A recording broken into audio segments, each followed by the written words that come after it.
After the Fourth Great Ninja War, under Naruto's leadership, the Hidden Leaf Village was lulled into a false sense of peace, causing them to become complacent and inactive, which ultimately led to a series of calamities during the era of Boruto. The time traveler, Uchiha Chen, after fruitlessly attempting to persuade Naruto with heartfelt words, resolved to lead by example. Having meticulously plotted for years, he made a grand entrance, wielding the Eternal Mangekyo Sharingan and the 6 secret dojutsu. He summoned the reanimated Uchiha Madara and Uchiha Obito, reigniting the outer path's demonic statue, awakening the Rinnegan, resurrecting the Ten Tails, replicating techniques, and nurturing chakra fruits, all to demonstrate the correct approach to Boruto's era to the two men. Naruto, Sasuke, I shall no longer stand idly by waiting for you. From here on, you can either keep up closely or be left far behind. Thus, our tale commences in the year of the leaf. Bashir, on the evening of the 1st of July at 7:30 p.m. beneath the leaf, in a forbidden burial ground, a tall man clad in a black royal robe stood before a coffin, his shoulder-length hair cascading down, adorned with a fan pattern, strikingly conspicuous. The leaf guard, whom he held in his grasp,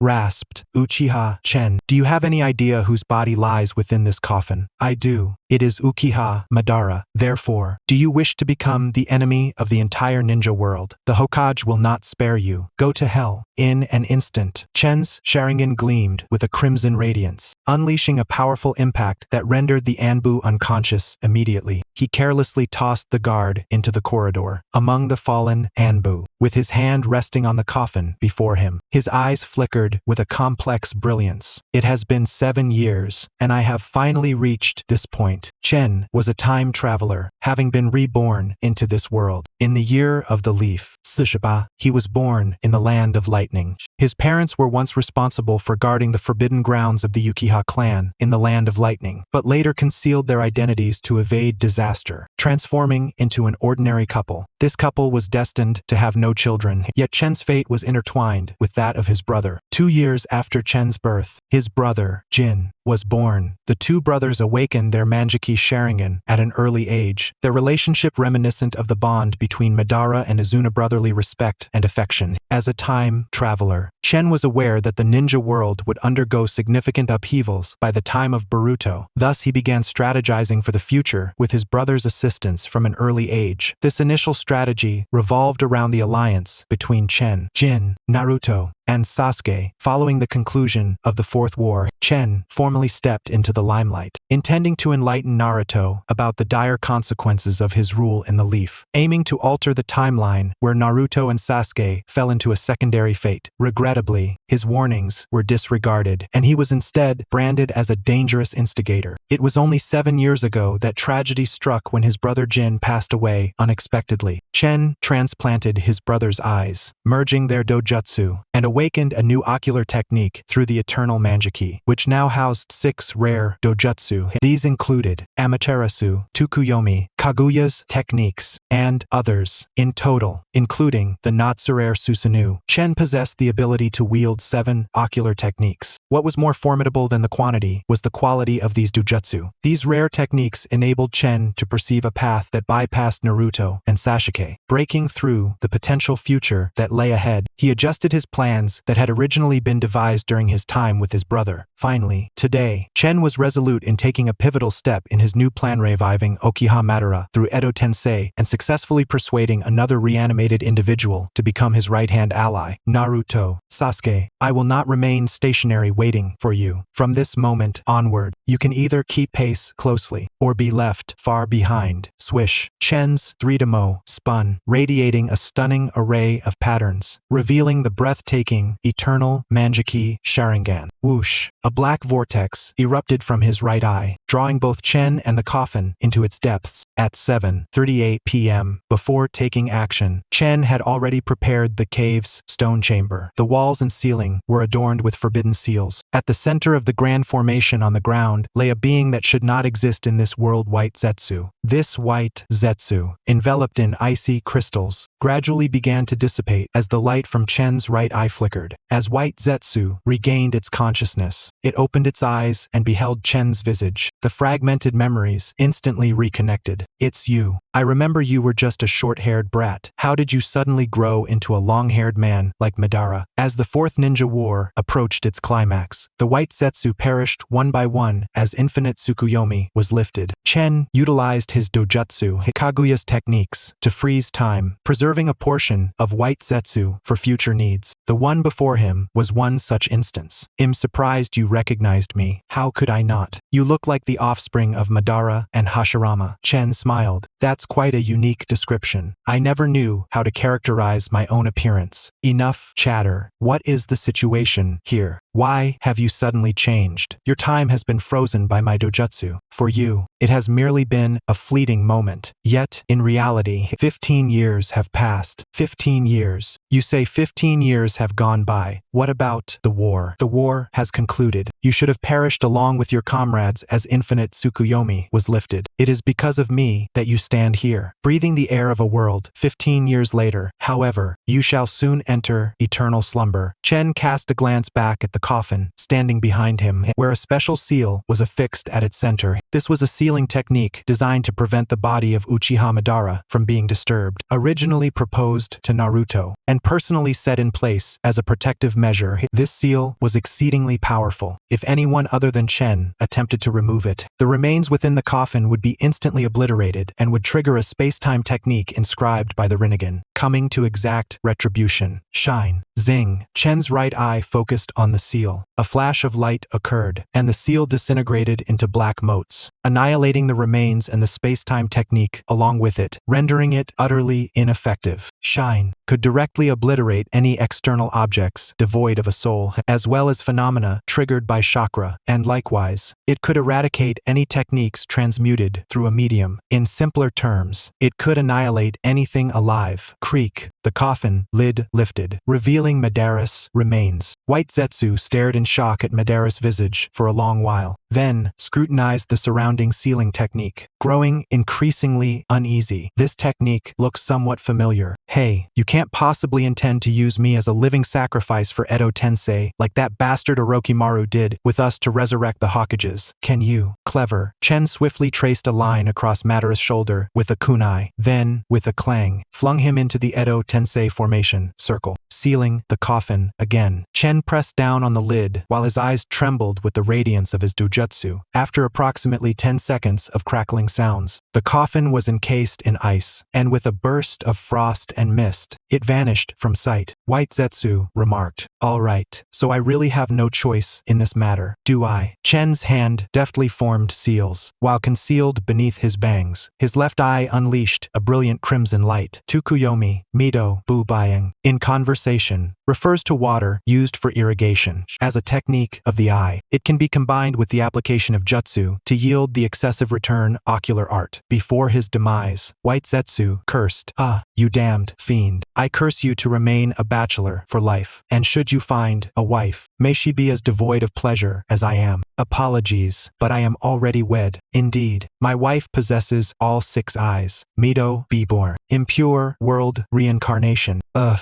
A tempest erupted within the dim cavern, as White Zetsu's wailing was engulfed by the dust. The dust coalesced into the imposing figure of a man, his wild hair cascading down. His torso was bare, clad only in black trousers, with the dust forming a pale visage upon his chest. It was the face of his former ally and rival Hashirama Senju. As that visage was solidified, the zuz of Hashirama's celestial mode mask emerged upon it. The man kept his eyes shut as the dust began to fill the gaps in his face. Suddenly, his black hair rose, and with it, the Rinnegan, lost since Kaguya's sealing, was perfectly manifested within the ocular frame through this impure world reincarnation. Uchiha Madara returned once more. Boom! In the instant Madara opened his eyes, a shockwave swept through the stone chamber, causing the talismans on the walls to rustle. Under this overwhelming presence, the dust felt like a gentle spring breeze. Not a single eye dared to blink. He refrained from speaking, allowing Madara to acclimate to his circumstances and align with the current state of affairs. Madara glanced at his mottled palm, his brows knitting together in bewilderment. What on earth? Another impure world reincarnation. What have Naruto and Sasuke been doing, allowing such vermin as Orochimaru to roam the shinobi world?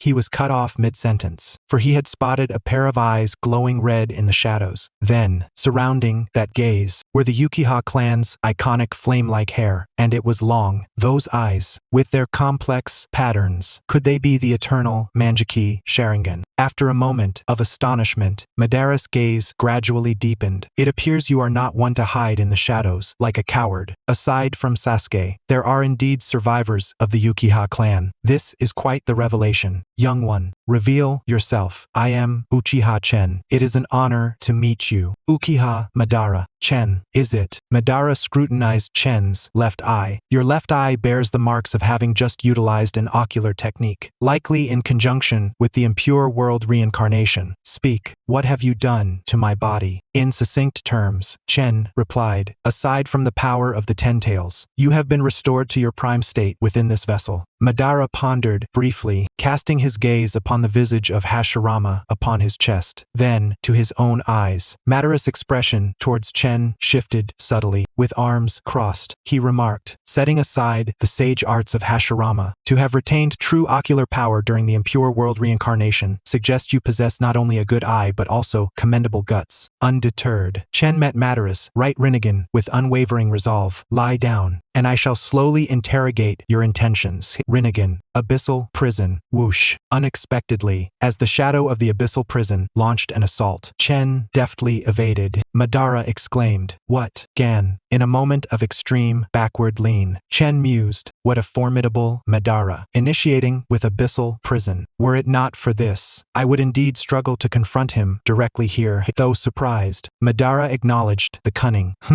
His gaze did not follow the shadow of the abyssal prison, indicating he cannot see it, yet he evaded it. Is it akin to Naruto's sensory abilities? No, it is premature to draw conclusions. Further tests are required. The shadow of the abyssal prison returned, unleashing a second strike aimed at Chen's unguarded neck. Whoosh. In a stunning display, Chen's body arched in a way that allowed him to evade the abyssal prison once more. What the? Madara squinted, catching a crucial detail. The fist of the abyssal prison slowed down inexplicably when it was merely a hand's breadth from Chen's neck, slowing down closer-range attacks. However, that alone does not explain how he evaded an unseen assault. Let's increase the intensity. Rinnegan, abyssal prison. Madara activated the abyssal prison simultaneously. Four shadows launched a relentless barrage of strikes. Chen sensed an invisible increase in pressure. Resolutely, he closed his eyes, elevating his concentration to the utmost. His steps shifted, transitioning, as his waist and arms guided his body in a graceful dance of offense and defense. Beneath the cloak of black, every sinewy muscle seemed to possess a consciousness of its own, executing movements beyond the capabilities of even the most skilled ninjas. To an uninformed observer, it would appear as though he was merely engaging in a rhythmic dance with empty air. Such a phenomenon. Madara clenched his arms tightly, for he beheld Chen dancing within his abyssal prison. His entire being is enveloped in a layer of personal barrier, approximately 33 centimeters thick. It shifts shape with his movements, yet remains consistently covering his body. Any attack from the abyssal prison, regardless of its direction, upon contact with the barrier's edge, will be slowed down, granting him the potential to evade the abyssal prison. Moreover, when the barrier is touched, it generates a ripple effect that transmits the location and direction of external attacks directly to the skin in a tactile manner. Thus, he cannot see the abyssal prison, nor can he directly perceive it. Yet, through this indirect awareness, he executes evasive maneuvers. Given the precursors of the abyssal prison cannot be detected, this personal barrier must have existed since he activated the Mangekyo state, akin to Obito's right eye Kamui. However, his prowess extends beyond mere ocular techniques. It is his ability to respond rapidly and precisely to the abyssal prison through the ripple that underscores his physical capabilities. This indicates he possesses not only formidable physical attributes but also mastery in taijutsu and body flicker techniques, undoubtedly at a commendable level. The abyssal prison is countered solely by the Rinnegan and Sage techniques, yet he navigates it effortlessly with the Eternal Mangekyo Sharingan. This alone qualifies him to stand unfurled before me. Whoosh! Madara ceased the abyssal prison. Chen, likewise, resumed his stance without a hint of hesitation. In truth, that previous display was extraordinarily taxing. Evading the four-pronged assault of the abyssal prison was the limit of what my current body, in conjunction with the personal barrier, could achieve. Should there have been one more shadow, or if Madara himself had joined in the attack, I would have been compelled to employ additional measures to counter. Moreover, the abyssal prison can also utilize the user's skills, such as Susanoo. Madara clearly did not engage earnestly, leaning towards a test, and thus I too need not exert myself fully. Chen, maintaining composure, inquired, "Has your trial of my abilities concluded?"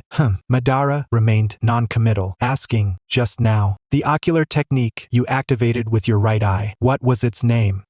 Yi Matadri, Yi Mut Rai, a rare time ocular technique. No wonder it is Uchiha Madara, capable of discerning at a glance that this is a time ocular technique. To slow down the wheel of reincarnation that is unbound by the laws of the present world is certainly not a mere matter of slowing in a logical sense. What else could it be, if not the time eye technique? The true power of the Umotatsu flow should extend beyond just that portable barrier. Wouldn't you agree? Chen Fengcheng replied, "Indeed, that is merely its fundamental capability." Ban, with his arms crossed, lowered them in eager anticipation, exclaiming, "Allow me to witness your higher-tier abilities." It appears that even after experiencing a dismal conclusion, Ban's inherent fervor for combat remains undiminished, allowing him to temporarily set aside other matters. Chen remarked, "That's acceptable. But before I unleash my ocular technique, should you not inquire as to why I have been reincarnated here by the impure world resurrection?" Haha, Ban chuckled lightly before his expression darkened. "Asking might lead me to eliminate you on the spot. By refraining from questioning, I can still derive some amusement." "Ah, I see. Indeed." Chen's mind was as clear as a polished mirror. Before his demise, Ban had reached a century-long reconciliation with Hashirama Senju, thus somewhat fulfilling the path of ninjutsu that Hashirama espoused. Standing here, Uchiha Ban is no longer synonymous with darkness. If I were truly scheming against the ninja world, he would undoubtedly execute me on the spot. Ban stretched his arms and shifted his stance. Adapting to this new body, it was evident that he held no contempt for Chen, viewing him rather as an adversary. After all, the only ones capable of evading the existence of the wheel of reincarnation, aside from Naruto and Sasuke, would be Chen himself. He eagerly declared, "Come, then, for this next exchange, I shall refrain from using the wheel of reincarnation. Feel free to attack with abandon." Chen did not respond immediately. Instead, he cast his gaze downward at the mechanical wristwatch adorning his right arm. The time read 7:58 p.m. Very well. To truly engage Ban's attention, I must first satisfy his curiosity. With a crackle, Chen's left palm erupted with fierce purple lightning, enveloping his wrist and coalescing into a solid form. This technique, devoid of hand seals, is a refinement of Rakiri that Kakashi developed after losing his Sharingan in the Fourth Great Ninja War, now manifesting as purple lightning. Purple lightning, an extended transformation in nature. Its power is commendable, Ban remarked, his eyes reflecting the violet sparks. Speaking nonchalantly, "Now, how shall you employ the ability of your right eye to ensure that this technique strikes me? I shall eagerly await." Drawing a deep breath, Chen charged directly at Ban. "Oh, charging Hedon, you seek to slow my movements with the Umotatsu flow as you approach. Regrettably, I shall not permit you to close the distance that easily." Ban raised his hand and formed the U seal before his chest. Fire release. Great fire destruction. In that very moment, as Chen lunged toward Ban, who was positioned for combat, he brandished the purple lightnings, and his right eye quivered, emanating a crimson glow. Yet, the Umotatsu flow. Whoosh! Just as Ban was about to unleash his fire release, he abruptly vanished from his position. Amidst the wavering black lines in the air, he suddenly materialized before Chen's palm, directly in the path of the purple lightning. He had returned to the starting point of his warm-up. What was even more perilous was that his previous hand seal had reverted to a defensive posture with his arms crossed. Even the chakra coalescing in his throat, primed for the fire release, had vanished without a trace. Hiss!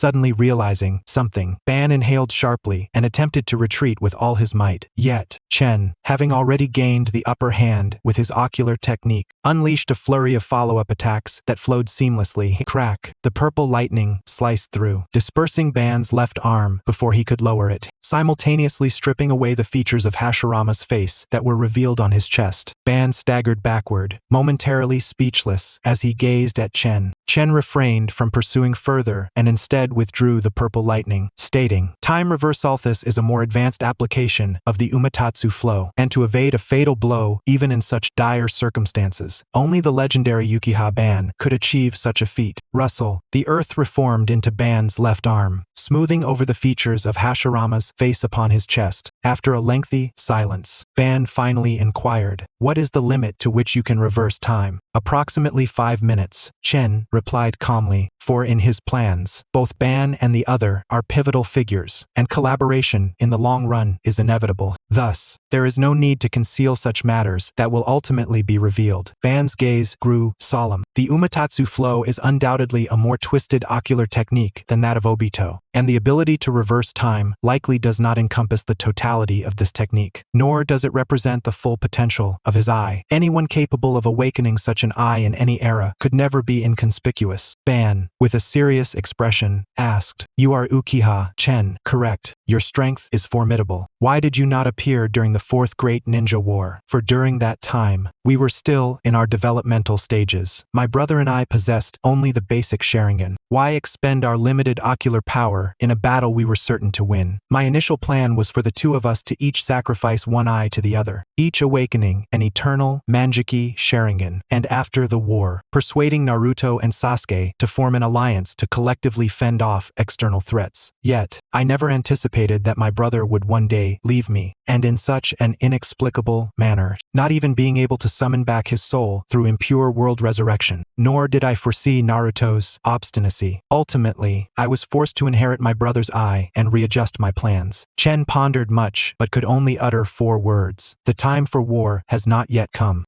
Ban raised an eyebrow, scrutinizing Chen intently. "The time for war has not yet come. In the Fourth Great Ninja War, the 5 ninja nations formed a united army, and both Ban and I successively absorbed the 10 tails, transforming into the Sage of 6 Paths. After Kaguya betrayed me, the war escalated, and he dares proclaim that the time for war has not yet come. What, then, does he intend to fight against?" These succinct yet profoundly intriguing 4 words sparked curiosity within him for the young man before him, who bore a resemblance to a younger Hashirama and shared some of his own youthful qualities. "Young one, you have successfully captured my attention," Ban inquired. "Speak, then. You have summoned me through impure world resurrection. What is your purpose?" Chen glanced at his wristwatch once more. It was precisely 8 p.m. "It seems that the time has come." He raised his gaze to seek Ban's consent. "Do you mind if we discuss this in a different location?" Ban had noticed Chen looking at his watch earlier. "Ah, how amusing. It appears he possesses a strong sense of time," Ban replied. "What difference does it make?" Chen explained. "It does matter. This place is a specifically arranged site for impure world resurrection, gloomy, poorly lit, and not conducive for conversation. Furthermore, there are no comfortable seats or delicious refreshments. Merely 2 individuals chatting in such a barren environment feels rather dreary." Ban chuckled inwardly. "Ah, it seems he is not only acutely aware of time, but also possesses a keen sense of space." He deliberately sought to challenge him further. "And what if I choose not to go?" Chen responded. "Then you may stroll about and observe the current state of the ninja world. I shall come to find you promptly at 8 tomorrow morning." Ban tilted his head, a question mark hovering above. It appears that he possesses not only a profound understanding of time and space, but also a remarkable sense of autonomy. He is indeed unafraid that, during the course of a single night, I might engage in some outrageous act, for would not Naruto and Sasuke come seeking retribution? Very well, where shall we go? After all, idleness begets no fortune. I am curious to see what he intends to orchestrate. To me, you, where? 1,000 kilometers away, in the land of thunder. Are we walking there? No, we shall fly. Dust stepped forward to stand before Madara, placing a hand upon his shoulder. Whoosh! A black vortex burst forth from Dust's right eye. Upon inhalation, a vast expanse of a white, misty world unfolded before them, revealing numerous cubicle chambers. What is this place? This is the Torricelli time zone, a built-in space of my Umotatsu. Utilizing this space as a transit point, I am also capable of temporal and spatial movement. Madara, whoosh. The scene shifted once more, and under the gentle evening breeze and moonlight, a cozy little abode came into view, where a charming lady awaited their arrival. Darling, welcome back. This esteemed individual beside you must be Uncle Madara. Am I correct?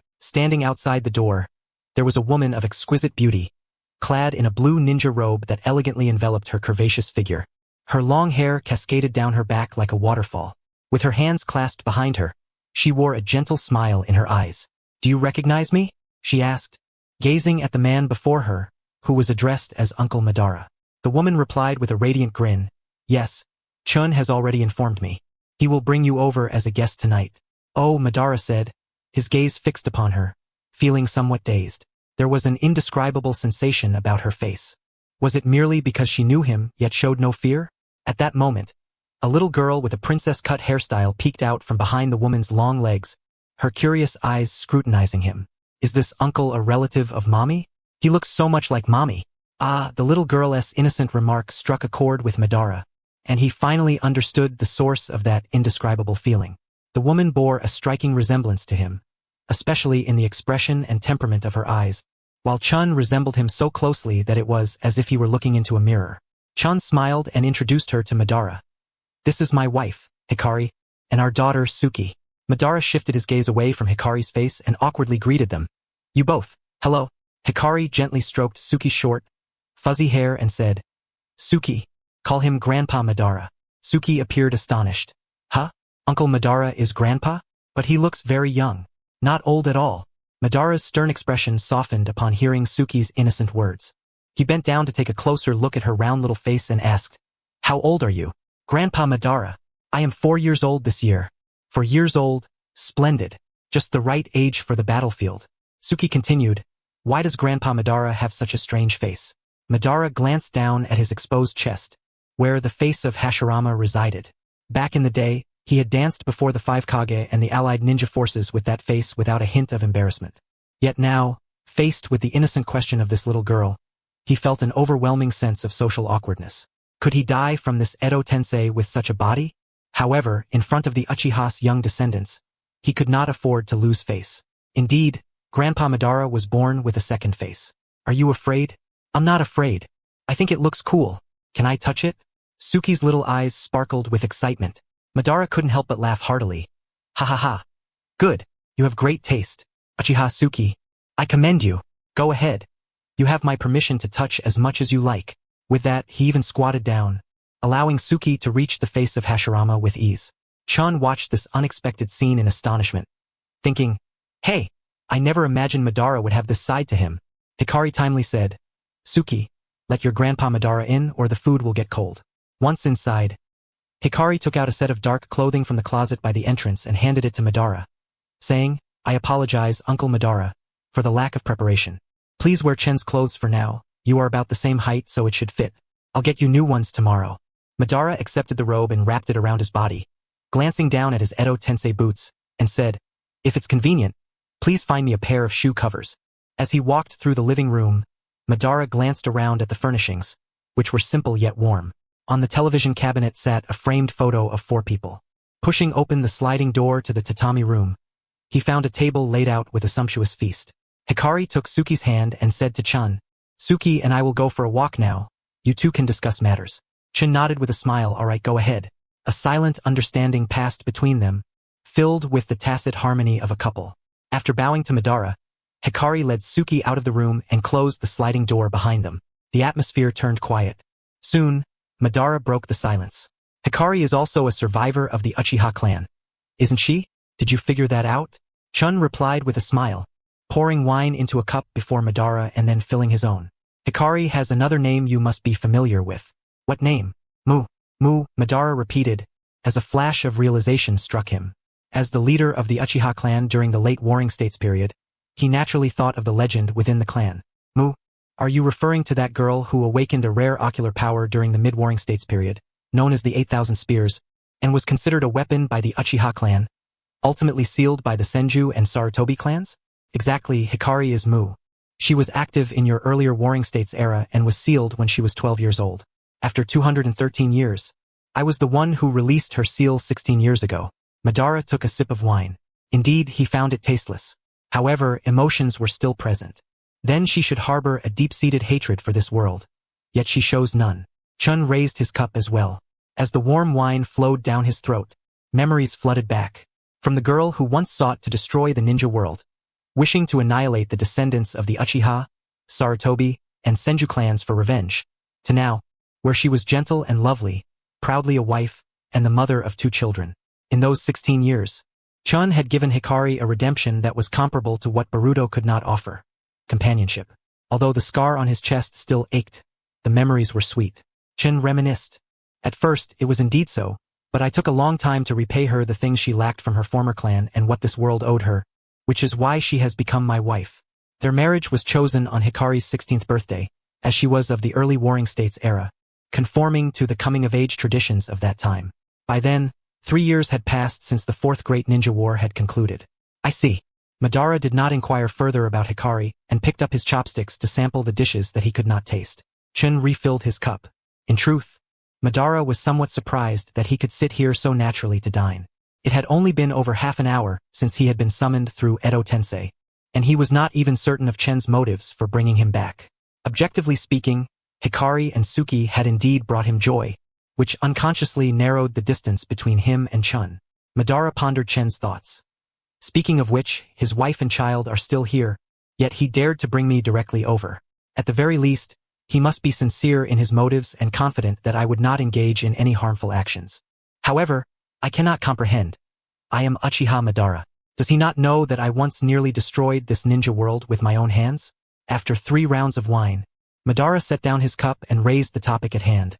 Let us speak of serious matters. Chen glanced at Madara, took a sip of wine, and began to speak while sampling the dishes.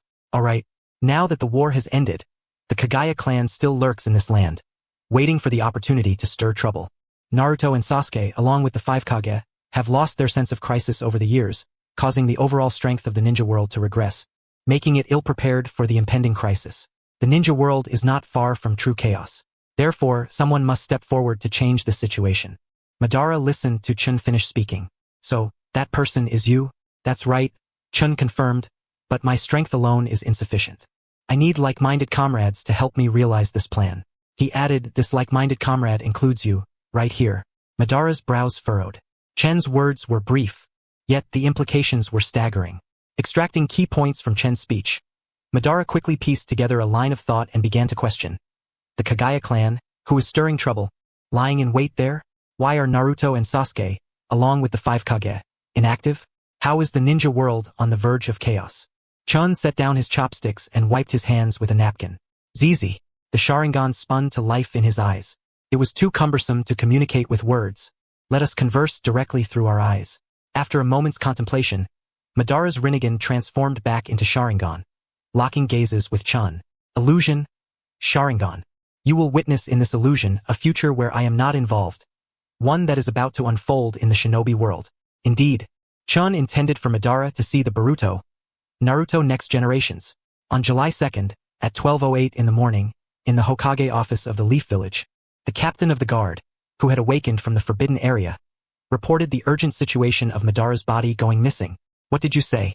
Naruto, with his bandaged right hand, slammed it onto the pile of documents on the table, sending papers scattering everywhere. Are you sure? That Uchiha-chan broke into the forbidden area and took away Madara's corpse? It was the 7th Hokage. Many years ago, when I returned to the village on a mission, I had a brief encounter with Chen. With such a recognizable face, I cannot be mistaken.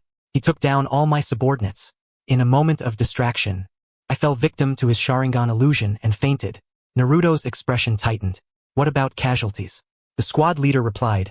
Fortunately, there were no casualties. Everyone was merely knocked unconscious. I believe that Chen would not dare to go too far. I see. Naruto sighed in relief, sitting back down in his chair, resting his chin on his hand as he pondered the next course of action. How did he manage to evade the perception of the guarding barrier and the Yamanaka clan, coming and going without a trace? Confusion clouded Naruto's mind, and facing this established fact, he could only choose to accept it. At that moment, Shikamaru, standing nearby as a Hokage advisor, suddenly asked, "Did Uchiha-chan leave any message?" Huh? The squad leader was taken aback for a moment. "Message, right? It seems there actually was something. He asked me to deliver it to the 7th Hokage." "What message?" The squad leader, in the instant he was caught in the illusion, vaguely recalled a phrase that echoed in his mind. It seemed to say, "Tell the Hokage that I have made many attempts to reach out to you, and since you have decided to take no action, I can only take matters into my own hands." "Huh? He reached out?" Naruto furrowed his brow, looking at Shikamaru. "Did Chen say he would come to take Madara's body?" Shikamaru pondered for a moment, then shook his head with certainty. "No, in the past decade, he did indeed contact us multiple times through letters, but he never mentioned wanting to take action regarding Madara's body. Because these were not official communications from the 5 great nations, Chen's private letters would not directly reach the daily affairs that Naruto needed to handle. They would first be previewed by Shikamaru, the advisor, before deciding whether to present them. However, Shikamaru felt that the contents of his letters were either impractical or alarmist, so he intercepted them. It was not until 3 years ago that Chen first mentioned his identity as a descendant of the Uchiha clan in a letter, which Shikamaru then informed Naruto about. Naruto thought to himself, a descendant of the Uchiha clan, although they were a branch that had become civilians over a century ago. Due to the conflict over the blood pool in the Land of Lightning, it could be said that he was a distant relative of Sasuke. He intended to find time to meet Chen personally, but unexpectedly, the Land of Fire had urgent matters to discuss with Naruto, and he had no choice but to leave without even a shadow clone to spare. Thus, he stood chin up. Naruto recalled, "I remember that day. I made him wait for a long time at the reception, didn't I?" Yes. I was reporting back that time and I saw him sitting there, constantly looking at his watch." Naruto said, "After that time I stood him up. He completely vanished without a trace. I never expected he would do something so unprecedented today." At the mention of that time, a flicker of unspoken emotion crossed Shikamaru's eyes. "Naruto, given the current situation, there are some matters regarding Chen that I must inform you of." Naruto's expression grew serious, and he exchanged a knowing glance with the squad leader, who immediately understood and left the room, locking the door behind him to stand guard in the hallway. Naruto propped his chin up. "Go ahead, Shikamaru." Shikamaru lit a cigarette. "I should not have kept this from you, but due to the suspicious nature of Chen's statements in his letters, I conducted a private investigation into his background long ago. Firstly, his identity as a descendant of the Uchiha clan is indeed true. Back when the Gold and Silver brothers from the Cloud Village caused turmoil, it also affected the Uchiha clan members who remained guarding the blood pool. Some of them perished, while a few survivors did not return to the Leaf, choosing to hide their identities and settle in the Land of Lightning. Chen's parents were among that group, but their identities were accidentally exposed, leading to retribution from the survivors of the blood pool who were once enemies of the Uchiha, resulting in their deaths.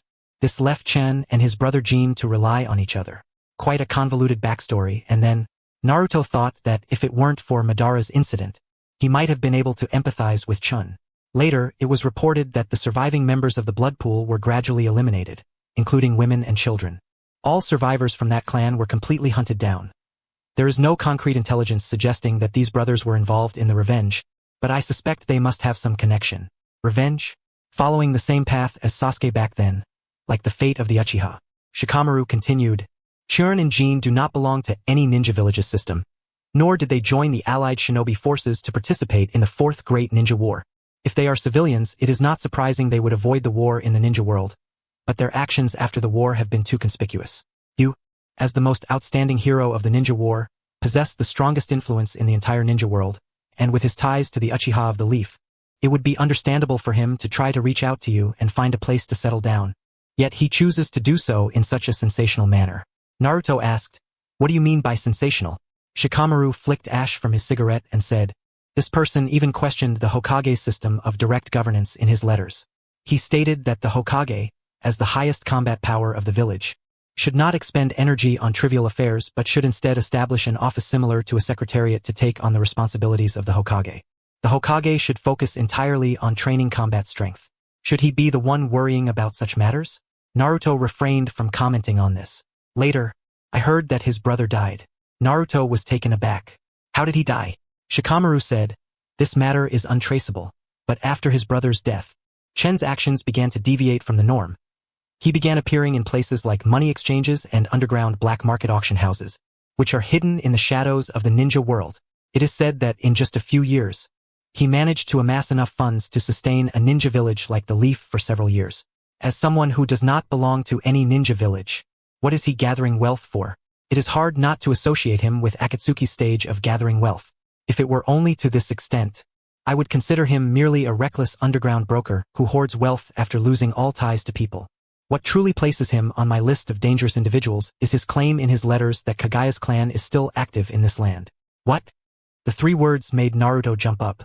When he had just taken office as Hokage, Sasuke had called a meeting of the 5 Kage to discuss concerns about Kagaya cultivating white Zetsu soldiers, making similar speculations about the possibility of them still lurking in this ninja world. To verify this speculation, Sasuke had been conducting secret investigations over the years, and what Shikamaru said next was even more astonishing. However, even Sasuke has not verified the intelligence. That Uchiha-chan in his letter directly stated that word. What word? I remember it was a single style. A single style? Seeing that Naruto seemed to be taking this seriously, Shikamaru said, I hypothesized that after that discussion, someone among the 5 Kage inadvertently leaked the information, and Uchiha-chan, upon hearing the news, began to make a move. Why is he doing this? 3 years ago, on the very day you stood him up, I went to the reception room and directly asked him how he had acquired that information. Guess what Uchiha-chan said? Naruto slowly sat back down in his chair. What did he say? He actually claimed that he had foreseen it in a dream. That is a skill only possessed by the legendary Mount Myaboku Toad Sage. Who does he think he is? He lied without even writing a draft. However, I did not expose him on the spot. Perhaps he had some unspeakable reasons for his source of information that he couldn't disclose. Being cautious, I decided to test whether he was truly sincere. And how did you test him? Naruto furrowed his brow deeply. Shikamaru replied, I straightforwardly told him that his words and actions were too suspicious. From the standpoint of a Leaf Village Hokage advisor, I could not trust what he said at all. If he wanted to speak freely, he should comply with our Leaf protocols. First seal away his chakra, then stay briefly in the Leaf confinement room, and afterward, we of the Yamanaka clan would verify the truth of his claims. Naruto propped his chin up, frowning as he asked, and then, how did Chen react? Thud. Shikamaru, with a serious expression, lowered his head and lit another cigarette. As the smoke rose, he crumpled the cigarette butt and said, that Uchiha-chan, he actually said. He actually asked if my brain was fried. Naruto looked puzzled. Fried brain? Later I even specifically had Ino help me check, and my brain is perfectly normal. In the end, Chun left. He was unwilling to cooperate with us. Shikamaru took a deep breath of smoke, steadying himself as he said, perhaps my words that day were indeed not very friendly, but I believe enduring such humiliation is reasonable. If he truly knows about the future and harbors concern for the safety of the ninja world, he should naturally be able to overcome the past. Uchiha-chan is either someone who has no intention of working for the world's safety, lacking the responsibility and awareness he should have, or he is simply a guilty thief. The truth is clear. It is the latter. Naruto did not think Shikamaru's testing and evaluation of Chun were problematic. After the 4th Great Ninja War ended, even if Chen's achievements were not inferior to his own or Sasuke's, he still had to first wait in the Leaf prison for his fate to be decided, and then convert his merits into guilt. A ninja should possess the awareness of a ninja. Since then, Uchiha-chan had completely vanished from the public eye. Considering his actions before and after, I am certain that Uchiha-chan is nothing more than an opportunist in peacetime, a dangerous element. He longs to profit from war. Such people are everywhere. As Hokage, your time is precious, and I had no reason to particularly alarm you, so I did not inform you of what transpired in the reception room. But unexpectedly, Uchiha-chan would even dare to covet the body of Madara, growing so arrogant as to not conceal his intentions. After listening to Shikamaru's account, Naruto felt disappointed. I was still thinking of introducing Chun to Sasuke, letting him know he still has family. I didn't expect him to be such a person. It's truly disheartening. He then added, but all of that is no longer important.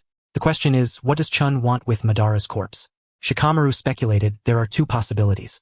He could perform the impure world reincarnation himself, but that likelihood is small since the scroll for that technique was permanently destroyed after the war, and very few people in the world possess that ability. Unless, of course, Chun is involved with those few people, and I have no problem with the first one. As for the other, I'll reserve my opinion. Naruto nodded. Orochimaru, indeed a bit suspicious.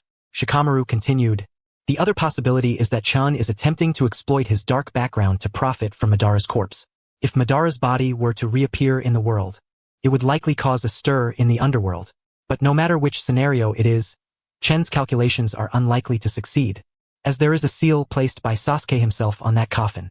The moment the coffin is opened, Madara's body will be completely destroyed. Having said that, Shikamaru extinguished his cigarette in the portable ashtray he carried and picked up the documents scattered on the floor. Naruto called in the squad leader. There was something he urgently needed to clarify. Did you see Chen's eyes? Were they regular Sharingan or Mangekyo Sharingan? They were regular Sharingan. Are you sure? The squad leader replied confidently. I am sure. His eyes did not have the special patterns like Sasuke's, just the three tomo. Naruto contemplated. With regular Sharingan, he could break through the barrier guarding the forbidden place and take down an elite squad without injury. It seems Chen possesses the strength comparable to Sasuke after his training with Orochimaru. Shikamaru remarked, actually, we have also been lax in our vigilance over the years. If that squad guarding the forbidden area had been equipped with the latest scientific tools from the Leaf Village, dealing with him wouldn't have been a problem. However, one thing is very suspicious. How did he know the location of Madara's body? Naruto pondered. The Sharingan has the ability to manipulate and perceive information. If Chen were determined, it wouldn't be difficult for him. The events have already occurred. What we need to do next is resolve this. Suddenly, a loud screech rang out from the sky outside the window. Naruto stood up and looked outside. It was Sasuke's messenger hawk. Shikamaru was astonished. It's been years since we last saw him. Sasuke is contacting us? There must be something important. He turned to the Umbu squad leader and said, you should go back and rest. There's no need to blame yourself. This incident has also served as a wake-up call for us. After the squad leader left, Naruto opened the scroll and, after reading it, his expression grew serious. What happened? It's like this. What? A Mangekyo Sharingan user? Laying an ambush to attack Sasuke? Yes, the other party claims to be Uchiha Shin, and he is a child. Naruto set the scroll down. The situation was urgent. It seems Chen's matter must be set aside for now. Shikamaru, make sure to instruct the barrier team to adjust the barrier codes and have the sensor unit increase their vigilance. Shikamaru asked, should we issue a bounty for Chen? After some thought, Naruto replied, let us hold off for now. His actions are too sensitive. It's best we first digest this matter internally. By the way, compile the information on Chen. I'll take it to Sasuke for his reference when the opportunity arises. At 0 hours and 32 minutes, Madara's mind was immersed in a scene, frozen on the devastation of the Leaf Village, with Boruto and Kawaki standing atop the shattered Hokage rock in confrontation. The era of ninjas has come to an end. The food on the table had already gone cold. Madara stared intently into Chen's eyes. Give me an explanation.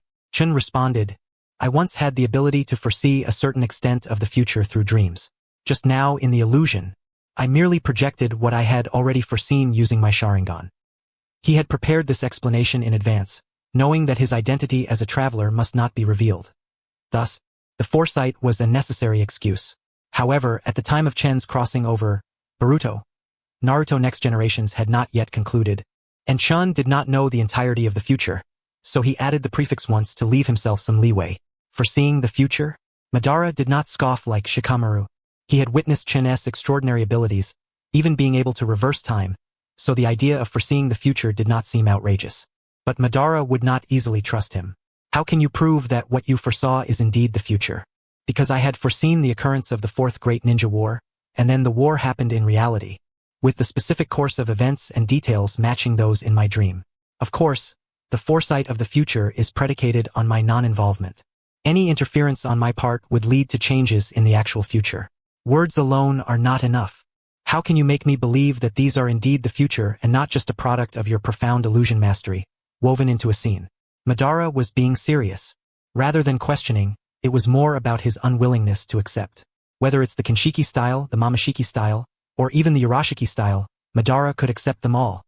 What he could not accept was that once at the end of the Fourth Great Ninja War, he had once suppressed the full power of the Sage of Six Paths. That trio of young men, Naruto and Sasuke, they actually fell to the tragic state he had just seen in the illusion. The inaction of those two indirectly diminished his reputation. It is quite simple. If the events depicted in the illusion were to transpire in reality, the truth would become evident, wouldn't it? Chen responded calmly, glancing down at his watch. It was 0 hours and 58 minutes. This afternoon, as showcased in the illusion, The battle between Naruto and Sasuke against Uchiha Shin would unfold as scheduled. Why don't we go witness it ourselves? At 1 hour and 6 minutes, Chen and Madara concluded their late-night conversation, finalizing their plan to witness the battle between Naruto, Sasuke, and Uchiha Shin that afternoon. Chen arrived in the realm nourished by Umotatsu. In the time flow zone, a long white corridor stretched before him, flanked by white cubicle doors. He paused before one door, pushed it open, and stepped inside. It was a small Japanese-style room, roughly 4.5 tatami mats in size. In the center, a frozen coffin lay quietly on the altar. Breaking the ice, Chun lifted the coffin lid, gazing at Madara's remains within. It was time to prepare the materials necessary for awakening my Rinnegan. On July 2nd at 6 hours and 6 minutes in the afternoon, in the dense forest of the Leaf Village, Chun and Madara descended from the time-space vortex. At the end of their line of sight stood a tower-like building. Madara recognized it instantly as the location where Naruto and Shin had clashed in the illusion the night before. Chun had already scouted the area and marked the spatial coordinates nearby, but there was still some distance to the battlefield. Madara inquired, why not go directly there? Chun replied, as the observer, I must first take certain precautions. As he spoke, his left eye turned to Madara, flashing with a crimson glow. Boruto. In an instant, Amisti aura enveloppé Madara entièrement. Is this akin to the second Tsuchikage's technique of evasion? Not entirely the same, as Wuchanmisa can evade sensory perception and chakra detection, but can still be sensed through logical means. Boruto, on the other hand, grants immunity to all forms of perception, sensory, chakra, sage techniques, and so forth. This technique eradicates presence itself. After saying this, Chun cast Boruto on himself as well. Notably, his right eye was Umotatsu, while his left was Boruto, both being the original ocular techniques of Chen's Sharingan. It was through these two abilities that Chun had managed to navigate the shadows in the past, executing many unseen strategies on crucial battlefields that would determine the future of the ninja world without being detected by anyone. Madara remarked, such a convenient technique? Surely it must have weaknesses. Chun confirmed, indeed, this is a technique that only works for the observer. Its weakness lies in the user's need to suppress their own killing intent. If any killing intent is revealed, the evasion effect will be immediately nullified. Madara lowered his gaze, understanding that if one cannot express killing intent, the effectiveness of the technique in battle would be compromised. Chun smiled slightly. In truth, if one controls their killing intent well, it is still possible to act as a silent blade. However, for a powerful individual like yourself, even if an opponent silently approaches from behind, you could instantly counter, correct? Madara couldn't help but think of that loathsome black figure, bringing up the past after death. How unseemly. However, he did not genuinely feel anger toward Chun, for Chun had not mentioned Black Zetsu at all. Moreover, if anyone were to be angry, it would be Madara himself. Chun, I must say this up front. If we miss our target, you know the consequences, right? Madara will not tolerate failure. Chun met Madara's gaze, neither servile nor arrogant, and replied, rest assured, unless absolutely necessary, I never undertake uncertain matters. So far, I have not encountered such a necessity. The implication being that you have the confidence to turn against me?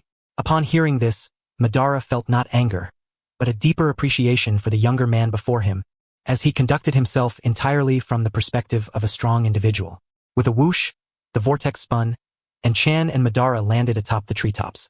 In the open space before the tower, Naruto sat on a rock beside a young girl, while Sasuke leaned against the door of the tower. Upon seeing Naruto's silhouette, Chun lowered his gaze and said to Madara, we have arrived just in time. Madara observed the scene before him, which perfectly matched the illusion, his expression revealing his astonishment. It truly is as such. Chun shifted his focus from Naruto to the young girl, saying to Madara, that is Sarada, Sasuke's daughter. The reason she is here, which I omitted in the illusion for brevity, is that Sasuke, being often away, has not spent much time with her. By chance, she saw a photograph of Sasuke with his former subordinate from the Hawk era and began to suspect that her biological mother might be someone else. To uncover the truth, she ran out.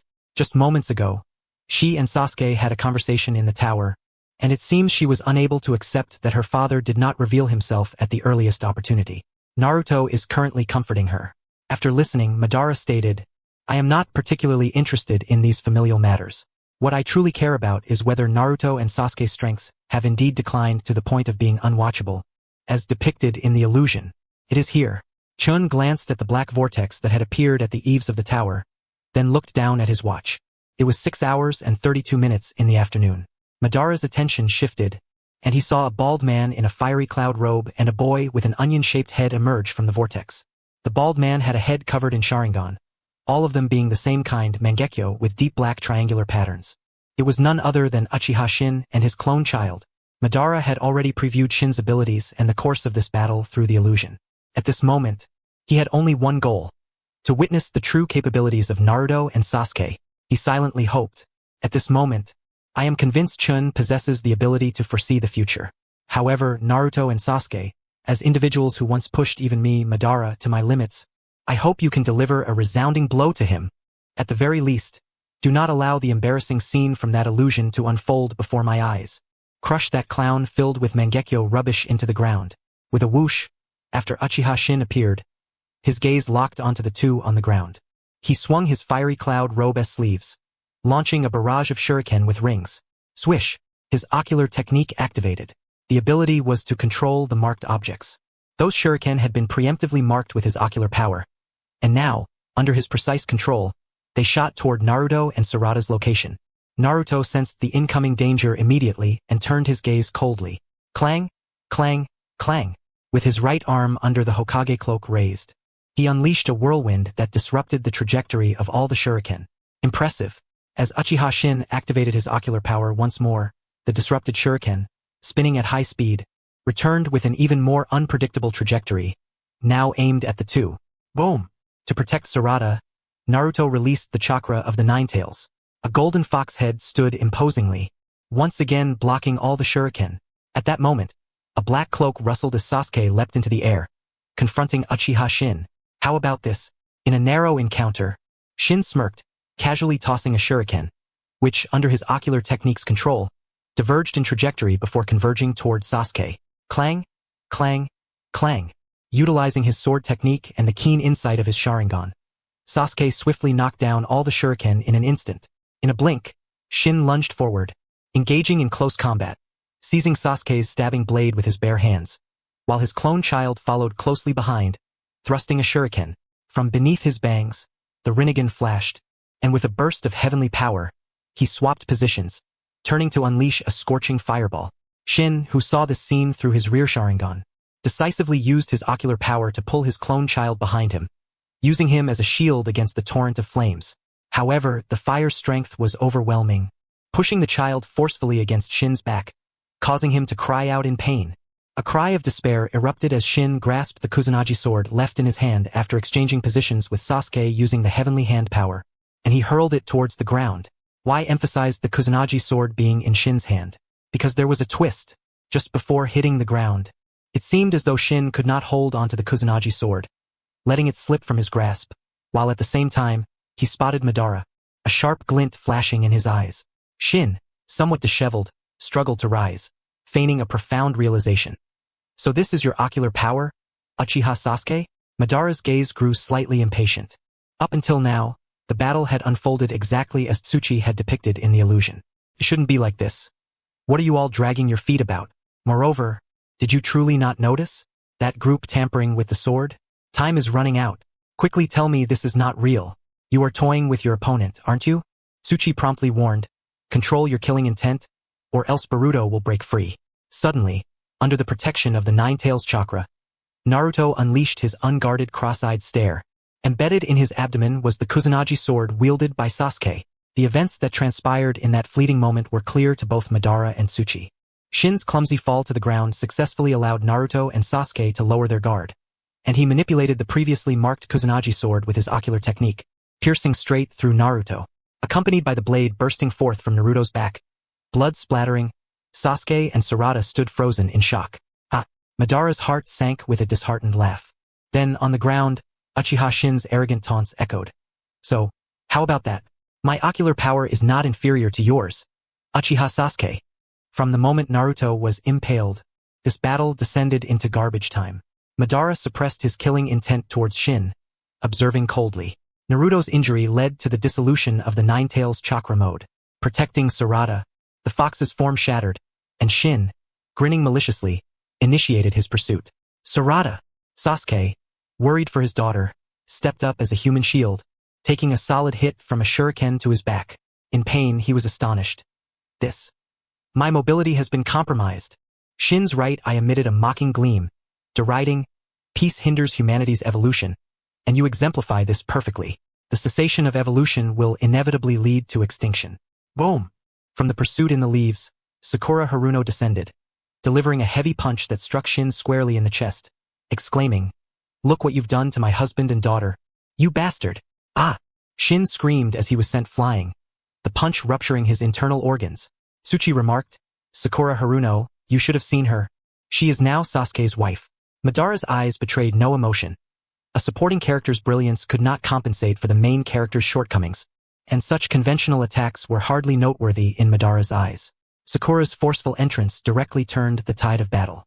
Naruto extracted the blade from his abdomen, channeling the Nine-Tails chakra to heal his wound, while summoning 2 golden chakra arms that firmly grasped Shin and his clones. Sasuke also drew a kunai from his back, engaging in a long-overdue casual exchange with Sakura. He appeared at ease, seemingly having mastered Shin's ocular techniques. Everything was on the rebound, progressing towards a favorable outcome. But it was too late. No matter how ample their reasons for their earlier lapse, no subsequent efforts in the battle could redeem their earlier grievous, fundamental error, which diminished their standing in Madara's eyes. Committing such a blunder and still being alive was solely due to the incompetence of their opponent. In their place, they would have been dead 10 times over. Madara lamented, "Those two's battle instincts have waned to a point unworthy of viewing. 30. One should be stepping into their prime as a ninja, yet they have left their prime in their youth, sliding toward the abyss." Though Shin was a detestable wretch, he had a point. Peace obstructs human evolution, and the cessation of evolution inevitably leads to extinction. A white-eyed creature suddenly descended beside Shin, its eyes releasing a black vortex that engulfed Shin, his clone children, and Sakura together. Naruto and Sasuke exclaimed, "Could it be space-time ninjutsu?" Tsuchi turned to seek Madara's opinion. Should we continue to observe? The subsequent events would unfold like a line of dominoes. Sakura would find herself in Shin's lair, surrounded by clones, using medical ninjutsu to treat Shin's injuries. Naruto and Sarada would head to Orochimaru's base to inquire about Shin, as he was once one of Orochimaru's test subjects. Later, Sasuke's Rinnegan would recover from the exhaustion incurred in exploring the alternate space, activating the complete Susanoo, and storming into Shin's stronghold. Ultimately, Shin would be backstabbed by his own clone children, leading to a dismal conclusion. Madara stated, "No need. I have already tasted spoiled vegetables once and have no desire to chew them again." Tsuchi replied, "It seems you now believe that what I have shown is an indisputable future without my interference." Madara glanced at Tsuchi's profile. "I have a question. Why did you not attempt to reveal the future to Naruto and Sasuke? You mentioned seeking like-minded companions to conclude the Ninja World War. They would be the most suitable candidates, wouldn't they?" Tsuchi shook his head, revealing a hint of a resigned smile. Looking at Naruto walking away with Sasuke and Sarada, he said, "Do you think I haven't tried to communicate with them over the years? I have lowered my stance as much as possible, yet in the end, I couldn't even meet that Hokage face to face." Madara replied, "However, with a firmer approach you could, right?" "Perhaps," Tsuchi mused, recalling 3 years prior in the Leaf's reception room, when Shikamaru had put him to the test. "Your words and actions are exceedingly suspicious. From the perspective of a Leaf advisor, I cannot trust what you say at all. If you wish to speak, adhere to our Leaf protocols. First, seal your chakra, then stay in our confinement room for a while, and afterward, we will have the Nara clan verify whether your words are true." "Nara Shikamaru, I can guess your motives behind those words, but regrettably, I, Uchiha Tsuchi, have no intention of bowing down to you. In any relationship, any positive cooperation must be predicated on respect. I can lower my stance and show my sincerity, but that does not mean you can take advantage of me." Tsuchi responded to Madara, "Prejudice in the human heart is a mountain. Life teaches people far more profoundly than words. Naruto and Sasuke need a harsh lesson from reality to fundamentally reflect on the reasons for the ninja world's regression. This is not merely caused by peace but fundamentally stems from systemic issues." After a long silence, Madara finally voiced the question that weighed heavily on his mind. "Then why did you choose me?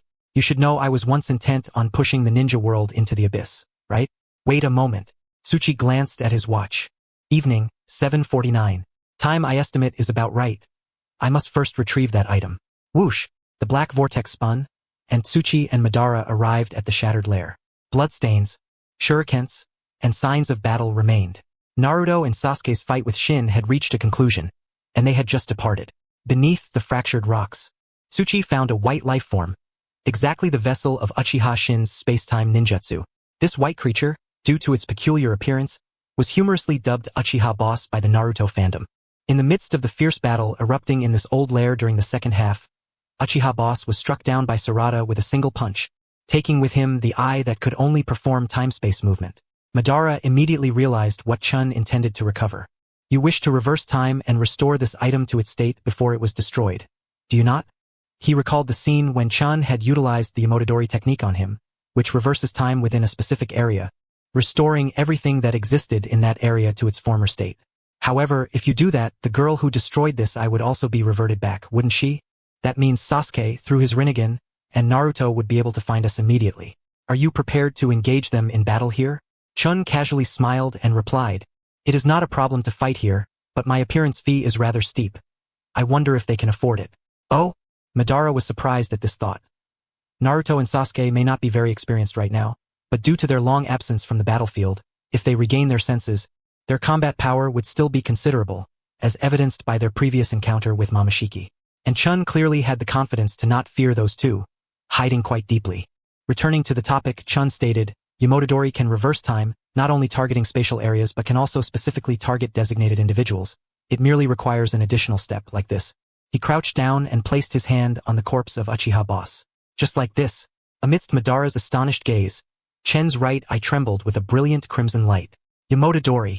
Swish. After a few seconds of silence, Uchiha Boss's body twisted and inflated like a balloon. He came back to life, his eyes wide with shock as he gazed at the two unfamiliar men before him. Even Madara was considerably taken aback. It was precisely because he was who he was that he could discern the true worth of Chen's ability just displayed. Reversing the time in a region and reversing the time of a specified individual were entirely different matters. Imagine if Chen designated himself as the target for time reversal. Then, any damage he sustained in battle could be repaired as time flowed backward. This meant that truly killing him in combat would be nearly impossible. For Uchiha Boss, this was an entirely different sensation. He clearly remembered being defeated, yet he inexplicably found himself alive again. The long-haired young man before him indicated that it was unwise to linger here. Whoosh! Thus, he unleashed a fierce vortex from his eyes, attempting to slip away while his opponent was unprepared. Uchiha Boss's reasoning was entirely correct. However, before him stood a being capable of reversing time. At that moment, Chen resembled a playful child, synchronizing the speed of the Umotatsu's time reversal with the rotational speed of Uchiha Boss's space-time ninjutsu. Whoosh! The vortex continued to spin for a full minute. Yet Uchiha Boss was still unable to successfully pull himself in. Midway, Uchiha Boss changed his mind and attempted to stop the vortex, but it simply would not cease. Chen gazed at him and asked, "Is it fun?" Uchiha Boss, drenched in sweat, could only force a laugh and respond, "Hey, heh, yes, it's very fun." Chun sincerely stated, "Tell me, what is your composition? I may consider giving you a swift end." Uchiha Boss lamented, "Actually, I don't even know what exactly I am. I am a failed clone of Uchiha Shin. Because I was tainted with Senju Hashirama's cells, I have managed to survive in this form. Moreover, only I can utilize the true power of this Mangekyo Sharingan. This eye not only retains the ability to manipulate markings, but also allows me to teleport between those markings, including transporting myself, tainted with Hashirama cells. Huh? That aligns with my thoughts. And this eye technique is called Blade of the God of Death, is it? Well, I shall grant you a swift end." Snip! In an instant, as the Umotatsu was interrupted, Chen's fingers darted in with the speed of lightning, plucking out Uchiha Boss's eyeball, and then, with a single kick, he crushed it back down.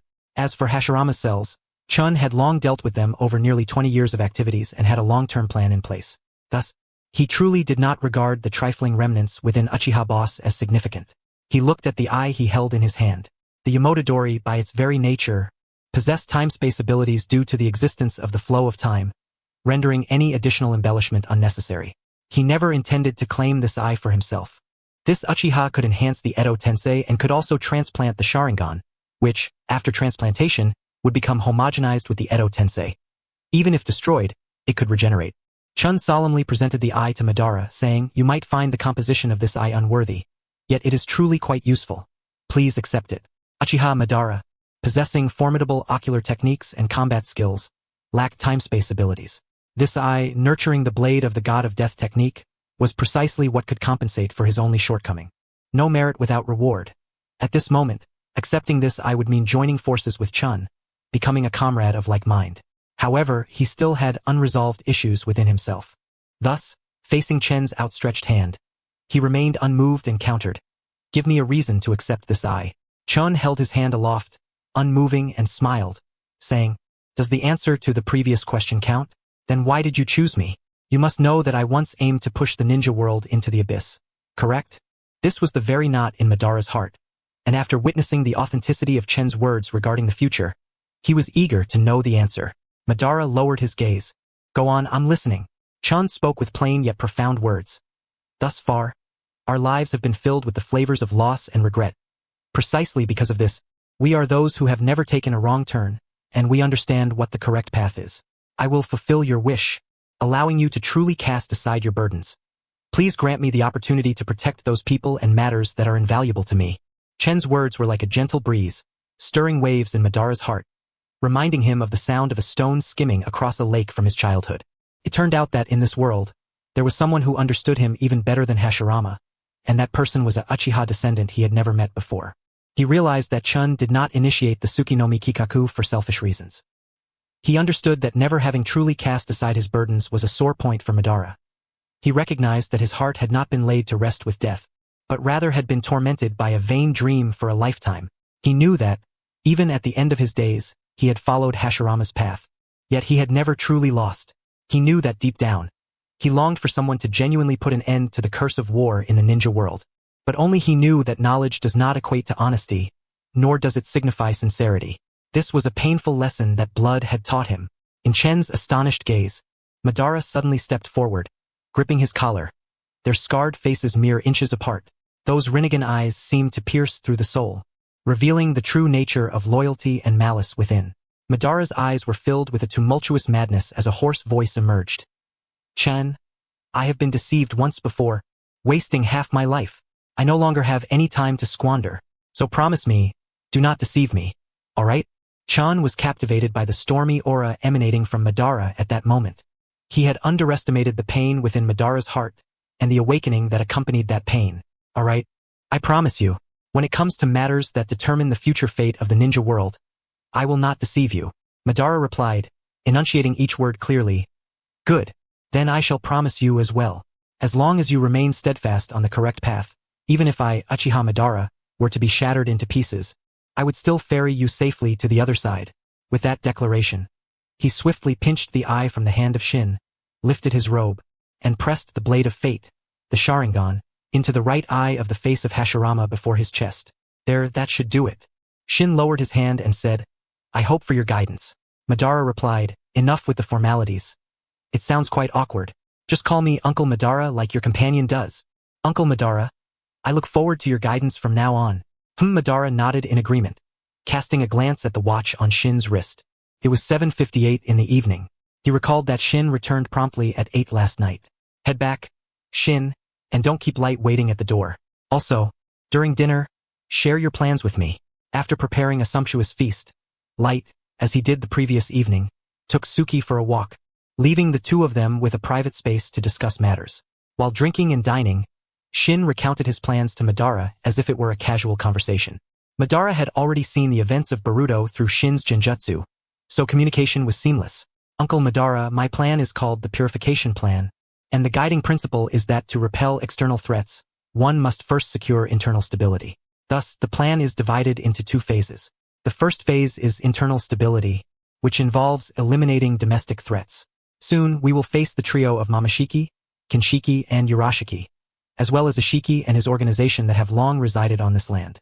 Purification is the goal, and to achieve that goal, means are required. I intend to rely on Kagaya's legacy as my means. Madara paused, swirling the wine in his glass, his eyebrows raised. Kagaya's legacy?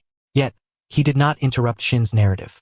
He listened as Shin continued, Momoshiki, Kinshiki, and Urashiki can only be considered appetizers. Ishiki and his organization are the main event for internal stability. Moreover, he paused, his gaze darkening. Although Ishiki is incredibly powerful, as long as we do not allow him to complete his reincarnation through the Otsutsuki, he remains within the realm of what Naruto and Sasuke can handle. Of course, the price is quite painful. Back in the day, during the fateful clash with Ishiki, Naruto opened the baryon mode at the cost of the Nine Tails, momentarily driving Ishiki into a corner. Sasuke, too, was attacked by Boruto possessed by Momoshiki while severely weakened, losing his Rinnegan. Both lost their trump cards and retreated to the sidelines. After that, the true terrifying depth of the Kara organization was revealed. The scientific genius Amato created artificial beings, Ada, Demon, and Code, all implanted with techniques, each posing a significant threat even to Ishiki. The technique Ada possesses, all-knowing, led to an unimaginable disaster in the ninja world during the infinite Tsukuyomi. With a single use of that ability, it caused nearly everyone, save for Boruto, Sarada, and a few others, to lose their sense of self, triggering a chaotic turmoil that lasted nearly a decade. Eliminating these threats posed by the artificial beings is part of Shin's internal plan. During the process of internal stability, I will gather more intelligence on members to lay the groundwork for the next phase of external repulsion. Internal stability and external repulsion are the goals, not merely means. Indeed, Madara nodded after listening and said, "What about the means for the second step after integrating Kagaya's legacy?" Shin replied, "For the second step, I initially planned to rely on Ishiki's cultivation of the Ten Tails to cultivate chakra fruits, using that power to counteract and formulate strategies based on the intelligence gathered, conducting defensive counterattacks, and if necessary, taking the initiative." Madara raised his glass and drank deeply, visions of celestial battles flashing in his mind, a swell of ambition surging within him. Of course, Shin's purification plan is predicated on the current leaderless state of the group. The most cunning of this world, as confirmed by the Momoshiki of the original timeline, has already ascended to a higher dimension. The concept of Shinjutsu is one that, by its very nature, is insurmountable. If it were still active in this timeline, Shin would not make futile resistance. He would simply leave this land and distance himself from it. Consequently, the remnants of Shinjutsu left behind across dimensions also served as the basis for Amato to create those artificial beings. If possible, Shin wishes to possess both Amato's technology and the remains of Shinjutsu, as possessing the techniques in his own hands would undeniably be a significant boon for the next phase of external repulsion. Madara poured himself another glass and refilled Shin's empty cup, asking the most practical question at that moment. "So, how do you plan to collect Kagaya's legacy?" Shin swirled the liquid in his cup, under the chandelier's scattered light, as if the shadows of 10 tails were dancing. He elegantly lowered his head, sipping from the cup, letting out a satisfied sound. After placing the cup down, he picked up some edamame with chopsticks and savored the taste. When it comes to Kagaya's legacy, the first thought is undoubtedly the Ten Tails. 15 years ago, after Kagaya was sealed by Naruto and Sasuke, the Ten Tails body, the Otsutsuki statue, was lost in the dimensional space of the heavenly sphere. I need to reclaim the Otsutsuki statue and then gather the scattered chakra to bring the Ten Tails back into this world. This move had already been anticipated by Madara, who remained remarkably composed. "Then what will you do after reviving the Ten Tails? Will you become its Jinchuriki?" Shin pondered for a moment, picking up a piece of soft bone from the plate in front of Madara, dipping it in a bit of salt and pepper before eating it to counterbalance the taste of edamame.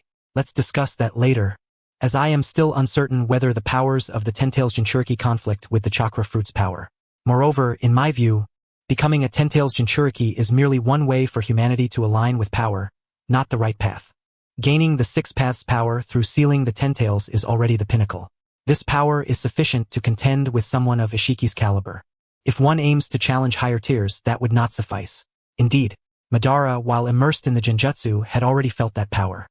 He did not underestimate those beings due to his own aloofness, especially not Ishiki. Once Ishiki completes his reincarnation through the Otsutsuki, even during my prime after absorbing the divine tree, I would not dare to assert that I could defeat him with certainty. To be fair, Naruto's baryon mode, achieved at the cost of the Nine Tails, was indeed formidable. Unfortunately, much like Might Guy's crimson steam from years past, that power is one that, once unleashed, will wither away. Madara, with a hint of melancholy in his eyes, took an empty cup, filled it, clinked it against his own, and drank it all. It seemed a tribute to the youth that could never return and to those who were out of reach.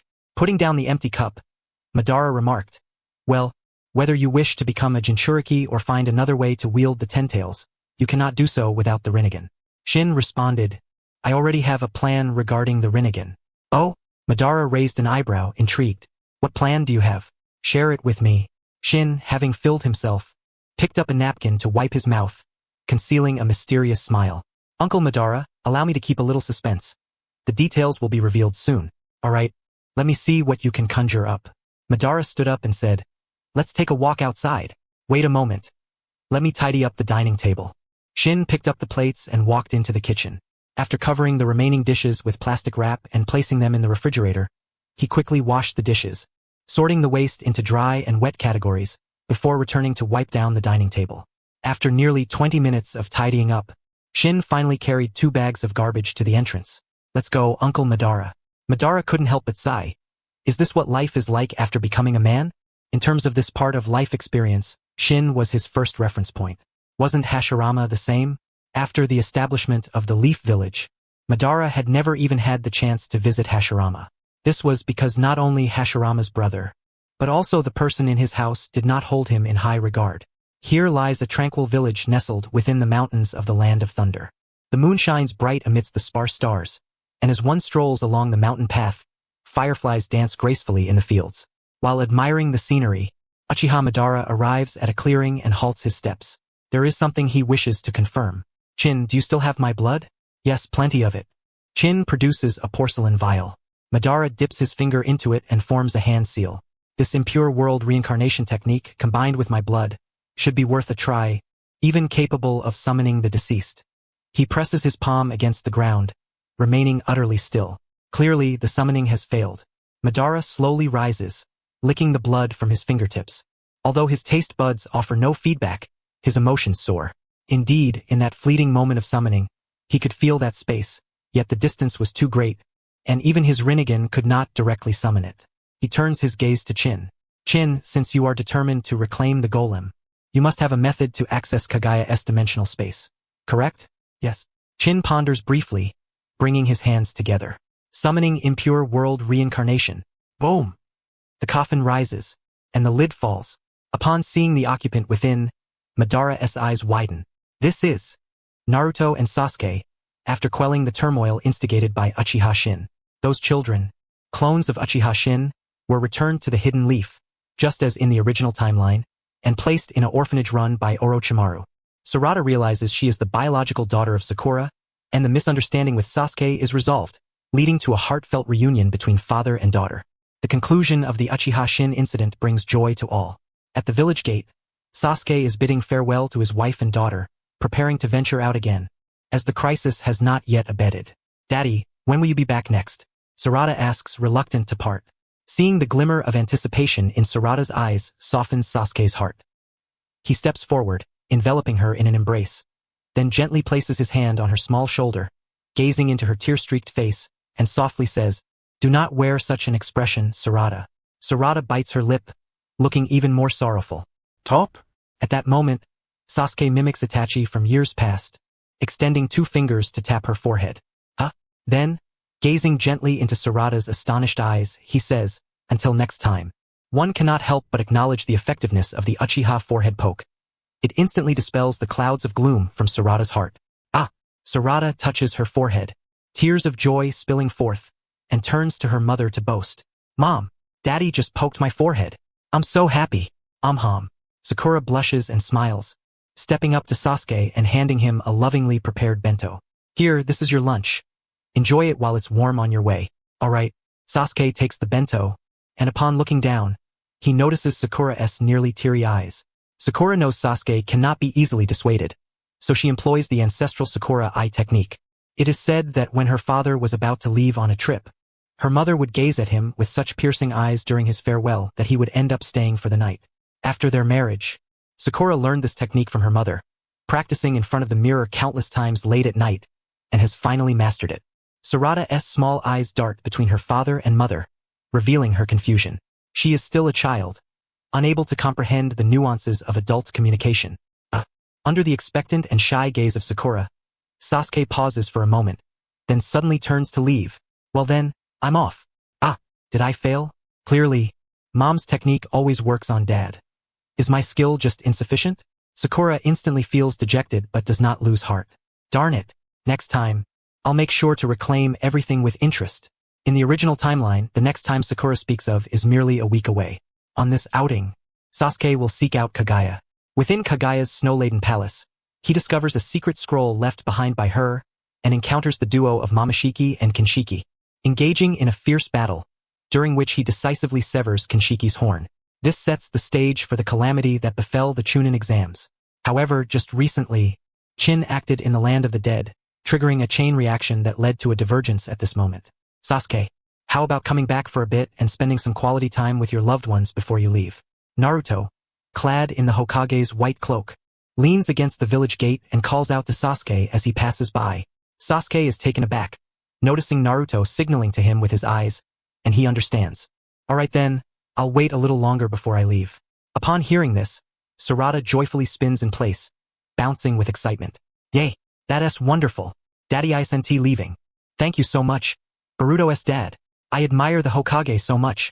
Sakura's demeanor is calm and composed. Yet inside, she feels as if the cherry blossoms of her hometown are about to bloom in all their glory. Even the burden of unpaid loans has been cast aside, as if shattered by a single punch, banished to the heavens. Sakura believes Naruto is assisting her, feeling grateful. Naruto, you're the best. After all these years of friendship, you truly understand me. I'll remember this favor. Sasuke turns back to say, Sakura, Sarada, you two go ahead and wait for me. I'll return shortly. Sakura suppresses her frustration, saying, okay, no need to rush. You two haven't had a proper gathering in a long time. It wouldn't be too late to enjoy some Ichiraku ramen before coming back. Thus, Sakura and Sarada, with hearts full of joy, head back to wait for Sasuke. Watching the two depart, Sasuke hangs the bento at his waist and turns, concealing his smile. Naruto must have called him at this critical moment for an important reason. What has happened? Naruto reaches into his clothing and retrieves a manila envelope. Last night, the land of the dead was attacked. Madara's body was taken away by someone named Uchiha Jin. This is the information Shikamaru compiled regarding him. Upon hearing this, Sasuke furrows his brow deeply. Just after dealing with Uchiha Shin, now there is Uchiha Jin. What is going on lately? Is the Uchiha clan making a comeback? He sarcastically mutters, accepting the envelope, and uses his teeth to untie the thread sealing it.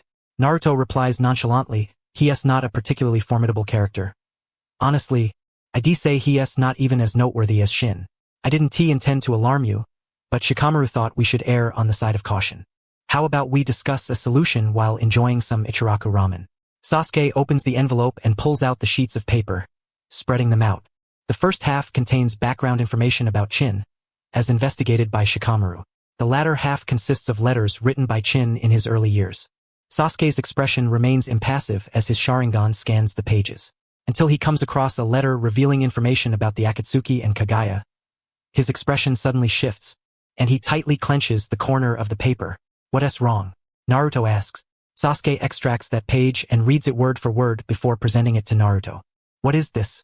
Why is this not mentioned in any of the correspondence? Naruto replies, well, actually, I just found out about this letter's existence.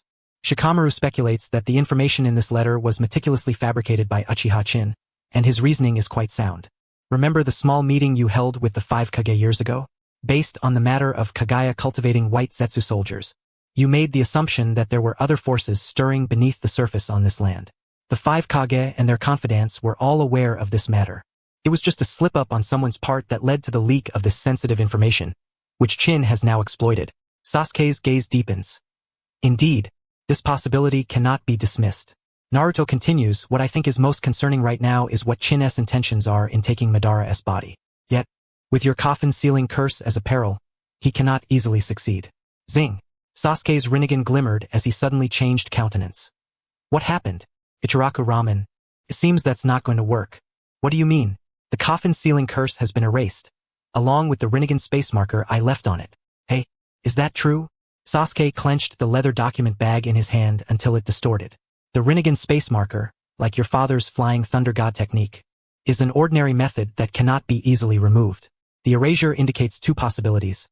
Either Uchiha Chen has the power of yin-yang release, or he possesses other means unknown to us. Naruto's expression darkened. This is no joke, Sasuke rationally assessed. Madara's remains have probably resurfaced. If they are being used to steal information, that would be one thing, but the most dangerous Rinnegan has long dissipated with Kagaya being resealed. The real danger is that he has been utilized for Edo Tensei. After the war, the Edo Tensei scrolls were destroyed. Aside from Orochimaru and Kabuto, no one else should be able to master this technique.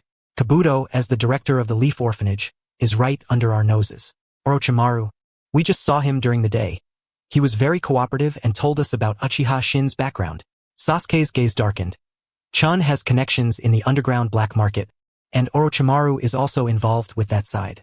To obtain clues about Chen, we should start with Orochimaru as a breakthrough. Swish! Black flames ignited the leather document and letters, the ashes scattering into the night air. Whoosh! The black space portal of the Rinnegan opened with a turn. Naruto, you might not be able to return tonight. I have already left a shadow clone stationed at the office. I hope that in the end, this is just a false alarm. Looking at the figure standing before the coffin, Madara let out a sigh filled with emotion. I never expected to meet you this way, Obito. Madara gazed at Obito in the coffin, who, like when he was just reanimated, exposed his torso, wearing black pants. Barefoot, his hair appeared grayish-white. Obito's state from Edo Tensei could be defined as the Jinchuriki of the Ten Tails. Moreover, the powerful eyes remain intact, though at this moment, they are clouded and devoid of their brilliance. Obito's soul is in a dormant state. Madara's eyes were filled with intense curiosity as he turned his gaze to Chen. How did you find Obito's life essence? When I decided to use Obito as a pawn, to prevent others from discovering his life and death through Edo Tensei, I specifically ordered White Zetsu to dispose of the bloodstains on the boulder that crushed his half-body. And Obito, during Madara's actions, was protected, and given his cautious nature, it is hard to imagine he would leave behind bloodstains. Just as Madara estimated, in the over 10 years since his death, Obito had his arm broken by Minato Namikaze, Toryun Aburame, and Konan, but the severed arm belonged to White Zetsu's body and did not carry Obito's blood, thus cannot be counted as a life essence for Edo Tensei. Additionally, Obito has always been very careful regarding his own information. After all, being able to apply curses through blood, like the evil Haiden, is something he orchestrated as a member of Akatsuki. In this ninja world, could there really be no one with similar abilities? As the saying goes, caution is the mother of safety. Chun smiled and said, have you forgotten, Uncle Madara? At the end of the Fourth Shinobi World War, Obito deliberately let Kakashi Hatake injure him with Raikiri to destroy the curse you left on his heart. Oh, Madara's expression turned enlightened as he recalled more details. But that blood, I remember it should have been spilled on the Ten Tails' back. Chun replied, so, I was present at that time. I simply activated the Boar Knight's eye, and no one could detect my presence. Ah, so you were there back then. Now, the timeline is clear. Madara sighed. You really are a schemer. He crossed his arms over his chest. At this moment, Obito's soul is trapped in slumber. Why is that? Could it be that group does not acknowledge you? Chun smiled and said, no, although it did take some effort, the negotiation with Obito was quite smooth. However, he requested to first go back to the afterlife to greet Rin before coming over. Moreover, he said that when he opens his eyes, he looks forward to seeing the expression on your face, Uncle Madara. Having been the sage of six paths once, he has certainly learned a thing or two. Though Madara teased Obito verbally, he resonated deeply within.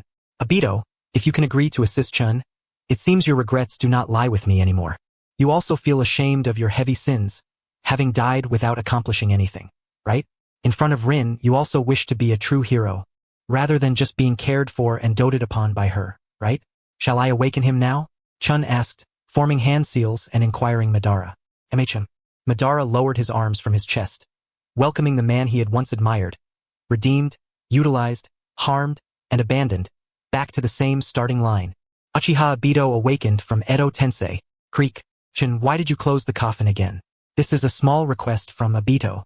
Let me cover the coffin when I awaken him. Crack. The coffin lid closed, cracks appearing. Chun gracefully retreated to the side. Boom.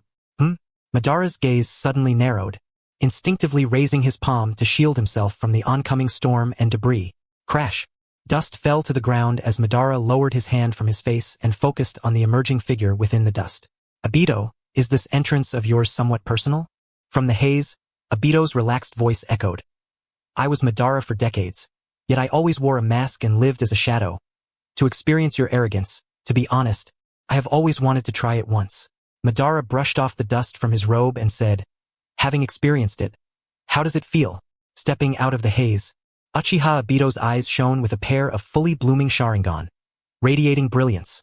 Indeed, others are ultimately others, whether in entrance or in eyes. It is most comfortable when it is oneself. Hearing the hint of a jab in his words, Madara smiled brightly. Of course, the Rinnegan is not something just anyone can wield. When I transplanted that one, it was quite the ordeal for you, wasn't it? Obito shot back. By the way, Is that nauseating face still protruding from your chest? Your verbal skills have improved, Obito. Do you want to practice a bit? Sure, I am barefoot, so I am not afraid of you wearing shoes. Crackle. The two faced each other, their foreheads seemingly clashing with intense sparks. These two were undoubtedly grievances in life. Upon meeting again after death, they could not miss out on a verbal spar, or even a chakra clash. After all, they were both in Edo Tensei bodies, so neither could defeat the other. Wait a minute, Madara has the Rinnegan, and the human path can restrain Obito, but if Obito uses his eyes well, Madara may have no chance. But you two cannot fight here. Otherwise, Light and I will have nowhere to sleep tonight. Ah! Uncle Obito is back. A childlike voice floated in from behind. Chen sighed in relief. Thank goodness. Light and Xiaoya have returned from their walk. The electric sparks dissipated completely. The two men tacitly retracted the tense atmosphere. Obito turned his gaze, smiling warmly. Light and Xiaoya, it's good to see you again. Madara thought. Chen actually brought Obito back for dinner? Boo-hoo. Uncle Obito, you finally returned. I thought you would never come back. Xiaoya hurriedly ran up to Daitu. Daitu naturally bent down, lifting Xiaoya into his arms and affectionately said, How could I not come? Uncle Daitu has been looking forward to seeing you again. Ban silently cursed. Daitu. How infuriating. I have never held Xiaoya. Guang stepped forward with a smile to greet. Have you greeted Rin? Daitu nodded and replied, Yes. Rin said that in times of trouble in the shinobi world, we must not shirk our duty. She urged me to follow my heart's desire, to act decisively without any burdens of thought. She will be watching over me as always. Guang lowered his head in admiration and said, Rin truly is an extraordinary girl, having been deeply hurt by this world yet always holding the purest intentions towards it. In her presence, I feel. His gaze inadvertently swept over Chen's chest. At that moment, Chen grasped her hand, signaling her to refrain from continuing. Daitu wore a smile, seemingly fully understanding the implication of the couple's actions.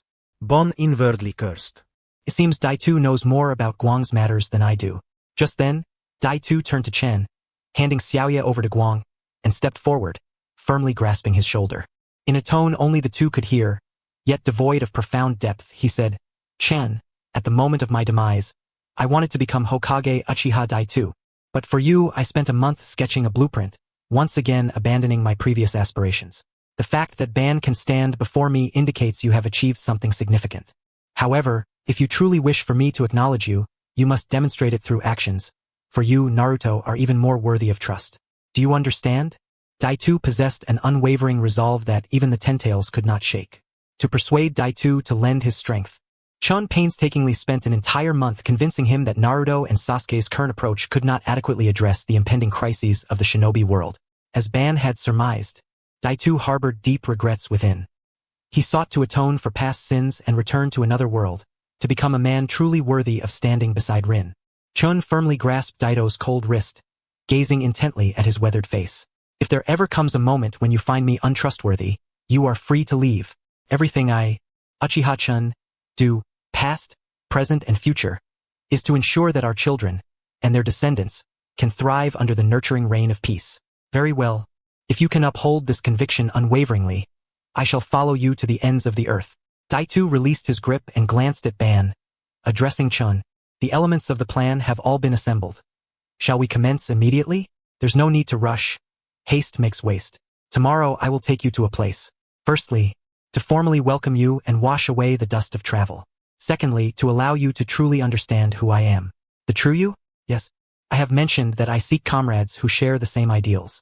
I pride myself on knowing you and Uncle Ban completely, yet you only have a superficial understanding of me. You will take us to a place where we can truly understand you. Indeed, and it is the only way. He successfully piqued Daito's curiosity. What place? Chen's gaze shifted towards the southwestern border of the shinobi world. My private domain, which also serves as the true rear of our faction, the Hidden Snake Village. The lair of Orochimaru lies deep in the mountains of the Land of Fire, a place seldom trodden by people. With the advancement of time, the Raijin Company developed the Lightning Car, which has long served as the primary means of transportation for ninjas undertaking cross-border missions. The daily lives of ninjas, their furnishings, are imbued with a modern atmosphere. Orochimaru is a person who keeps pace with the times. While he has invested heavily in the latest scientific equipment, he has also transformed a small room in the base into a guest area rich in modern living ambience. specifically designed to host esteemed visitors like Naruto and Sasuke, who are currently seated on a cozy red fabric sofa facing Orochimaru. On the round glass coffee table before them, 3 small snake-shaped cups exuded steam. Orochimaru's raspy voice carried a touch of human warmth. Sasuke-kun, it's rare for you to return. I have prepared a special blend of tea for you to try. Naruto, you often burn the midnight oil. This cup of tea in front of you also has a refreshing effect on the mind. After speaking, Orochimaru elegantly took a sip of the hot cocoa before him. Neither Naruto nor Sasuke showed any inclination to drink. Sasuke got straight to the point. Orochimaru, do you know about Uchiha-chan? A flicker of surprise passed through Orochimaru's eyes. Keenly observing Sasuke's subtle expressions, he immediately discerned. It seems you are well informed. Orochimaru slowly set down his cocoa cup and smiled. No wonder you returned shortly after leaving. It appears you have encountered a rather troublesome situation. Naruto said in a low voice. That group attacked the Leaf's forbidden area, took Ban's remains, and even broke the sealing jutsu that Sasuke placed on the coffin. Orochimaru replied. Thus, the two of you, as the Hokages of the Leaf, are concerned about the risk of Ban being reanimated through the impure world reincarnation technique. After all, in this world, the only ones capable of using the impure world reincarnation are myself and Kabuto, who has since retired and is still engaged in research for the sake of truth. It is only I who remains. Sasuke's feelings towards Orochimaru are somewhat complex. He once coveted his body, yet he was also a guide on his path to growth. The hawk soars in the sky, its shadow elongated by light. Orochimaru is the path he has traveled, and apart from Itachi and Naruto, he is the one who understands him best. In truth, Sasuke sincerely believes that Orochimaru will not undertake any actions that could harm the shinobi world again. However, as the Hokage of the Leaf, he cannot place personal judgment above public credibility. He too bears the weight of many scrutinizing gazes from within, feeling trapped. He can only handle matters with professionalism. That's how it is, Orochimaru. In the past, you committed heinous crimes akin to mine. Because you made certain contributions during wartime, your sins have been mitigated, allowing you to conduct research under supervision, provided you do not harm innocent lives. Given that you have not engaged in any outrageous conduct in recent years, the Leaf has turned a blind eye. But this incident is of great significance. It would be wise for you to clear your name as soon as possible. Orochimaru picked up his cocoa again, sipping it slowly. Sasuke-kun, you should understand me. I do not have a habit of rehashing the past. The truths I have uncovered always move forward, just as I have long discarded the cursed seal I once took pride in. I have long lost the desire to explore the impure world reincarnation technique. That kind of body, devoid of warmth and heartbeat, is not what I pursue in my quest for immortality. He raised his eyes, clear and sincere. I wonder if my response can clear my name? Sasuke pondered for a moment and said, as long as this matter has nothing to do with you, please tell me everything you know regarding Chen. Orochimaru lowered his gaze. I have actually never had direct dealings with Uchiha Chen.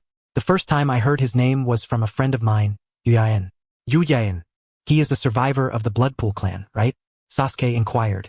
The Bloodpool, as legend has it, is a clan with blood-eyed members, correct? They possess powerful genjutsu abilities, and once ensnared in such illusions, their blood becomes controlled by the user, rendering them like lambs to the slaughter. Because the blood-eyed abilities were deemed too dangerous and regarded as ominous, the clan members were exiled to Hell Valley, where the Uchiha clan was responsible for guarding them. Although Hell Valley has become a thing of the past, the Bloodpool clan harbors extreme animosity towards the Uchiha clan. Naruto said, indeed, Chen is the guardian of the Bloodpool clan, a descendant of the Uchiha. His parents seemingly perished due to the clan's vengeance. You just mentioned Yen. Does this relate to the matter? Orochimaru replied, Naruto, your knowledge is limited to this extent, which makes it easier for me to explain. Yen is the one who killed Chen's relatives. Yen once told me, Orochimaru, have you ever seen a 10-year-old brat who can awaken the legendary Mangekyo Sharingan of the Uchiha? 10 years old. Naruto and Sasuke looked on in shock. Orochimaru's eyes gleamed with a strange light. Indeed, 10 years old. Yen informed me that if he were ever to die, it would certainly be at the hands of that child. That child is named Uchiha Chen. Later, about 3 years passed and Yen truly died. Not only did he die, but his wife and all the surviving members of the Bloodpool clan were exterminated as well. Naruto interjected, was that Yen very strong? Orochimaru chuckled. The strongest eye awakener in the history of the Blood Eyes, slightly weaker than Itachi, perhaps on par with me back in the day. Upon hearing this, Naruto lowered his head and took a sip of tea, calmly reflecting, I underestimated Uchiha Chen. He possesses the Mangekyo Sharingan, and his strength could rival Itachi's. Well, this tea is quite good. Naruto set down the teacup and offered a compliment. Orochimaru continued, as a friend, I collected Yan's remains. Thinking of Yan's words, I began to grow curious about Chen, but my curiosity was merely superficial, for at that time, my attention was drawn to another Uchiha genius. Sasuke, you know, that person is you. The next time I heard the name Chen was 5 years ago. He had already become a behind-the-scenes financier in the dark world. At that time, I had developed a technological achievement for extraction. As long as a ninja had left a corpse behind, no matter how minute, I could extract the chakra crystal of the perpetrator. Out of a certain curiosity about Chen, I used Yan's body to test this technology and successfully obtained a chakra crystal. Orochimaru stood up and opened the display cabinet behind him, recalling the numbered memory, and soon retrieved a silver-gray chakra crystal from a small box. Though referred to as a crystal, it was merely a small particle the size of a fingertip. Orochimaru, wearing white rubber gloves, handed the chakra crystal to Sasuke. If Yen was killed by Chen, then this crystal contains the residual chakra of Uchiha Chen, and this should serve as a lead for you to trace back to him, right? By the way, the closer this crystal is to the chakra target, the clearer the sensing becomes. Regardless of the many stories about Chen at this moment, they were of little importance compared to the tangible lead. Naruto raised his white Hokage cloak and stood up, saying, there is no time to waste. Let us move quickly. Sasuke. Wait, before we set out, I need to confirm one thing. Sasuke revealed his Sharingan hidden beneath his bangs, focusing on Orochimaru's head. The chakra network in his brain showed chakra responses that were perfectly normal. Sasuke could be 100% certain that Orochimaru was not under any form of illusion. He let out a sigh of relief in his heart. He truly did not want to act violently towards Orochimaru, under any circumstances. Orochimaru will be leaving now. Receiving the chakra crystal, Sasuke raised his black cloak and walked out with Naruto towards the cave exit. Here, they were barely able to sense a chakra corresponding to the crystal, located in the land of lightning. Go resolve this in one breath. Although the sand in their shoes was bothersome, it was ultimately just a minor inconvenience. If he truly managed to bring Madara out, things would get troublesome. Clearly, after listening to Orochimaru's account, they did not take Chen too seriously. A 10-year-old awakening the Mangekyo? It was indeed a rare occurrence. But the Uchiha clones were not much older, yet each possessed a Mangekyo. Once you've seen the vast sea, it is hard to take mere water seriously. That's how it was. At this moment, Naruto and Sasuke were unaware of what they would experience on this journey, and the battle that would occur before dawn, a 2-against-1 confrontation, would completely upend their understanding. Furthermore, they were oblivious to the unusual light that appeared in Orochimaru's eyes as he watched their departing figures, murmuring in a hoarse voice, this is precisely the scenario you wish to see. I senti it, Lord Chen, on July 3rd at 8:10 in the morning. After breakfast, Chen and the three of them prepared to accompany the 2 flower shapes to the legendary hidden ninja village. Before officially departing, Hikari shed her ninja skirt and changed into the long blue trench coat from her youth, cinched at the waist, with her tall, elegant legs clad in ninja boots, shedding her girlish charm and exuding a refreshing demeanor. She took out 2 new outfits from the wardrobe and came to the living room.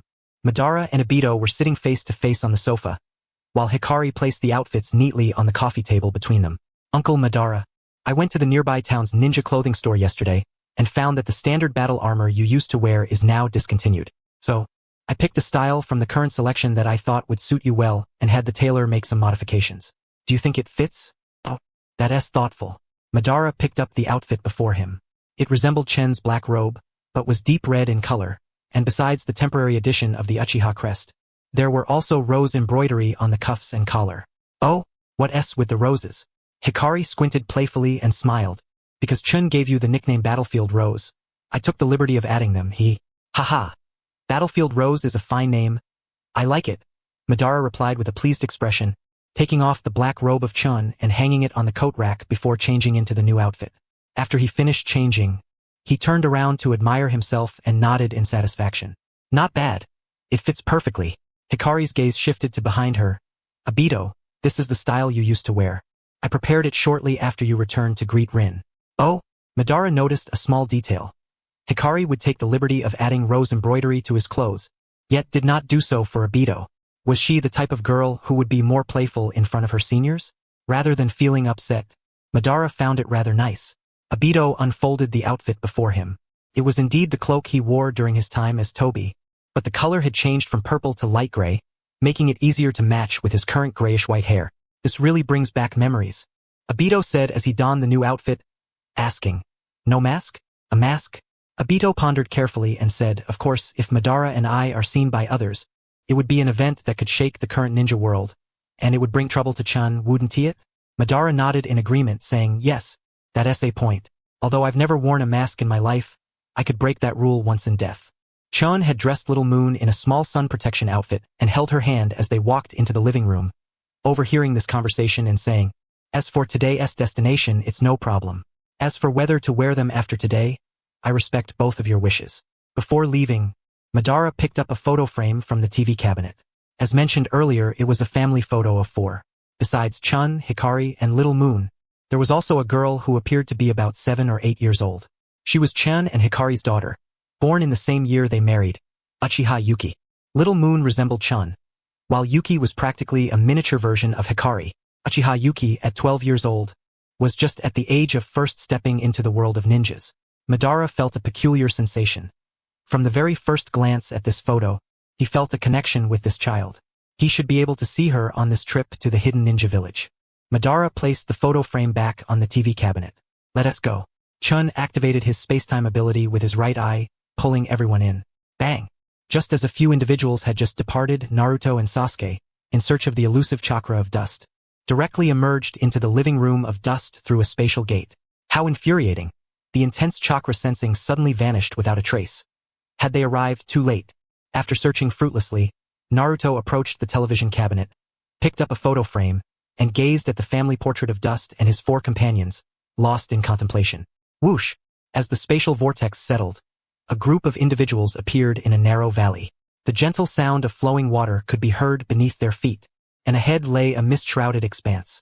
Ban's first instinct was to grasp Little Moon's hand, preventing her from falling into the water. Wading through the water. Yet this little princess adeptly released chakra from her feet, standing firm upon the surface. Ban could not help but be astonished.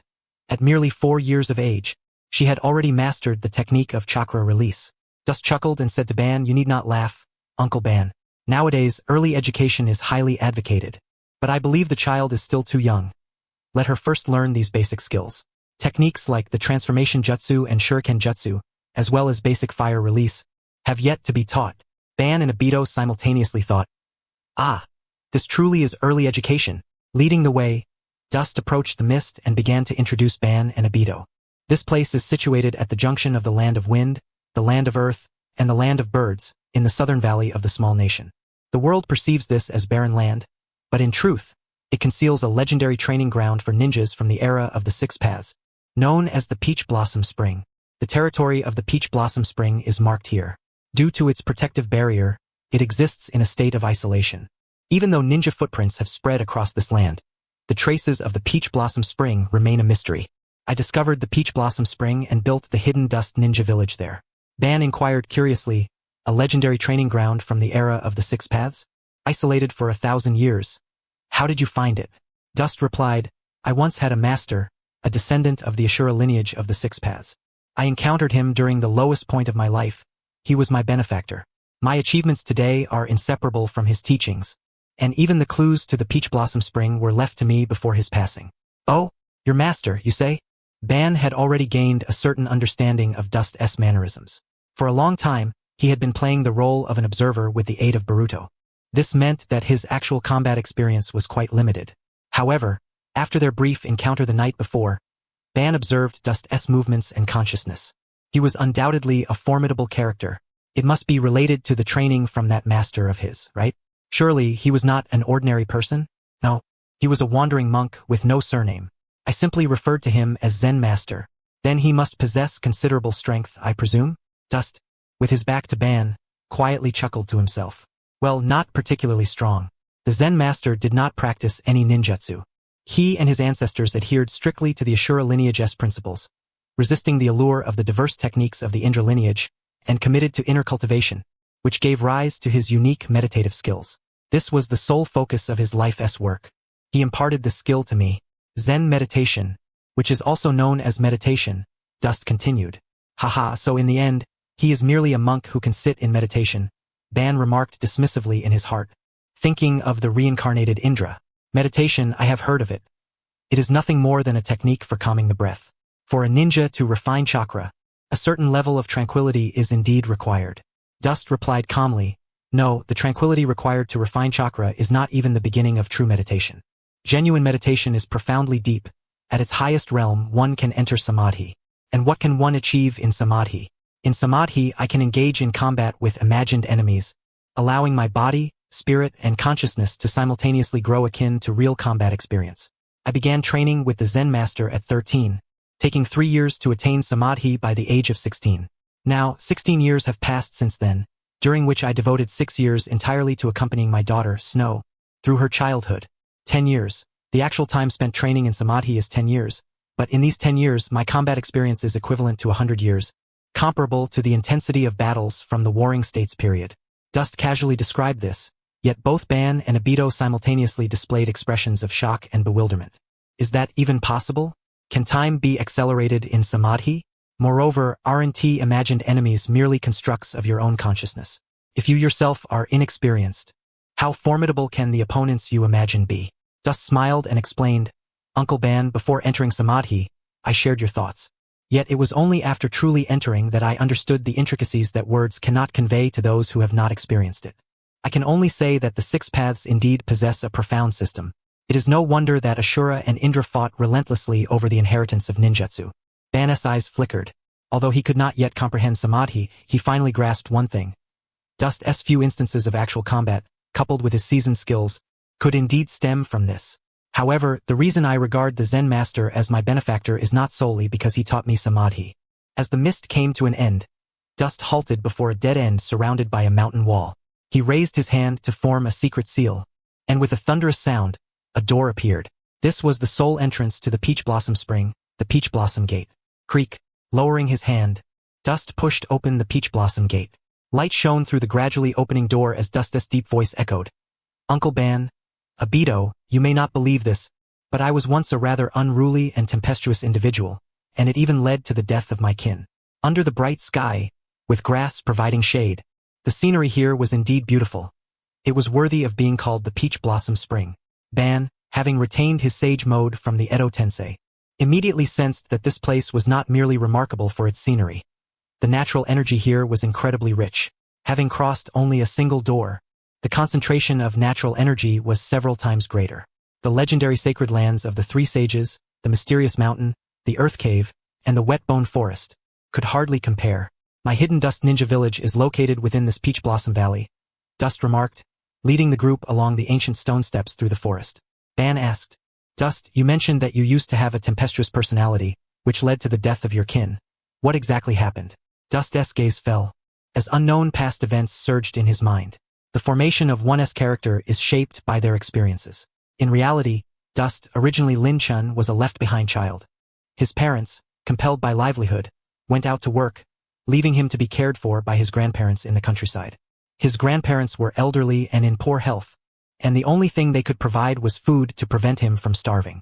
Companionship and education were utterly out of the question, which caused him to develop a self-centered and unruly personality far too early. Later, he attended a middle school for left-behind children, surrounded by problematic youths shaped by a lack of childhood and failed education. Fortunately, Dust's nature was not bad. He was intelligent and possessed the ability to discern right from wrong, so he did not immediately follow the wrong path. However, good times did not last long. In his second year of junior high, both his grandparents passed away in succession, and his parents, busy making a living, neglected him. Dust felt an unprecedented sense of loneliness. It was from that moment that he fell in with a group of wayward children, leading him to decline in the eyes of teachers and adults. In truth, he understood that neither his grandparents nor his parents were at fault, regardless of whose perspective one considered.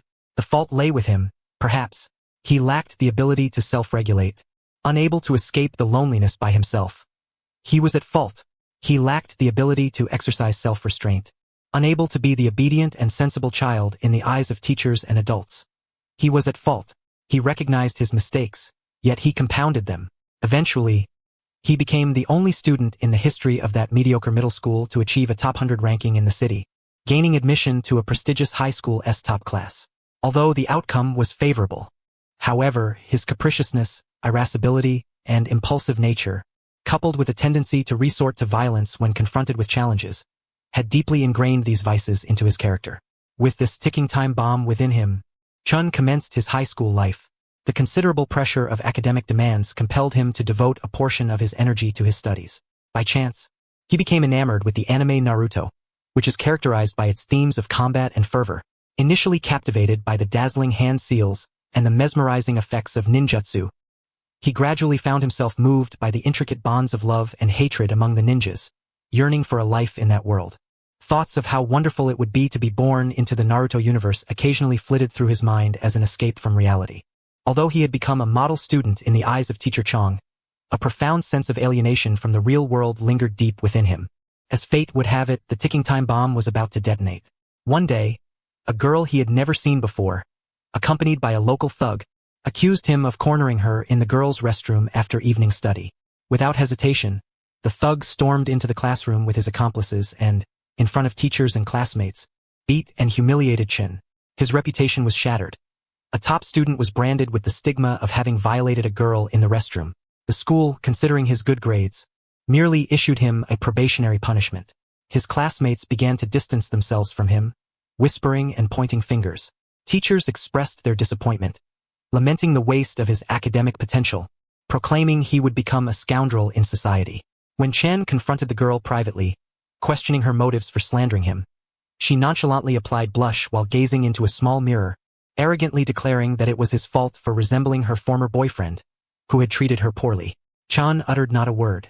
Instead, he withdrew a compass he always carried, unscrewed the sharp tip, and plunged it directly into her eye beneath her fluttering eyelashes. He withdrew it and, amidst her screams, stabbed her face repeatedly until the stainless steel tip bent against her cheekbone. Then, as the sirens of ambulances and police cars wailed, and the lights of mobile phones from onlookers illuminated the scene, he realized that in a moment of impulsiveness, he had ruined his life. Yet he felt no remorse. So be it. With a twinge of guilt toward his parents, he pressed the bent tip of the compass, along with the entire leg, into his own temple. In this fierce manner, he paid tribute to his profound sense of alienation from the world. It seemed as though the world returned the sentiment. In the realm of reality, Lin Chen's body turned to ashes and returned to the village where he had once lived with his grandparents. Yet his soul transcended dimensional boundaries and arrived in the Naruto world he had long yearned for. After 10 months of darkness and chaos in the amniotic fluid, Uchiha Chan was born in a remote village of the Land of Thunder. It appeared that heaven sought to compensate him for the loss of everything once taken from him, bestowing upon him the care and affection he had missed from his parents. Upon his birth, a high monk in the temple had foretold his fate, stating that the couple was destined to have no children, yet this child would possess a brother. 2 years later, his younger brother Jin was born, and the four of them lived together in harmony. Chen felt he had found his true home and vowed to protect this hard-won happiness. However, not all was perfect.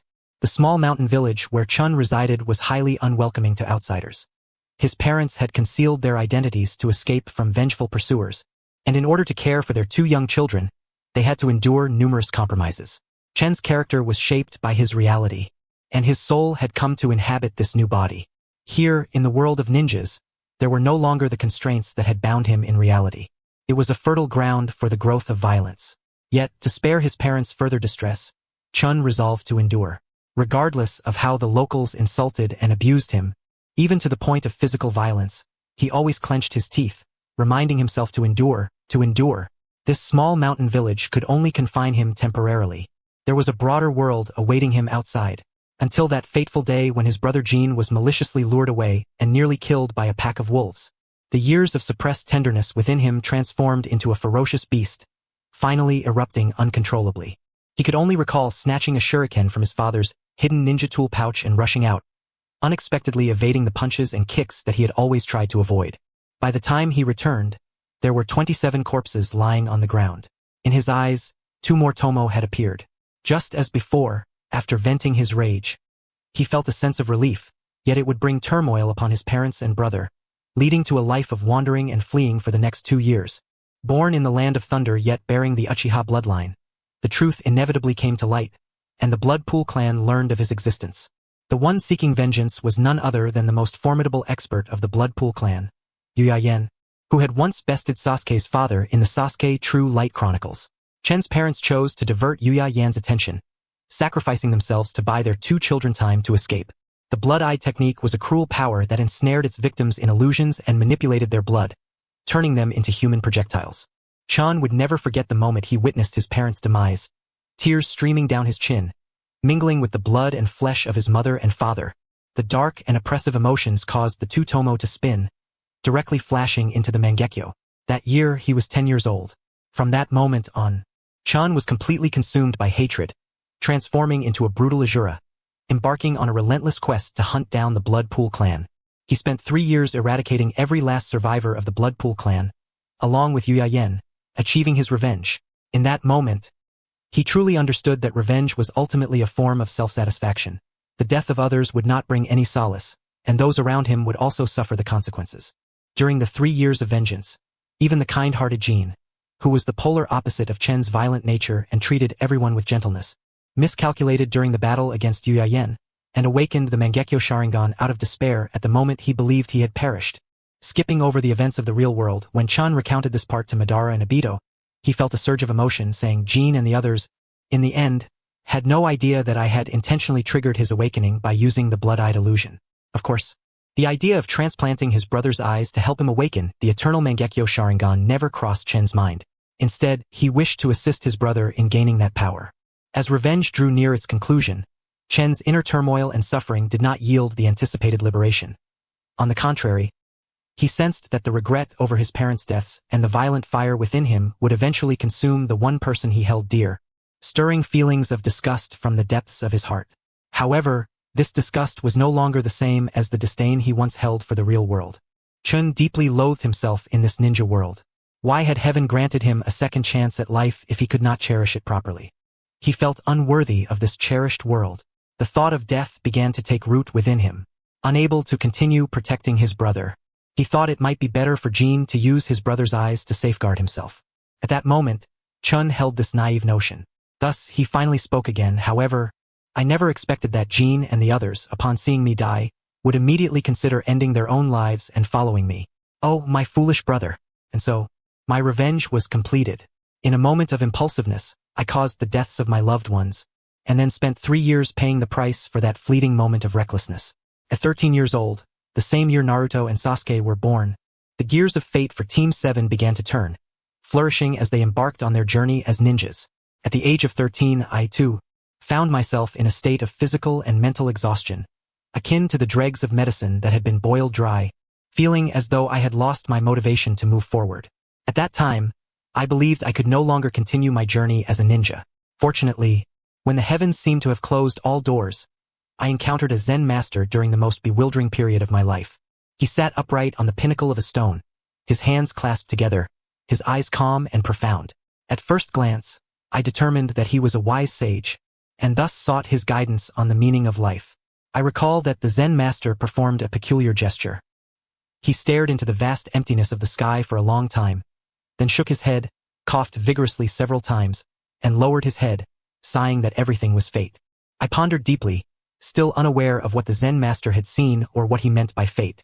Ultimately, the Zen master, who had never taken a disciple in his life, decided to accept me as his pupil. He taught me to focus my heart on the present and to return to a state of tranquility. I was eager for such a technique to tame the ferocious beast within me. Through the Zen master's teachings and his embodiment of meditation, I finally subdued that beast, discovering the long-sought peace and rekindling my passion to forge ahead. As if fulfilling his mission, the Zen master approached the end of his life, entrusting his granddaughter to me and providing me with the key to open the door to paradise.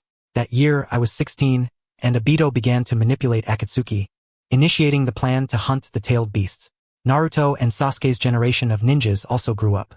Obito cast his gaze downward, as if he saw his own reflection in a puddle before him, the face of a masked Uzumaki.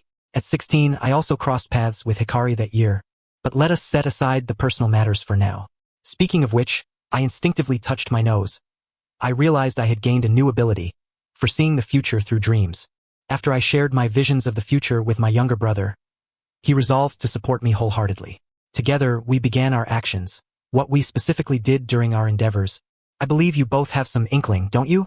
My ocular powers are the Uchiha Mangekyo Sharingan and the Rinnegan, While my brother possessed the powers of the Uchiha Sharingan and the abilities of the Senju, I was able to execute the early arrangements, thanks in no small part to my brother. At this point, my words, along with my figure, came to a brief halt. But 7 years ago, my brother perished under mysterious circumstances, leaving behind the young twin siblings, Wind and Flower, and granting me the eternal light of the Mangekyo Sharingan just as I was on the verge of losing my sight. At this juncture, I hung my head in sorrow. My brother's death triggered a series of subtle changes within me. The dreams that once foretold the future ceased to come, and the uncertainty surrounding my brother's untimely demise forced me to compromise to some extent with the present situation. This compromise manifested in the arrangements I made afterward. I contemplated a great deal, perhaps one day I too would follow in my brother's footsteps. But regardless, I must first ensure a secure path for the children. At this moment, Hikari bit down tightly on her lip. I declared, "Thus, I have resolved to establish a stable foundation. I do not have the luxury of time to squander, hence I require a means to generate funds. In my early years, I confiscated a fortune from a greedy merchant in the land of waves, but it remained untouched. I utilized that wealth to venture into some gray market businesses and subsequently invested all the profits into the construction of the hidden village of paradise. Look, it is right before your eyes." As I halted my steps before the rocky face of the Hokage monument, sunlight filtered through the dancing shadows of the trees, dispelling the haze of the past. In the land of thunder, Hikari and I found ourselves with Sasuke standing by the window, his expression somber. The sudden disappearance of my chakra was indeed quite puzzling. I suspected he possessed space-time abilities. Naruto did not respond to Sasuke. He had been seated at the dining table for half an hour, scrutinizing my photograph. Sasuke turned, curiously asking, "Is there something wrong with that picture?" Naruto gently touched the frame and replied, "No, I was merely pondering that it turns out this person also has a wife and children." Sasuke naturally remarked, "I senti that quite normal? The intel indicates that he was born in the same year as us, and now our children have officially become ninjas." Naruto shook his head, indicating that the issue was not that.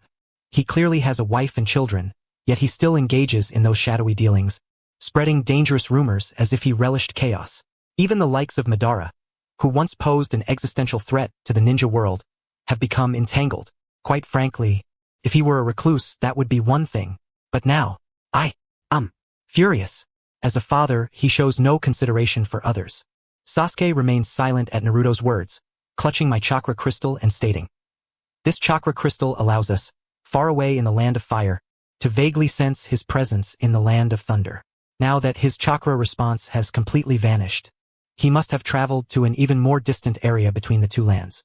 If we proceed with this assumption, we can determine the range. Let us investigate in succession, utilizing my Rinnegan's space-time abilities." Naruto rose and placed the frame back on the television cabinet. A cluster of towering buildings emerged before Madara and Obito. It was a village that appeared much more prosperous than the Leaf. In the streets and alleys of the village, figures rushed about busily. At that moment, the most eye-catching sight was a white bird soaring swiftly through the sky. That flamboyant design caught Obito's attention, and he raised his brow. With his Sharingan, he focused on the bird and discerned a young man with a golden ponytail, peering down with a miniature telescope through his left eye. Deidara? Upon recognizing the identity of that person, Obito was taken aback and looked towards me, inquiring what was happening. Deidara, along with the majority of those resurrected by Edo Tensei, had been sealed by the allied shinobi forces during the Fourth Great Ninja War, and subsequently, with Itachi controlling Kabuto, their souls had ascended. I calmly replied, "Including former members of Akatsuki, I have gathered certain shinobi with notable lineage from the ninja world. After the war concluded, I gradually resurrected them using Edo Tensei. Of course, those like Scorpion and Itachi, who fulfilled their lifelong ambitions and hold no further attachments to this world, are not included. Additionally, Nagato, who was sealed within the Tenseigan, cannot be resurrected by Edo Tensei." Obito sighed deeply. "Truly an impressive feat. How did you manage to make these dangerous individuals comply? It should not be by the methods used by Orochimaru and Kabuto, employing those consciousness-erasing zombie seals, right?" Seeing the vivid expression on Deidara's face, I knew he had not lost his personality. Madara's gaze also turned towards me, clearly curious about the answer to this question. I pondered for a moment and slowly uttered 3 words. Butsuiten. Butsuiten. Obito's thoughts raced. "Realizing that it was in your hands?" Madara remarked, "I am familiar with Butsuiten. It is recorded in the secret scroll of Uchiha ocular techniques. a fleeting technique from the early Warring States period that directly altered the dynamics of the Uchiha in subsequent wars. You're not suggesting that this Shursui was the one known as Shunshin Shursui during the Third Great Ninja War, are you? During that period, Madara was underground, collecting information through White Zetsu, so he was aware of Shursui's existence. However, Madara had not placed much importance on it at the time. Indeed, it is the very same Shunshin Shursui. Oh, he awakened the Mangekyo Sharingan? Cultivated Butsuiten? That is indeed curious. No wonder Madara was unaware. Shursui had opened his eyes long ago, but he kept it well hidden, revealing his ocular prowess only to the third Hokage and Danzo right before the Uchiha coup. I explained Shursui to Madara, which also brought to light the tragic history of the Uchiha clan's extermination and Itachi's deeds. So it is, at that time when the Edo Tensei was suddenly released, I remarked to the 5 Kage that there were indeed a few capable ninjas among the allied shinobi forces, not expecting it to be none other than brother Sasuke and Itachi Uchiha. After the activation of the Koto Amatsukami, Itachi used Amaterasu to incinerate the crow implanted in Shursui's left eye, while I retrieved that I using the Yamatsu Hirasaka technique. I believe Uncle Madara can imagine the specifics. Madara raised his hand and stroked the empty eye socket of Hashirama through his robe. I can certainly envision it. Obito asked, but since Koto Amatsukami has already been activated, wouldn't it require Hashirama's cells to restart it quickly? Did you also transplant Hashirama's cells? No, but I have another clever use, I replied. I bit my finger and used the blood to form a hand seal. Summoning technique. With a bang, a bird adorned with white feathers, measuring 3 feet long, emerged from the white smoke and perched on my left shoulder.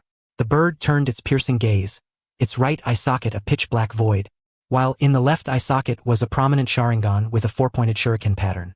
Obito immediately recognized it. Ah, it's Shursui's eye. I explained this is the Yatagarasu, a summoning bird I cultivated using Hashirama's cells. I intend to use it as the vessel for activating Koto Amatsukami. As for Shursui's right eye, Madara was even more astonished by the existence of the Yatagarasu. You were skilled in cellular cultivation as well? Back in the day, he had relied on the Outer Path's demonic statue to cultivate that Hashirama clone. The fact that I cultivated a contract summoning creature shows a clearly superior level of technical expertise. I smiled and said, well, that is a long story. I specifically sought the guidance of someone, and perhaps I can elaborate on it in the future. Huh? What is that? The Yatagarasu appeared, creating a white smoke screen, which caught the attention of Deidara, who was patrolling and using a telescope. As the C2 flew at high speed, it was abruptly pulled down. Is there an intruder in the hidden paradise? How rare. Deidara reached into his waist pouch, rustling the ninja tools. This is a perfect opportunity to showcase my art. I raised my eyes, and suddenly, Deidara's expression changed drastically. He crushed the art piece he had just created right in his pouch. As the flying creature approached, Deidara prostrated himself before me. I didn't expect it to be the Shadow Man. My apologies, my apologies. I almost let my art gather dust here. Both Madara and Obito observed Deidara in unison. Then they exchanged glances, astonished, as they realized that they had not detected any sign of illusion controlling Deidara. Madara pondered, what's going on? According to rumors, Koto Amatsukami should not possess such capability. Having witnessed Koto Amatsukami from Obito, he was even more convinced. Koto Amatsukami can alter a person's thoughts without them being aware, but only the target themselves cannot perceive it. Others can still use means such as the Sharingan or Byakugan to detect abnormalities in the chakra network of the brain and take steps to dispel it. Back at the 5 Kage summit, Danzo had manipulated things, only to be discovered by the Byakugan of the hidden mist. Could it be that? Madara, deep in thought, noticed something, his gaze shifting to my left eye. I thought to myself, truly, Uncle Madara, you have quickly discerned the essence from the phenomenon. Indeed, it is the left eye, the mitobane, which originally resided in my brother's left eye and was inherited by me through the transplanted eye. This can yield extraordinary returns when used in conjunction with techniques. Combined with Edo Tensei, it can transcend the limits imposed by Edo Tensei, allowing Madara to utilize the power of the original Rinnegan, enabling Obito to be infused with the 6 paths power throughout his body and eyes. In conjunction with Koto Amatsukami, it can permanently eliminate any abnormal chakra reactions in the target's brain. Not only can it become undetectable, but the means to dispel Koto Amatsukami will also be completely closed off. Illusions transform into reality. This is the mitobane Koto Amatsukami. Once subjected to this Koto Amatsukami, the target will forever become a captive of my essence, and the extent of their captivity depends entirely on my will. Generally, I do not completely erase the target's original personality. Instead, I leave a portion of their individuality intact, provided they are absolutely loyal and behave themselves within my domain. Just like Deidara before me, who still retains his passion for art. Of course, depending on each individual's circumstances, I may apply the technique more lightly or heavily. With a bang, the Yatagarasu vanished into the white smoke. Deidara, continue your patrol, I instructed. Yes, Shadow Man. Deidara rose and, just as he was about to take flight on the bird, his gaze suddenly locked onto Obito's face, staring deeply, his eyes growing increasingly peculiar. Hey, wrinkle-faced guy, Haven T, we met somewhere before? I feel like there is something familiar about you. Obito smiled and replied, No, you must be mistaken. Oh, all right. Deidara withdrew his gaze and flew off on the bird, muttering to himself, I still feel like I've seen him somewhere. Madara remarked playfully, Deidara, that explosive little brat just called you Shadow Man. I shrugged and smiled. They insist on calling me that. I never self-identified as a shadow. Ascending a staircase built along the mountainside, we arrived behind the greenbelt of the hidden street, observing the bustling shops and the throngs of people. Obito, confused, asked, This is a secluded paradise. Where did all these common folks come from? I replied, Most of them are from the Rain Village, secretly migrated over. They have been under closed rule for years, so the people have adapted to this relatively isolated environment. What? Obito was taken aback. How did you manage that? You didn't apply Kodo Amatsukami on all these people, did you? A smile tugged at the corner of my mouth, hinting at mischief. I could, but there is no need. It's actually quite simple. Just have someone with absolute influence in the Rain Village step forward, and they will naturally respond en masse. Obito frowned. Who in the Rain Village has such absolute influence? It's me. A cool female voice suddenly rang above us. With a flurry of colorful paper fluttering down, they coalesced into a slender figure, a woman with a radiant complexion and clear amber eyes. The red clouds of her cloak lightly covered her stockings, and her long blue hair cascaded down to her shoulders. Gasp! Obito inhaled sharply, his expression one of sheer disbelief. Impossible, you clearly died. Years ago in the Rain Village, I had used illusions to ascertain the whereabouts of the Rinnegan, and I had confirmed her death. Why are you alive and standing here, Conan? With a teasing tone, Conan, her amber eyes framed by soft lavender eyeshadow, gazed at Obito. Your face behind the mask shows such a taboo expression, doesn't it? By the way, should I call you Madara or Obito? Obito, flustered, found himself unable to respond. The paper ocean battle in the Rain Village was, without exaggeration, the closest he had ever come to death. He appeared to navigate it with ease, but in retrospect, it would make anyone break out in a cold sweat. 6 trillion explosive tags, and he had rehearsed it several times. This woman's methods were utterly insane. If she had an obsessive-compulsive disorder, and pushed it to 10 trillion, Obito would undoubtedly have turned to dust long ago, or worse, he might have completely vanished without a trace. Oh, Madara raised an eyebrow, lifting his arm as if the show was about to begin, thinking. From the little girl's words, it seems she has played tricks on people in my name before. Given Obito's guilty appearance, he must have been fooled by this little girl. How amusing.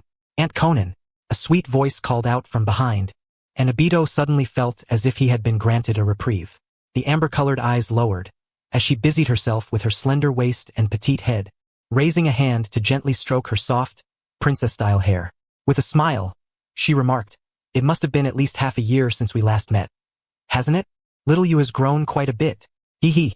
Little you's goal is to be as tall as Auntie in the future. Then you must listen to your parents and eat well. You need to keep up your nutrition, she added. Approaching with a beautifully wrapped box, she said, Sister Shaonan, this is a little gift I brought for you. Then, in a hushed tone meant for women, she continued, This is the latest model that cannot be purchased on the market. It was obtained through internal channels by Chen, and its effects are remarkable. You should try it when you get back. Xiaonan's eyes brightened. Oh, this is truly precious.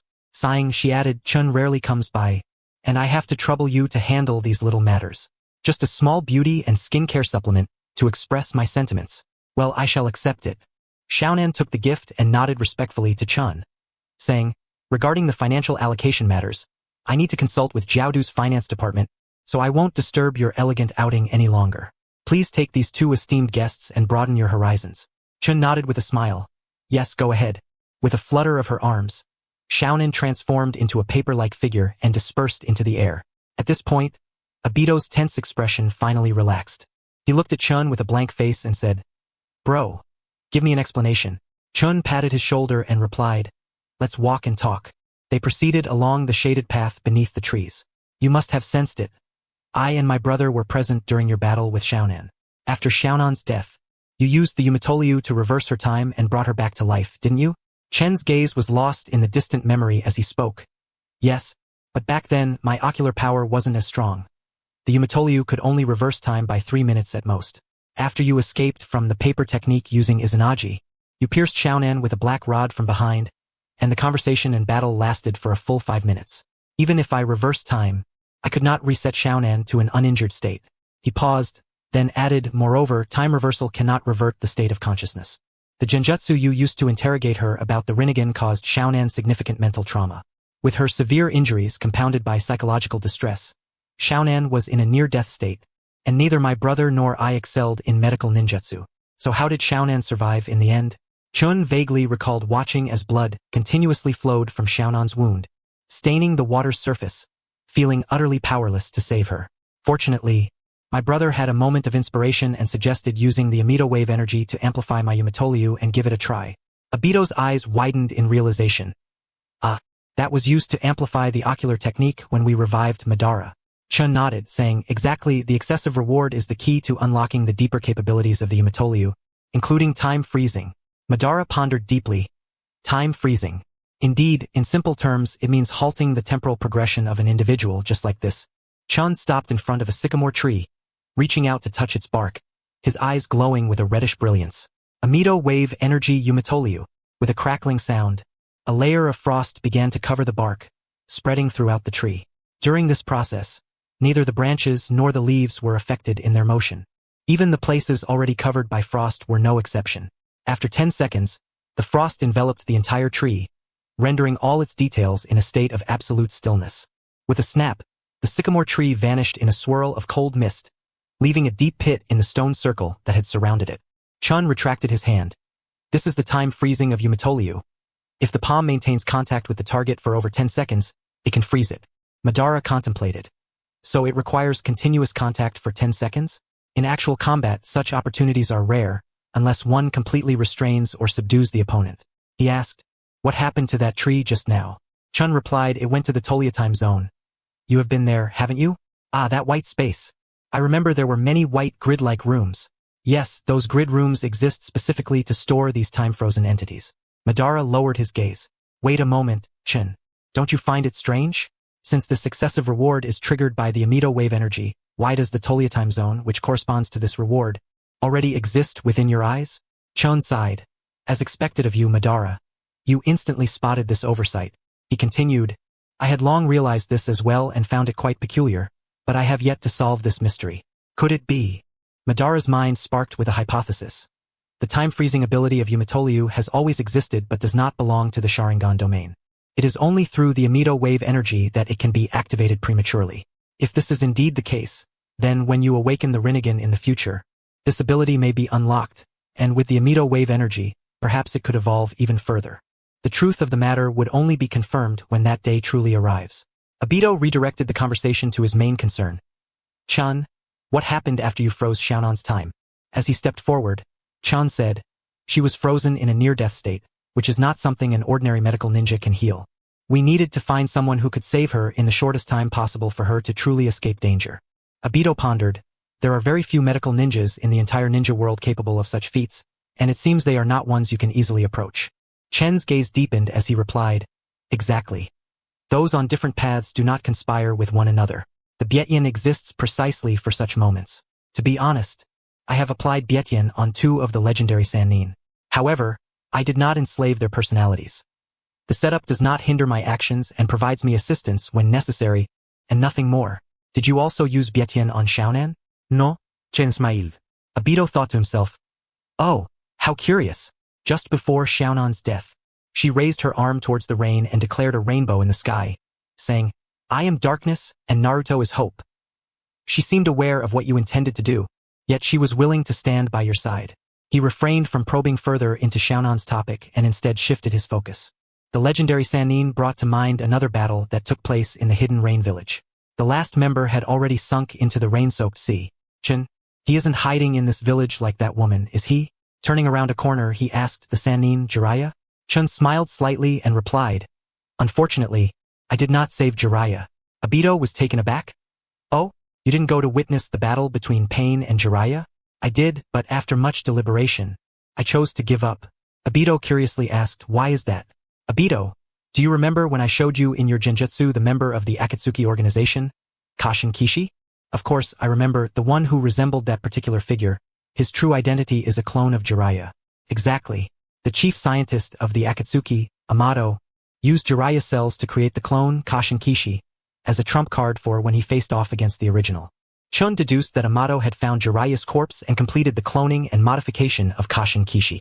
It was Kashin Kishi's subsequent actions that brought the Akatsuki organization into the limelight and ultimately led to their emergence in the ninja world. The existence of Kashin Kishi was indeed necessary.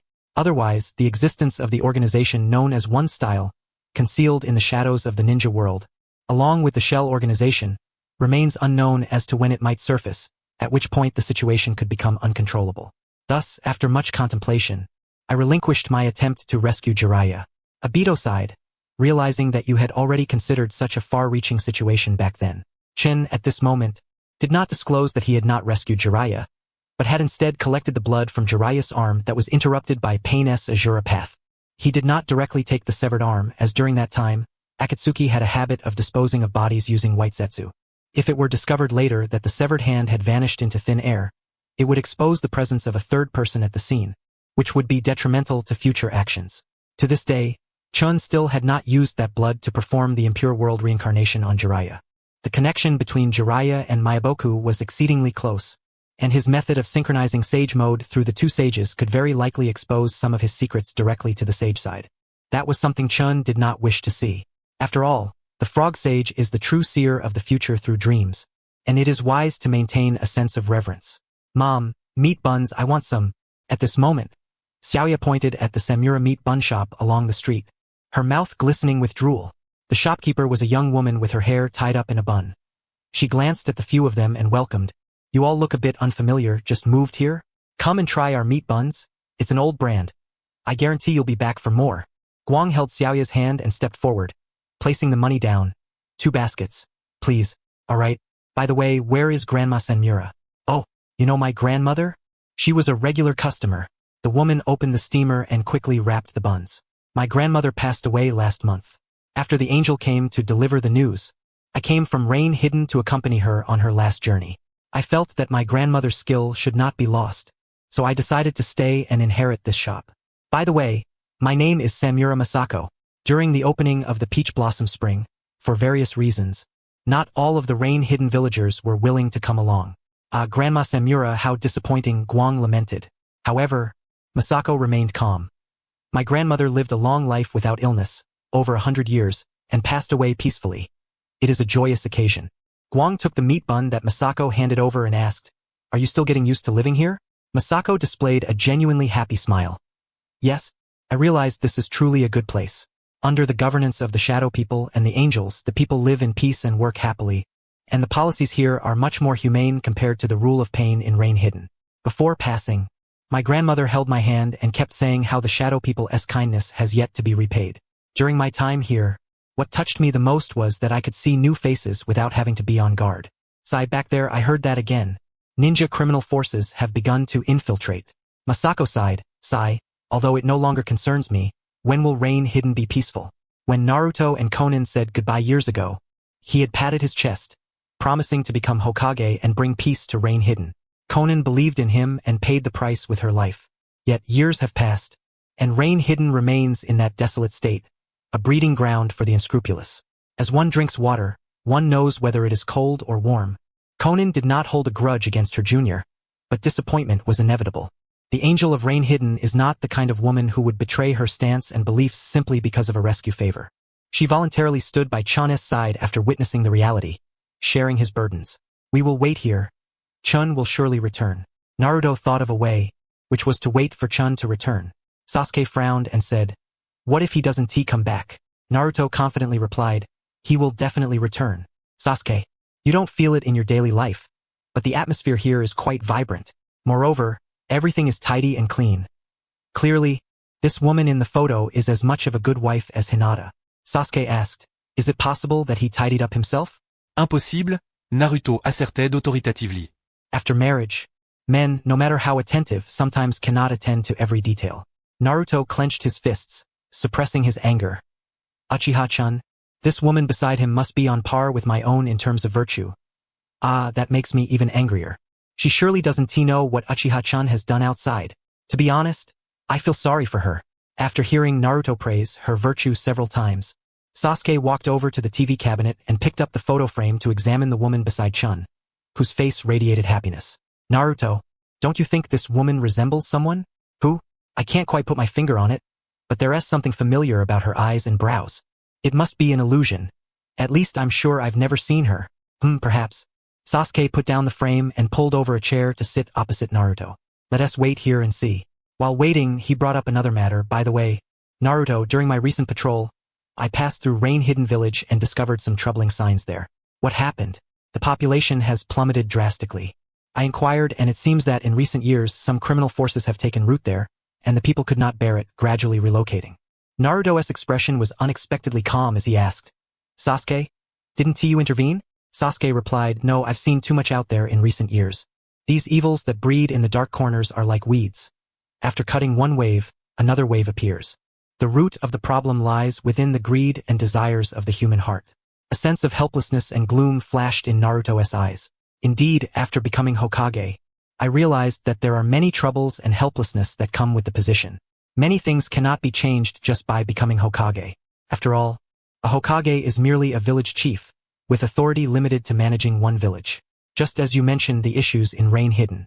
Years ago, I proposed a request for post-war aid to help Rain Hidden recover. I was quite understanding and provided assistance to Rain Hidden for 3 consecutive years, but after 3 years, the aid was halted. The Lord explained that in a nation like the Fire Country, where there are still starving people, it is indeed impossible to constantly help other countries. The aid for the past 3 years was only due to my outstanding contributions during the Ninja War. Furthermore, he specifically warned me that under no circumstances should I overstep him to interfere in his domestic affairs. Since then, Rain Hidden began to decline. Sasuke sighed, you've matured. Naruto, if it were you as a child, you would have probably rushed to negotiate without a second thought. Naruto smiled bitterly and shook his head, thinking of a promise made to a deceased person, guilt creeping up like weeds. Once I resolve this matter with Uchiha-chan, I'll send someone to clean out the emerging forces in Rain Hidden Village, as a small gesture of apology to Sister Konan. You are welcome to visit again.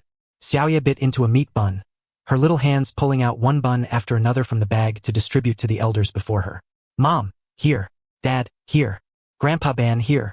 Uncle Obito, here. Ban and Obito happily accepted them. Although they could not taste much, they enjoyed them nonetheless. Xiaoya took a big bite. Her cheeks puffed up with satisfaction as she chewed on the meat bun. Oh, Guang. Awaken. A voice filled with surprise called out from ahead. Chun and Guang halted their steps. In front of the fresh produce shop stood a slender, fair-skinned, beautiful woman with golden hair, holding freshly bought vegetables, caught in a pose of stretching her shoulder, her face full of astonishment as she stood there. Light was momentarily stunned. Then joy danced upon her brows as she hungrily gulped down the rich broth mixed with minced meat, leaping forward to embrace the woman. Obito also felt astonished and perplexed. Hey, I recall her as the Yun hidden female ninja who was sealed in the red gourd by the golden horn and silver horn back on the battlefield. How did she end up here? Dust formally stated. Allow me to introduce her to you. Her name is Samui, and she is the widow of my younger brother, Uchiha Jin. The term widow caused Obito to hesitate in disbelief, prompting him to inquire once more. Your brother? He married this lady during his lifetime? Dust nodded and said, yes. From the moment Jin laid eyes on Samui, he was deeply captivated by certain qualities she possessed. After the war concluded, he pursued her with unwavering dedication for 3 years, eventually winning her heart. My brother and Samui, like Light and I, completed their lifelong commitments in the same year. However, they were already expecting when they married, which is why we unlocked the roles of father and mother earlier. Wind and Flower, my nephew and niece, Snow and Moon, cousins, are also enrolled in the ninja school of this village. After sharing anecdotes with Light, Samui turned her gaze toward Dust, Madara, and Obito. May I ask, who are these two? During the war, she and her brother Achi had been lying in the red gourd throughout, thus never witnessing the esteemed figures of Madara and Obito, the instigators of the conflict. Consequently, She was unaware of the astonishing duo before her. Light grinned and said, hee, it's better for you not to know. Samui replied, well, it's probably related to what Awaken is doing, right? I won tea pry into men's affairs. She tucked a strand of her golden bangs behind her ear and draped her arm around Light's shoulder, saying, Light, since we are sisters-in-law meeting for the first time, how about we take a long overdue bath together tonight? Sure. I haven't soaked in the hidden dark hot springs for a long time. Light enthusiastically responded to Samui's proposal. Alright, then I'll head back to prepare the meal first. Samui reached into her bosom, using her long middle finger, which lacked a nail, to retrieve a black card adorned with golden patterns from 2 warm pouches, her gaze sweeping to dust. Awaken, you brothers should join us as well. Tonight, I will book the entire hot spring inn. Dust chuckled. Alright, sister-in-law, we won tea, be polite. Little Moon, munching on a meat bun, approached and asked, Aunt Samui, can I go too? Samui gently replied, you're still young and might get dizzy from the hot bath. How about letting your older brothers and sisters take you to see the fireworks instead? Wow, that sounds wonderful. I love wearing a yukata to watch fireworks. Then it's settled. Let us not miss each other tonight. Samui waved her hand, leaving behind a captivating silhouette as she carried the vegetables and walked southward, massaging her shoulders. Watching her retreating figure, Light felt a sense of relief from the depths of her heart. Seeing her so vibrant now reassured her. Dust empathized.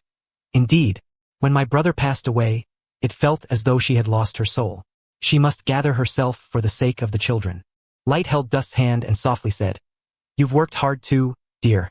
A bittersweet smile graced Dust's lips. When his brother died, the one most affected was actually him. The 2 brothers valued each other's lives above their own. However, he was the final pillar of support for this family. If he were to falter, how would those around him survive? In truth, his involvement in the dark world was not solely for the sake of establishing the hidden dark ninja village for profit, but also to create an additional channel for gathering intelligence to investigate his brother's cause of death. Yet even now, he had yet to uncover the identity of the one responsible for his brother's demise. Why didn't they take his brother's eyes? Did they not recognize the value of the Eternal Mangekyo Sharingan? And why was his brother unable to be reincarnated using the impure world reincarnation? He detested the feeling of being unable to control this situation. The looming threat posed by his brother's killer was overwhelming, surpassing even those who had yet to be truly revealed. Forget it. Dust shook his head. One must take life one bite at a time, and tread the path step by step. Currently, making arrangements to counter the threats is the shared effort of my brother and me. He is watching over us, through this unparalleled, Eternal Mangekyo Sharingan. Pushing aside his worries, he donned a smile once more. He glanced down at his watch. 2:08 in the afternoon. Uncle Madara, Obito, before we welcome you, let us visit another place. The hidden dark village ninja school where, aside from a group of children of varying ages, you will also meet a familiar old acquaintance. Oh, I'm quite looking forward to it. Madara thought to himself. I should be able to see her, right? The little snow from the photo. Upon mentioning an old acquaintance, Obito visibly showed signs of apprehension. What kind of trick are you planning? It wouldn't be the Minato couple, would it? Dust reassured him. Rest assured, there are no traces of Team 7 here, nor any individuals associated with them. Team 7, oh, you mean the former 4th Hokage? Madara found this new terminology rather refreshing. He was not disheartened by the absence of Hashirama in this village. They had already bid farewell once. Should there be an opportunity to meet again, Madara hoped he could take pride in saying, Hashirama, I've surpassed you. Is that so? Obito, upon hearing that the Minato couple was absent, did not breathe a sigh of relief as he had anticipated. What a pity, Kushina. I wish to kneel and confess my misdeeds from back then, not to seek her forgiveness, but merely to provide her with a modicum of solace. With their respective thoughts weighing heavily on their minds, the group arrived at the grounds of the hidden dark ninja school. Through the wire fence, they could see a line of children of varying ages standing in formation, with a 12 or 13-year-old girl clad in a blue robe, wearing a headband, a sash around her waist, and black fingerless tactical gloves. Her eyes sparkled with intensity, reminiscent of Light in her youth. Uchiha Snow, fierce and sharp-eyed. Uchiha Snow. Subject, shuriken throwing. She was holding a recording board, responsible for documenting the assessment results. A man with a square face, sporting a beard and exuding a sense of authority. Obito felt a sense of familiarity with that man, as if he had seen him somewhere before, yet he could not pinpoint where. Madara's attention remained fixed on Snow from beginning to end. Gee, Snow's eyelids closed, and when she opened them again, 3 brilliant tomo appeared within. Oh, at such a young age she has already awakened to the 3 tomo? And they are impressive, as sharp as a blade. Whoosh! The girl moved, gracefully soaring into the air, her body inverted, with 8 kunai arranged between her 10 fingers, launched in rapid succession. And in a split second, she drew 2 more from her waist to strike the rear of the first kunai, altering its trajectory. Clang, clang, clang, clang. 8 kunai struck the bullseye of 8 targets, even including 2 targets in blind spots. The girl landed lightly, her garments fluttering to conceal her ninja boots as she placed her hands on her chest. Wow, impressive. No wonder she is the strongest genius. Uchiha Snow, the children exclaimed in astonishment.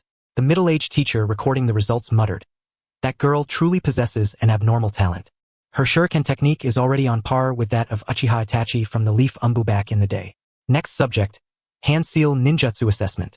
Uchiha Snow, please use your signature technique. Snow replied coolly, "I have many signature techniques." The middle-aged teacher pondered for a moment and said, "Since you are from the Uchiha clan, how about using fire style? What do you think?" Snow contemplated for a moment and nodded. As she slowly lowered her hands from her chest, she added, "However, releasing it into the air might cause quite a disturbance. In that case, I will create a barrier for you," the middle-aged teacher stated, placing the recording board under his arm and crossing his arms. Wood style, wood release.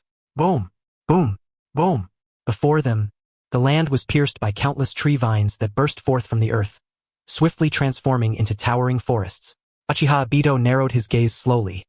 At last, I remember who that group is. In a sense, they can indeed be considered old acquaintances, though it is somewhat disheartening. Fire release. Uchiha Yuki, adorned with black half-finger tactical gloves, formed the noon seal before her chest. Her black hair danced without wind, and her palm curled tightly before her mouth. Great fire destruction. Boom! The fiery explosion erupted like a crimson lotus, rolling and surging, instantly engulfing the sea of trees. A smile of satisfaction curled at the corners of Madara's mouth. Yes, this is the flavor. On the rooftop of the school building, a fair, round face with deep, bottomless eyes was intently observing the chaotic scene below. Oh indeed, not bad at all. If only the urge could flow as freely as this. As the flames receded, they left behind a ground strewn with the charred remains of trees and the fan-shaped scars left in the wake of the great fire. Behind her, the children were in shock, exclaiming in disbelief, "Goodness, we are so far behind her." Yuki seemed even more ferocious than during the last class assessment. It has only been half a month. Surely, she will surpass Wind and claim the top spot again. In the second row of the crowd sat a girl with short, golden hair that framed her face, resembling Samui in some ways, her small mouth sucking on a lollipop. With her bright green eyes, she glanced at the boy beside her, who had neat black hair and an elegant demeanor, and said, "Brother, it seems you have failed to make a comeback this time." "Indeed, I have no complaints about losing. Yuki possesses talent far beyond mine, and her efforts are no less than my own," the boy replied with admiration. This pair of siblings, Uchiha Kaze and Uchiha Hana, were Yuki's cousin and cousin sister. Huff! Yuki exhaled the residual heat from her throat, releasing the seal, and rested her right hand on her hip. Biting her lip, with her left hand hanging by her side, she clenched her fist tightly.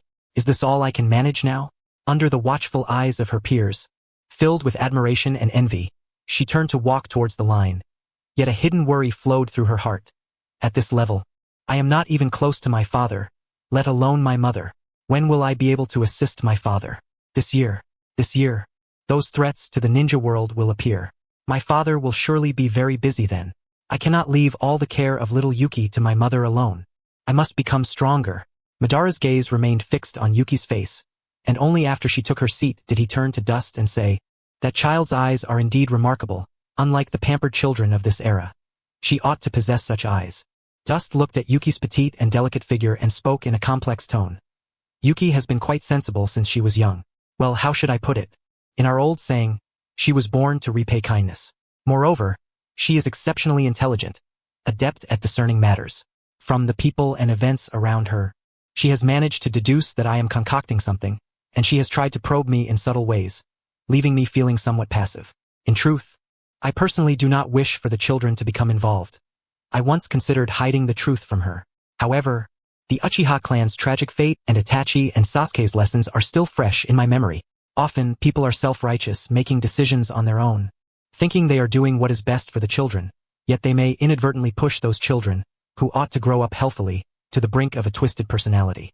Not only Sasuke, but my own experiences in reality serve as a living example. After much contemplation, I decided to be honest with Yuki, allowing her to choose her own path in the future. As a parent, all I need to do is wholeheartedly support her. I see. Madara nodded deeply, internally praising, such talent must surely have such a daughter.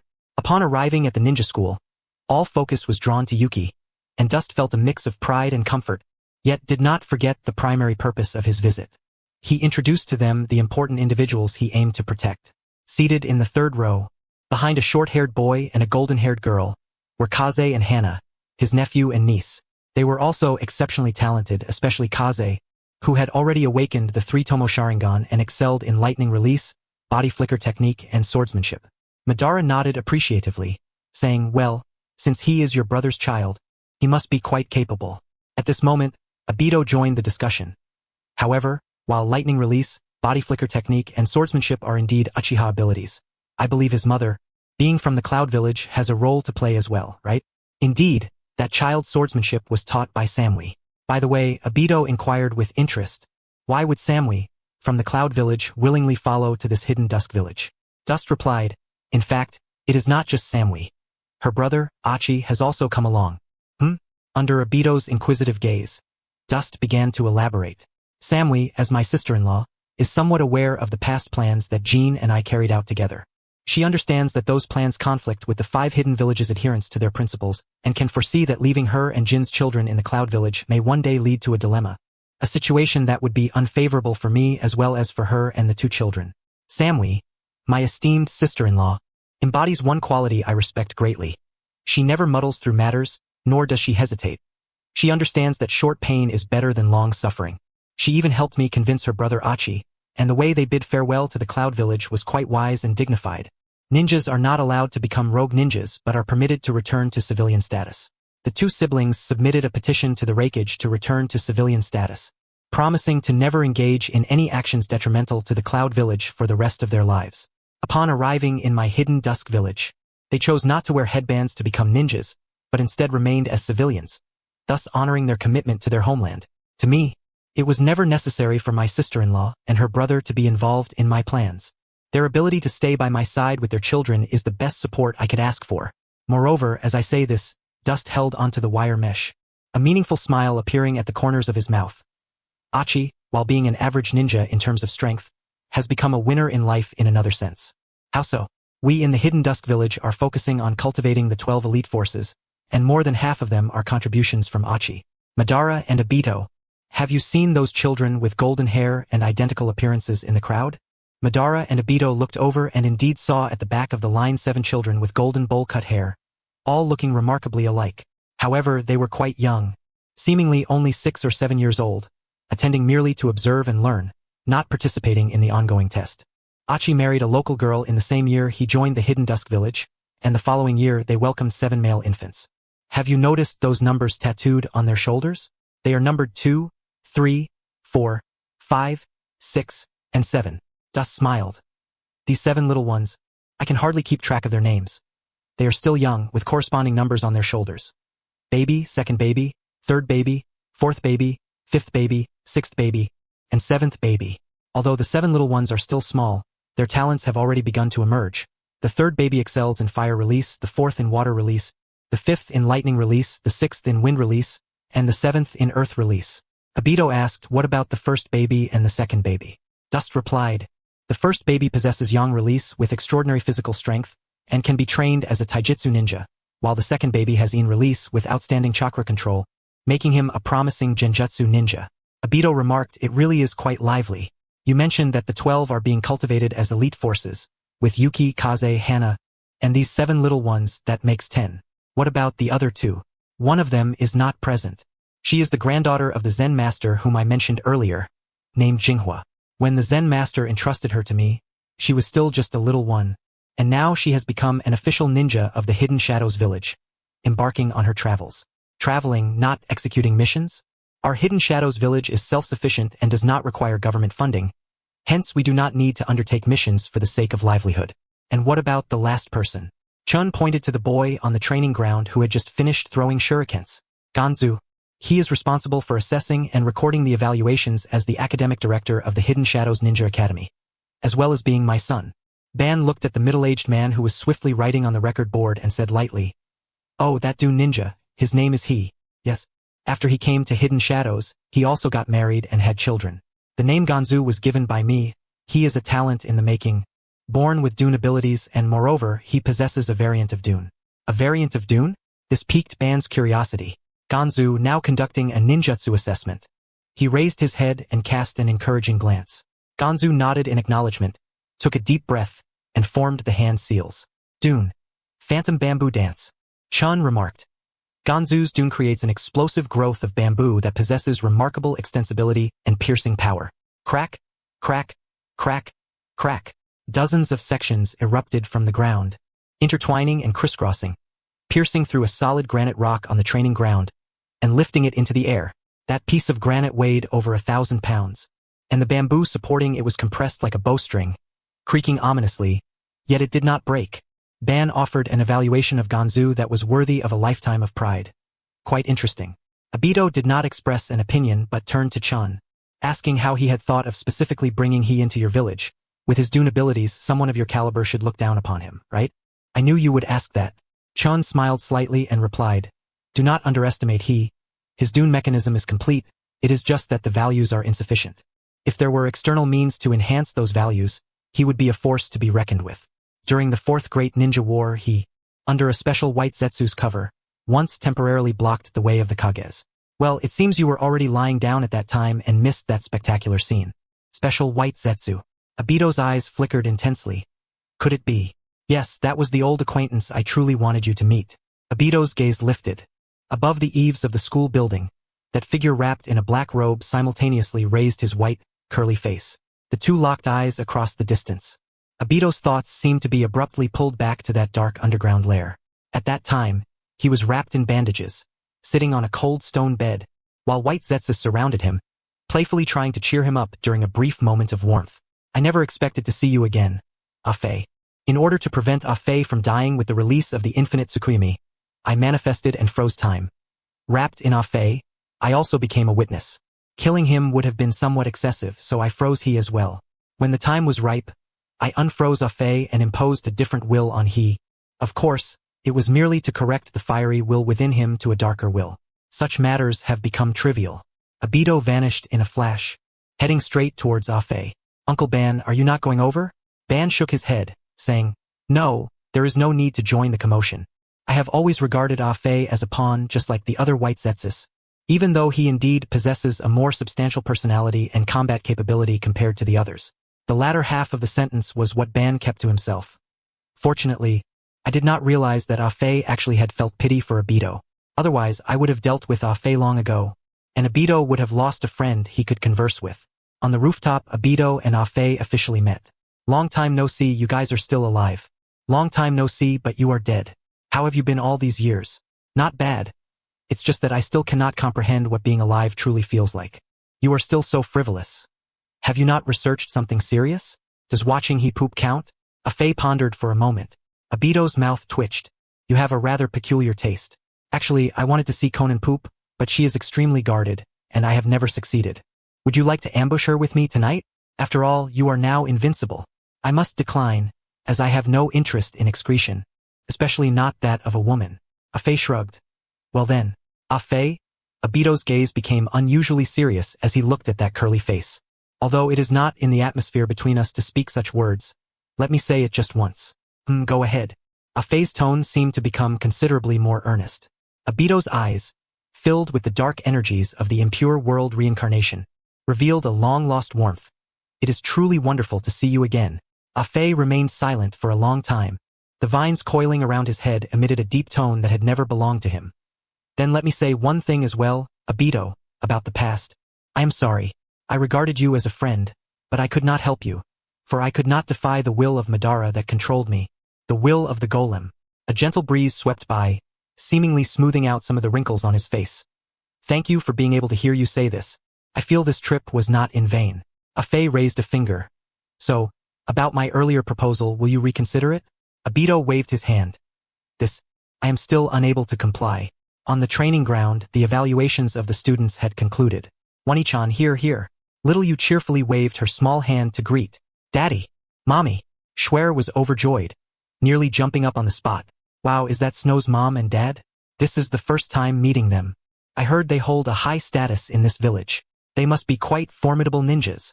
No matter how formidable, they cannot compare to that shadowy figure. I speculate they are set up as the right and left arms of that shadowy figure. Just like the angelic figures, the children, unaware of the truth, chattered away. Most of these children are orphans from the post-war Rain Hidden Village, and Chen has also taken them in to enjoy quality education in hidden shadows. The so-called key cultivation is not merely due to familial ties, but also tailored to individual capabilities. Chen's relationship with Ganzu is not too relevant. Being one of the 12 ninjas is an example. Bloodline is indeed important. This is a harsh yet undeniable fact. The chances of ordinary children producing true geniuses are slim. Furthermore, as the Shadow, Chen's identity is only known to a few core ninjas, a secret that Shaonan borrowed from the past experiences of Pain's rule over the Rain Hidden Village, creating an air of mystery around Chen that inspires genuine awe the more secretive it becomes. Chen is also pleased with this, for unless absolutely necessary, he does not enjoy exposing himself in front of others. Shui suddenly realized that the teacher and classmates were all around, and hurriedly managed her expression before stepping forward. When did you arrive? She leaned forward, affectionately saying, just in time for you to showcase your skills. Your father praised you for being like a ninja. Upon meeting Chen's smiling gaze, a blush appeared on Shue's cheeks. She then said, Dad is just flattering me. I am still far from that level. Wind and Hannah also stepped forward, respectfully greeting, Uncle. This respectful address is not due to a sense of distance, but because their late father had strictly taught them the importance of respecting elders, and even among peers, they still addressed their father and mother as uncle and aunt. Chen regarded these two children as his own, yet he chose to respect his younger brother's method of education, thus allowing them to keep their respectful titles.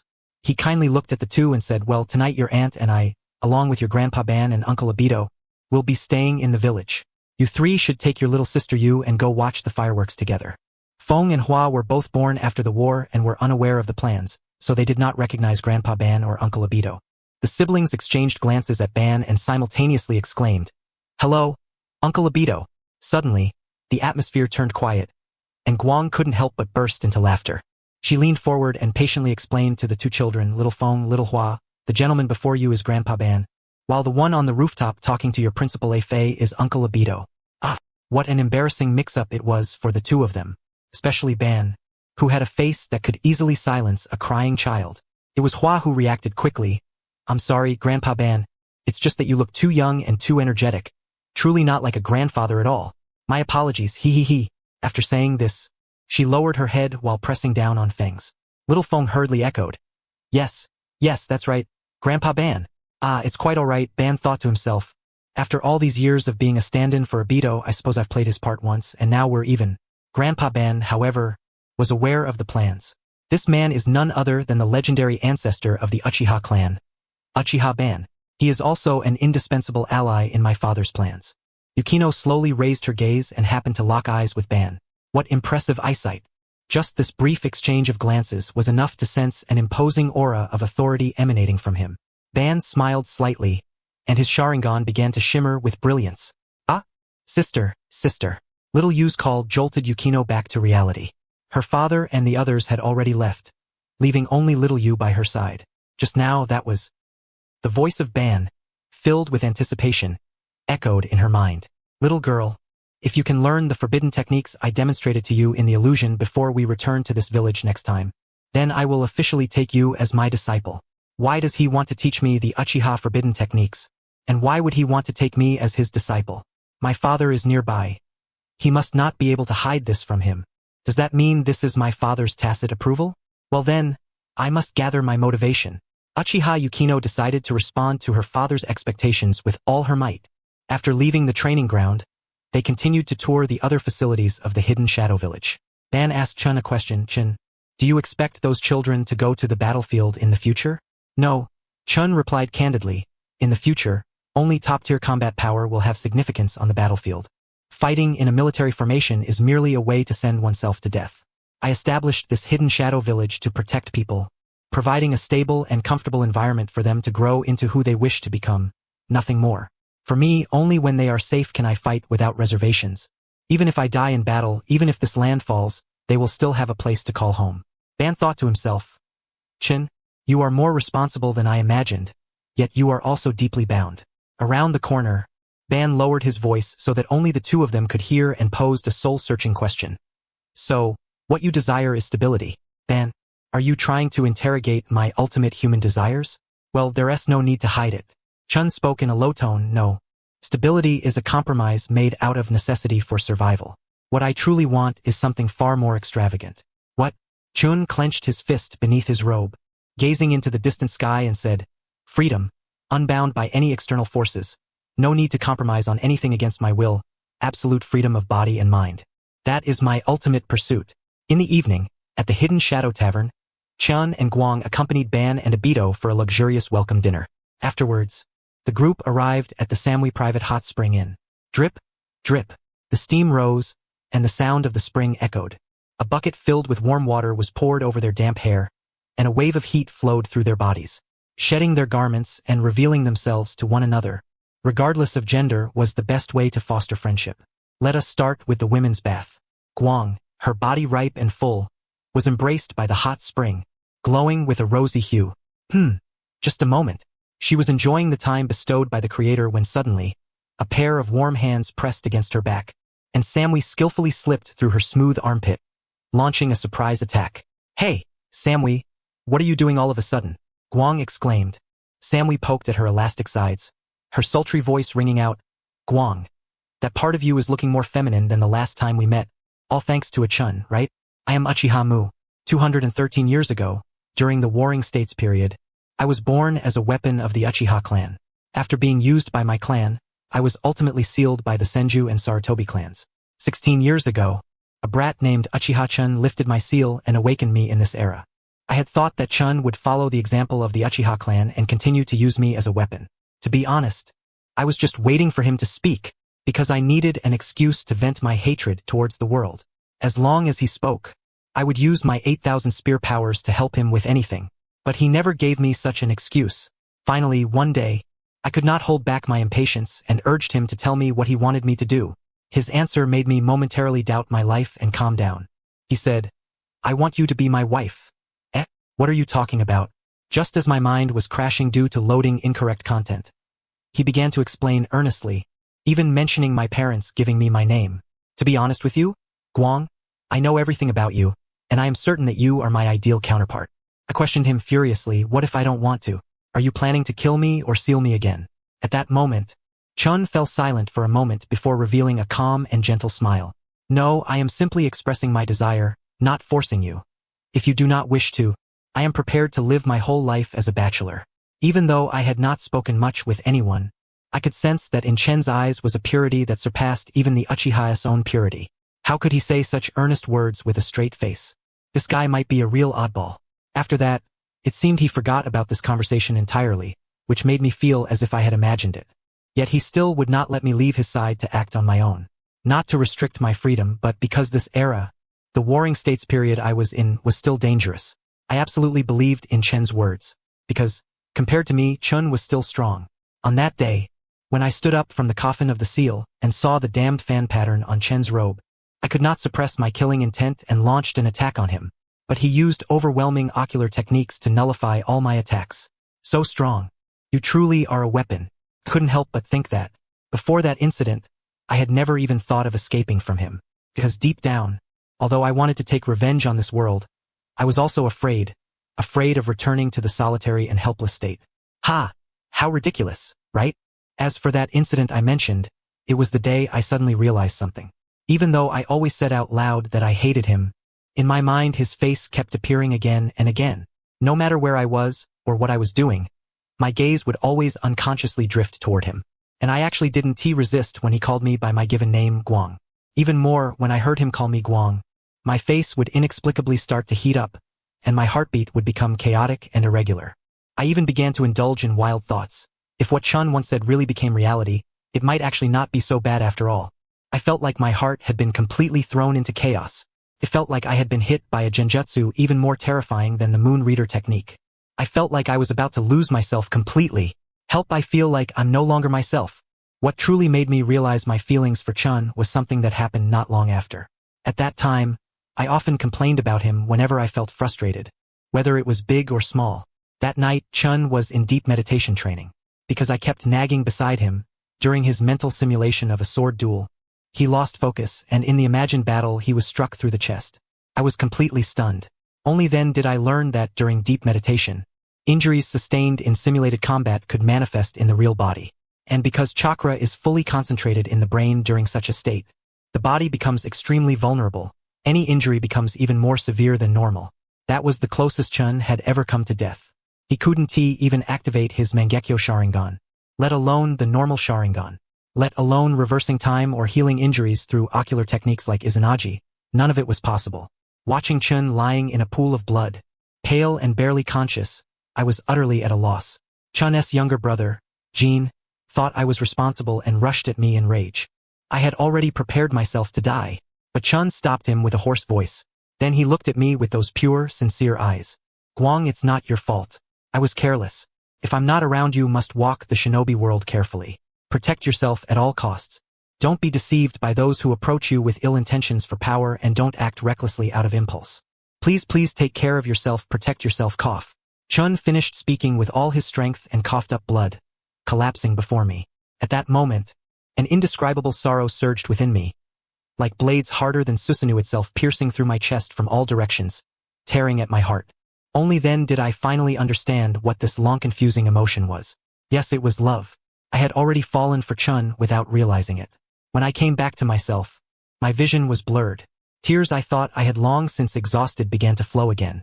Even though Jin had already placed a blade at my neck, I still reached out and grasped Chen's hand. He had already lost consciousness, but I had to make up for my mistake. Even if the blade fell in the next second, I had to do it. Even if it wouldn't change anything, even if Chen might hate me forever, I still had to do it. Yes, I activated the 8,000 Spears technique, not to vent hatred upon the world, but to express my love to the person before me. The 8,000 Spears technique allows me to imprint a mark on a target, enabling me to extract chakra and control them across distance, but conversely, it can also transfer chakra and life force. It is a terrifying killing technique, but also the strongest supportive technique. Through the mark, I transferred all the stored chakra and reserves I had accumulated during the Warring States era, sealed away by the Senju and Sarutobi over time, into Chen's body to heal his fatal wound.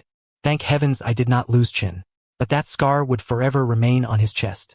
From that moment on, our bond could never be separated again. My name is Uchiha Hikari. At this point, I am no longer a weapon. I am Chen's wife.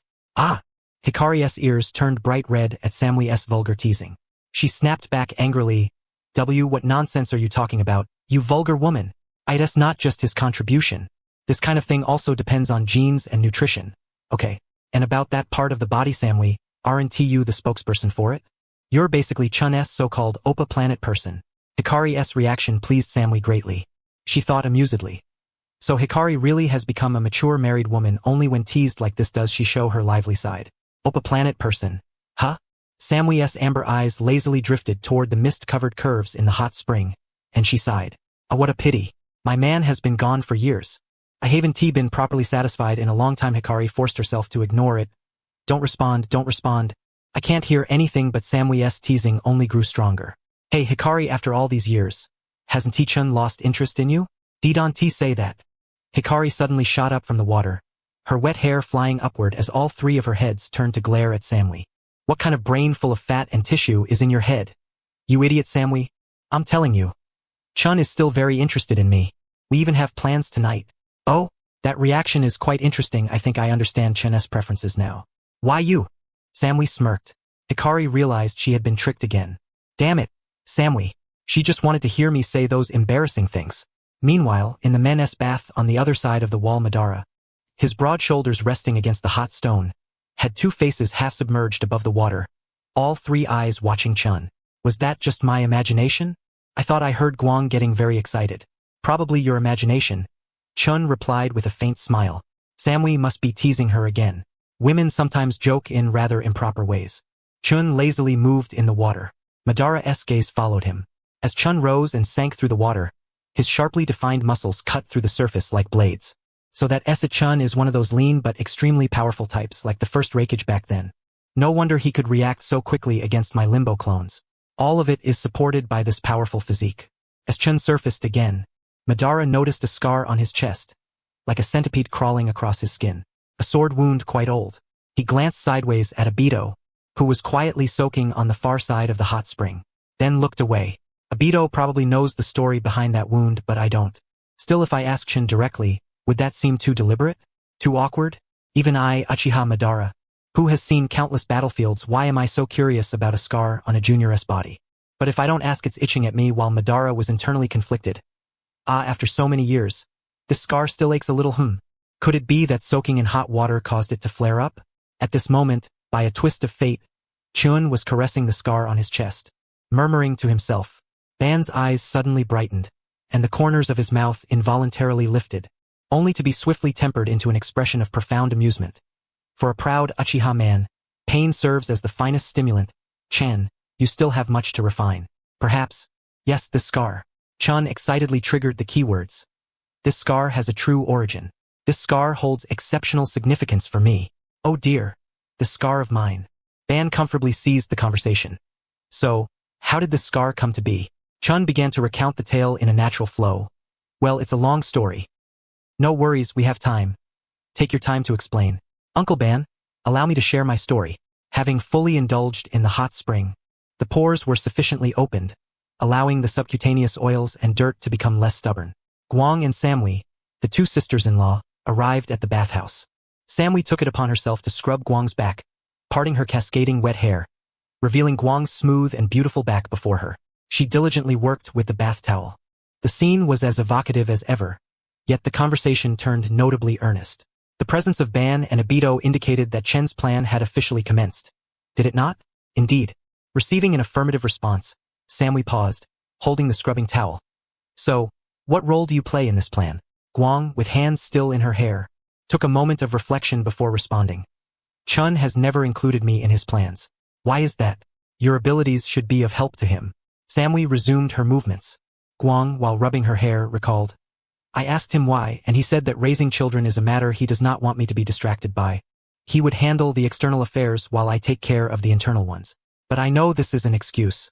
With our financial resources, these matters are trivial. Chun simply does not want to awaken those years when I was regarded as a weapon. Unpleasant memories indeed. Setting aside the scrubbing towel, she wrung it out and placed it aside. Samui gently placed her hand on Guang's pristine back, free of any grime. And what about you? What are your thoughts? Guang pondered, her beautiful eyes gleaming. I do hope to actively share some burdens with Chen. The pain of being treated as a weapon in the past stemmed from battles that were not of my choosing. But now I possess reasons to fight.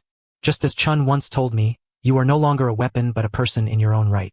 Yes, I am no longer a weapon, but a person in my own right. Therefore, I am willing to take up my weapon for Chen's wishes, for his desires are also mine.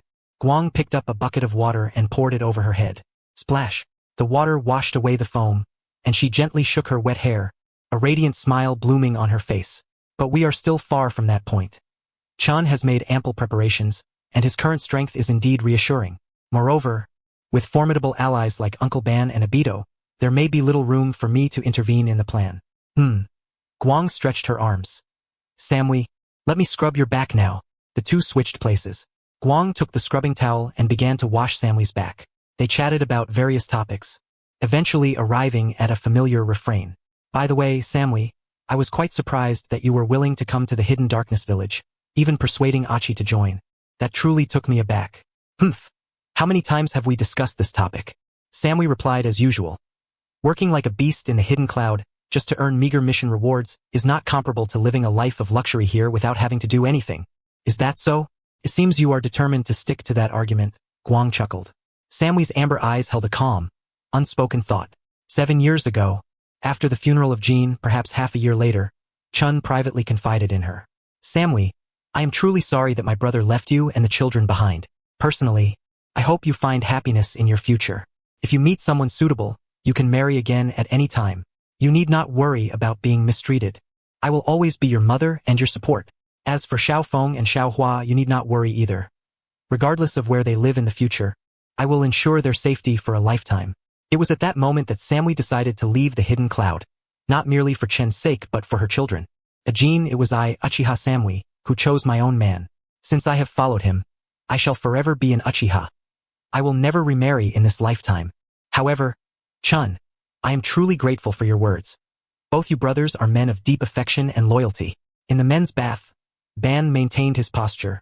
Having listened to Chen's tale, what resonated most within him was, are the romantic stories of the younger generation truly so tumultuous? In my era with Hashirama, there was no such thing as romance. Marriage was merely a pact. Even Hashirama was no exception, as a symbol of the long-standing friendship between the Senju and Uzumaki clans. He married the daughter of the Uzumaki clan leader, Mito.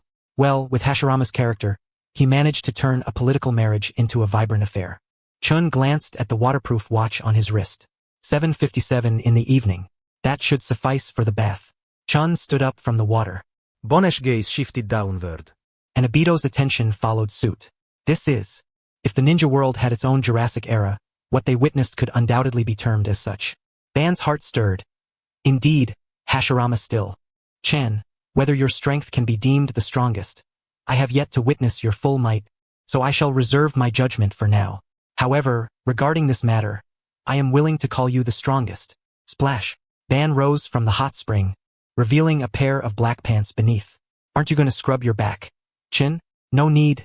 I naturally do not gather dirt. Splash. On the other side, Obito also rose, similarly clad in black pants. With the reanimation jutsu, the pants were seemingly a part of their bodies. Even if they were to be removed, they would instantly regrow. But for Obito it was fortunate indeed. For a long time, he had developed a habit of soaking in the hot spring alone in a corner. Stepping out of the hot spring, Chun donned a wide white bathrobe and glanced back. Uncle Ban, Obito, tonight Guang and I will be staying at this hot spring inn. You two are free to explore as you wish. The bodies reanimated through the reanimation jutsu do not feel hunger or the need to relieve themselves. Likewise, there is no requirement for sleep. How shall they spend the long night? At that moment, Ban and Obito locked eyes. Crackle. The arrival of Guang and Xiao Yu interrupted the electric tension, reigniting the spark. Chen, turning a blind eye, pushed open the sliding door and ascended the stairs. The enmity between the two was not something to be resolved with mere words. It was essential for them to communicate through their eyes. Without this idyllic setting, there would be no better place for their dialogue, and only after tonight could they lay aside past grievances and speak from the heart, thus truly solidifying this trio. Creak. Chun pushed open the door to the room, and a soft, fragrant figure pressed against his chest. Guang and I should finally have that long-overdue heart-to-heart conversation. 8:06 in the evening. Chan and Guang embraced tightly, their eyes only seeing one another, their skin only feeling each other. Boom! Outside, fireworks exploded. The monthly fireworks festival of the Hidden Darkness Village had just begun. Colorful fireworks shot up into the sky, accompanied by the sound of explosions, transforming into a dazzling display of stars. This month's fireworks festival was far more splendid than usual, as Xiao Nan had specifically applied for funding from the financial director, Kaku. In a concealed corner, a pair of green pupils gazed dully at the heavens. To him, the spectacle adorning the horizon was not a display of fireworks, but rather a rain of blood. A dead woman, audaciously demanding funding under the banner of the Shadow Man, squandered it on a fireworks festival, an event that served no purpose other than to burn money. If the Shadow Man truly had returned and was residing in this village tonight, why had he not come to pay me a visit? After all, I am his treasure trove. Beneath the cover of this fireworks display, a legendary battle erupted in the hidden mountainous region. The reincarnated Uchiha Madara and Uchiha Obito, from the very outset, both activated their complete Susanoo forms to greet one another.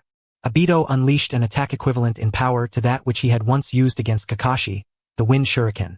In response to this formidable offensive, Madara activated all 4 of his shadow clones, summoning his own complete Susanoo.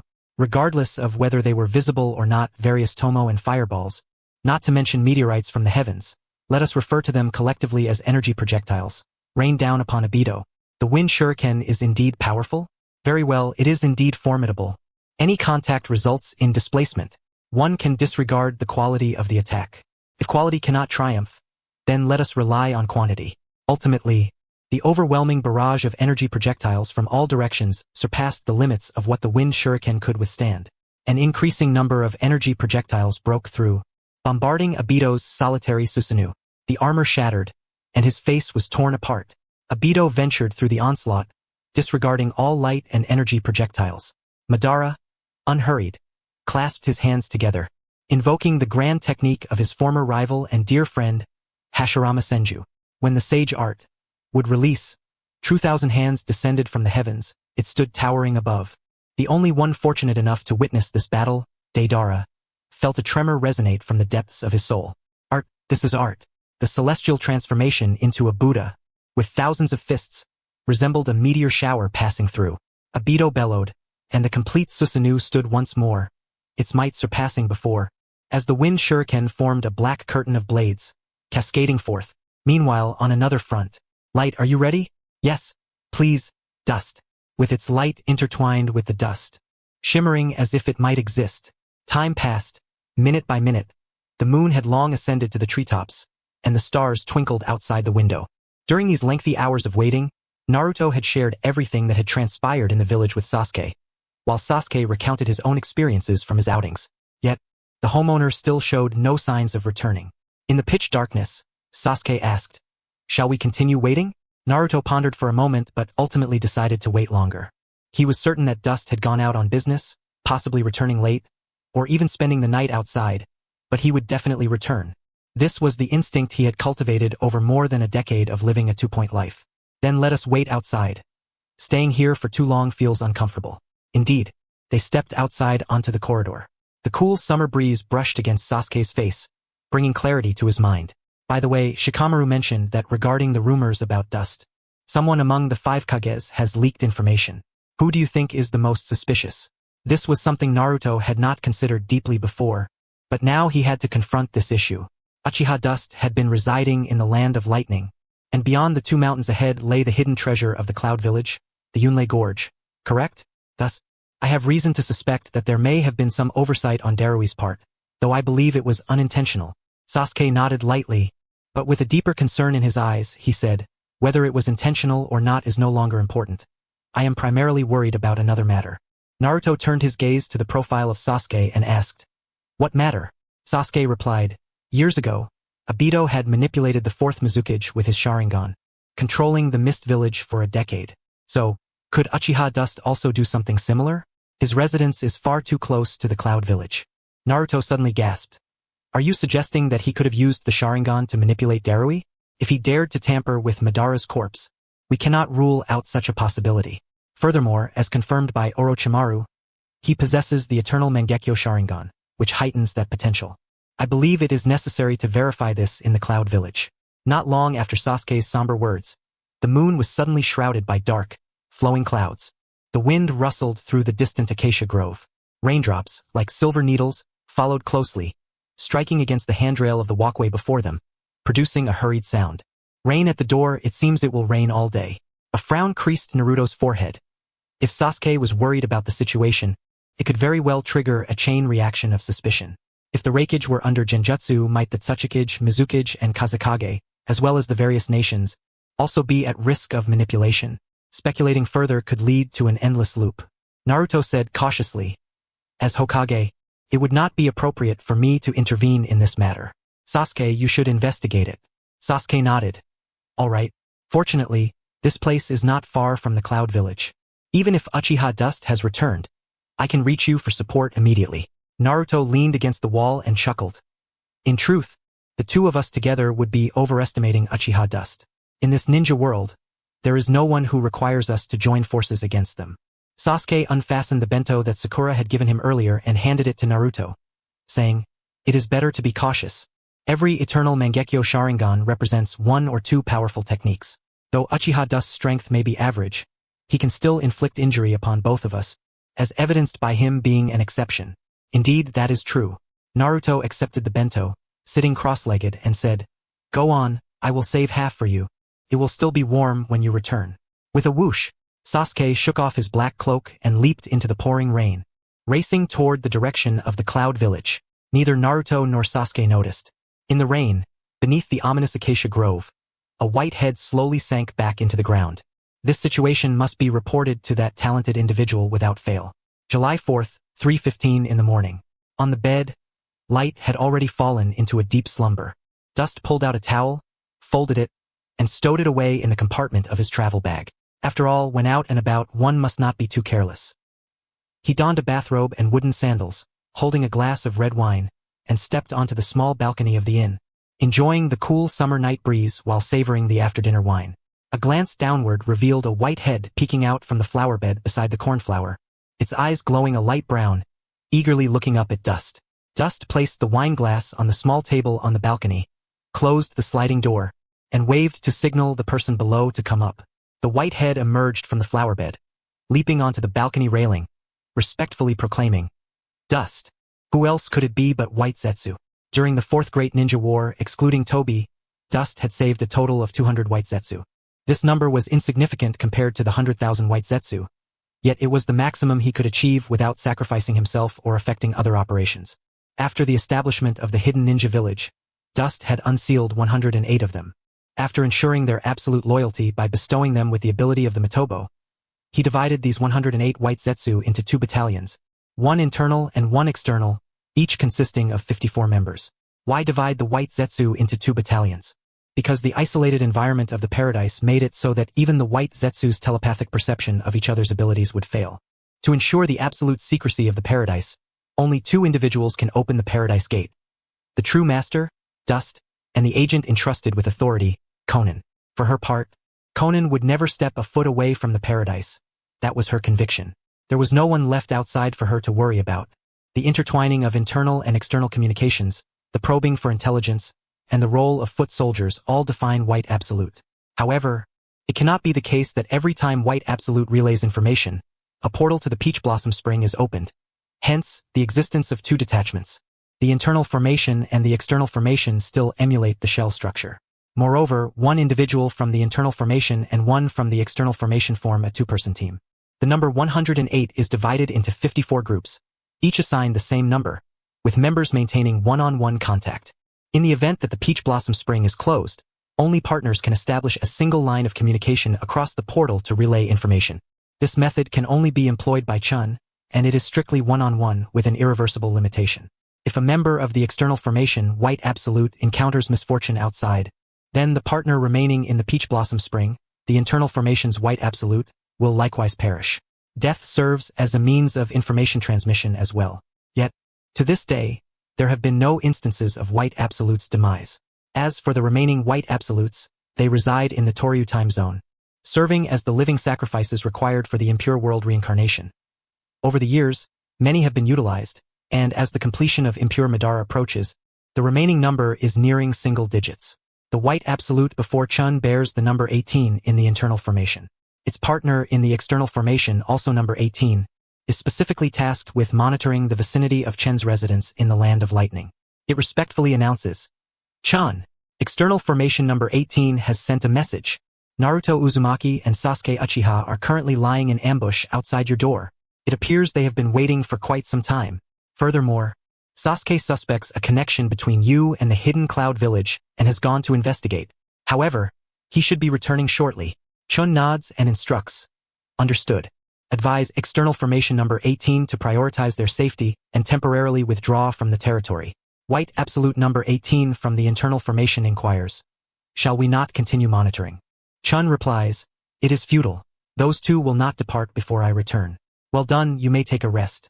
"As you command, Chun." Chun lifts his wine cup and swirls it in his hand. It must be Orochimaru's hidden line, he muses. Aside from demanding he relinquish the impure world reincarnation and cell techniques, I have issued another subtle suggestion. Should any sudden situation concerning me arise, he is to assess it himself and steer the outcome towards what I wish to see. Chun tilts his head back and drains the cup. What I wish to see is a result favorable to the shinobi world.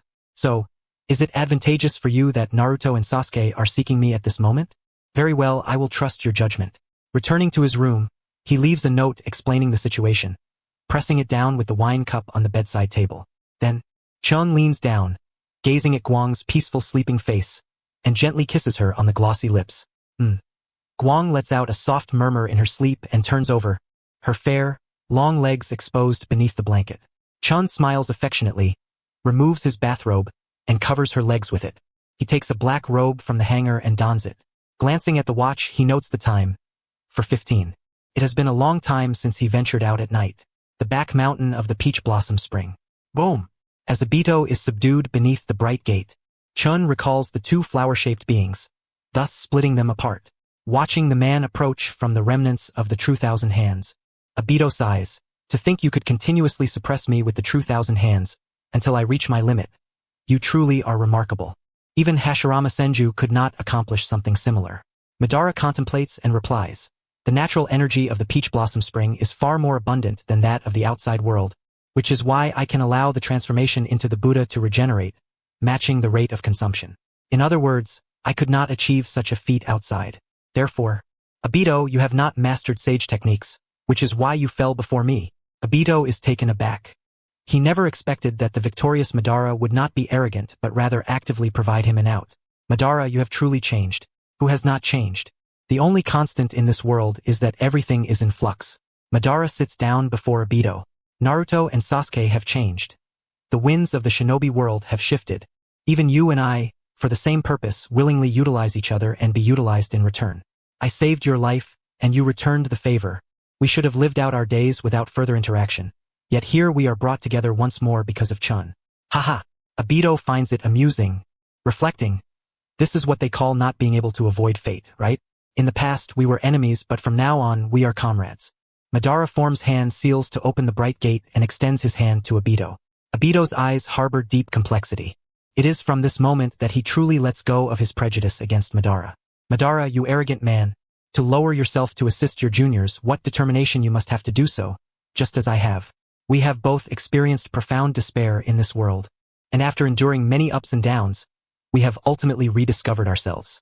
However, we have merely let go of the past without ever being truly redeemed, for only oneself can genuinely achieve redemption. Chen has chosen us, and we have collectively chosen Chen. Unlike us in our earlier years, Chen has cleansed himself of the stubbornness and obsession we once bore through the tempering of the world, becoming a true mature and powerful individual. Obito says, to be honest, I still feel somewhat at odds with you, however. However, what? Madara asks. Obito continues, at least we still have choices. So many people have lost their lives because we once acted on our whims. They have no chance to choose their own paths anymore. Madara's hand remains raised in the air. After a moment of silence, he solemnly declares, therefore, whether for the redemption of past sins or to realize our self-worth, we must not relent in the slightest.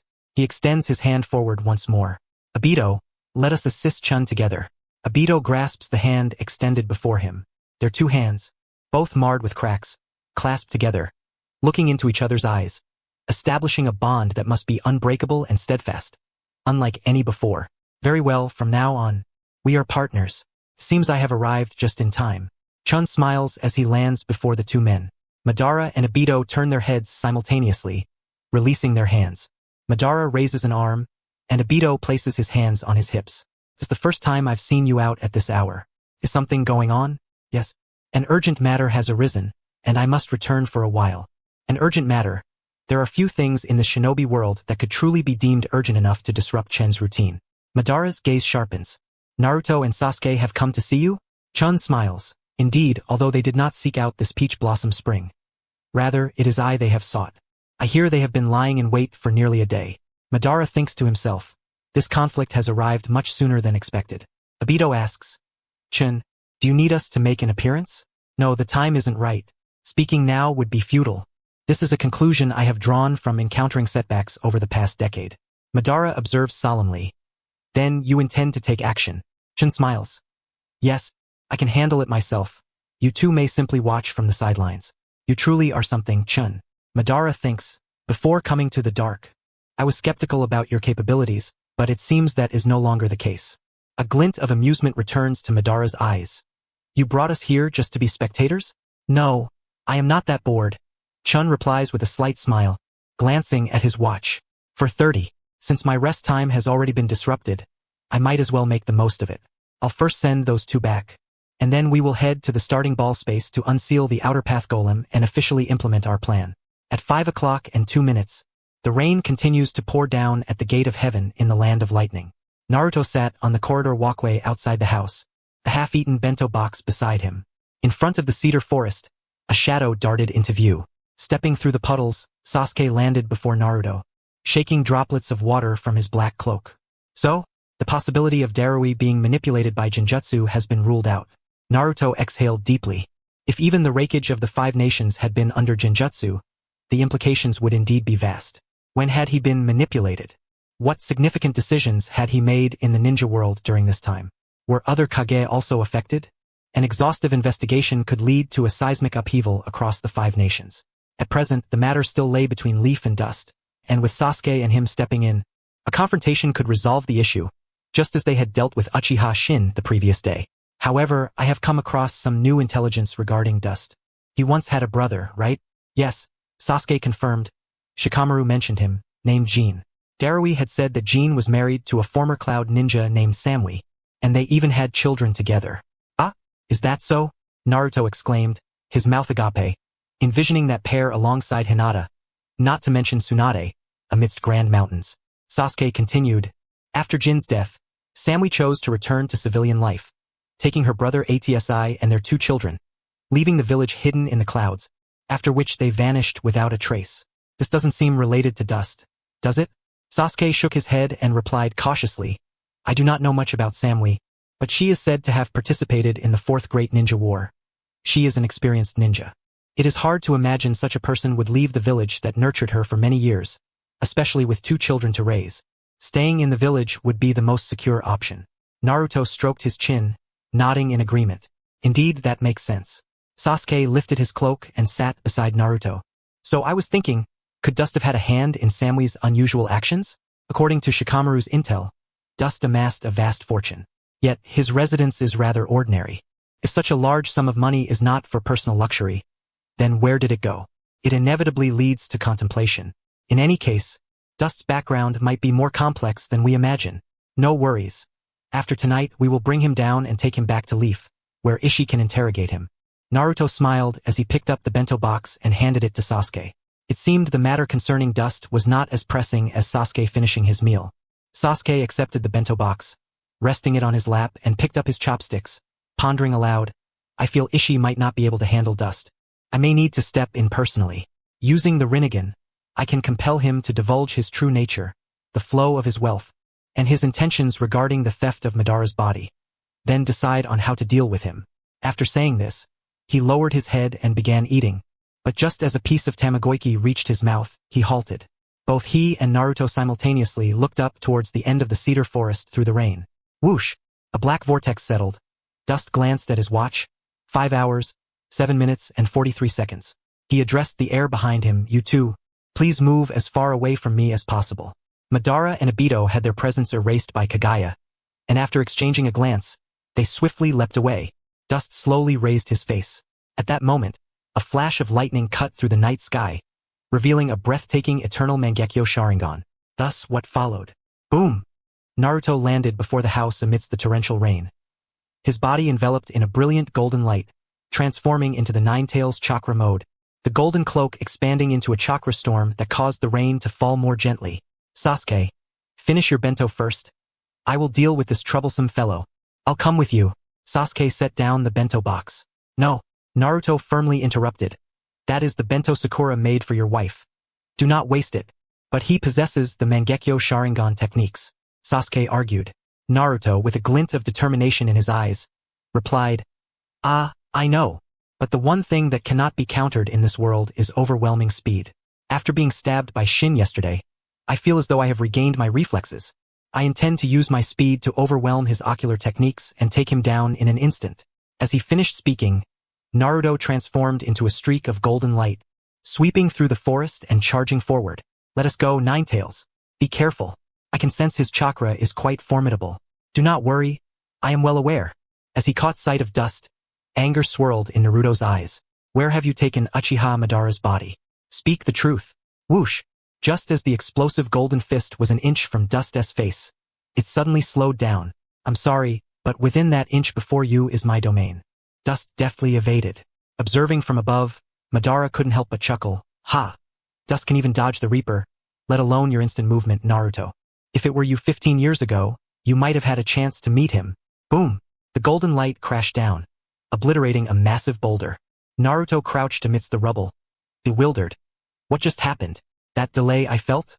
Dust turned his face, murmuring, You truly live up to your reputation as the unexpected #1 ninja, Naruto. You have made my start quite comfortable. As long as you do not activate your heavy particle mode, in my eyes, you are merely a numerical anomaly. Like Obito, I have innate mechanisms that counter numerical anomalies. The Rinnegan you possess is the only thing that makes you somewhat troublesome. Ying.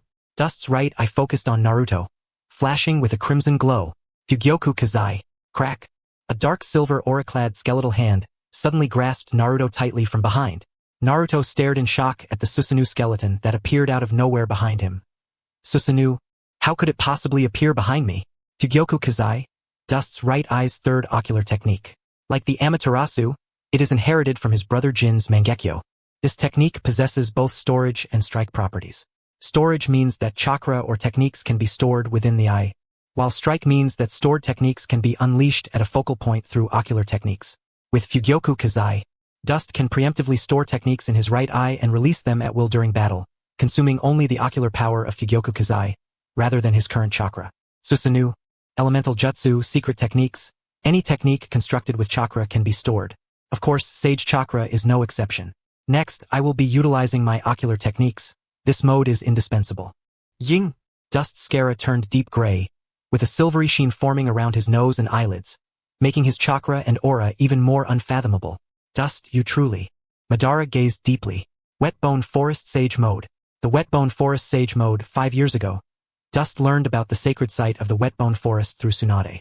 He ventured there and successfully passed the trial set by the Living Slug Sage, a trial that had not been passed for 100 years, acquiring the inheritance of the Silent Sage Technique. The Silent Sage Technique, a transformation technique that harmonizes the essence of energy, is one of the most powerful techniques. Additionally, it is the most difficult to master among the 3 Sage Techniques. It is said that to master the Silent Sage Technique, one must achieve absolute tranquility of the mind, reaching a state just below the samadhi of the Zen practice in ninjutsu. Furthermore, entering the Silent Sage Technique requires 10 minutes of deep meditation. Due to its extreme emphasis on focus and singularity, the method Naruto uses to store Sage Chakra with shadow clones while meditating on the harmonization technique is ineffective in the Silent Sage Technique. Moreover, the Silent Sage Technique does not possess the sustained flight capabilities akin to the fusion of Jiraiya and the 2 sages. The shortcomings in both activation and duration significantly diminish the practical utility of the Silent Sage Technique in combat. This was intentionally crafted by the Grandmaster of the Wetbone Forest, the Living Slug Sage, whose purpose in creating this technique was not for slaughter and conflict, but rather to cultivate the temperament of the practitioner. However, unexpectedly, the sole individual in a century to master this Silent Sage Technique, Dust, managed to perfectly compensate for its 2 deficiencies with a single move, the rich energy cooking respect. The explanation of time stop concluded. Naruto remained astonished, entangled by the Susanoo behind him. In an instant, Dust entered Sage Mode, extending his right palm through the air. Living Slug Palm. Boom! Natural energy transformed into a shockwave, sweeping forth. Frog Group Hands? Naruto was blasted out from the shattered bones of Susanoo. While flying back, a viscous blue and white substance surged forth from the chakra cloak of the Ninetales, exuding a potent acidic liquid that scorched the outer layer, producing searing smoke. Slug? Why is it so fiery? The Ninetales exclaimed. Naruto, quickly detach it, or the strong acid will dissolve you. Naruto felt a prickling sensation on his scalp, and in agony, he tore off the chakra cloak of the Ninetales along with the affixed slug. Boom! His back crashed heavily into a century-old tree, coming to a halt. He looked at Dust, who had astonishingly closed the distance to within 20 meters. What was that just now? The Ninetales gasped. Naruto, be cautious of his sage techniques and eye techniques. You currently lack my chakra protection. Naruto, with a buzzing head, rose and assumed a defensive posture. 10 meters. Dust's right eye refocused once more. Rich energy cooking respect. Crack. Naruto watched helplessly as a gigantic silver blade materialized out of thin air, piercing through his abdomen and pinning him against the tree behind. Ah! Blood gushed from Naruto's mouth and nose as he let out a chilling laugh. Susanoo sword? He directly launched it with his eyes. This is not even the worst part. This wound is not on the same level as Uchiha Shin's, could very well cost a life. At this moment, Dust glanced at his watch, recording the time. 5 hours, 8 minutes, 32 seconds. He raised his gaze. Rich energy cooking respect. The rain fell relentlessly, and from the shadows of the trees above, dozens of judgment swords descended. Naruto forced a smile. Heh. Damn it. Heavenly hand power. Whoosh. Just at that critical moment, a rock replaced Naruto, embedding itself in the tree hollow. 12 dark silver swords crashed down, surrounding the tree and forming a sword array. 15 meters away, in a clearing of the forest, Sasuke shielded Naruto behind him, gazing intently at Dust, who stood 20 meters away. Sasuke, don't speak yet. Heal your wounds. Sasuke formed a hand sign with 2 fingers, standing before his chest, his gaze dark and solemn. Naruto and I have completely underestimated this man before us. He possesses an exceedingly terrifying eye technique. Just now, he only utilized his right eye throughout and nearly took Naruto's life. Ying! The golden cloak of the Nine Tails reignited around Naruto, allowing him to cautiously and slowly withdraw the embedded silver blade from his abdomen using a chakra hand formed from his shoulder. He extracted a little, using the healing power of the Nine Tails to mend the wound and prevent excessive blood loss. 30 seconds later, the blade was completely withdrawn, and this fatal injury healed as well. Phew, I'm saved. Naruto sighed, still haunted by the near-death experience, as the Nine Tails increased its strength, dispersing the blade into chakra. Sasuke, too, let out a breath he had been holding, observing whether Dust was cautious of his Rinnegan or simply disdainful, and posed a soul-searching question. Uchiha Dust, what exactly are your intentions? Dust gazed calmly at the two, stating, my intentions, or rather the goals I wish to achieve, are not so different from those of the previous Hokage. What do you mean? Hold on, Naruto, I haven't finished yet. Dust said leisurely. However, due to differing knowledge, what I see and how I act differ accordingly. Naruto, unable to contain his frustration, retorted, nonsense. What you are doing, how can it be compared to the Hokage of the past? Don't flatter yourself. Dust chuckled. You see, you're getting anxious again. Sasuke isn't anxious. You should learn from him. Sasuke replied solemnly. In the past, Madara and Obito both said similar things to you and attempted to overturn the ninja world. But what became of them? You must know that, right? Do you completely trust Nara Shikamaru's judgment of me? Very well. So what? So, your fate will also be the same as those two.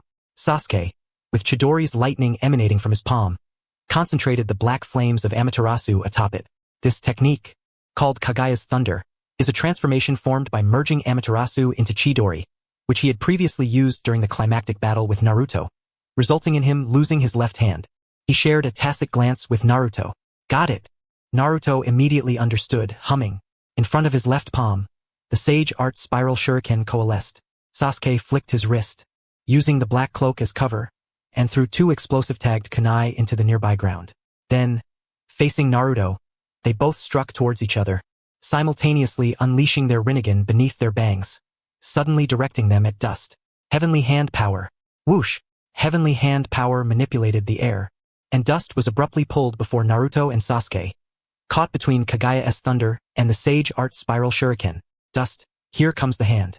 In the previous exchange of glances, Naruto and Sasuke had confirmed their combat strategy. Sasuke, when I attack in front of him, there will be a strange delay. Ah, I know, it's due to that peculiar eye technique of his right eye. The combination of Kagaya's Thunder with your wind release will create a persistent scorching field explosion. Being within it, he will undoubtedly be unable to escape. Madara and Obito, watching from the sidelines, couldn't help but lean forward in anticipation. Dust, what will you do? So be it. The Wet Bone Forest Sage technique allows me to designate multiple targets for continuous eye technique application in an extremely short time. To put it simply, it eliminates the built-in cooldown of the eye technique. Dust's right eye shimmered with a vermilion glow, sweeping side to side. Illuminate. Crack. Crack. In the instant the eye technique's light flashed from Dust's right eye, Naruto's Sage Art Spiral Shuriken in his left palm and Sasuke's Kagaya's Thunder in his right palm, separated by an almost negligible moment, were simultaneously obliterated into motes of light. What? In the moment of shock and disbelief, Dust's hand formed a choking gesture, like lightning striking towards their throats. Sasuke, having anticipated this, acted first, his Rinnegan Tomo vibrating, executing a rapid sequence of heavenly hand power. Note, the heavenly hand power itself has an extremely short built-in cooldown, which can be ignored. Whoosh! Whoosh! The explosive-tagged kunai previously thrown to the ground were now swapped into Dust's hand. This maneuver clearly startled Dust for a moment. Take this. Sasuke made a hand sign. Boom! The explosive flames instantly engulfed Dust's standing ground. Sasuke, what was that just now? Naruto's face was still pale with shock. Sasuke lowered his hand, clenching it tightly, his expression reflecting the astonishment. The ability to delay attacks by creating a barrier and spontaneously launching chakra projectiles. Just now, he instantaneously neutralized our techniques. He must have released a third type of eye technique with his right eye. I can almost guarantee that it is not an ordinary Sharingan, but rather the Eternal Mangekyo Sharingan. What Eternal Mangekyo? Doesn't that require transplanting the eyes of a blood relative to obtain? He must have transplanted his brother Uchiha Shin's eyes. Just now, the explosion caught him completely off guard. He had no time to take any defensive measures, making it impossible for him to emerge unscathed. The best outcome is that his hands are likely rendered useless, Sasuke stated emphatically. Naruto gazed at the area engulfed in smoke and dust, sighing, the Eternal Mangekyo Sharingan? Even if he loses his hand signs, he will still be difficult to deal with. However, the scales of victory have begun to tilt in our favor. Such is the nature of battle losses. That previous change-up attack was indeed executed beautifully. I must commend you for that, Sasuke. Dust approached from within the haze. How could this be possible? In the eyes of Naruto and Sasuke, the initial hint of confidence was instantly replaced by profound astonishment. They beheld that Dust's robe sleeves had been entirely scorched away by the fierce flames, yet his arms remained completely unharmed. Madara, having gained some understanding of Dust's abilities, immediately discerned the clue. Oh, the Umotatsu flow selects its own time to reverse, restoring the body to its state prior to injury. Experiencing the effects of this ability firsthand reveals it to be even more perverse than I had imagined. On another peak, Obito also remarked the Umotatsu flow. This technique possesses an even more terrifying mechanism. The Mangekyo abilities are determined by the user's will at the moment of awakening. Dust, your ability to awaken the Umotatsu flow stems from something far beyond just a strong sense of time. Having witnessed the moment of your beloved's death, you must yearn for time to revert to the past, right? This is not good, Sasuke. Let us tentatively consider it a form of regeneration. If it is regeneration, it must come with side effects. Let us get serious, Naruto. Sasuke slowly drew the Kusanagi sword from his waist. Ah, just as I wished. Naruto clenched his fists. Be careful. He might dismantle our techniques. Let us determine the outcome with physical and sword techniques as much as possible. Understood. The purple-golden light intertwined as they charged forth. Naruto, utilizing the Nine Tails chakra, sharpened his fists and feet as weapons. Sasuke, on the other hand, harnessed the lightning of his Chidori to give the Kusanagi sword its edge. The two launched a relentless assault on Dust, employing swift and agile movements. Are you treating me like a punching bag? Dust mused. Very well.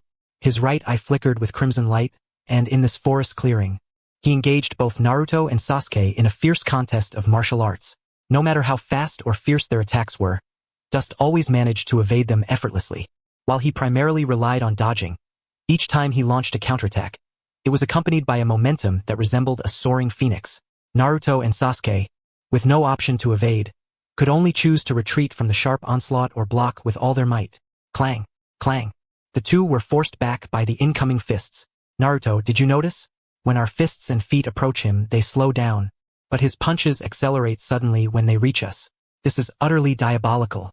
This is the effect of that personal barrier. However, every ocular technique has its limits. That personal barrier is no exception. As long as we maintain our relentless assault, we will surely break through. Moreover, we undoubtedly will. With chakra and heritage, the two, once the reincarnations of the Sage of Six Paths, held absolute confidence.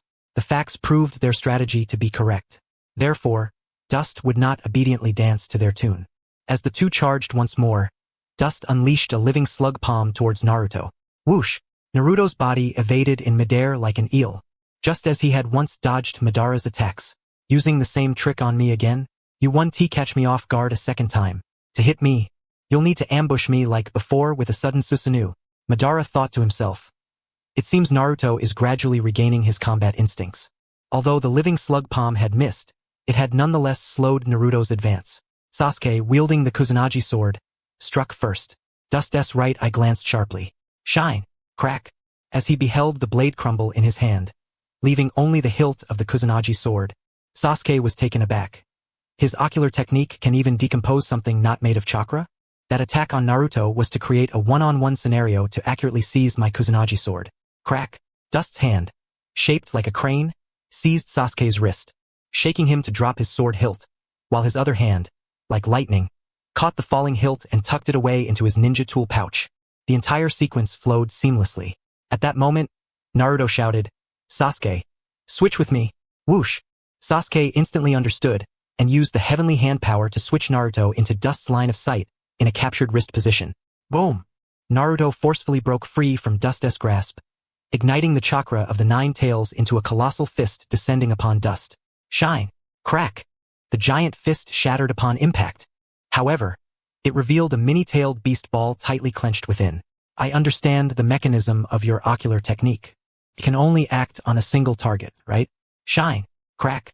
But just as Naruto finished speaking, the mini-tailed beast ball disintegrated into black particles. This is outrageous, Naruto exclaimed in a deep voice, as several giant tails erupted from the 9 tails chakra cloak, curling and closing to form an enclosed force. Sasuke. Ah, well done, Naruto. Not far away, Sasuke focused his Rinnegan, a trickle of blood flowing from the corner of his eye, while his right eye's Eternal Mangekyo glimmered. Amaterasu, combined with Gekido. Crack, crack, crack. Black flames erupted from the ground, intertwining and piercing through the golden tails, subsequently blossoming within, devouring the outer layers, resembling a black gold fire lotus blooming upon the ground. Naruto swiftly retreated to Sasuke's side, and the two gazed at the area now devoid of any chance of survival. At this point, neither of them doubted that Dust would perish. After all, as the user of the Mangekyo Sharingan, he possessed the Susanoo technique. However, he absolutely could not emerge unscathed as he had before. What now? This technique, not even you would stand a chance against it. Even Madara back in the day would have to take a hit. Crack! The black gold fire lotus opened a gap, and Dust emerged from the scorched earth. His upper garments were tattered, yet mysteriously, his body remained completely unharmed. Dust sincerely remarked, "Indeed, it's quite impressive to see you both regain your current states. To be honest, I find it rather gratifying." Sasuke's expression tightened, pondering. What on earth is happening? He hasn't even used Susanoo. If this invulnerability is said to be regeneration, he possesses no cells related to regeneration that could exhibit chakra response, nor does he have a Byakugan mark like Sakura. Could it be that he has some sort of immortal technique related to slugs? No, my intuition tells me that the technique itself isn't that extraordinary. Gulp. Naruto swallowed hard, drenched in sweat. This is strange, Uchiha Dust. He is truly a bizarre entity. Dust lifted his gaze and said, "Naruto, do not assume you know everything, labeling others with your own tags. Fin no jutsu." Gulp, gulp. Naruto and Sasuke found themselves enveloped in a dense water sphere, floating into the air. Gulp, gulp. Sasuke held his breath, releasing the water prison technique with his right eye. Gulp, gulp. Naruto concentrated. This water prison did not require the caster to maintain it manually, as it existed independently. I see, Madara said. Fuin no jutsu, right? This technique's energy storage mechanism is complete, no longer requiring the caster to maintain the technique. Obito added, "Ah, so that previous Susanoo could remain without Dust's maintenance as well." Within the water prison, Naruto and Sasuke exchanged glances, each seeing the determination in the other's eyes. They could only give it their all. Boom! Boom! The 9 tails, with its golden colossal form, and the Susanoo, draped in a dark purple hue, burst forth from the water prison with overwhelming force. The two powers gradually began to merge in a sublime ascent. Obito could not help but reminisce. Was it difficult for the beast? I was the one who created this technique, and it seems they have finally understood it. Madara sighed with nostalgia. Back then, it was that very technique that ended my 10 tails Jinchuriki. Madara pondered silently. Noyest. The integration of yin and yang powers represents absolute strength. Chen, be cautious. Do not let this go awry. Strangely, Chen, from beginning to end, regarded the monstrous form that was gradually taking shape before him as if it were invisible. He looked down at his watch.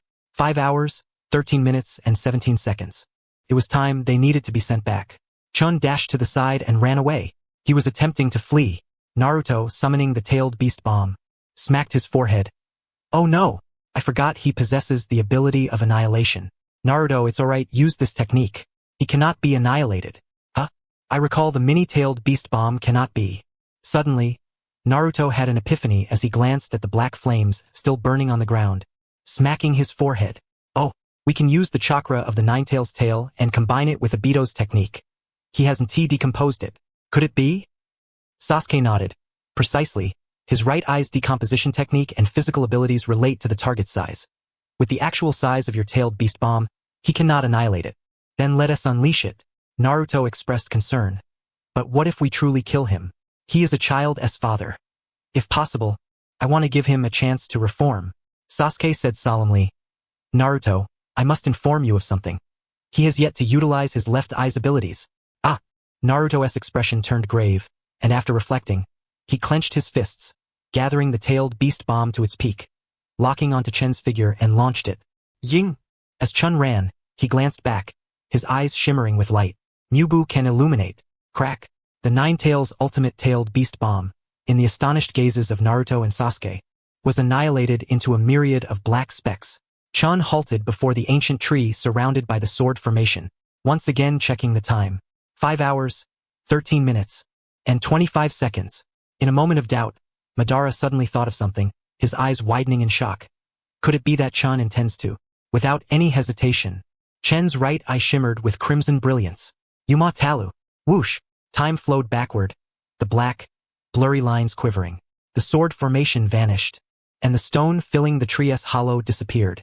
The moment the lines ceased trembling, crack, Naruto, filled with suspicion, was re-impaled back onto the ancient tree by the sword. Boom! In the distance, the beast crumbled under the weight of golden light. Naruto? Sasuke stared blankly at the disappearing figure of Naruto along with the Nine-Tails, a chilling sensation creeping up his spine. Uchiha-chan, what exactly are you? Blood flowed from Naruto's mouth and nose, enduring the tearing pain in his abdomen. Staring blankly at Chen, what have you done? Chen remained silent. Fing yu chikuizun. Crack, crack, crack. Black rods pierced into Naruto's body, sealing off the chakra pathways of the Nine-Tails completely. The Six Paths Technique's black rods were also composed of chakra, allowing them to be stored by Feng Yu Chichuizun, and as for why Chen was taught the Six Paths Technique by Madara, we shall leave that as a suspense. Crack. Having completed the preparatory steps, Chen obliterated the Susanoo sword that was embedded in Naruto's abdomen. He was pinned to the tree by this blade like a wedge. Once this fixed wedge disappeared, Naruto immediately fell into the muddy ground beneath the rain-soaked tree. Gush, gush, gush. Blood surged from his exposed abdomen, staining the mud below. Even so, Naruto, with your life force you will not die at once. Chen turned to face the towering complete Susanoo. That dark purple form bore down. Uchiha Sasuke, his face like a blade. Sasuke. Naruto gazed complexly at his friend fighting alone, the loss of blood causing his eyelids to grow heavy. It was my mistake. Uchiha-chan, I should have treated him as a danger long ago. Sasuke. Hurry and escape. He is capable of manipulating time. Naruto, pull yourself together. In his heart, the Nine-Tails shouted. Naruto, wait for me.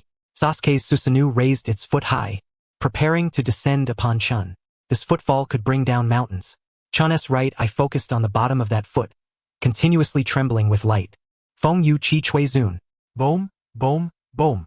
The explosive fireballs layered upon one another, cracking the bottom of the Susanoo's foot, forming a terrifying curtain of fire that forcefully halted that foot in midair. Seizing this opportunity, Chen's right eye released a vortex, drawing him in. Whoosh! In the blink of an eye, he was soaring in the sky, able to gaze levelly at Sasuke within the Susanoo's forehead chamber. Bang! He summoned the Yatagarasu, using its back as a foothold to leap again in midair. The Yatagarasu vanished in a puff of white smoke, as Chen flew forward, lunging towards Sasuke in the forehead chamber. Through the light swirling in Chen's right eye, Sasuke deduced that Chen was about to use that technique to dismantle the eye technique. Even if you can use your right eye's technique to dismantle the tailed beast bomb, do not think you can dismantle this complete Susanoo. Who said I need to dismantle the entire complete form? Chen's right eye focused, the light settling. Illuminate. Crack. The front wall of the Susanoo's forehead chamber shattered into purple light points. What? It only destroyed the front wall of this chamber. Sasuke was now exposed to Chen's line of sight. Not good. He can now unleash the lightning-fast eye technique on me. Without further ado, Sasuke used his technique to create a layer of black flames as a shield. In this perilous moment, his mind raced, searching for a way to turn the tide. 5 meters. If Chen can approach me within 5 meters, I am confident I can use my Rinnegan to cast illusions and control him. Just a moment is enough. Crack. This layer of black flame shield was rendered ineffective under the illumination. The two were now less than 10 meters apart. Sasuke. Let us give him an opening. But just then, to Sasuke's astonishment, Chen actually lowered his gaze, denying him any chance of eye contact. It made him suspect that Chen possessed mind-reading abilities. Little did he know, Chen had accumulated a century of combat experience in the Samadhi. He knew precisely when to indulge in a little whimsy to cultivate his spirit and when to be as cautious as that brave warrior. This distance was not suitable for using the high-precision focusing Feng Yu Chi Chui Zun. He needed to avoid using his eyes in conjunction with techniques as much as possible. After all, back then, Sasuke could ensnare the Ninetales in an illusion with just a glance. Even though he may have lost his edge now, one must remain particularly vigilant against the Rinnegan-S illusion techniques. Otherwise, in an instant, victory could easily reverse. In the subsequent phase of the battle, even when I face Sasuke, I must maintain appropriate caution. At this moment, they were only 5 meters apart. Chun's left palm was already enveloped in purple lightning, bursting forth with tendrils. Purple lightning, an enhancement of Raikiri that Kakashi, having lost his Sharingan after the war, perfected to the extreme, could be used without hand seals or the need for the Sharingan. Has he mastered Kakashi's purple lightning as well? There was no other choice. Sasuke's Rinnegan sparkled with brilliance. Whoosh! Then, a heaven-sent force exchanged positions with Chen. Chen glanced back, muttering, "The Rinnegan is ultimately troublesome. Fire style. Great fireball." Sasuke formed hand seals with one hand, and the explosive flames instantly engulfed the Susanu's forehead chamber. He was aware that Chen possessed the ability to obliterate this fire release technique, as well as the terrifying healing capabilities. Thus he maintained the hand seals with one hand, continuously channeling firepower with the intent to suppress. Under the reverse thrust, Sasuke soared toward the sky. Boom! The amassed heat from the fire release exploded the cranium of Susanu, with flames surging like a crimson lotus tearing through the heavens, creating cumulonimbus clouds in an instant. At that moment, dawn had already broken. The rain that had fallen throughout the night had ceased, making the cumulonimbus cloud particularly striking against the brightening sky. Rumble, rumble, rumble. Fierce lightning roiled within the dark clouds, transforming into the thunder beast. Sasuke's palm shimmered with lightning and struck down fiercely. Lightning release. Kirin. Whoosh. However, at that instant, Sasuke's figure abruptly vanished from midair. Then, without any forewarning, he appeared before Chen, even returning to his original stance. The chamber seemed as if it had never been shattered by the raging flames. The thunderous Kirin merely an illusion. Obito, as an observer, witnessed this extraordinary phenomenon in its entirety. As Sasuke flowed back through time, returning to the chamber, the blazing flames, the cumulonimbus cloud, along with the lightning, vanished as if they were mere bubbles in a mirror. He mused. So it is, the phenomena triggered by a person reversing time will also be erased due to the resetting of time's causality. Crack! Chun unleashed the purple lightning in his hand, piercing through Sasuke's right chest. I have done my utmost to avoid the heart. Crack! Sasuke shot out from the exploded cranium of Susanoo. Blood sprayed forth, and Sasuke gritted his teeth. Is this truly the power of your right eye? I cannot fall like this. He still needs me. He landed not far from Naruto, and after rising unsteadily, he staggered toward Naruto. Using the last of his ocular power, he opened the portal of the Rinnegan space, drawing himself and the barely conscious Naruto within. With the remnants of Susanoo vanishing into the sky, it signified that Uzumaki Naruto and Uchiha Sasuke had launched their initial assault against Uchiha Chen, culminating in a dismal defeat. Chen stood atop the treetops, his waist adorned with tattered garments, rustling in the wind. He retrieved the hilt of the Kusanagi sword from his ninja tool pouch, his right eye gleaming, and his wrist trembled. Yamatsu Hirasaka. Crack! The force of time gathered the scattered dust, reforging the Kusanagi's edge at the sword's hilt. Chun held the blade upright, the bright gleam of the blade reflecting a cold face. He exclaimed in admiration. A splendid sword. Securing the Kusanagi as a trophy at his waist, Chun gazed toward the closed portal. Naruto, Sasuke, I sincerely hope this defeat serves as a lesson for you both, for although our paths diverge, our goal remains the same, to usher in true peace for this land. Sizzle. The darkened scarab faded, the silver shadows vanished, and the sage mode declared its conclusion. Ha! Chun took a deep breath. Without sage mode, he would truly struggle to withstand the consumption of ocular techniques. Indeed, to subdue those two, one must expend far too much energy. Nearby in the trees, Madara and Obito manifested their forms. Chen, are you alright? Of course I am fine. A man cannot claim otherwise. He produced a soldier pill and consumed it, sitting down on the spot, glancing at his watch. 5:18. After I catch my breath, we shall officially commence our plan. Within the Uchiha compound, a temporary ninja tent was erected. Due to the incident 2 days prior where Sarada had a minor altercation with her mother, Sakura, in a fit of anger, had demolished the house that was still burdened with a hefty mortgage. Hence, the current state of affairs. In front of the tent, Sakura sat on a small stool, sporting dark circles under her eyes, muttering to herself, "Where on earth has that rascal Naruto taken Sasuke? He promised to return for dinner, and I have waited for him 2 nights without sight of him." Sakura couldn't help but feel anxious. Sasuke wouldn't he have left without a word again? Would he? At that moment, Sarada, clad in pink pajamas, rubbed her eyes as she emerged from the tent. Wait, dawn is approaching, so technically it cannot be called waking up. Seeing Sakura sitting there, she exclaimed, "Mom, have you not slept again all night?" Sakura turned back, her eyes narrowed beneath the dark circles, offering a bitter smile. "Yes, Mom is a bit unaccustomed to sleeping in a tent. Hee, Sarada thought to herself. People can so easily lie. When camping, she sleeps so soundly in a tent. She must be waiting for Dad and hasn't he seen him yet. Oh well, Mom is pitiful enough. I won't expose her." She glanced at the clock hanging outside the tent. 5:17. She obediently and thoughtfully said, "Let me cook breakfast this morning." Whoosh! Unexpectedly, as soon as the words left her mouth, a black vortex suddenly appeared in midair. Sarada froze on the spot. Sakura immediately stood up. That is Sasuke opening the portal of the Rinnegan. "Finally, you have returned." Thud. Unexpectedly, from that portal, a bloody figure crashed to the ground before her. Upon recognizing the person's face, both she and Sarada gasped. Naruto? The Hokage. Immediately after, another figure stumbled and fell beside Naruto, a gaping wound in his chest, blood gushing forth. The mother and daughter paled in fear. "Husband! Daddy!" Sarada collapsed helplessly onto the ground. Sakura composed herself. This situation indicates that Naruto and Sasuke encountered a formidable enemy and were forced to escape using space-time ninjutsu. What kind of formidable enemy could inflict such injuries upon them? That is not the most important matter right now. We cannot rule out the possibility that the enemy might pursue them at any moment. She spoke sternly. "Sarada, you must immediately go to the clan's residence in the mountains and explain the current situation to your Aunt Ino. Have her notify the village's station Jonin to come and secure this compound.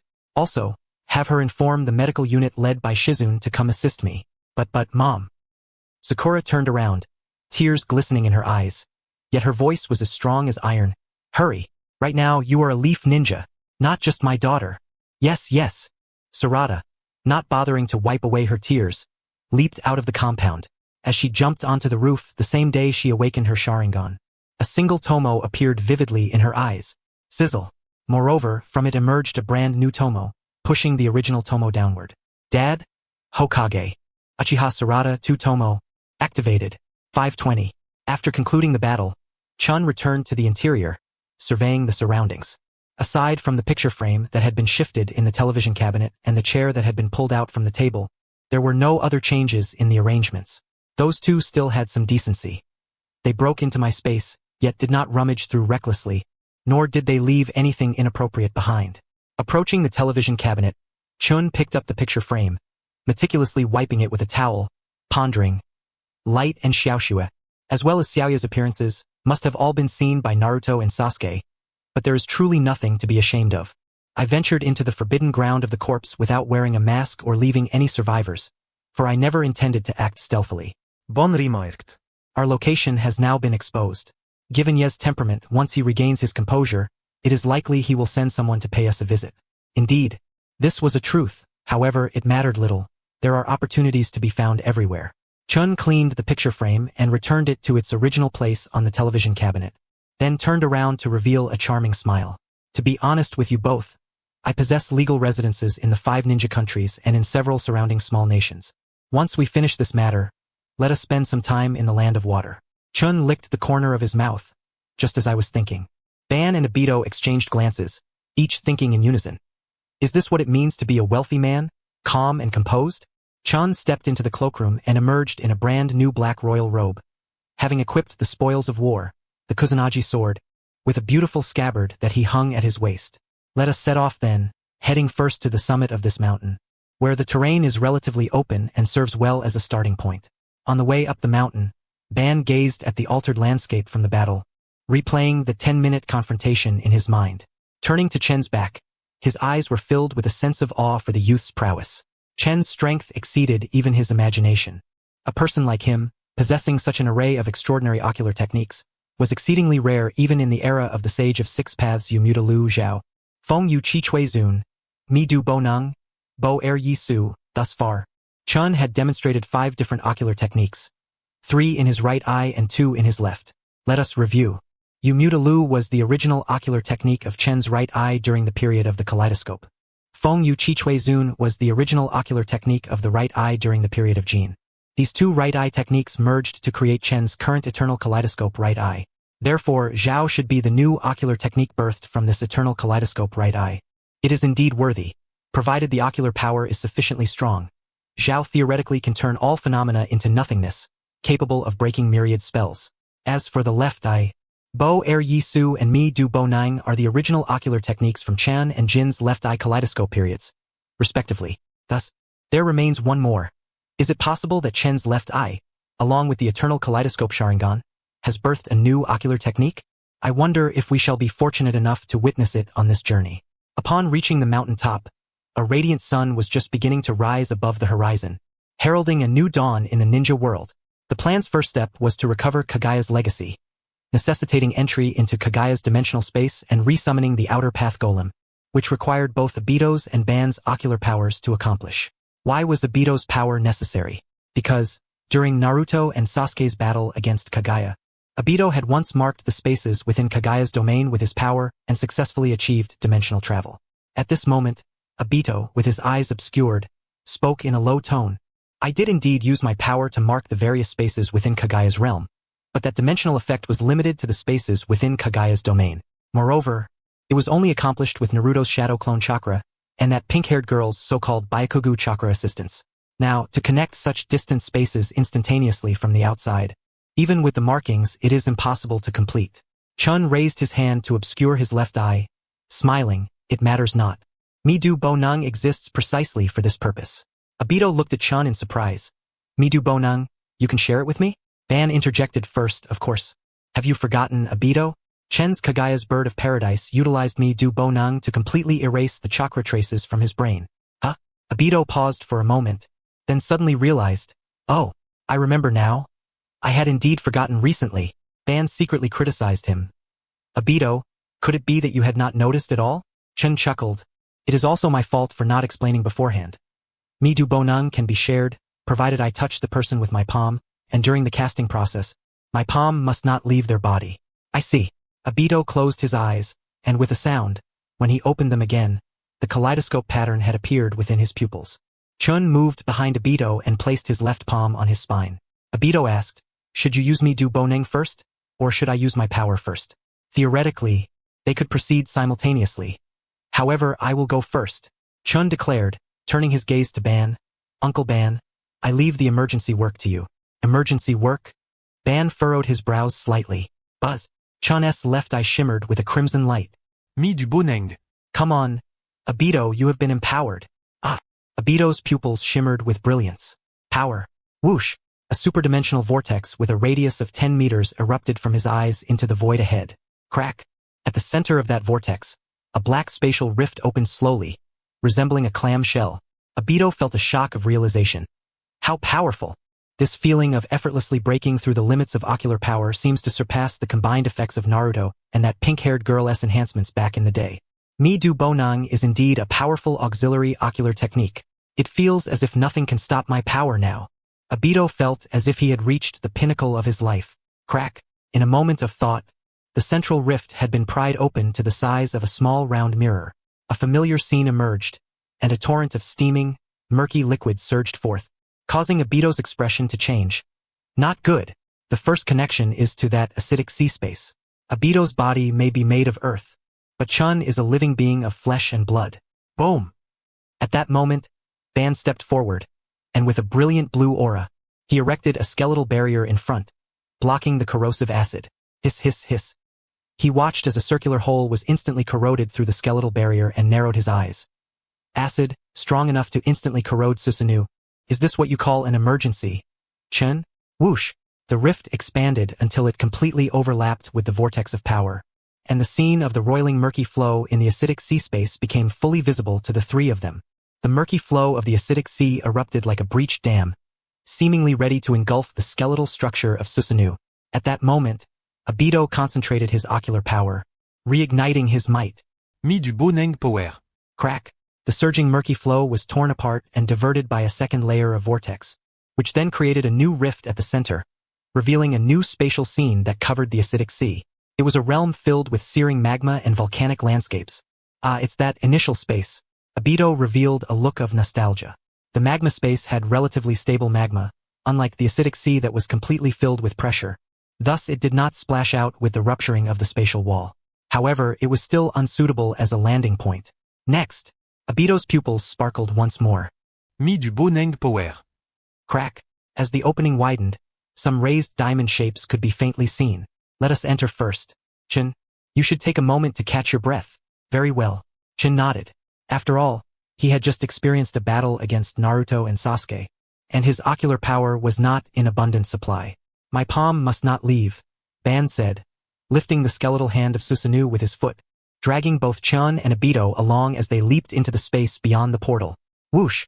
As Chun set his palm down, the vortex reversed, instantly collapsing into a black anchor point.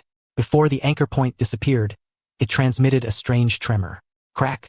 On the moon, a crisp cracking sound echoed in the ears of the person. He tentatively raised his hand, touching that glass-like crack in the space. Deep within the hollow void, a profound worry surged forth along with the realization.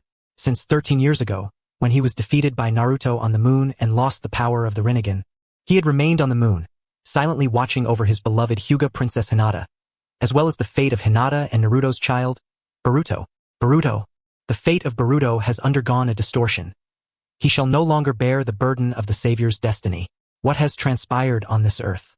From this crack, a force so intense resonates, a transformative power that renders me utterly incapable of intervening at this moment.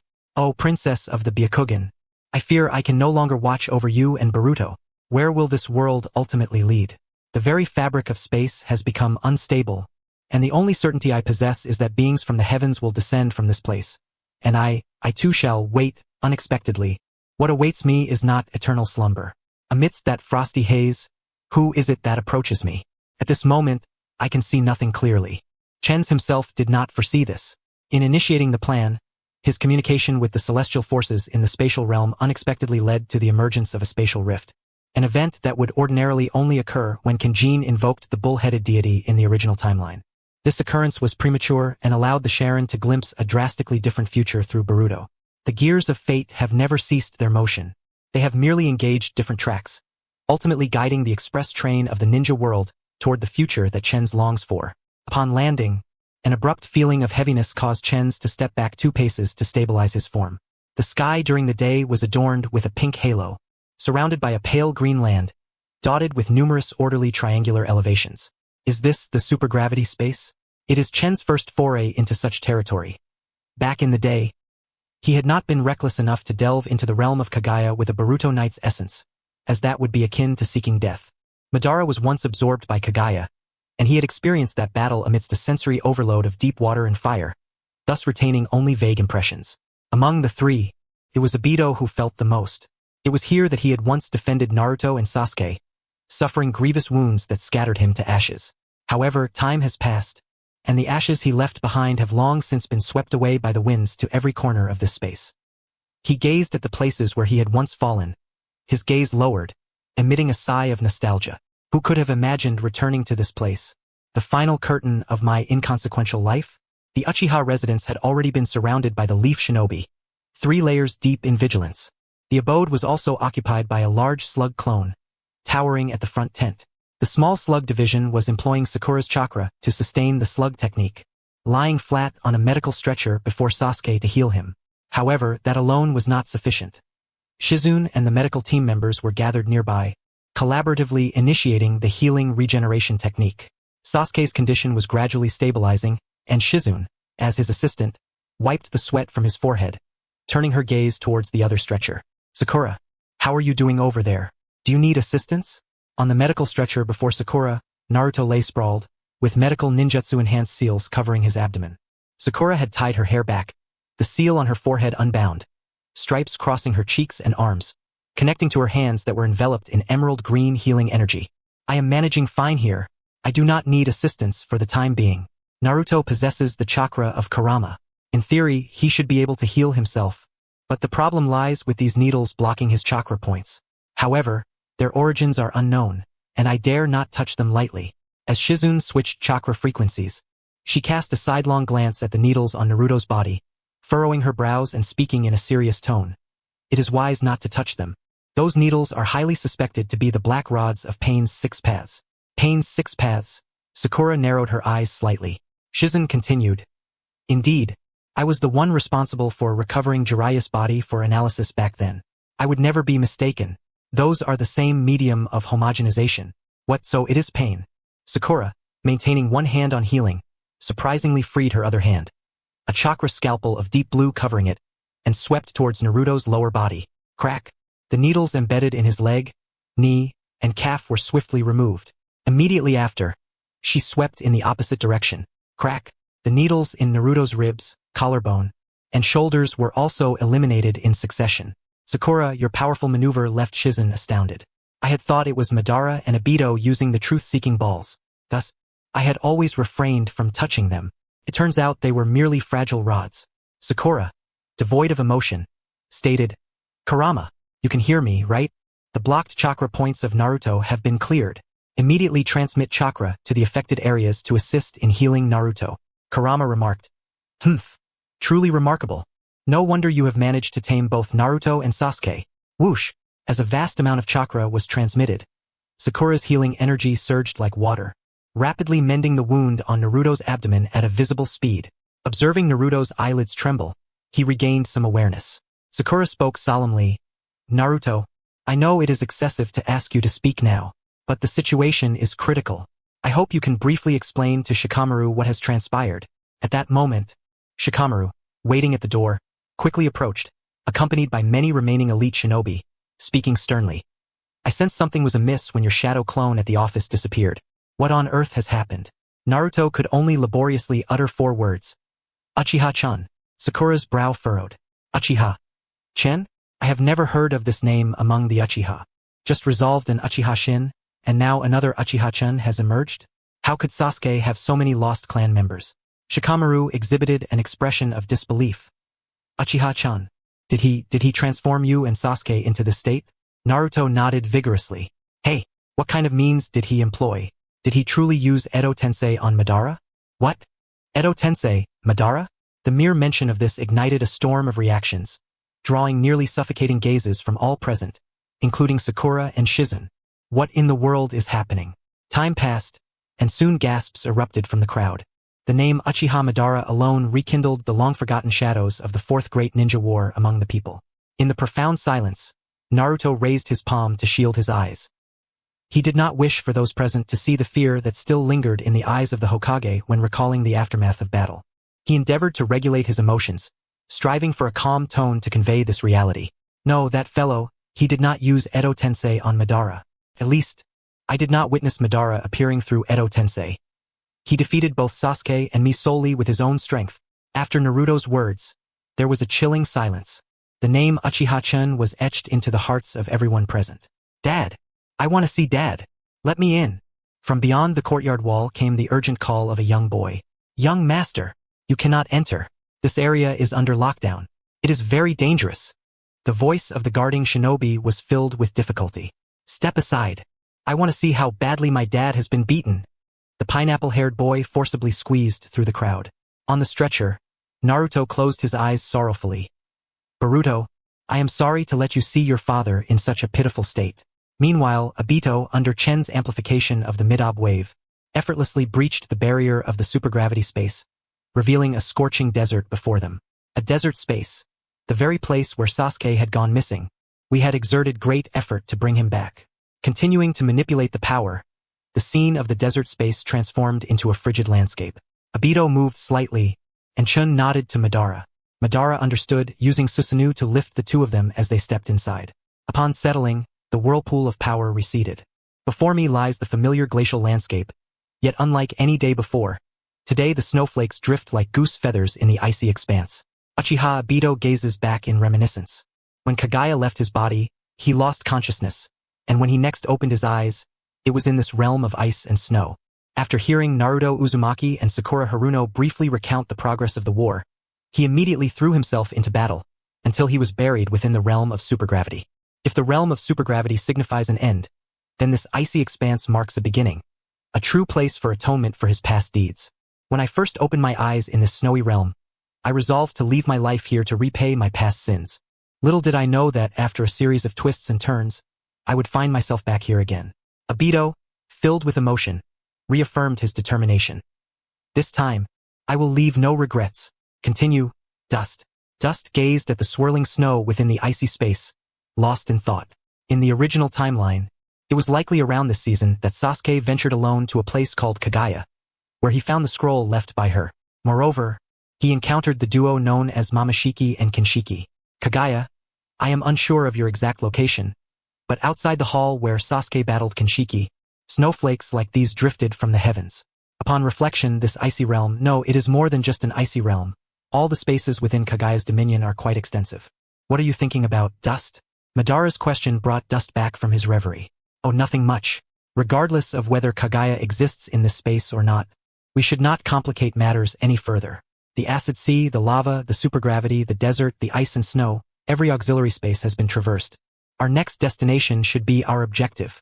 The main space within the Heavenly Palace is also where Team 7 and Kagaya's battle reached its true conclusion, the origin sphere space.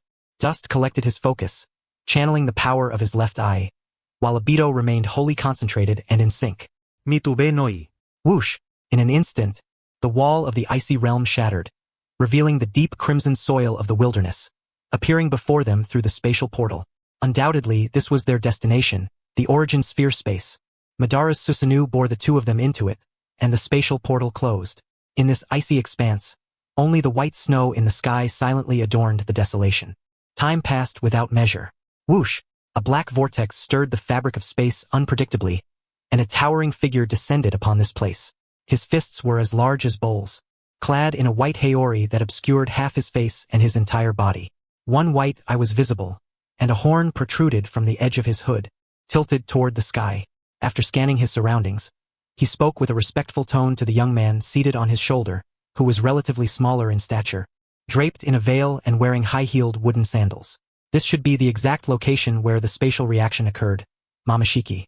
The duo that arrived in the snowy space were none other than the ones who had once pushed Naruto and Sasuke, along with the 5 Kage, into a fierce battle before ultimately being defeated, Momoshiki and Kinshiki. They had come to the snowy realm to search for Kagaya's whereabouts, as they were in pursuit of a traitor from their clan. They had stayed there for some time.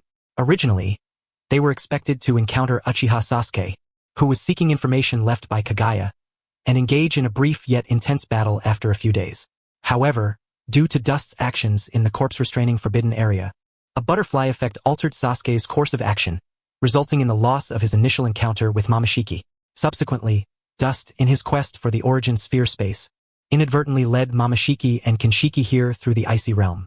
How intricately fate weaves its threads. The trajectory of events in the ninja world had already begun to irreversibly deviate. Crack.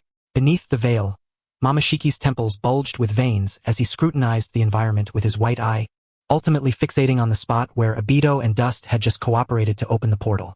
Indeed, remnants of the spatial door remained, indicating that it had been opened at that anchor point. Moreover, the shape of the anchor did not resemble a door created by my clan's spatial powers.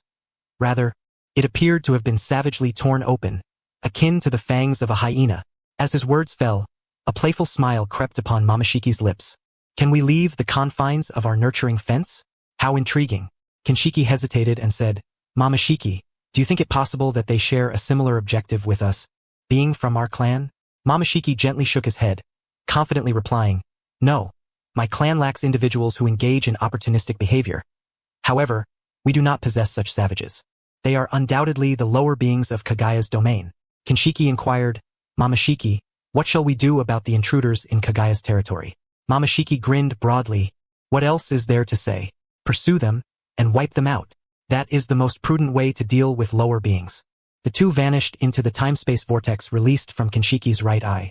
Not long after they departed, a man with a high ponytail, dressed in white, carrying a red lantern on his back and a red staff over his shoulder, descended upon the glaciers, watching the departing figures of Momoshiki and Kinshiki with a playful smile. Little Momoshiki, you're quite swift in your actions. However, haste can easily lead to a hot bowl of tofu. You call me opportunistic, and yet here I am. But Yura, understand the importance of timing and strategy. Acting recklessly like you without any information is a sure way to end up with the short end of the stick. Among those 3 humans I just encountered, 2 had previously merged with Kagaya to become the Ten-Tails, while the remaining 1 remains a mystery, but to be in their company surely indicates they are not virtuous. The origin sphere space, the central hub of the Heavenly Palace, where that legendary battle truly came to a close. The dark green sky hung overhead, and the deep crimson land was interspersed with undulating hills. Among them, there lay a crater that exaggeratedly extended into a valley, stretching thousands of kilometers in depth. The valley stood directly beneath the sky's endpoint. Suspended above it was a magnificent celestial body. Dust, Madara, and Obito now stood at the bottom of this valley, gazing up at the marvel above them. Madara, arms crossed, remarked, "Is that the 6 paths of Earth explosion star?" The Sage of 6 Paths used the Ten-Tails husk as the core to create a celestial-level sealing stone. Dust placed a hand on his waist. "When we observe the moon from Earth, it is this technique that crafted another masterpiece." Obito let his hands hang. "The moon is the work of the feathered robe and the feathered village, while what lies before us is the handiwork of Naruto and Sasuke." Both Madara and Obito simultaneously recalled moments of drinking and discussing with Dust. Speaking of Kagaya's legacy, it must be the Ten-Tails. Following Kagaya's sealing by Naruto and Sasuke 15 years ago, the husk of the Ten-Tails, the outer path demonic statue, was also lost within the origin sphere space of the Heavenly Palace. I must recover the outer path demonic statue and reassemble the scattered chakra, allowing the Ten-Tails to return to the world. Reclaiming Kagaya's legacy is the commencement of the cleansing plan. As the instigator of the plan, Dust had prepared meticulously, overcoming numerous obstacles, leading to the 3 of them standing here successfully. Undoubtedly, this moment held extraordinary significance. Madara produced a pair of black gloves and donned them. Obito jested, "I must say, you seem quite ritualistic." "Humph," Madara retorted. "Dust, prepare the blood." He received the blood vial tossed by Dust, crushing it with a sharp sound, allowing the blood to coat the gloves covering his hand. With steady precision, he formed the seals and struck the ground powerfully, summoning the outer path demonic statue. Boom! With a resounding thunder, the outer path demonic statue, sealed for 15 years, was drawn from the core of the celestial body, once again seeing the light of day. First, the figure was bound by a ribbon, its head bursting forth with a mouth filled with jagged teeth, breaking free from the constraints of the earth. Then, 2 powerful arms emerged, as if to uphold the heavens. A roar erupted from the magic statue as it raised its muscular palm, unceremoniously slapping towards Chen. Chen met it with a smile. "What a delightful display of murderous intent.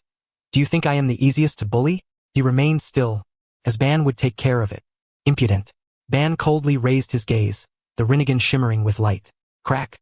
The magic statue's palm came crashing down, only to abruptly halt. Ban formed a seal before his chest, creating the child seal. Outer path. Sealing lotus. Boom! A lotus pedestal rose from the ground, lifting the lower limbs of the magic statue. Realizing the precarious situation, the statue attempted to crawl down from the lotus platform using its hands and feet. Ban clasped his hands together in front of his chest, transitioning to the snake seal. Outer path. Demon sealing shackles. Crack. A set of shackles composed of red escape and adamantine chains ascended behind the magic statue, each component fulfilling its purpose, binding the statue's head, neck, arms, and waist. The shackles tightened firmly, forcing the magic statue into a seated position on the lotus platform, its ankles restrained by adamantine fetters. Roar! The magic statue continued to struggle until its arms were forced to gather at its chest, resembling a bouquet, with adamantine shackles sealing its wrists, suppressing the violent murderous intent wrapped beneath the binding ribbon. Crack! Ban dispersed the seals, and the shackles gradually sank into the ground. There, it became obedient. Even having witnessed Ban subdue the magic statue, Obito couldn't help but feel a sense of awe. "It is indeed you. After Nagato's death, I nearly destroyed our base in order to control the magic statue, just to place these shackles on it. Well, it is also connected to the fact that the magic statue had already sealed the 7 tails." Chen's gaze lifted, fixing on the magic statue's chest. "Very well. If this is not the case, I would have had to expend considerable effort." Ban clasped his hands in front of his chest, lingering his gaze as he spoke. That was when I used the magic statue as a breeding ground, cultivating the Hashirama clone, achieving perfect purity, equivalent to the unconscious Hashirama himself. Chen, what are your thoughts? Chun replied, Uncle Ban, you previously asked about my plans for the Rinnegan, and now it is time to reveal the mystery. Oh, Ban's interest was immediately piqued, and he eagerly said, then let me see. Whoosh, Chen's right eye swirled, and a coffin fell to the ground. Crack, crack, crack. The frost and haze symbolizing frozen time dissipated. I can unlock the secrets of the Rinnegan within this coffin. As his words fell, Chun opened the coffin, revealing a dark, unknown flowing substance within. Ban stepped closer, took a glance and frowned, saying, what is this? Where did you get so much asphalt? Putting it in a coffin. Aren't you concerned about it being ominous? Upon hearing this, Obito, filled with curiosity, approached and examined it for a while, before shaking the coffin. Gurgle, gurgle, gurgle. The asphalt inside emitted a dense, stirring sound as it was shaken. Obito shook his head, still unable to discern what it was. Ban, arms crossed over his chest, looked at Chun and asked, the secret of the Rinnegan is truly hidden within this asphalt? Of course. Chun said with a harmless smile. Because this is not asphalt. It is your corpse, Uncle Ban. Oh, I see. Wait, what did you say? Chen's tone was so natural that Ban almost didn't react. Ban pointed at the asphalt in the coffin and asked, you mean this is my corpse? Yes. Chun earnestly nodded. Indeed, your corpse. By the coffin, Obito lowered his head, his shoulders beginning to tremble uncontrollably. Having received professional training, he did not immediately show it on his face. But deep down, a sound akin to a bronze bell's laughter erupted. I thought turning into a pile of fragments was bad enough, but Ban, you turned into a puddle of asphalt. Ha ha ha ha ha ha ha. Ban scratched his wild hair, his expression turning strange, unsure of how to react.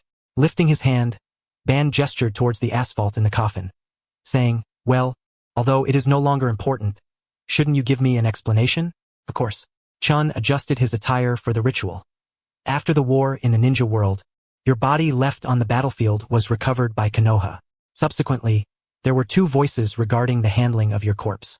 On one side were the old advisors of Konoha, the second Hokage Tobarama's disciple, Tsunade, and Mito's Gate, who strongly advocated for the destruction of your corpse to prevent another Orochimaru or Kabuto from manipulating the dead. The opposing voice came from Kakashi, the Hokage, who established the Forbidden Core after taking office. The Forbidden Core was originally the laboratory for Hashirama's cells. They advocated for preserving your corpse, as the bodies of ninjas are treasure troves of information containing bloodline and technique data. Not to mention you, Uchiha Ban, were the only one who could stand alongside the first Hokage, even having awakened the Rinnegan at one point. Destroying your corpse would equate to destroying one of the ninja world's greatest treasures. With the two opinions at an impasse, your corpse was temporarily preserved with embalming measures and frozen. It wasn't until Naruto became the seventh Hokage that, as a support for Sasuke, he formally proposed to Naruto to keep your corpse and establish a forbidden burial ground underground in Konoha, with a special umbu assigned to guard and place your coffin. Ban was greatly surprised. It was Sasuke who proposed it? Indeed, Sasuke had entertained the idea of eventually using the Edo Tensei to bring you back when necessary. Back then, Sasuke was quite visionary. He not only suggested preserving your corpse but also advised Naruto to seal the tailed beast's chakra within himself. This way, he could protect the tailed beasts while gaining the strength of a Jinchuriki close to the Ten Tails. Naruto rejected this, citing his desire not to restrict the tailed beast's freedom, choosing only to merge Kurama's yin and yang into one while releasing the other tailed beasts back to their homeland. I do not comment on his decision at that time. The ninja world was indeed flourishing. Later, through an insider from the Umbu, I learned of the existence of the forbidden burial ground. At that time, I had not yet made up my mind to take this path, until the repeated disappointments during my dealings with Konoha led me to decisively break into the forbidden burial ground and take this coffin. What if you had not obtained my body? I would naturally have other means to bring you back with Edo Tensei. Looking at the smile forming on Chen's lips, Ban thought to himself, I almost got caught up in your words. Chun, you sly one. I want to know not just the origin of the corpse, but also the origin of the asphalt. Oh dear, have I been exposed? All right. It was I who used the yin-yang release to purify your corpse into a substance similar to Kagaya's black zetsu. You say, yin-yang release? Ban squinted his eyes. Speaking of yin-yang release, one must mention a common misunderstanding. Some people hear yin-yang release and think it is exclusive to the Jinchuriki of the Ten Tails. However, That is high-level Yin-Yang release. The basic version of Yin-Yang release, Ban mastered long ago and, at his end, passed it along with Uchiha's forbidden techniques and Six Paths techniques to Obito through Genjutsu. The Yin-Yang release techniques, I passed along with the Uchiha forbidden techniques and Six Paths techniques to Obito. You couldn't have been present, right? Yes, I wasn't there. I hadn't even been born yet. I was born the same year Obito activated the Ninetales rampage. Ban turned to Obito, who was still struggling to suppress his laughter, and asked, "Was it you who taught him?" Obito replied, "When I was alive, I had never seen Chen before." Ban was too lazy to ponder why Obito had burst out laughing. "Then that's strange. How did you learn Yin-Yang release, Chen?" Obito was also quite curious about this matter.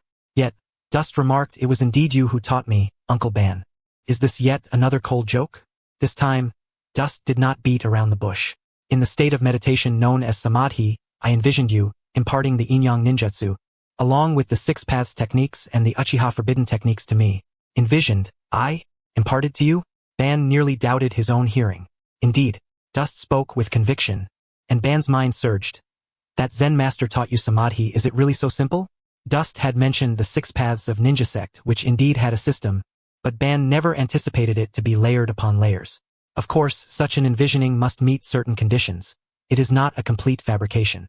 Well then, with the condition of limitations, Ban felt somewhat more accepting. Ban lowered his gaze to the pitch in the coffin, kindly reminding, "But you must be careful, Dust. Do not let any strange substances mix in with me.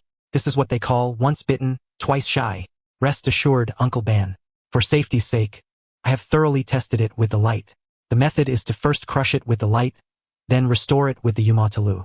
Any strange components would never pass." "That's good," Ban thought to himself. "To use my useless body to fulfill Dust's future is not a loss in the inheritance that Hashirama spoke of. Do as you wish, Dust. Thank you ever so much." Dust nodded earnestly, his two fingers forming a seal. Ziz. From the chest of the Hashirama artificial body above his head, the black rod of the Six Paths extended downward, branching out like tree limbs, with its tip penetrating the pitch within the coffin. Ziz ziz ziz. Using the black rod as a medium, the pitch flowed upward, gradually covering the skin of the Hashirama artificial body until the pitch in the coffin ran dry and completely vanished. The corners of Ban's mouth curled up. Thus, Ban and Hashirama could be considered truly integrated. The perfect Hashirama artificial body, my complete corpse undergoing Yin-Yang ninjutsu refinement, with Ashura's strength and Indra's might, indeed meets the conditions for awakening the Rinnegan. Ban had clearly discerned through Dust that Hashirama and he were the reincarnations of the last generation's Indra. Yet another question arose. "Dust, how will you integrate this external power that does not belong to you into yourself to assist you in awakening the Rinnegan?" Ban did not inquire further. He wanted to quietly observe Dust's performance. Crack. Dust broke off a section of the black rod that had been inserted into the coffin, lifted it, and thrust it into his shoulder. By connecting with the black rod, he could replace the palm's touch. At that moment, the pattern in Dust's left eye trembled with an intensity of light never before witnessed. Ban's eyes widened. This feeling of ocular power does not belong to the likes of Obito and Madara. Could it be that he has never used that ocular technique? This is my brother, using his death to awaken my ocular technique. Bloom, bloom, crackle. Sounds like exploding beans emanated from Dust's body, as black substance began to intertwine from his collar. Whoosh! Dust threw off his robes. Aside from his head remaining unchanged, his torso had completely transformed into the form of the Hashirama artificial body. Even the direction of the skin folds during the retraction of the black rod was identical. The folds smoothed out, and the small holes closed completely. Ban and Obito stared, wide-eyed. "What? What have you done?" Cough cough. Dust cleared his throat, adjusting his chest resonance, striving to make his voice resemble his original sound. Bloom establishes a life link with the target, then completely replicates the other's body, chakra, and the abilities corresponding to the body and chakra. In other words, I have exchanged my body for that of the Hashirama artificial body. Obito exclaimed, completely replicated? But your face hasn't changed. Ban added, not just the head but also the eyes. Dust chuckled, brushing his palm across his face.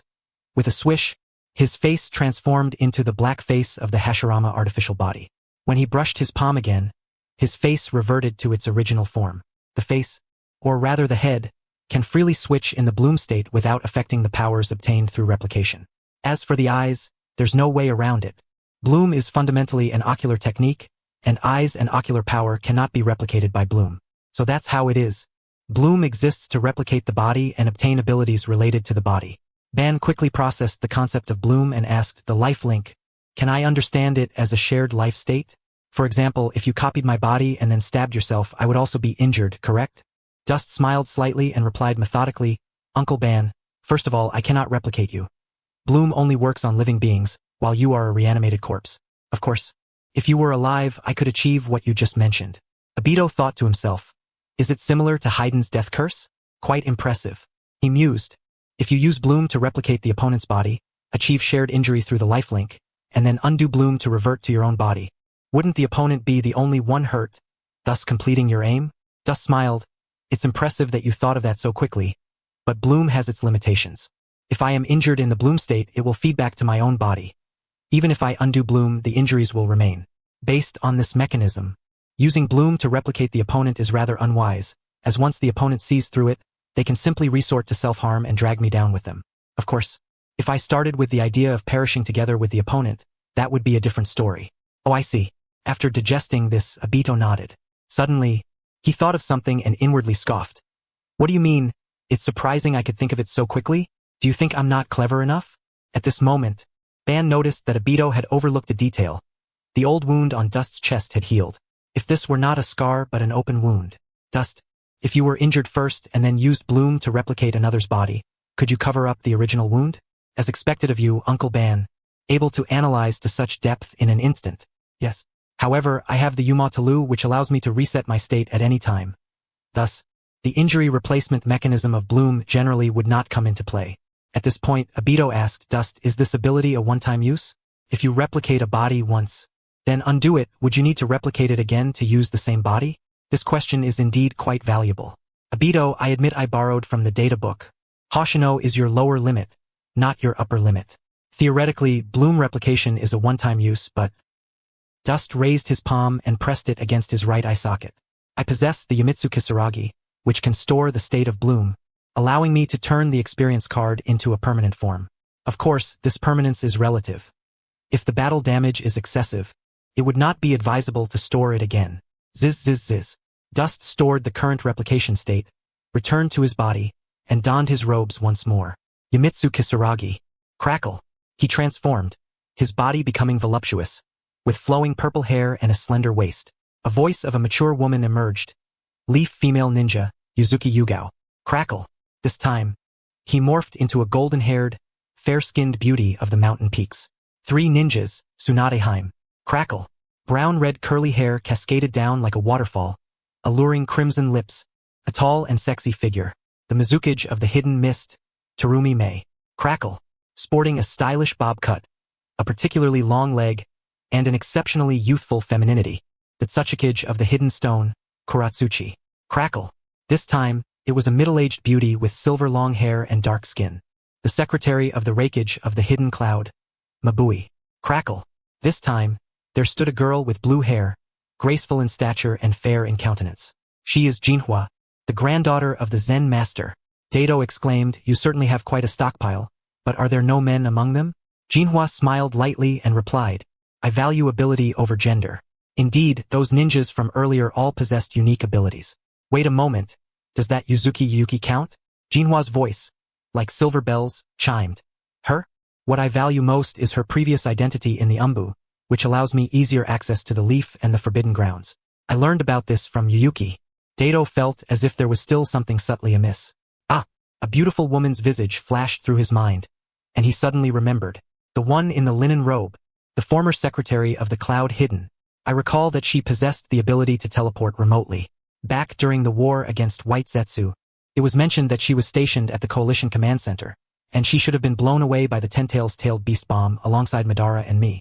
But she became a living target for Chenshengwa's replication. This indicates that she is still alive at this moment. Could it be that even in such extreme circumstances, Chen also made an appearance? Never mind, perhaps I am overthinking it. Even Conan managed to survive. So the survival of the one in the linen robe is hardly a miracle. However, one thing remained clear in Dado's heart. While the ability of the one in the linen robe is impressive, I do not believe it is extraordinary enough for Chen to risk rescuing her under the fire of the Ten-Tails. Chen, could it be that you sought to save someone else at that time? Very well, Let us pause our assessment of abilities here. You two have come to know me quite thoroughly. Chan, with a radiant smile, replaced herself back into the body of Hashirama.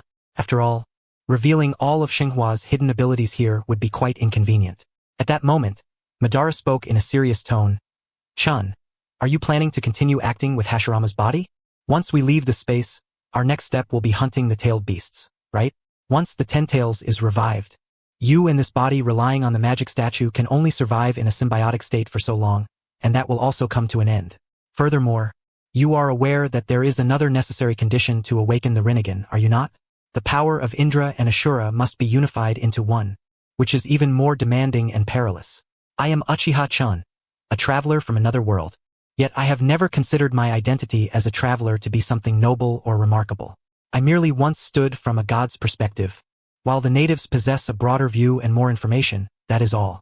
Life, love, battle, parenting, managing a ninja village, and connecting with light. I treat every encounter in life with utmost seriousness. When I resolved to awaken my own Rinnegan, a question lingered in my heart.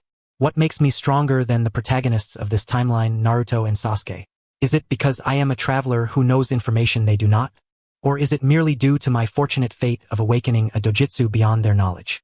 None of these provide me with the justification to seize the spotlight from the two protagonists. The reason why protagonists can stand as such is not solely due to their immense strength, but because they possess an unwavering belief they pursue at all costs. This is what is known as the ninja way. I have never denied Naruto and Sasuke's ninja way, just as I have never denied the will of fire. The reason they stand opposed to me and are defeated in a pitiful manner is simply due to their relatively narrow perspective, lack of information, and insufficient understanding, which led to the waste of over a decade. Setting aside these factors, their desire to protect the ninja world will never be less than mine. If I were not willing to risk everything to uphold my own beliefs, then I would not deserve to claim that I can lead the way ahead of Naruto and Sasuke, challenging my clan alongside Uncle Madara and Gedo, Xinghua. This younger brother has exchanged his life for my technique, allowing me to transcend the limitations of non-reincarnators and forcibly meet the hardware conditions to awaken the Rinnegan. What remains, however, cannot be determined by hardware alone. When I decided to awaken this I as a non-protagonist, I had already considered how I would face this extraordinary moment. I might die here. I could lose everything I have gained so far. Yet even so, I would not hesitate. Without destruction, there can be no creation. Through destruction, there comes rebirth, breaking and establishing, heralding a new life, living without fear and with freedom. For those I cherish, I wish for all to attain a freedom unbound by any external forces, without compromise to any undesired fate. I am willing to sacrifice my life to gain the coercive power needed to achieve this goal. This is my ninja way, and it is the vow I made upon my entrance. The next task I am to undertake will feel somewhat akin to expelling long stagnant waste. It may involve a bit of excessive force. However, I must proceed, for as a non-protagonist, I must strive even harder than the protagonists. I am certainly aware of the peril of being on the brink of death. At this moment, Chen's expression became unprecedentedly solemn. Before departing, Chun inscribed a technique into his right eye set to activate with a delay. He lowered his head to glance at his watch. It was exactly 8 o'clock in the morning. The sun was perfectly positioned in the ninja world. It was also the time when Chen usually began to get busy. It was about time. Gee! In the next moment, Chen's right eye suddenly lost its luster, transforming into a desolate white. This unexpected scene left both Madara and Gedo in a state of shock. Chen, what have you done? I inscribed Izanagi into my right eye, set to activate with a delay, Uncle Madara, just as you escaped from Senju Hashirama years ago. The state of blindness would not affect the opening of the Rinnegan. This fact had already been verified by Madara throughout his later life. After successfully opening the eye, the loss of vision would be restored, and the dojutsu would not be lost. The issue lies in why would you do such a thing? You do not need to fight anyone here. Of course I must fight. Chan said solemnly, I must fight against myself. Fight against yourself? Yes. I must ensure that I have no retreat left in my subconscious. If I subconsciously believe that I can use the flow of time to restore my life state, it will lead to complacency, and what should have been accomplished will not come to fruition. Therefore, it is essential to disable this right eye. To go all out? Indeed, just like this. As the words fell, Chun drew the Kusanagi sword from his waist, and before the astonished gazes of Madara and Gedo, he turned the blade and plunged it into his own chest. Wait! Madara turned back, wanting to stop him, but it was too late. Crack! The Kusanagi sword pierced through Chen's heart. Chen's handsome face instantly twisted into a mask of agony. He staggered, steadying himself, then gritted his teeth, firmly gripping the sword hilt, and twisted with force. Crack! This twist of the blade completely destroyed his own heart. Crack! Under the life link of Shanghua, a gap opened up at the heart of the Hashirama artificial body. It is no exaggerating bearing the resolve to either succeed or become a martyr. Inkelbon, Obito. If fortune smiles upon me today and I survive, please be sure to convey this matter to Kagaya on my behalf. If however I should perish, Ban interjected sternly, I shall reincarnate you through the impure world reincarnation, and then find a way to have you reborn. The three of us will emerge together. Not a single one shall be left behind. Suddenly, the atmosphere grew tense. Breaths came in rapid succession. Huff, huff, ha! This is quite troublesome. Ban's voice, steeped in an ominous tone, commanded, do not speak. From this moment forth, whatever transpires is no longer your concern. Your sole task is to survive and then, with the Rinnegan, rise once more. His gaze rose, fixating on the spatial vortex above, looking down arrogantly upon the duo below. Chen also sensed the presence above. Yet the shadow of death engulfed his heart entirely, leaving him no room to ponder anything else. He chuckled, it truly is time I Uchiha Jin lack the fate of a protagonist, but bear the burdens of a protagonist's debuff. But fortunately, I am not alone. The two of you beside me, as foes, are formidable adversaries, but as allies, the most trustworthy and dependable companions. What follows will be a battle against myself, and you, I fear, will have to both protect me and combat the formidable enemy. Buy me some time, I beg of you. Inkelbon, Obito. Crack! The peach-style Byakugan swept over the ground below.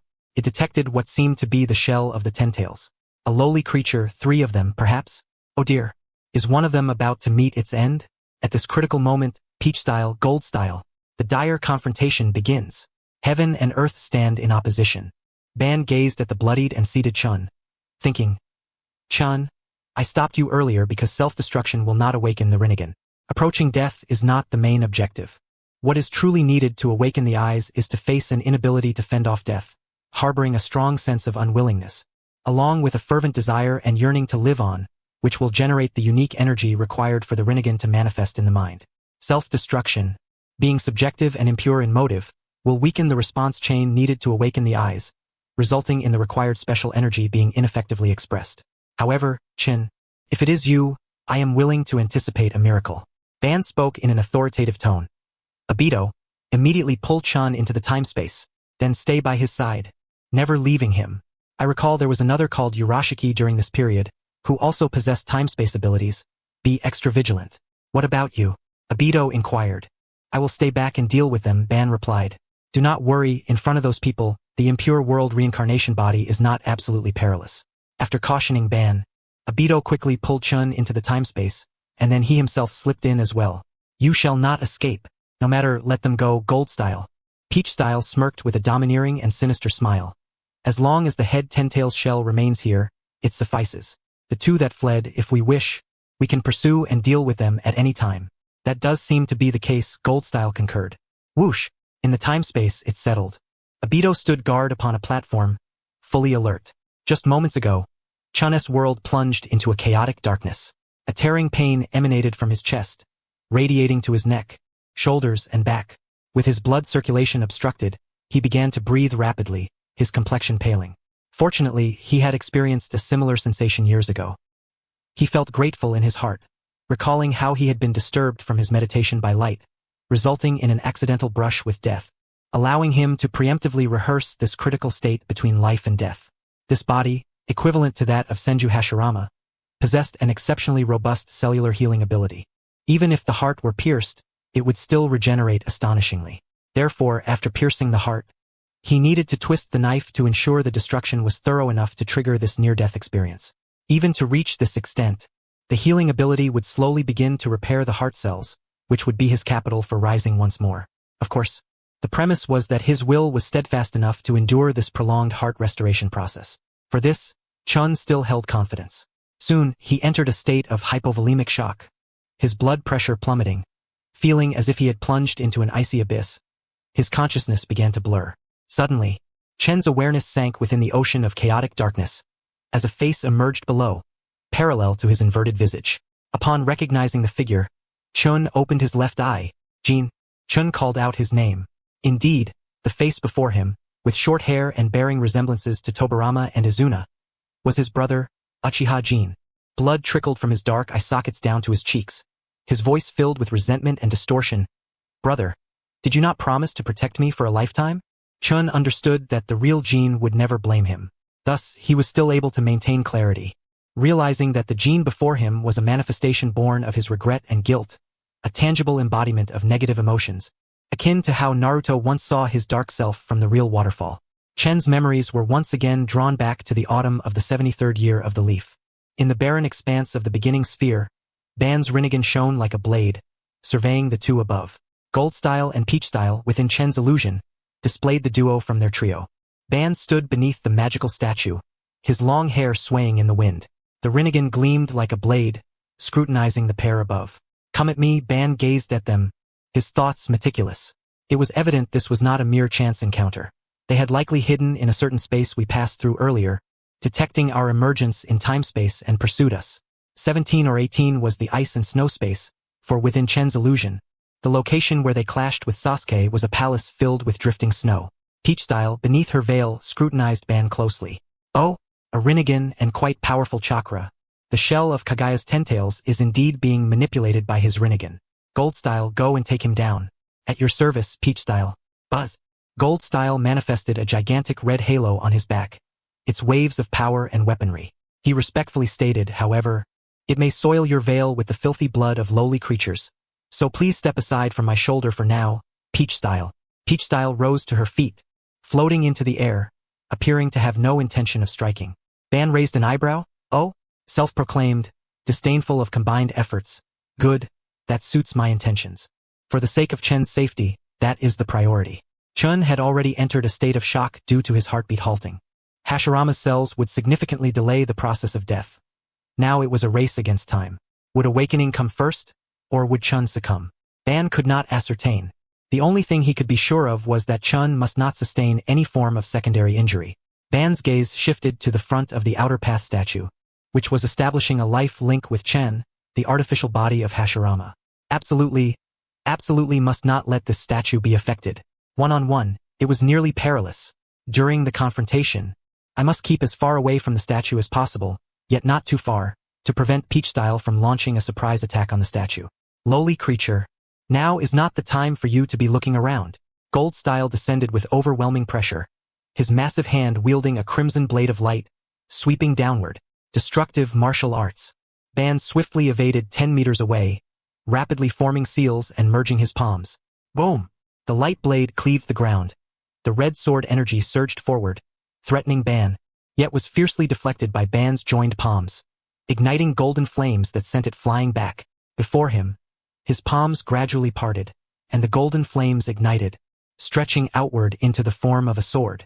This was the fusion of Hashirama's sage art and the Uchiha swordsmanship, the sage fire sword of destruction. Such trivial techniques dared to flaunt themselves before me. Kinshiki charged forth, swinging his blade with a robust form that moved with the grace of a butterfly, swift as lightning. The blade danced with his movements, weaving a deadly trajectory that relentlessly targeted Obito's vital points.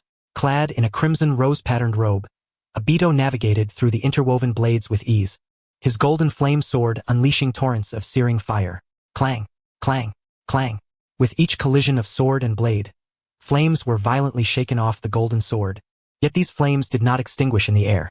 Instead, they transformed into golden fireballs, floating behind Obito, swirling in rhythm with his swordplay. The accumulation of fireballs grew increasingly abundant, yet the might of the golden sword showed no sign of waning. Such intensity of physical and sword techniques, could it truly be the level achievable by a mere human? Kinshiki, unable to break through, felt a surge of impatience, and the rampant fireballs only intensified his ominous premonitions. His changing mentality reflected in the details of his movements. Obito's gaze turned fierce, accelerating his assault, seizing upon a flaw, and with a clang, he sent Kinshiki's red blade flying into the air. Kinshiki's loss of composure darkened Tauscher's expression. Kinshiki, what are you doing? Tauscher, I will bring him to justice. With a swift motion, Kinshiki drew a massive red axe from his waistband, his form abruptly transforming into a flash of purple lightning. charging directly at Obito. This was the very technique that had once forced Sasuke out of the extraordinary instant of the heavenly hand. Obito was taken by surprise by the sudden impact. Wheel of rebirth. Whoosh! But Obito reacted swiftly, as his form was sent flying. He left behind a shadow of the wheel of rebirth to absorb the deadly axe strike, his body slipping like a phantom to Kinshiki's rear. His Rinnegan ability? The shadow of the wheel of rebirth was cleaved apart, vanishing before Kinshiki's eyes. Those pursuing golden fireballs ferociously merged with Obito's flame sword, transforming into a colossal flame sword worthy of Susanoo. Wielding the sword, Obito launched a decapitating strike at Kinshiki. Judgment of the blazing sun. In horror, Kinshiki turned to evade with all his strength, narrowly avoiding the deadly strike. Crack! Though his head remained intact, the horn atop it was severed and sent soaring 100 meters into the air, falling towards the earth's edge. The sword, brushing past, erupted with a scorching heat akin to the sun, searing the left half of Kinshiki's head and his left eye, leaving them charred and scarred, disfigured, blinded. Ah! Kinshiki's wretched screams echoed beneath the heavens. Obito's fire sword dissipated as he coldly remarked, "Is this all you boast of? Ahak! You have completely enraged me, you lowly creature." Kinshiki's 5 fingers ignited with 5 clusters of red flames, slamming down into the ground. Great hammer. Boom! Tsunade's 100 heroes' strength multiplied several times, shattering the earth beneath them. Obito was sent flying, activating the sturdy framework of his Susanoo. Heavenly feather arrows. Pauiai conjured dozens of massive red weapons, launching them toward Obito as Kinshiki charged forward. Obito clasped his hands into a snake seal. Boom! Boom! The thick roots of trees erupted, entwining toward Kinshiki. Kinshiki manipulated the chaotic blades from afar, slicing through the approaching roots with overwhelming force, crashing into the skeletal structure of Obito's Susanoo. Boom! The bones shattered, and Kinshiki gripped his axe, aiming to cleave through the now unguarded Obito. You brought this upon yourself. Obito's Rinnegan shimmered with a tremor of light. Wheel of rebirth, triangular killing formation. Slash, slash, slash. 3 wheels of rebirth emerged from 3 directions, their weapons piercing through Kinshiki's chest, spine, and waist, pinning him in place. Unable to move, Obito formed a seal with his hands on his chest. Sage art. Bright gate. Clang, clang, clang.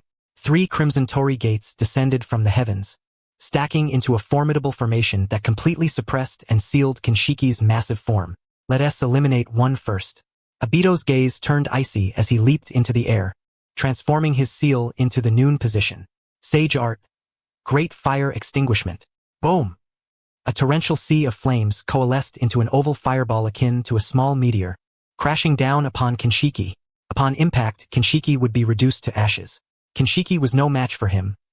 Tauscher, wearing high-heeled sandals, gracefully landed atop the beam of the bright gate, removing his right black glove to reveal a palm with a red Rinnegan, facing the inferno. I am truly surprised. On this earth of Kaguya, a being of your caliber could emerge. High heavenly spirit. Whoosh! The torrential sea of flames instantaneously surged into his palm's Rinnegan. Obito narrowed his eyes. Ah, that technique is the high heavenly spirit, isn't it? The right eye absorbs the technique, then unleashes it with the left eye, returning it with multiple times the power. I didn't expect even sage techniques could be absorbed instantly.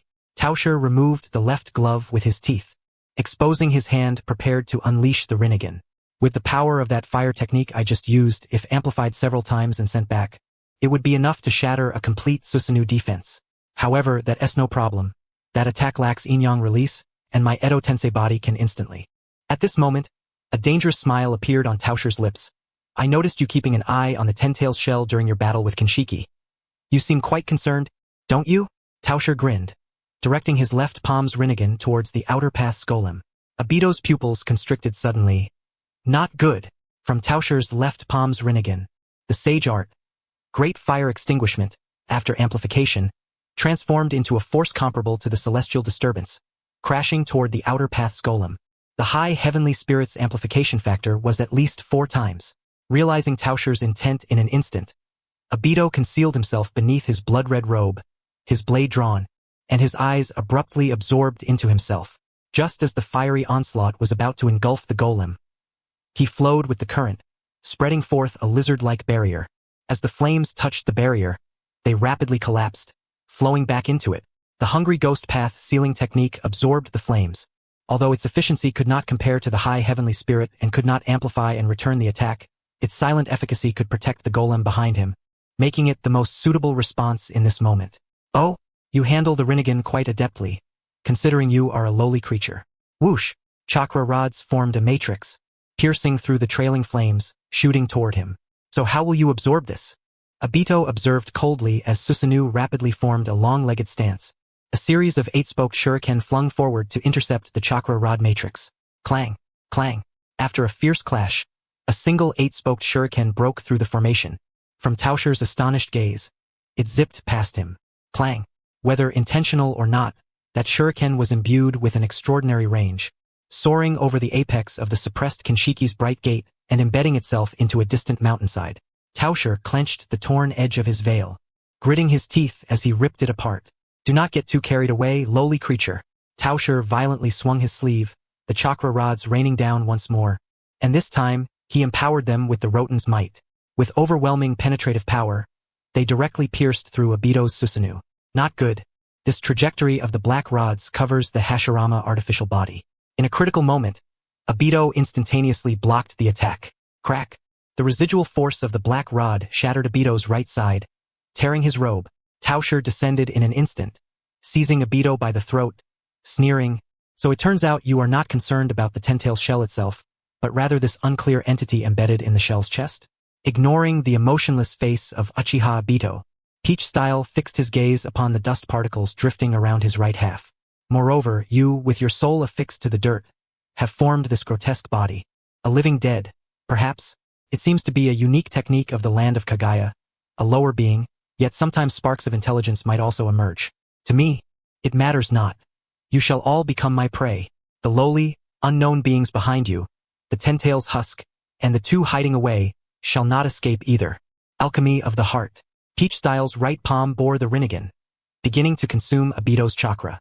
Obito remained expressionless, but with lightning speed, he raised his left palm, seizing Peach-style's wrist. "A lower being, is it?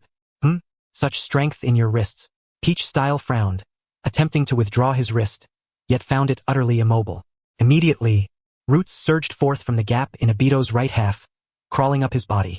Obito loosened his left hand, reaching into the gap of the roots in his right half, pulling out a densely written explosive scroll from within his own body, pressing it against Peach-style's chest, shoulder, and waist. Such fluidity in this operation. Could it be that he intentionally allowed me to catch him? A wary expression appeared on Peach-style's face. What does he intend to do? Obito's gaze darkened. It would be troublesome if it affects the dust. The blade of fate, the mechanism of this spacetime technique, transmits a mark to another mark, allowing the user to remain behind without being teleported. Whoosh! An eye beneath Obito's chest released a vortex, drawing in the magical apparition behind him, following the Yata mirror mark, and was transported to the wall of the mountain. "This is the man I despise the most. Using the spark of intelligence from your mouth to develop a technique tailored for this impure reincarnation body, dragging the enemy down with him. My impure reincarnation body will revive instantly, but yours may not." Ha! Obito exhaled, sticking the last explosive talisman onto Peach-style's bewildered face. "You keep calling me a lower being. What kind of being are you?" Mutual explosive talisman activation. Flames erupted like a mushroom, engulfing both Peach-style and Obito in an instant, stacking thousands of layers. Boo boo boo. The expanding shockwave of the explosion shattered the Golden Style's gate. The blue frame shows fragments of the gate. Peach-style. Golden Style was hurled away by the explosion, emitting a wail like a lamenting ghost. Suddenly, the explosive ripples ceased to expand, and the layers rapidly diminished. In the blink of an eye, only a thin layer remained. That thin layer, in another blink, shrank into a flowing flame, diving into a red eye, swirling within white currents. Crack! Peach-style clenched his right fist. His stance radiated an indescribable sense of despair and disarray. The tips of his rabbit-eared horns had broken off. His hair and garments were tattered. Half of his face was burned away, exposing his gums and teeth. The other half of his face was etched with shock and humiliation. Oh! Golden Style was astonished. Peach-style had endured the explosion with his body, forcibly absorbing the subsequent blasts using the spirit of the High Emperor. The principle of the explosive talisman is that it is a fire-release chakra technique, which theoretically can be absorbed. However, due to the instantaneous nature of the explosion, Absorption is challenging. Rustle. Dust reformed into Obito's silhouette. The blood-red robe tailored for him had turned to nothingness. He exposed his torso, with the face of Hashirama on his chest, staring with blood-red eyes at the current disheveled Peach Style. Look at yourself, Peach Style, how insignificant you appear. Do not let success go to your head, lower being. Peach Style opened his right palm, 3 red elixirs swirling in his palm. The result of the chakra he had just absorbed from Obito. He opened his mouth to swallow them. Hiss! The burns on his face healed almost entirely in an instant, accompanied by a scorching smoke. Not enough, I absorbed too little. In truth, strictly speaking, until now, Peach Style had not suffered much loss. However, as a figure of authority, he had been greatly provoked. His gaze shifted to search the ground, fixing on Golden Style in the distance. Golden Style's injuries were worse than before. The mutual explosive talisman not only destroyed the gate, but also left Golden Style bloodied and mangled. Had it not been for the shockwave of the explosion sending Golden Style flying away in time, he would have likely been reduced to a pile of shattered gold. Upon meeting Peach Style's gaze, Golden Style immediately understood. Peach Style. Golden Style. Allow him to witness the way of my clan's inherited power. Who? Golden Style took a deep breath and knelt in reverence. I have attained enlightenment regarding this, Peach Style. As soon as he spoke, his right eye released a space-time vortex, appearing before Peach Style. Watching this scene, Obito then saw Naruto and Sasuke in the alternate space, facing Peach Style, absorbing his kind, then triggering a transformation. Under the transformation, the chakra, body strength, and physical techniques would undergo a qualitative change. In terms of dust, it's about leaving mechanisms, enhancing values. As Peach Style enveloped his hand over his head, "Ah!"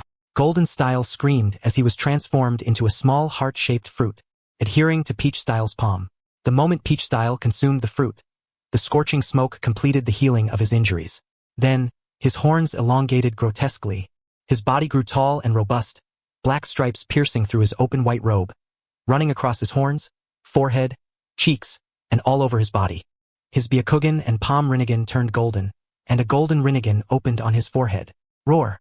The violent chakra swept in all directions with his roar. Obito faced the storm, his expression as still as water. This was a transformation that would soon plunge Naruto and Sasuke into a fierce battle. Having devoured Golden Style, let us call him the Golden Devouring Peach Style. Considering the safety of the artificial body atop the magical apparition, being restrained and bound, the situation was indeed somewhat unfavorable for me. Obito flashed to the magical apparition side, igniting purple flames in his 5 fingers, striking the ground. Uchiha Fire Formation. Zing!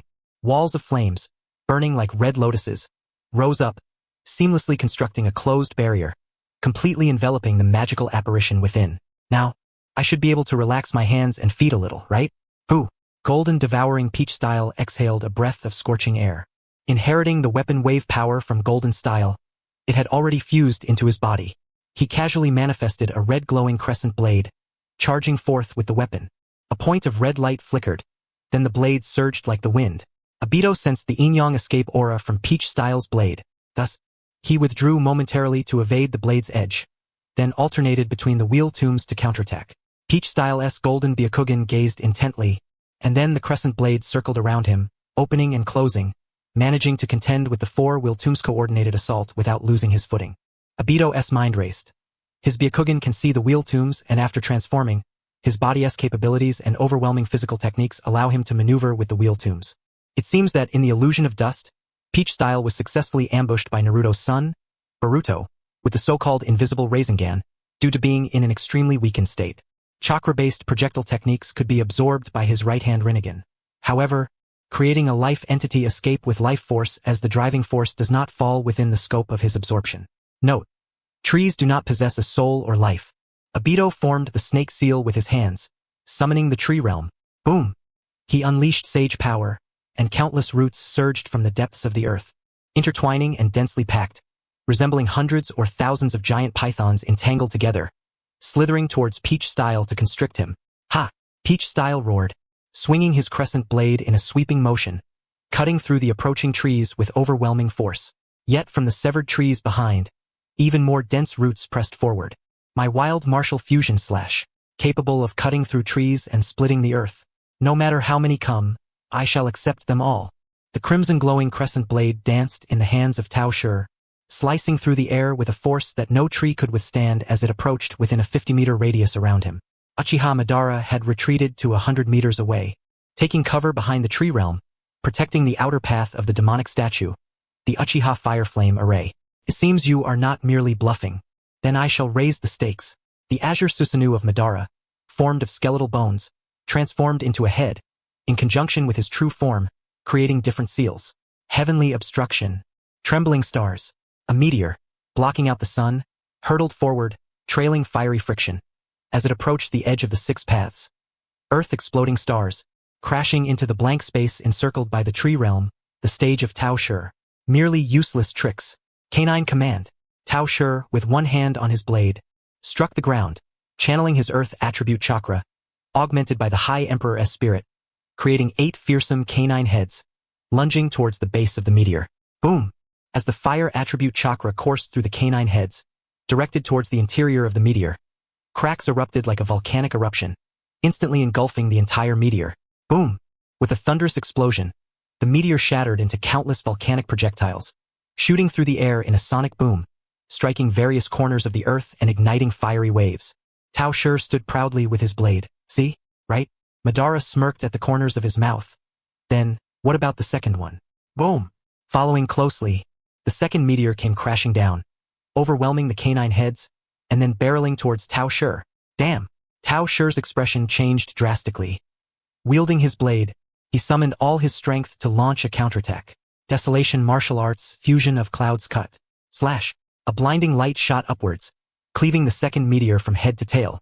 The meteor split in two at the cut, crashing into the ground 300 meters apart, forming 2 towering stone mountains. Although that strike shattered the meteor, Tao Shi had exerted all his strength, and with insufficient follow-up, the surrounding tree realm surged forward, encroaching within 10 meters of Tao Shi. He sheathed his crescent blade, leaping into the air in a somewhat disheveled manner. Crack! As the tree realm converged, it transformed into a colossal tree that grew wildly towards the sky. Tao Shi swung his blade with all his might, attempting to block the approaching giant tree. Just then, 4 figures of the wheel tomb arrived, disrupting Tao Shi's blade technique. Bang! Bang! Bang! His chest, back, and abdomen endured repeated blows from the formidable taijutsu of Madara. Bang! After taking a heavy hit to his right shoulder, the crescent blade flew from his grasp. Madara seized the opportunity, directly swapping places with one of the wheel tombs. A technique of all-seeing attraction sent Tao Shi flying backwards, forcefully pulling him. Using all his might, Madara delivered a heavy punch to Tao Shi's cheek, creating ripples and crashing him into the ground. Rising above the colossal tree, Madara transformed into a towering figure. The figure soared into the air, its massive fist crashing down on the sunken ground where Tao Shi lay. If that punch landed solidly, Tao Shi would not just be injured but might not survive. Roar! Roaring rock! Tao Shi bellowed, merging earth and fire attribute chakra, using the High Emperor's spirit to conjure a massive lava giant. Tao Shi merged with this lava giant, its arms cracked and blazing with molten fire, striking fiercely towards the giant fist. Boom! With a thunderous clash, the arm of the colossal figure shattered, and the massive body crumbled under the assault of the lava giant's scorching attack, breaking apart into chaos. That lava statue has emerged, the ultimate technique that allowed Naruto and Sasuke to triumph over beasts. In truth, Tao Shi's combat style resembles mine closely, both relying on immense strength to execute offensive and defensive maneuvers. Had we been born into the same clan, we might have become allies. What a pity. Madara brought his palms together before his chest. Crackle. Chakra surged violently. Sage art, true thousand hands. As the ground sank, a colossal Buddha statue rose into the heavens, behind which an elliptical panel appeared, lined with thousands of arms. What is the true thousand hands? 1,000 arms are not its limit. If truly calculated, it is estimated to be around 3,000 arms.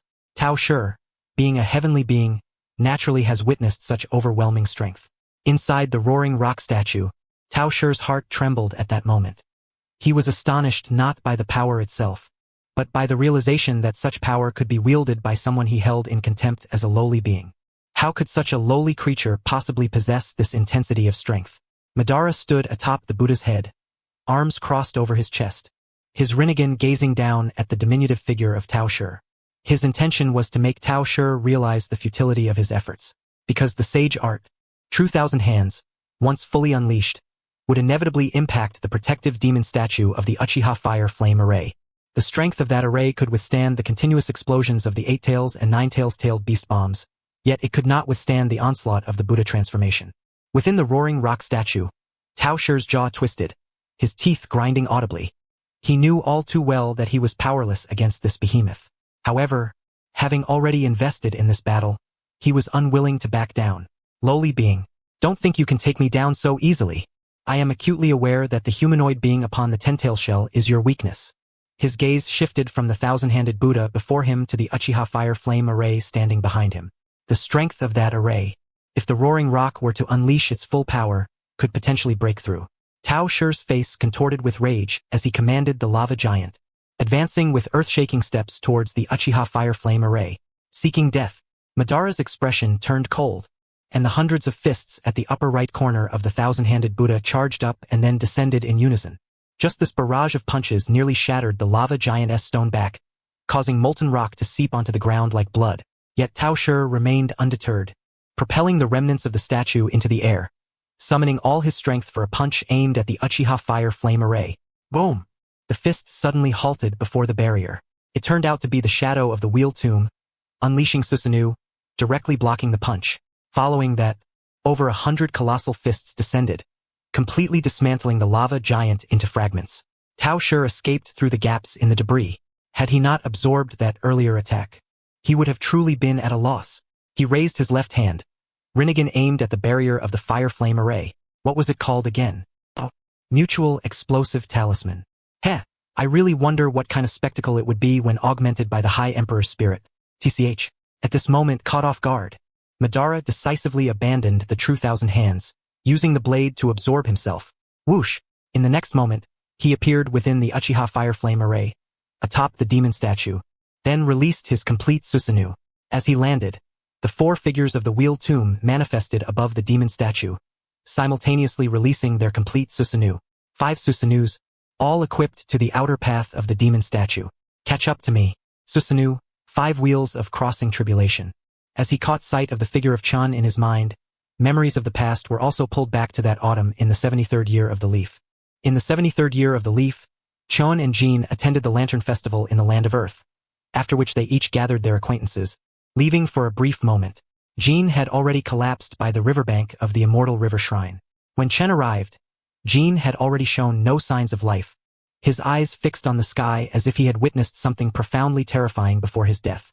With the power of the dust release, one could manipulate the threshold between life and death, just as he had once retrieved those masterpieces. Dust desperately tried to reverse the flow of time. Yet even as the blood vessels in his eyes ruptured, he could not restore the cold body of Jin to warmth. He realized that the time of Jin's death had surpassed the limits of what he could restore. In a moment of desperation, he thought of a forbidden technique that could bring Jin back to life. It was the reincarnation technique, a forbidden art used by Granny Chiyo to resurrect me. Fortunately, Chiyo was also one of his Edo Tensei creations. He immediately summoned her spirit, having previously invoked Granny Chiyo, and requested her to impart the reincarnation technique to him. Dust formed the seal for reincarnation and began to channel his life force directly into Jin, but it was as if the conduit for life force transmission had been sealed. He could not send it, and Jin remained unrecoverable. Dust questioned Granny Chiyo as to why this was. After a lengthy silence, she responded that the prerequisite for the reincarnation technique to work was that the person must not have been dead for more than 12 hours, and their soul must not have departed to the afterlife. The fact that Jin could not be revived indicated that his soul had already reached the afterlife. Then, in a grave tone, Granny Chiyo added that it was unprecedented for a soul to reach the afterlife within half an hour of death. By this point, Dust understood that any hope of having Jin stand alive again was futile. Dust reminded himself to remain calm, to avoid panic and haste, and not to repeat the mistakes that had cost his parents their lives. At the very least, he needed to ascertain what his brother had seen before his death. Dust released a white zetsu from the flowing time zone, intending to bring Jin back from the dead, just as he had done with his Edo Tensei parents. Even if Jin were to depart like his parents, having his soul ascend due to inner peace, there was no time to consider that now. Yet reality dealt Dust a crushing blow. Even Edo Tensei could not summon his brother's soul back to the living world. It was as if an invisible giant hand had severed all paths to see his brother once more. Truly, it was as if heaven was unresponsive and the earth did not heed his call. Even now, Dust could not forget the heart-wrenching image of his sister-in-law, Samyi, holding the young wind and flower, utterly devastated. If this ninja world truly contained an existence that even a time traveler like him was unaware of, capable of silently killing Jin, then it could undoubtedly do the same to anyone around him. Whether intentional or not, the entity had left Jin's eyes behind. Dust was always acutely aware that his power was insufficient to protect those around him. Such occurrences must never happen again. For this reason, he needed to strengthen his power even more. Thus, he inherited Jin's eyes and awakened his own Eternal Mangekyo Sharingan. In the past, he needed Jin's abilities to utilize the Yamatsu Hirasaka for time freezing, but now he could do it on his own. Dust froze Jin's body and placed it in the innermost chamber of the flowing time zone. In truth, there was still another path to resurrecting his brother, the rebirth of the cycle technique. This required the power of the Rinnegan. With the potential of this Eternal Mangekyo Sharingan, it was not impossible to awaken the Rinnegan in the future. However, Dust would not pursue that path unless absolutely necessary. They were no longer just two brothers relying on each other. They each had their own lives and responsibilities. He had an obligation to protect those he cared about. The matter of resurrecting his brother would have to be set aside for now, and in the subsequent years, he did not spend a single day without investigating the cause of his brother's death. There were no wounds on Jin's body, nor any internal injuries like those caused by Hinata's gentle fist. Before his death, Jin had appeared terrified, as if he had seen something horrific. The cause of death was likely a precise attack, most probably an illusion. This was the only clue Dust had managed to grasp. Yet, in the entire ninja world, who could have made someone of Jin's caliber, who was not inferior to him in his prime, succumb to a precise attack? Dust was certain that even among the dormant entities in this land, and within his own organization, there was no one with such capabilities. Anxiety, unease, and guilt tormented him during that time. In the stillness of the night, thoughts would arise in his mind, such as, if I had arrived at the river by the Dead River Society sooner that day, perhaps Jin could have been saved, leading to sleepless nights. Regret and self-blame morphed into a negative entity resembling Jin, causing him to awaken from dreams more than once during midnight. In order to prevent it from affecting his mind and body, Dust employed means to seal it deep within the ocean of meditation. That seal was quite sturdy, but at this moment, he found himself in a state of despair and near death, causing it to loosen. However, it did not fully break free from the seal in the ocean of meditation. It merely projected an image before Dust's consciousness. It was akin to the Nine-Tails chakra seeping through the cracks of Naruto's seal. The voice became more insistent. Answer me, did you not vow to protect me throughout my life? Dust did not respond. Godi. Boom. In front of him, Jin's hollow eyes suddenly lifted, and a dark aura coalesced into the skeletal form of Susanoo, its bony hand grasping Dust tightly. Crack. From the gaps of the bones, dark tendrils emerged, piercing into Dust's heart, causing a piercing pain to erupt. Ugh hi! Dust screamed in agony, his cries echoing through the space-time. Obito squatted nearby, watching as Dust's heart writhed with flesh and blood, his brow deeply furrowed. The veins, which had been repaired by Hashirama cells, were torn open once more. What was happening? Dust's chakra suddenly diverged, and that dark flow was like poison, eroding him. Obito clenched his fist tightly. If this continued, it would not end well. If this goes on, Dust's life will be in danger. I need to do something. Obito had no idea what Dust was experiencing. However, he possessed the ability to transmit chakra through will, assisting in battles within the spiritual realm. After his death, he had helped Kakashi in this manner, enabling him to deliver the strongest support. Obito placed his hand on Dust's forehead, closed his eyes, and prepared to synchronize with him. Boom! Suddenly, the does so after I die, I won't even have the power to complain. Brother, do you think this is fair? The voice of Jin grew increasingly mournful, yet within that sorrow lay a hint of longing. Chen repeatedly reminded himself that what stood before him was merely a counterfeit born of his negative emotions, akin to the dark Naruto that had emerged from the real Naruto by the waterfall years ago. He claimed to be the embodiment of Jin's will, stemming from the deepest doubts within himself, and he must not be deceived. The very existence of this illusion entwined him, revealing the terrifying nature of his inner darkness. The patterns in Chen's left eye trembled, and he began to lose his grip on reality. Seeing that his words seemed to have some effect, Jin launched a fierce assault.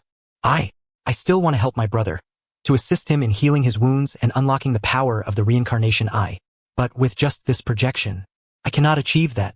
So please, brother, lift the seal of the Zen Sea. Let us be as we once were, just like before. Very well. Damn it. Even the way he spoke began to completely align with Jin's. Whoosh, the dark essence reassembled, and the demonic Jin had half of his body obliterated. The seductive voice from across the way echoed once more. That's right, brother. Once the seal of the Zen Sea is lifted, we can be just like we were before. In Chin's mind, memories of his younger brother's smiling face flooded back, from when they were children. Knock, knock, knock. Just as Chen was lost in reverie, a sudden sound of knocking on a table reverberated from deep within his mind. This was the psychological suggestion he had implanted in himself before completing the seal of the Zen Sea. If one day the seal weakened, this suggestion would awaken his final rationality. The trembling patterns in his eyes ceased, and Chen's gaze became as still as a stagnant pool, fixed upon Jin. The counterfeit brother could not impede my progress. I shall continue forward. Chen's voice was devoid of emotion. You claim to be the lingering will of Jin in my eyes. Then tell me, what did you see before you died? Who was it that killed you? Jin's face, once warm, instantly turned cold, transforming into a visage of malice and rage, staring at Chen in silence. You can't say, can you? Of course you can't, for you are merely the negative emotions within my heart. Your perspective and source of information are both me.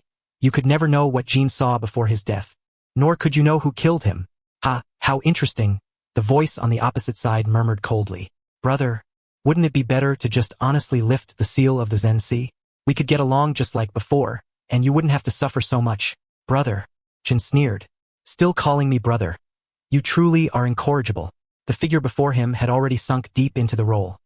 Since you are so stubborn, I shall have to use brute force to awaken you. I am indeed just a projection of Jin's lingering will. Under normal circumstances, I would pose no threat to you. However, given your severely injured and near-death state, how long can you hold on with that left eye? The black Susanoo rose once more, its tendons piercing through. But at that moment, Chen raised his palm. Clatter. Golden chains entwined from all directions, breaking through the dark Susanoo's barriers, intertwining around Jin. The tendons of the Susanoo in front of Chen, being restricted by the main body, began to crumble. Vajra lockdown. This was the ability of the Uzumaki clan. You can actually use this technique. Back in the day when I negotiated with Orochimaru, I also borrowed the opportunity to replicate the body of Korin. During that time, I had sealed her in the Vajra lockdown, storing energy within the Fukizai. Just before my right eye triggered Izanagi, I liberated this technique. For the reincarnation I have decided to wager my life. It is precisely because my life is so heavy that I must find ways to preserve it. The strength of this Vajra lockdown is unrelated to my own state. With your projection, you cannot resist. Give up. The figure opposite knew he had lost. You truly live up to being my brother. Very well, this time I shall concede defeat. In the depths of the Zen Sea, I will watch over you with resentment. Chen coldly replied. As you wish. Crack. The Vajra lockdown tightened, tearing this negative projection into countless pieces of dark essence that dissipated into the sea of darkness. Next, a beam of light shone down from above, beginning to dispel the darkness. Chen knew he had won this battle against himself. Once the darkness was entirely dispersed, he beheld a scene of pure white. The realm of flowing time? No, it was not the realm of flowing time, for this place was a pristine expanse of white, devoid of those white grid rooms. Oh, I have come back to life. How about that, my descendant? Impressive, isn't it? All through your own strength, unlike your descendants, who rely on others to lift them up. What era is it now, and you still refer to me as brother? Can't you keep up with the times? Who is speaking? Chen tried to shout, but no sound emerged from his throat. Dimly, through the hazy white light before him, he saw the outlines of two figures standing to his left and right. Both were clad in the white haori of the Six Paths ninja sect era. When he clearly saw their faces, Chen's pupils widened in shock. Impossible. How could these two people possibly stand before me at the same time? This makes no sense. Absolutely impossible. As if to answer the questions swirling in Chen's mind, the two figures before him began to converse once more. The entanglement of the reincarnators was to reach its conclusion with Naruto and Sasuke's generation. The four statues of the Wheel Tomb, unseeable Susanoo in its complete form, merged with the outer path deity sitting in the lotus position, forming a set of inner armor that clung closely to the body. Madara, in his true form, unleashed the complete form of Susanoo, transforming into a sky-blue molten mass that cascaded down over the inner armor. Stop! Madara clenched his palm. Crack! The azure molten mass solidified into shape, and countless scale-like armor plates spread out in all directions, enveloping the outer path deity tightly. Only the head armor remained, 1 bright and 4 dark, a complete 5-wheeled Susanoo war helm encircling the head of the outer path deity, resembling a crown of light. The war helm corresponded to 5 chambers, as if embedded with gemstones and crystals. Madara stood in the center, flanked by 2 guards of the wheel tomb. The 5-wheeled Susanoo will ferry us through the calamity. Boom! At that moment of ultimate defense, the High Emperor Spirit's explosive talismans ignited, unleashing a torrent of flames, like waves crashing tumultuously upon the sea, instantly engulfing the Uchiha's flames and swallowing the outer path deity within the 5-wheeled calamity. In such a high-explosive, high-pressure, and high-thermal energy environment, neither the outer peach form nor the inner Madara could control anything further. In the depths of this turmoil, Madara, synchronized with the deity, sensed the miraculous healing of the chest wound inflicted upon Hashirama's artificial body. Good boy! Did you manage to pull through? The entanglement of reincarnators was to reach its conclusion with Naruto and Sasuke's generation. Before Chen, the short-haired man spoke these words, and the long-haired figure he referred to as brother replied in a deep voice. They have reached their conclusion, but our fates have been intertwined for 1,000 years. Is this how it will end? Where do we go from here? Are we to become like that useless old man of the 6 paths, whose soul drifts for a millennium after death, seeking to find the reincarnator and seal his mother once more? Brother, I will not allow you to speak ill of our father behind his back. Ha! Father, does he even deserve that title? If it weren't for his blindness back then in choosing you as his successor, would all these terrible things have come to pass? Sigh. You cannot blame our father for this. The essence of the 6 Paths ninja sect is to cultivate the heart and mind. You place too much emphasis on martial prowess. This goes against the very tenets of the ninja sect. Cultivating the heart and mind? Isn't that just the bit of skill in meditation? You have samadhi, and I have dharni. In the realm of mental cultivation, I am not inferior to you. Moreover, in your samadhi you overly emphasize inner peace and freedom. I, in my practice of dharni, hold greater respect for the self that one ought to possess. Joy, anger, sorrow, and grievances can all be transformed into a source of strength. You are far more profound than that. As for the question of whether ease or self is superior, let us not delve into that for now. At the very least, I have passed down my samadhi, while your dharni has unfortunately been lost. Ha! My previous incarnation, Uchiha Madara, was truly the most suited for practicing dharni. I had intended to pass down the teachings, but alas, that rascal Kagaya disrupted everything. Otherwise, his achievements might have reached even greater heights. The short-haired younger brother sighed. These are all matters from long ago, brother. The long-haired elder brother replied with a sense of melancholy. Indeed, it has been a millennium. We have fought enough.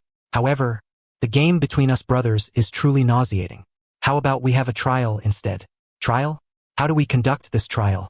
Simply put, whoever wins shall be deemed the victor. What? Such words can actually escape your lips? Brother, surely the sun has risen in the west. Humph! You cannot deny the truth. His strength will inevitably surpass ours from back in the day. Our superiority lies in the countless experiences and rich knowledge we have gathered over the millennia. Does it not? Well, that is not without merit, and your suggestion is surprisingly reasonable, the short-haired younger brother remarked with a smile, stroking his chin. This Chen possesses an inner character that, while somewhat reminiscent of the shadow of the past brother, surprisingly demonstrates much more adaptability. He understands that even the strongest individual cannot accomplish everything alone. Hence, he seeks formidable allies. Humph! Your words are as infuriating as ever. The short-haired younger brother set his hands down and said seriously, Brother, I agree to this trial, but since it is a trial, we must establish rules. Alright, how shall we establish them? We must agree on 3 clauses.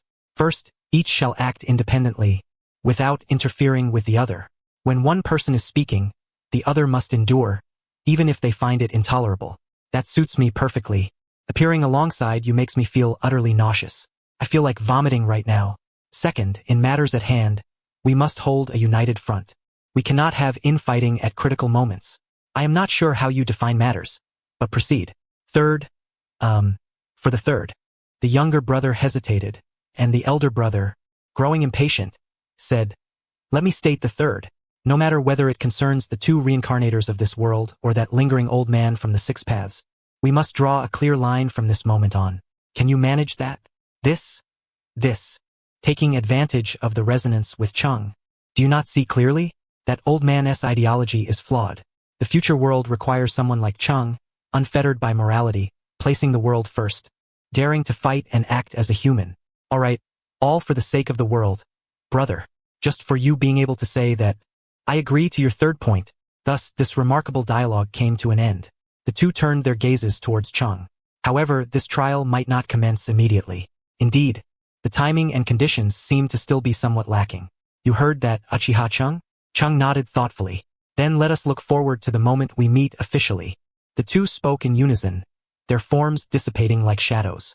Timing and conditions, indeed. But it truly startled me. Azura and Indra, both children of the Six Paths, embroiled in a web of enmity and brotherhood, would simultaneously appear in my refined world. In the reflection of his thoughts, Chung closed his eyes. In the realm of time, under Obito's watchful gaze, Chung stood up. The blackness on his skin began to fade, and the characteristics of Hashirama's body also started to disappear, revealing the scars on his chest. This is his own body. The blooming of life has been released, yet Cheng's power remains undiminished. Obito gazed at Chung in astonishment. Chung smiled slightly, saying, "Let us head outside. We must not keep Uncle Madara waiting." With a resounding explosion, the five elements' armor teetered on the verge of collapse, yet it remained partially intact upon the outer demonic figure. The figure's chest, a product of Hashirama's creation, remained unscathed. The peach style floated amidst the smoke and turmoil in the sky, wearing a face of disbelief. It actually fell.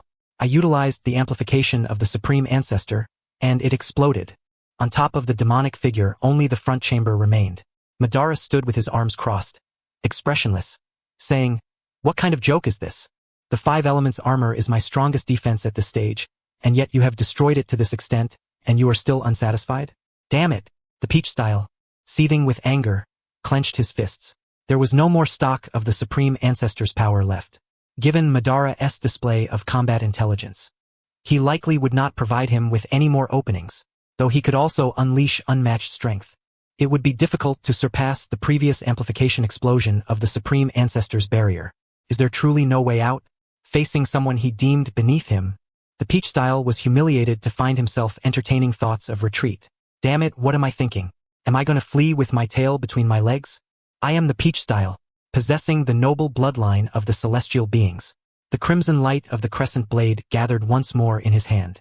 In order to withstand the recent explosive attack, his Rinnegan had temporarily made all four shadows vanish, likely entering a cooldown period for his ocular technique. I will merge my ferocious weapon with Yin-Yang release to strike. With one surge, I must be able to destroy his body. Seeing the peach style's indecisiveness, Madara lowered his arms and peeled away the remnants of Susanoo from the demonic figure. Unappreciative, then I shall leave you behind. I am in need of a clan spirit. Whoosh! At that moment, a black vortex stirred the fabric of space-time, interrupting the tense standoff between Madara and the peach style. Obito and Chung landed atop the demonic figure. Madara turned his gaze. Cheng's right eye had already transformed. Its scara was a unique light purple of the ninja world, with 3 rings of inky ripples adorned with 6 tomo. Indeed, it was the 6 tomo Rinnegan. Sorry to keep you waiting, Uncle Madara. Regrettably, I have only awakened a single eye. Madara glanced sideways. What more do you want? Opening your eyes through self-sacrifice is inherently unwise. The fact that you could awaken a single eye in this manner is already a miracle among miracles. His gaze shifted to Cheng's left eye, the Eternal Mangekyo. If you wish to open your left eye, Cheng, you will inevitably have to undergo a trial by an uncontrollable external force. A genuine brush with death. Uncontrollable external force? That is to say, in a subjective sense, one must not make any deliberate attempts to avoid or mitigate the attack during a confrontation. Intentionally not evading to sustain heavy injuries and come close to death is equally inadvisable. Understood. Chung smiled, saying, "Then let it be as fate wills." The Rinnegan is a different matter when it comes to having or not having it. Opening a single eye versus both eyes is also a separate matter. Completing the current plan with just one eye is already sufficient. Madara gazed deeply at Chung. Chang, have you truly unlocked the blooming of life? Yes. Then what about your body? Why does it exhibit the chakra of Hashirama and react to my chakra? It is as if it is still in sync with the blooming state of Hashirama's creation. Well, that is a long story. Chung obscured his right eye, and through the gap, the Rinnegan glimmered with a crystalline luster. This should count as a one-time, permanently effective eye-opening gift, for that body, which has integrated Uncle Madara's power and Hashirama's creation, has already become part of me. Madara exclaimed in astonishment. Eye-opening gift? I do not recall the Rinnegan having such an effect upon awakening. Cheng's hand glided across his cheek with a smile. Of course, it pertains to the ocular techniques I have nurtured. Lower beings. You seem to have overlooked my existence. The furious shout from Peach Style abruptly interrupted the conversation between the two on the golem. Peach Style fixed his Byakugan gaze intently on Dust. Just moments ago, a lowly being on the brink of death had returned, and moreover, his right eye had transformed into the Rinnegan. It appears that yet another lowly being has been deeply infused with Kagaya's bloodline. Kagaya truly is a disgrace to our clan. How could she allow the Rinnegan, a power birthed from the noble ocular abilities of our clan's tentails, to spread to these inferior lands? Madara crossed his arms once more, contemplating how to deal with Peach Style. Dust smiled and asked, Uncle Madara, what are your thoughts? Madara pondered, that depends on what role Peach Style plays in your plan. Dust's gaze swept around, settling in a reddish-brown corner. He glanced at his watch. 8 hours, 12 minutes and 49 seconds. I was transported into the time-space around 8 o'clock and 1 minute. Uncle Madara must have engaged with Kin Style first. It is unlikely he could have taken him down in a single encounter, so there should be 2 to 3 minutes of leeway, perhaps. If that's the case, it may still be timely. That technique holds significant value for experimentation. Whoosh! Dust flashed downward, not towards Peach Style, but rather towards the corner where Kin Style's severed horn lay, interrupted by Madara's judgment of the sun. Lowly being, what do you intend to do under my very nose? Peach Style brandished his crimson glowing crescent blade, chasing after Dust's figure and charging forward. Dust flicked his right eye. Fing yu chikuizun. Swish! A torrent of chakra rods rained down, crisscrossing to strike before Peach Style.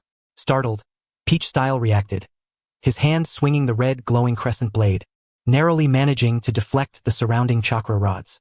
Dust withdrew his gaze, having already landed before Kin Style's severed horn. Whoosh! The horn flew into Dust's palm, and a brilliance erupted from his right eye. Umotatsu. Whoosh!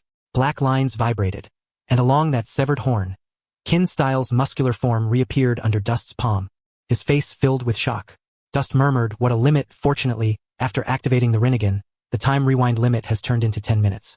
Kin Style looked around in confusion. What is happening? I was already taken down by Peach Style. From the moment Kin Style was restored, Peach Style had become frozen in midair. That technique is. Above the golem, Madara spoke solemnly. I see, so that is how it is. Truly so, isn't it? Truly? Obito inquired, his gaze fixed intently. What's going on? That is Dust's right eye ability. We have grown accustomed to it by now, Madara explained. Obito, you have not seen it with your own eyes, so it is understandable that you did not notice. Peach Style has already severed Kin Style from him. There exists a layer of causality between them. The reasoning is quite simple. If Dust rewinds time, resetting Kin Style back to before he was transformed by Peach Style, then under that layer of causality, Peach Style would also revert from the state of absorbing Kin Style. However, there is no change in Peach Style's posture. Do you know what this means, Obito? Obito clenched his fists. It means that layer of causality has vanished. Madara nodded, precisely. On the surface, Dust's actions appear to merely resurrect Kin Style, but in reality. Madara's eyes contained suppressed shock as he spoke in a low voice.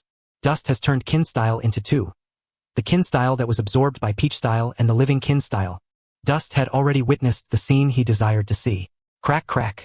Time-freezing ice crystals began to envelop Kin Style's body. Peach Style. Kin Style helplessly gazed up at the sky, frozen in astonishment. Peach Style was completely encased in ice, vanishing into a mist of frost. This is how one can sever the causal eye technique and obliterate the explanation. Next, Dust's gaze shifted to Peach Style. Remain calm. Do not be intimidated by his abilities. Even if his power is formidable, he is ultimately just a flesh and blood mortal. Should I desire, I could easily. Peach Style admonished himself inwardly. Yet, he was unaware that Dust's thoughts were entirely the opposite. In my original plan, Peach Style was meant to serve as a means to cultivate chakra fruits in the future, feeding the tentails to make the tree grow fat. The encounter was intended to be preserved as planned. However, with the obliteration of the explanation, this technique has unveiled more possibilities, allowing Peach Style to proceed with certain matters before utilizing my abilities to maximize the benefits may indeed be a more optimal solution. Just as Dust was calculating to give Peach Style a reprieve, this very Peach Style transformed into a streak of purple lightning, charging straight at Dust. In the charge, he swung his crimson glowing crescent blade, executing the archaic martial fusion slash, launching a decapitation assault on Dust. Indeed, speed is the key. Had it been anyone else, he might have succeeded, for the speed of the charge was truly swift, forcing Sasuke to use his heavenly hand power to evade. Having absorbed Kin style, Peach style initiated the charge, moving with lightning speed. It is likely that only a reflex of the level of yellow lightning could avoid it from the front. Dust did not possess the reflexes of yellow lightning, but he had the Yu Mu Tualu personal barrier. Whoosh! The swift slash of the crescent blade, mere inches from his face, was slowed to the speed of a moonlit gale. Foolish. Dust leaned back to evade the blade's edge, his right eye focusing to unleash a ray of light, annihilating the crescent blade in Peach Style's hand into a flash of red. What? Peach Style, in shock, saw Dust's Kusanagi sword, entwined with purple lightning, draw forth from his waist. Crack! The rugged left corner of Peach Style's forehead was severed by the sword light, entwined with electric light, and spiraled skyward. Feng Yu Chi Chui Zun. Before Peach Style could regain his composure, a Susanoo fist descended from above, its wrist trailing a silver radiance, crashing down upon Peach Style. Boom! Ah! Even after consuming Kin Style, Peach Style possessed a body akin to diamond. Yet, he was struck with such force by the Susanoo fist, comparable to the speed of a meteor, that he felt excruciating pain within. Peach Style, in full condition, might still have had a chance, but after being worn down by Uncle Madara like this, are you just going to stand there waiting for me to hand you a certificate? Is this what they call the dignity of the heavens? Dust pursued Peach Style's flying form, his right eye radiating light. Feng Yu Chi Kui Zun Fist. Boom! Boom! Boom! Boom! The second, third, fourth strikes, one after another, rained down without a moment's respite, crashing upon Peach Style until his form was pressed into the ground. How could this lowly being possess such? Dust landed on the ground. If you're not going to run, then so be it. It's just right to use you to test the Rinnegan's ability. Dust's right eye's outline illuminated, the black at the center condensed, palms clasped before his chest. With a shout, Earth Explosion Star. How outrageous. Peach Style pushed aside the boulders pressing down on him. Just as he was about to stagger to his feet, the ground around him erupted with cracks that spread nearly 100 meters, lifting massive stones and earth, all converging to engulf Peach Style within. This area, where the 6 paths Earth Explosion Star had already sunk into the deep ground, was forcibly crafted into another star by Dust using scraps. Subsequently, the remnants of the heavenly obstruction shock star summoned by Madara were also absorbed and further expanded the scale of the star. Boom! As the dust settled, the Earth Explosion Star, with Dust lifting his palm, floated beneath that 6 paths Earth Explosion Star. Oh! Above the golem, Madara raised his gaze to the stars, a pleasing smile gracing his lips. Although the scale can only be deemed standard, the highlight is using the target as the core of the Earth Explosion Star. To achieve this step right after activating the Rinnegan, the younger generation is indeed formidable. Dust had held back with his current chakra. He could truly unleash it to at least double the size of the Earth Explosion Star. With this, Peach Style should know to retreat, right? Awoo! Awoo! Awoo! Awoo! Awoo! Awoo! Awoo! Awoo! A thunderous roar echoed, as the 8-headed dog burst through the celestial barrier, spewing forth molten flames, hurtling down towards Chen with a fierce howl. You insufferable tiger! Chen mocked with a laugh. Feng Yu unleashed the power of the wet-bone forest sage mode without hesitation. The color of the Rinnegan Scara shifted from light purple to dark purple, while the dark silver eyeshadow remained unchanged. Mito Wave Energy Blast. Crack, crack, crack, crack, crack. Each sound signified the activation of a blast. The Mito Wave Energy amplified the volume of the blast, while the wet-bone forest sage mode increased the firing frequency. Under this relentless barrage akin to a machine gun, those dog heads fell one after another, disintegrating into yellowish-brown dust. Not a single one managed to reach within 10 meters of Chen. Amidst the shattered celestial fragments, Taoshire's golden Byakugan fixated on Chen, a thought igniting within him. I have made my decision. In the next moment, he surged down from the broken celestial star, a deep crimson sphere of energy coalescing in his palm, swelling with a tidal force, crashing towards Chen. Taoshire, are you truly this reckless? Can you not see that you have no chance of victory? Chen frowned. Even with dignity so noble, Taoshire's demeanor seemed overly forceful. At this moment, Taoshire conceived an idea that even Chen could not fathom. To date, I, Taoshire, have plundered no less than 10 planets, and I have encountered beings infused with my clan's power. Yet none have been like him, capable of wielding my clan's strength with such seamless perfection as a mere mortal. Never before. If I could make him my vessel and complete the reincarnation, undoubtedly, my power would ascend to another level. Kagaya is a traitor of my clan. However, if the Chakra Fruit lay before me, Who could resist such temptation? We all strain for evolution. We are all slaves to chakra. My clan's most astute, Gigi, has reached a higher dimension, leaving the highest position vacant, and everyone flocks to it. I, Tauscher, have decided to gamble the future on this human. I will entice him to kill me. Then, in my dying moments, I will drive the wedge into him. Approaching the deep crimson spiral before him, Chen furrowed his brow. If things are amiss, there must be a demon at work. Mito wave energy blast. Crack. The deep crimson spiral, illuminated by Chen's gaze, was extinguished in a shower of deep crimson light, revealing Tauscher's fierce countenance and his hand reaching out desperately. His chest was wide open, enough for Chen to pierce through him 10 times with Feng Yu's power. Is this murder? It is well known that when a person is killed, they die. Yet in this act of killing, Tauscher seemed more intent on self-destruction. Chen's gaze darkened, as if he understood Tauscher's thoughts. In a fleeting moment, his hand shot out like lightning, grasping Tauscher's wrist. Then, suddenly lifting his head, he met Tauscher's gaze. You wish to drive the wedge into me, do you? That single question sent a chill down Tauscher's spine, and he yearned to withdraw his hand, but it was too late. Feel free to try. Can you accomplish it? Tauscher, I have severed the causal link between us with the Annihilation Sutra. You will never be able to use the wedge to establish a connection between us. If you ask why I resist your wedge, it is simply because you are not strong enough. Crack. The stored energy of Feng Yu's power erupted like a sword blade, piercing into Tauscher's abdomen. Ah! Tauscher let out a distorted scream, then was sent sprawling backward. Upon landing, his heart shook violently. The imprint of the wedge had failed. It was impossible. Did that not mean I would die? Moreover, a futile death? Chen strode forward with cold indifference towards Tauscher. Each step he took felt as though he were treading upon the very heart of the celestial Tauscher. Tauscher felt a sense of powerlessness that he had not even experienced when facing Madara. Who on earth is this person? He knows the secrets of my clan's reincarnation through the wedge. Indeed, he can see through my intentions at a glance. Chen expressionlessly raised his hand. Ah! My life is at an end. Tauscher smirked, a malicious smile curling at the corners of his mouth. In the competition of survival, the victor prevails. This was his philosophy of existence. He had lost, and thus must accept the judgment of life and death. Human, tell me your name. Uchiha Jin. Very well. I shall remember you, human. Tauscher laughed triumphantly.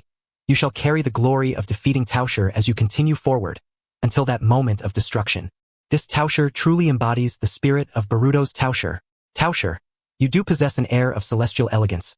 Chen praised, his palm aimed at Tauscher's face. Just then, a white figure suddenly appeared above Chen. Apologies, little Tauscher cannot die here. The newcomer grinned nonchalantly, casting a red light fishing rod. Swish, swish, swish. A deluge of red hooks cascaded down like a torrential rain. Heavenly wave meteor blast. Ha! The corners of Chen's mouth unexpectedly curled upwards at this moment. I said, how could there be no fishermen amidst the tumultuous seas? As the hooks rained down, Chen smiled slightly and raised his palm. Clang, clang, clang. A force field transformed into an invisible wall, shaking off all the hooks. Ha! The white figure in the sky wore a playful smirk.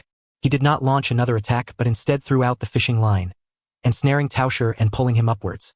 Chen gazed up at the man with a high ponytail, 2 dots on his forehead replacing his eyebrows. You've arrived just in time. Otherwise, letting Tauscher go would make him think I had ulterior motives.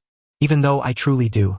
That fellow is none other than the golem's head, Obito, who absorbed himself, while Madara leapt down from the golem. The two approached Chen, jointly observing the third party that had intruded on the battlefield. Urasu held Tauscher with one hand, his smile fading as his gaze swept over Madara and Obito, finally locking onto Chen's face. On Kagaya's land, there's another Rinnegan. However, with the same eyes, I possess a pair as well. Swish! As soon as he finished speaking, Urasu's Byakugan shifted into a light red 6-tomo Rinnegan. Farewell. He carried Tauscher and vanished into the dark fissure that opened above. Obito gazed intently. That method of opening space cannot be mistaken.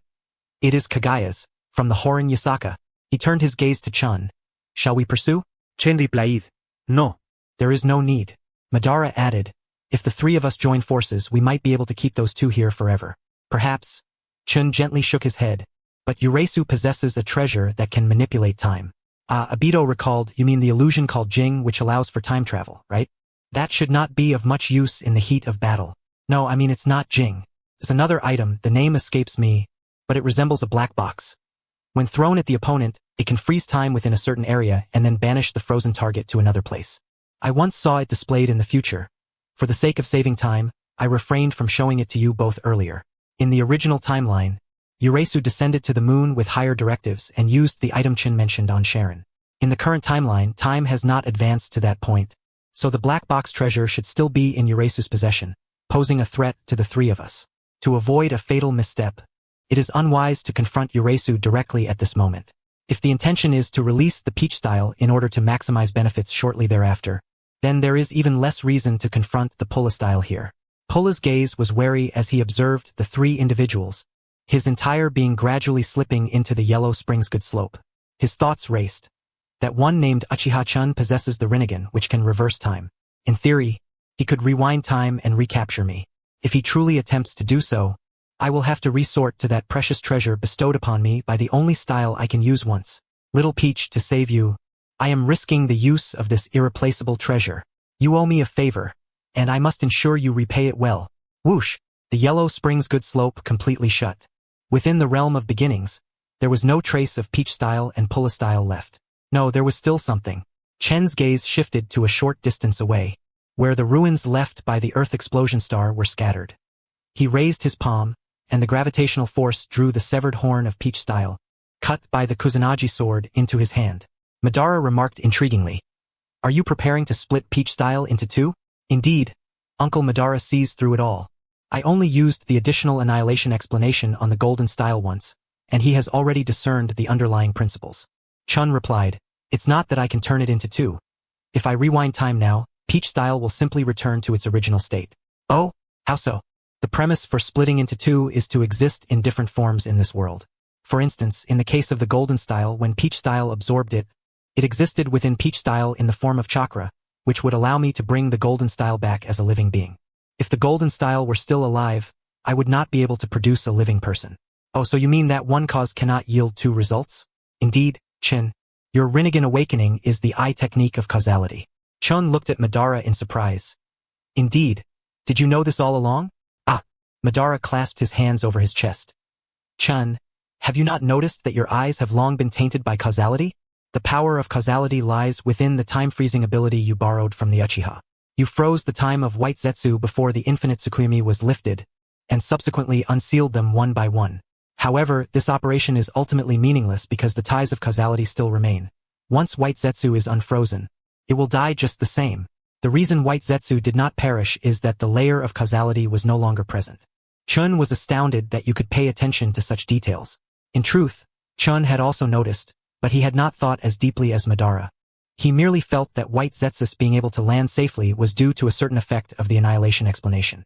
The abilities contained within one's eyes sometimes provide early signs. It's not just you, Chun.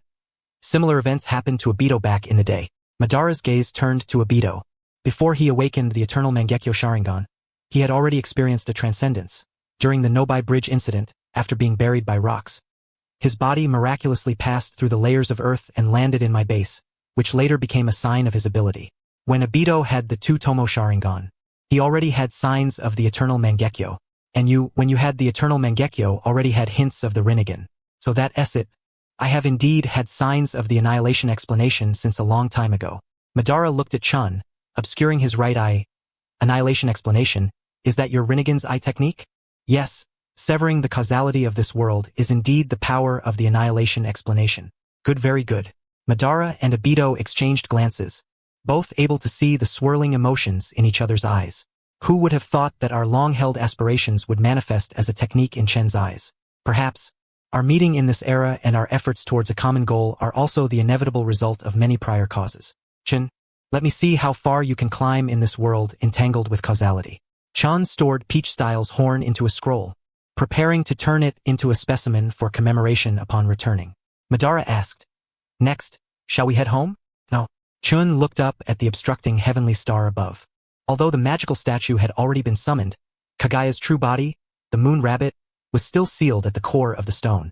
Releasing Pulla Style and Peach Style also meant exposing this place, where Kagaya and the magical statue's connected moon rabbit resided. Madara inquired, "Then, what do you think we should do?" Chun first confirmed the current time. 8:22 to be precise. It was July 4th, 80 years of the leaf. At 8:22 in the morning, the Six Paths Earth explosion star seemed to be unsolvable. Chen's annihilation time zone could not accommodate such a massive room, and freezing time was also impractical. So, was there only one method left? Let's shatter it. Shatter it? Madara and Obito exchanged strange glances. The Six Paths Earth explosion star. The reference is the moon, a truly celestial level matter. Do not be fooled. Although the moon was split open by a reincarnated person using the Rinnegan, splitting it merely created a single facet. To shatter means to crush it inside and out completely. The amount of destruction is not even on the same level. It is no exaggeration to say that this is a project that the three Uchiha present cannot accomplish in a short time. Sounds quite interesting, Madara chuckled, rubbing his hands together in anticipation. Although he had been protecting the magical statue during the earlier battle, he had ultimately not managed to sever ties with Peach Style, and he was bursting with energy that had nowhere to go. This celestial sandbag above should provide a satisfying outlet, right? Indeed, Obito thought similarly. Although he had been watching over Chen throughout, he had not truly engaged in any action, inevitably feeling a bit restless. Boom! Boom! Thus, the two distanced themselves in tacit agreement. The two fully manifested Susanoo roared into the heavens, just as they were about to soar through the sky when they suddenly felt a lack of camaraderie nearby. Turning back, they saw Chen, sitting cross-legged atop the outer path magical statue, having unfrozen a lunchbox from the annihilation time zone, laying out a tablecloth and preparing to dine on the spot. Aren't you all coming to join? Chen opened the lunchbox, the steaming aroma wafting through the air. There was no helping it. I'm a living person, and food is a necessity. You all start working and I'll join once I'm full. With that, he had already broken apart the chopsticks, made a gesture of prayer, and began his pre-meal ritual. I'm starting now. Under the gaze of the two, he lowered his head to eat, savoring the moment. Forget it. He seemed to have gone without sleep for a night, having experienced 2 hard-fought battles in succession. Let him feast. The two withdrew their gazes, and the Susanoo soared through the skies. In fact, counting the intense battle with Hikari, Chen had truly experienced 3 battles. Madara's Susanoo gathered its blade, dancing chaotically as cracks erupted at the bottom of the heavenly star.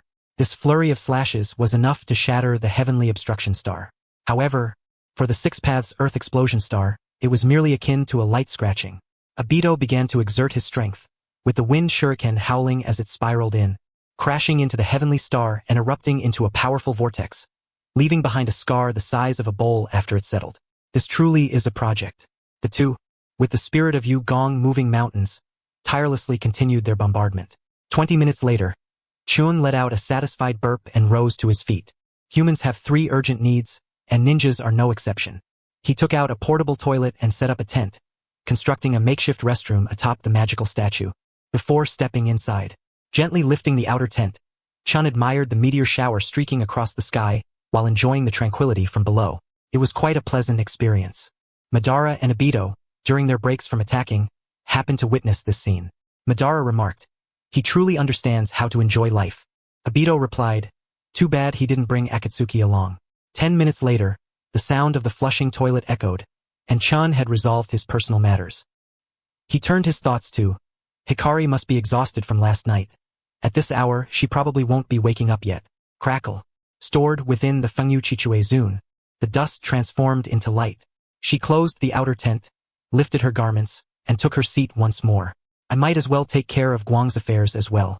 Outside the tent, the sound of rumbling echoed, while within, a gentle rain pattered. After another 10 minutes, the sound of the toilet flushing resonated again.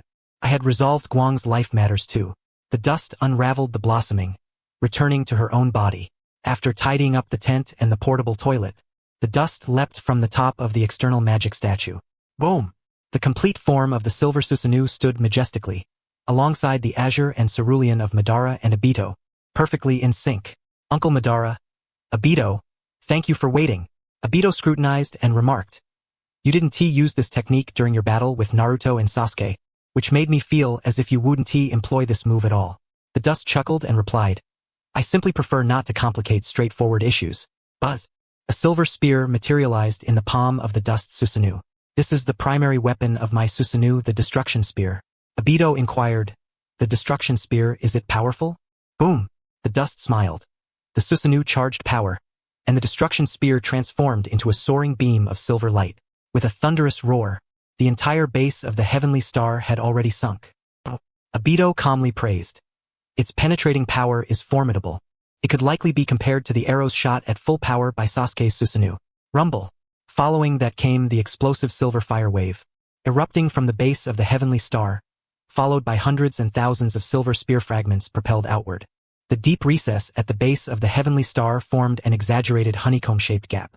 Oh, at this moment, both Madara and Obito's expressions turned serious. Is there an explosive and shrapnel effect as well? This is no trivial matter. Madara nodded in approval. The destruction spear is impressive. At that moment, the dust looked at the sword held by Madara's Susanoo and smiled. Uncle Madara, your sword must have a name, right? Because I can see that your Susanoo possesses the greatest lethality among sword-type weapons. The ten-fist sword doesn't count, as it is merely a tool. Although there is an element of commercial flattery, the dust was sincere. The sword of Madara's Susanoo indeed outshines that of Sasuke's in terms of expressiveness. You have good insight. Madara smiled appreciatively, and the Susanoo brandished the sword, stating, "This sword is called Socho, meaning sharpness." The dust replied, "As expected of you." Obito thought to himself, "In front of my weapon, be it the destruction spear or Socho, they would all be reduced to dust." Madara asked earnestly, "Dust, can you use the Fengyu Chichue Zun to store energy for this move, the destruction spear?" "I once could not, as there was a limit to the storage capacity. But now that may not be the case." The dust's Rinnegan shimmered with a purple gemstone-like brilliance, and with a smile, he said, "Buzz!" Another destruction spear coalesced in the palm of the complete Susanoo. But for now, let us get to work. Madara and Obito each wielded their Socho and weapons, combining with the dust's Susanoo's destruction spear. The three of them began to mercilessly ravage the Six Paths Earth explosion star. Rumble. The roars shook the heavens, with waves of fire surging continuously. Amidst the smoke, a section of a white sleeve, wrapping around a woman's arm, fell to the corner of the ground. Ku. A dark mass poked its head out from the sleeve. With dark golden eyes, it sinisterly glanced at the sky before attempting to retract. Clang. Suddenly, a black rod fell from the sky, piercing through the white sleeve and driving into its pitch-black body. "You wretched thing, thinking you could slip away under my very nose. Who do you think I am?" Accompanied by the dust and Obito, Uchiha Madara made a powerful descent. Black Zetsu. In a desolate land surrounded by deep brown cliffs, a solitary withered tree stood in the center of the land. This was the ruins of the land of Izumo. It was also the location where Toka had once engaged in battle with Naruto, Sasuke, and the five Kage in the original timeline. Uchiha Toka stood beneath the withered tree, closing his eyes and silently counting the time. 3,597, 3,598, 3,599, 4,000. It had been a full hour since he, along with Toka, evacuated from the origin space. At this point, Toka, who had been anxious, finally felt a sense of relief. A cold voice came from behind him. "You're being overly cautious, Toka. No matter what, how could his time reversal limit possibly last for an hour?" Toka lifted the fishing rod onto his shoulder and smiled. "One must be cautious to avoid shipwrecks, right? Are your injuries all healed?" Toka's abdominal wound had just finished healing. Healing, a unique technique of their clan. As long as one breathes, they can heal any injury without external aid. But the healing process requires one to remain seated and focused. Toka exhaled a warm breath, rose from his seated position, and said solemnly, "Toka, do not expect me to feel grateful to you. I am well aware that someone like you must have ulterior motives for saving me." Toka grinned. "Don't be so unkind, little Toka. We are both members of the 10 of Takamagara and should support each other. In their generation, males are called Shiki, and females are called Haim. There are 6 Shiki and 4 Haim. The 6 Shiki include Kinshiki, Toka, Ichiki, Shiki, and Shiki. The 4 Haim are Kagaya Haim, Takiya Haim, and Yohaim. The 6 Shiki and 4 Haim are collectively referred to as the 10, born from the ancestral land of their clan, Takamagara. Thus, they are also called the Takamagara 10. The 10 are led by the Shiki with the highest status and strength, and they operate in pairs to act in the lower realms. Their mission is to plant trees on planets with life, then bring the harvested chakra fruits back to Takamagara. Toka remained expressionless, and Toka's polite words seemed to elicit no response from him. "Speak. How do you want me to repay this favor?" "Oh dear." Toka simply decided to drop the pretense. "Since you, little Toka, insist on maintaining a connection, then I have a favor to ask. According to my intelligence, The chakra of the 10 tails in the land of Kagaya has been divided into 9 parts, known as the tailed beasts. Tailed beasts, Toka pondered. No wonder I saw the 10 tails in Kagaya's space. Only its husk remained. What, do you want me to catch these tailed beasts for you? No. Toka shrugged and smiled. I am not that greedy. I only need the 9 tails, the remaining 8, you can handle them as you see fit. Whether to capture them as pets or refine them into pills, it is entirely up to you, little Toka. Toka, this opportunist, would be so kind as to let me have the head? Either the 9 tails possesses the heaviest chakra of the 10 tails, or the 9 tails is the most difficult to obtain. Or perhaps both. Hey, it doesn't matter. I'll repay this favor quickly. I have my own matters to attend to. I need more information about the tailed beasts. So you're agreeing then? Good. In the land of Kagaya, there exists technology that combines humans with tailed beasts. Those chosen to combine with tailed beasts are called Jinchuriki, and currently, both the 8 tails and 9 tails still have Jinchuriki. So, who is the Jinchuriki of the 9 tails? Toka stated, Naruto Uzumaki, in the land of Kagaya. This man is known as Hokage. By the way, he, along with another Uchiha, Sasuke, sealed Kagaya together 15 years ago. Just now, in Kagaya's space, the floating object you saw in the sky, comparable in size to the moon, is the sealing stone of Kagaya. If you wish to acquire the 9 tails, you will likely have to confront these 2. Uchiha. Toka silently repeated these 3 words. That Dust Clan member? Oh, little Toka is calling a human by name for the first time. It seems that the one named Uchiha Dust has made quite an impression on him. Uchiha Sasuke also possesses Rinnegan, you know. Pooh reached into his bosom and retrieved a scroll. The more precise information regarding the 2 individuals was contained within this scroll. Little Tao. With a snap, Tao coldly accepted the scroll. Pooh, considering the favor of today, I shall not hold this against you. However, I warn you, refrain from using such boundaryless titles towards me. Pooh shrugged and replied, I find the title Little Tao quite endearing. Does it trouble you? If so, I shall be mindful henceforth. Once the task is accomplished, let us rendezvous here. I have already left a spatial marker. You shall come and I will sense your arrival. Amidst Tao's indifference, Pooh hoisted the rod over his neck and leapt into the yellow spring of the underworld above. His face shrouded in shadow, along with that hint of a dark smile at the corner of his lips. Of course, this is contingent upon your ability to return alive, little Tao. Do take your time in weakening those 2 for me. I shall await the fruits of your labor. Whoosh! The yellow spring of the underworld closed. Pooh landed on a patch of cold earth. An empty and desolate palace, set against the backdrop of a starry sky. A man clad in white stood solitary before the palace. His eyes were hollow and profound, as if he already knew the fate awaiting him and chose to accept it with calm. Pooh greeted him with a smile. It is a pleasure to see you, Lord Shirin. Shirin replied calmly. Is this what has arrived, celestial being? Pooh remarked, we are kin, why must you be so formal? He then added with a hint of mockery, it is truly a pity regarding that white-eyed woman. You have suffered so, yet still choose to stand here silently watching over that planet, as well as her child. It is quite admirable. Upon hearing Pooh mention Hinata, a sudden flame ignited within Shirin. You speak as if you understand everything. Prior to this, you had never approached that planet. What do you truly know? Shirin charged forward. Pooh's scheme succeeded and he smiled. If Shirin had remained calm, it would have been difficult for him to act, as he intended to use the time box which had a distance limitation. In this regard, we do not mind employing force. Swish! A cluster of red threads pierced Shirin's body. Shirin was immobilized in mid-air. The ground beneath him began to shimmer with frost and mist. Time! Is it freezing? Pooh took a step back. After all, the celestial beings do not permit me to kill my kin. Rest assured, you shall remain in this palace for 10,000 years. By the time you awaken, that planet will have long ceased to exist. Pooh tossed out the black box concealed in his sleeve. It was indeed the time box, a treasure bestowed upon him by the celestial beings. Crackle! Shiren's body began to freeze. Amidst the haze, he once again glimpsed the final scene that had eluded him when he called upon fate not long ago. In the illusion, from the dissipating frost and mist, a figure clad in a black royal robe, with hair cascading like a waterfall and a tall, slender physique, approached him. Who are you, that you can unbind the seal that holds me captive within this palace? The figure's pupils gleamed with a white eye, one that Shirin did not recognize, and even Uchiha Itachi would be astonished by the visage, which bore a cold and elegant smile, emanating an ethereal feminine voice. I am Uchiha. Crack! Just as the last syllable was about to escape his lips, Shirin was completely encased in ice. In the realm of the primordial sphere, Kagaya, did you ever expect this day to come? Black Zetsu surveyed the peculiar assembly before him. Obito, Madara, and this one who resembled a child born of Madara and Hashirama. What is this?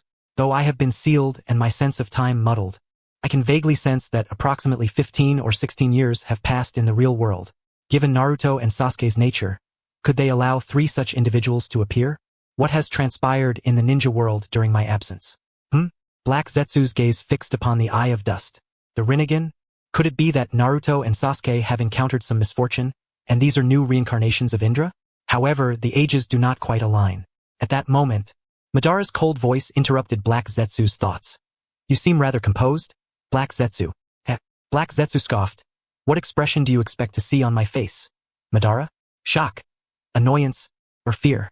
Regrettably, you shall be disappointed, Madara. I have utterly failed. All my plans have become public, and it is too late to accomplish anything. The only purpose of my existence until now has been to resurrect my mother, and that has now become a mere wish. This mother cannot save the world. What is there for me to cling to? Black Zetsu spoke with a tone of resignation, as if indifferent to life and death. Obito remarked, Then why were you acting so furtively just now, as if afraid we would discover you? Black Zetsu laughed and chided. Obito, you remain as dim-witted as ever. Obito frowned. What did you say? Black Zetsu laughed. Consider this. On a long, dark night, you are alone in your bed counting sheep, when suddenly a group of thugs crashes through your wall, jolting you from your sleep. Is your first instinct not to hide and see what is happening? Obito was left speechless for a moment. That does seem to make sense. The exhilaration of winning the argument with Obito was short-lived, as that underlying melancholy once again seeped from Black Zetsu. Even if you had not discovered me today, it would be difficult for me to leave this space on my own. I am truly useless now. I beg you to return me to the infinite Tsukuyami. At least it would provide my mother with some company. Madara gazed upon Black Zetsu's current state and felt a wave of disinterest wash over him. It felt as though a heavy punch had struck cotton, leaving him with a sense of emptiness. What is this? I had hoped to settle old scores, yet this one appears so indifferent. How frustrating. At that moment, Dust, who had been observing from the sidelines, glanced at Madara and seemed to ponder something. Suddenly, he spoke. Black Zetsu, are you not curious why we are here, why we summoned the Outer Path Golem, and why we destroyed the infinite Tsukuyami? Black Zetsu was taken aback. His thoughts had been fragmented for too long, and he found himself momentarily at a loss. Indeed, why? What is the reason? Do you wish to know? Looking at Dust's enigmatic smile, Black Zetsu gulped, hesitantly asking why. Why? Because we wish to resurrect your mother. Kagaya. What? Black Zetsu's expression shifted to one of sheer delight, soon replaced by disbelief. To resurrect mother? But why? You should know what kind of being she is. Dust clapped his hands. Indeed, I know all too well. To ask why, I Uchiha Dust, am an ardent admirer of Kagaya. Black Zetsu found it even harder to believe you worship mother? Is that really true? Dust declared emphatically, of course. Otherwise, do you think I am merely an incarnation of Indra and Ashura? Where did my Rinnegan come from? Without a deep-seated obsession and a willingness to stake my life, could I have awakened this eye? Ah, yes. Black Zetsu felt a resonance. To awaken the Rinnegan, I have exhausted generation after generation of Indra's reincarnations, waiting for a millennium, only to finally meet Uchiha Madara. This eye is not something that can be awakened casually. The one who awakens it must possess an obsession that transcends life and death. This is a strong evidence. Dust clenched his fists, tears shimmering in his eyes. Do you know? From the first time I heard of Kagaya's story, I was profoundly moved. What a remarkable woman. To end the wars of the human world, she was willing to risk her life to consume the forbidden fruit. Every single day after that, she lived in a state of deep anxiety. Yet, her ungrateful children, Hagoromo and Hamura, one can scarcely fathom the true horror of the Kagaya clan. What calamities shall they bring upon this land upon their arrival? The malevolence that Kagaya has inflicted upon humanity is but trifling. Black Zetsu, brimming with excitement like a child, exclaimed, Yes, exactly. You understand mother. You truly comprehend mother. Chun grew increasingly fervent, gesticulating with his fists. From this point forth, I shall summon the Outer Path's demonic statue. Next, I will embark on a new hunt for tailed beasts. Revive the Ten-Tails. Become the Ten-Tails Jinchuriki. Initiate the infinite Tsukuyami. Absorb the divine tree, not for the sake of immortality, but but to once more, bring forth the magnificent Kagaya into this world. Obito remarked. He has fully entered the zone. Madara added, I seem to understand what Chen intends to accomplish. Wonderful, wonderful. The resurrection of Mother, wait. Black Zetsu was about to become overwhelmed with emotion when he suddenly pulled back. What are Madara and Obito thinking? Will they truly cooperate with your plan? Chen hastily responded, those two, in fact, have already fallen under my influence of the Ketsugen. Ketsugen? You can still use Ketsugen? He queried. Summoning technique. Boom. The Yatagarasu manifested, alighting upon Chun's shoulder, tilting its head high, revealing Shursui Uchiha's left eye before Black Zetsu. Well versed in experience, Black Zetsu recognized the unique pattern of the Mangekyo Sharingan and instantly discerned it to be Shursui's eye. However, Ketsugen is ultimately merely a Mangekyo technique. It may work on that fool Obito, but can it truly affect Madara? To further dispel Black Zetsu's doubts, Chun raised his palm, obscuring his right eye, and spoke solemnly, my Rinnegan's ability, the true life, can bring about a qualitative change to ocular techniques, allowing Ketsugen, this Mangekyo technique, to elevate to the level of Rinnegan techniques. Even Madara cannot withstand it.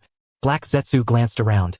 But Madara and Obito are glaring at me with fierce intensity. Of course, they are solely loyal to me. Can you clarify? I am not entirely at ease. After a brief silence, Chun turned his gaze toward the two with a signal. Obito, Madara, call me Chun. Obito, not one to dampen spirits, possessed an innate flair for performance. He was willing to cooperate and eager to do so. However, he awaited Madara's response.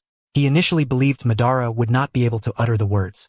Yet, to his surprise, Madara, with arms crossed, gradually lowered them, stepped forward, bent down and respectfully called out, Chun. Obito thought to himself, Madara, how much do you despise Black Zetsu? Killing him would not suffice.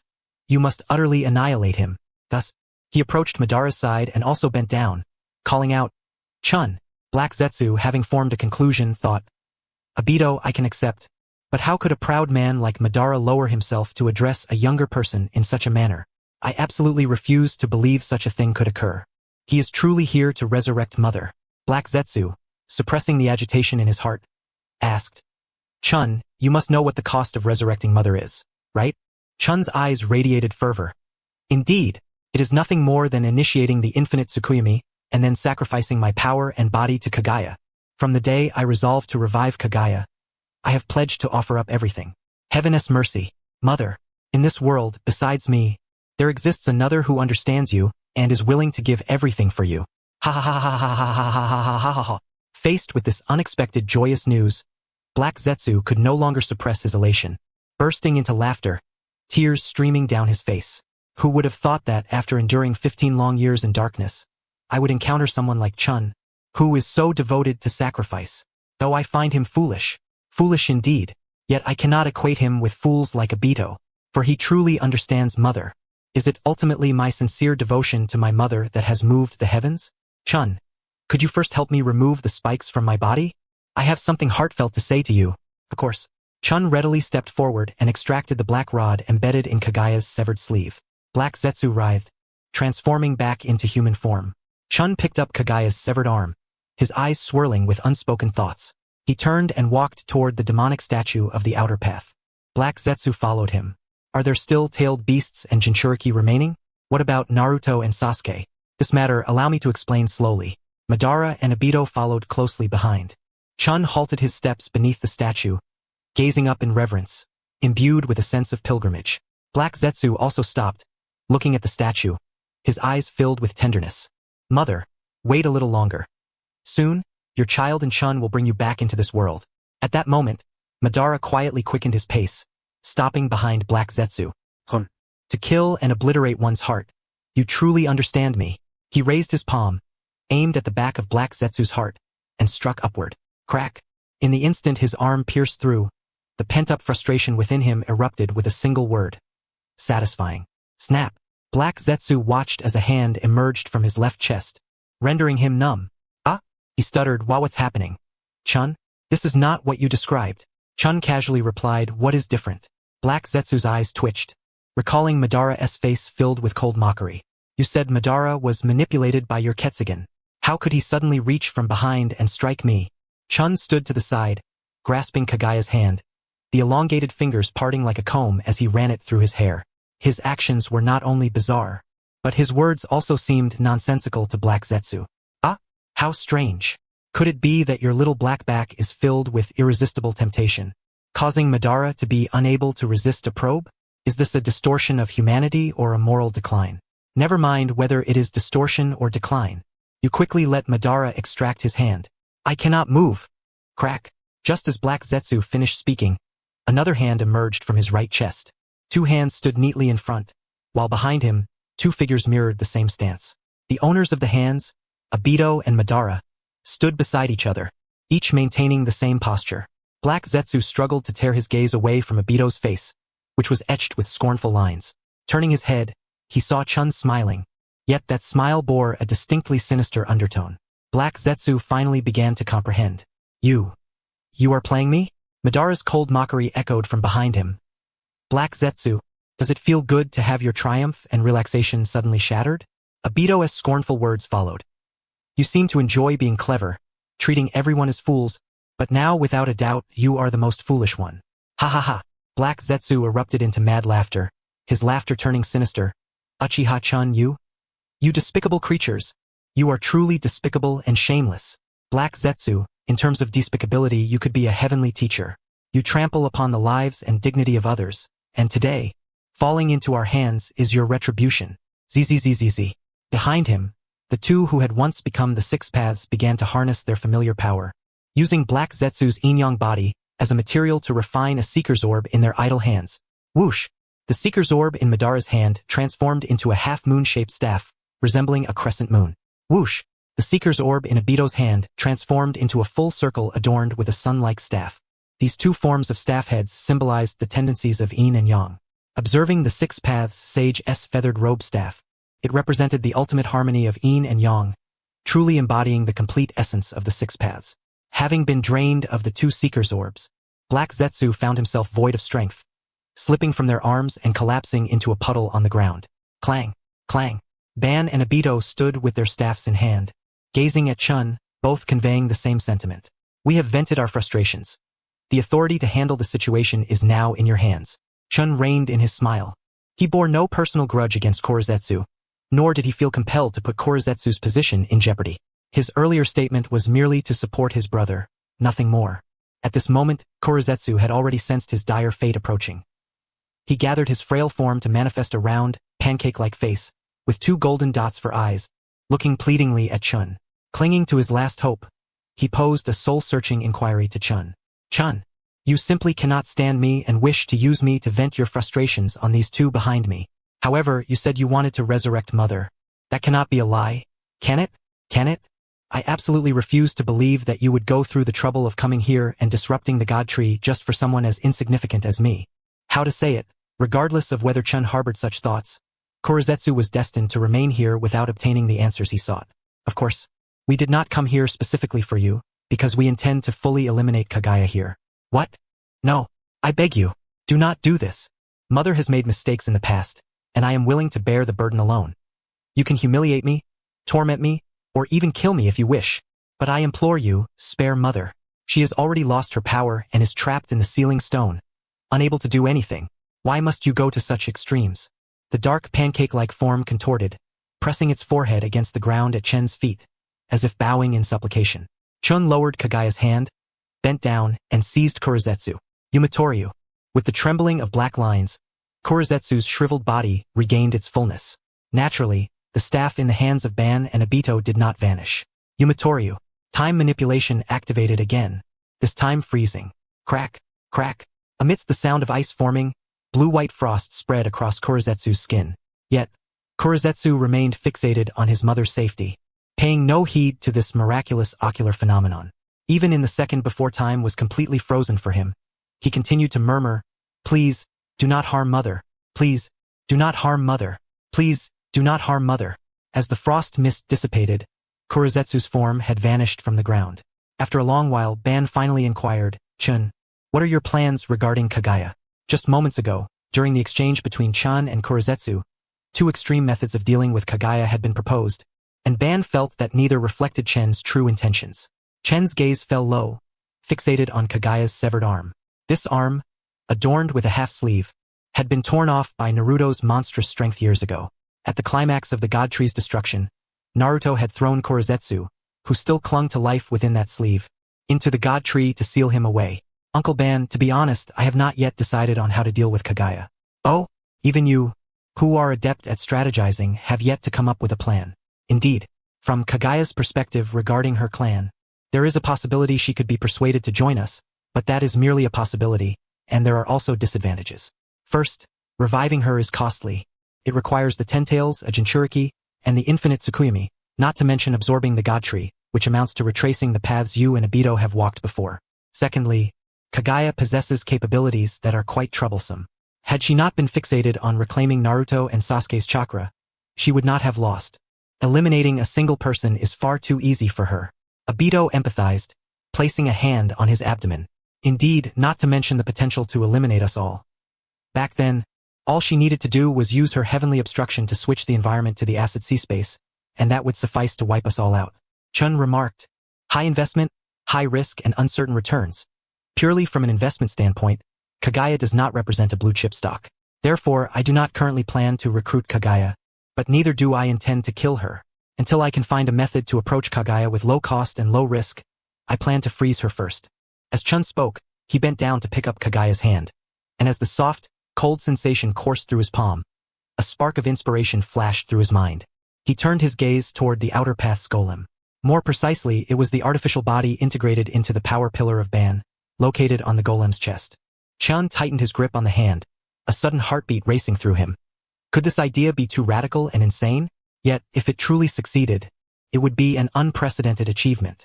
Once we return, I shall give it a try. Crack.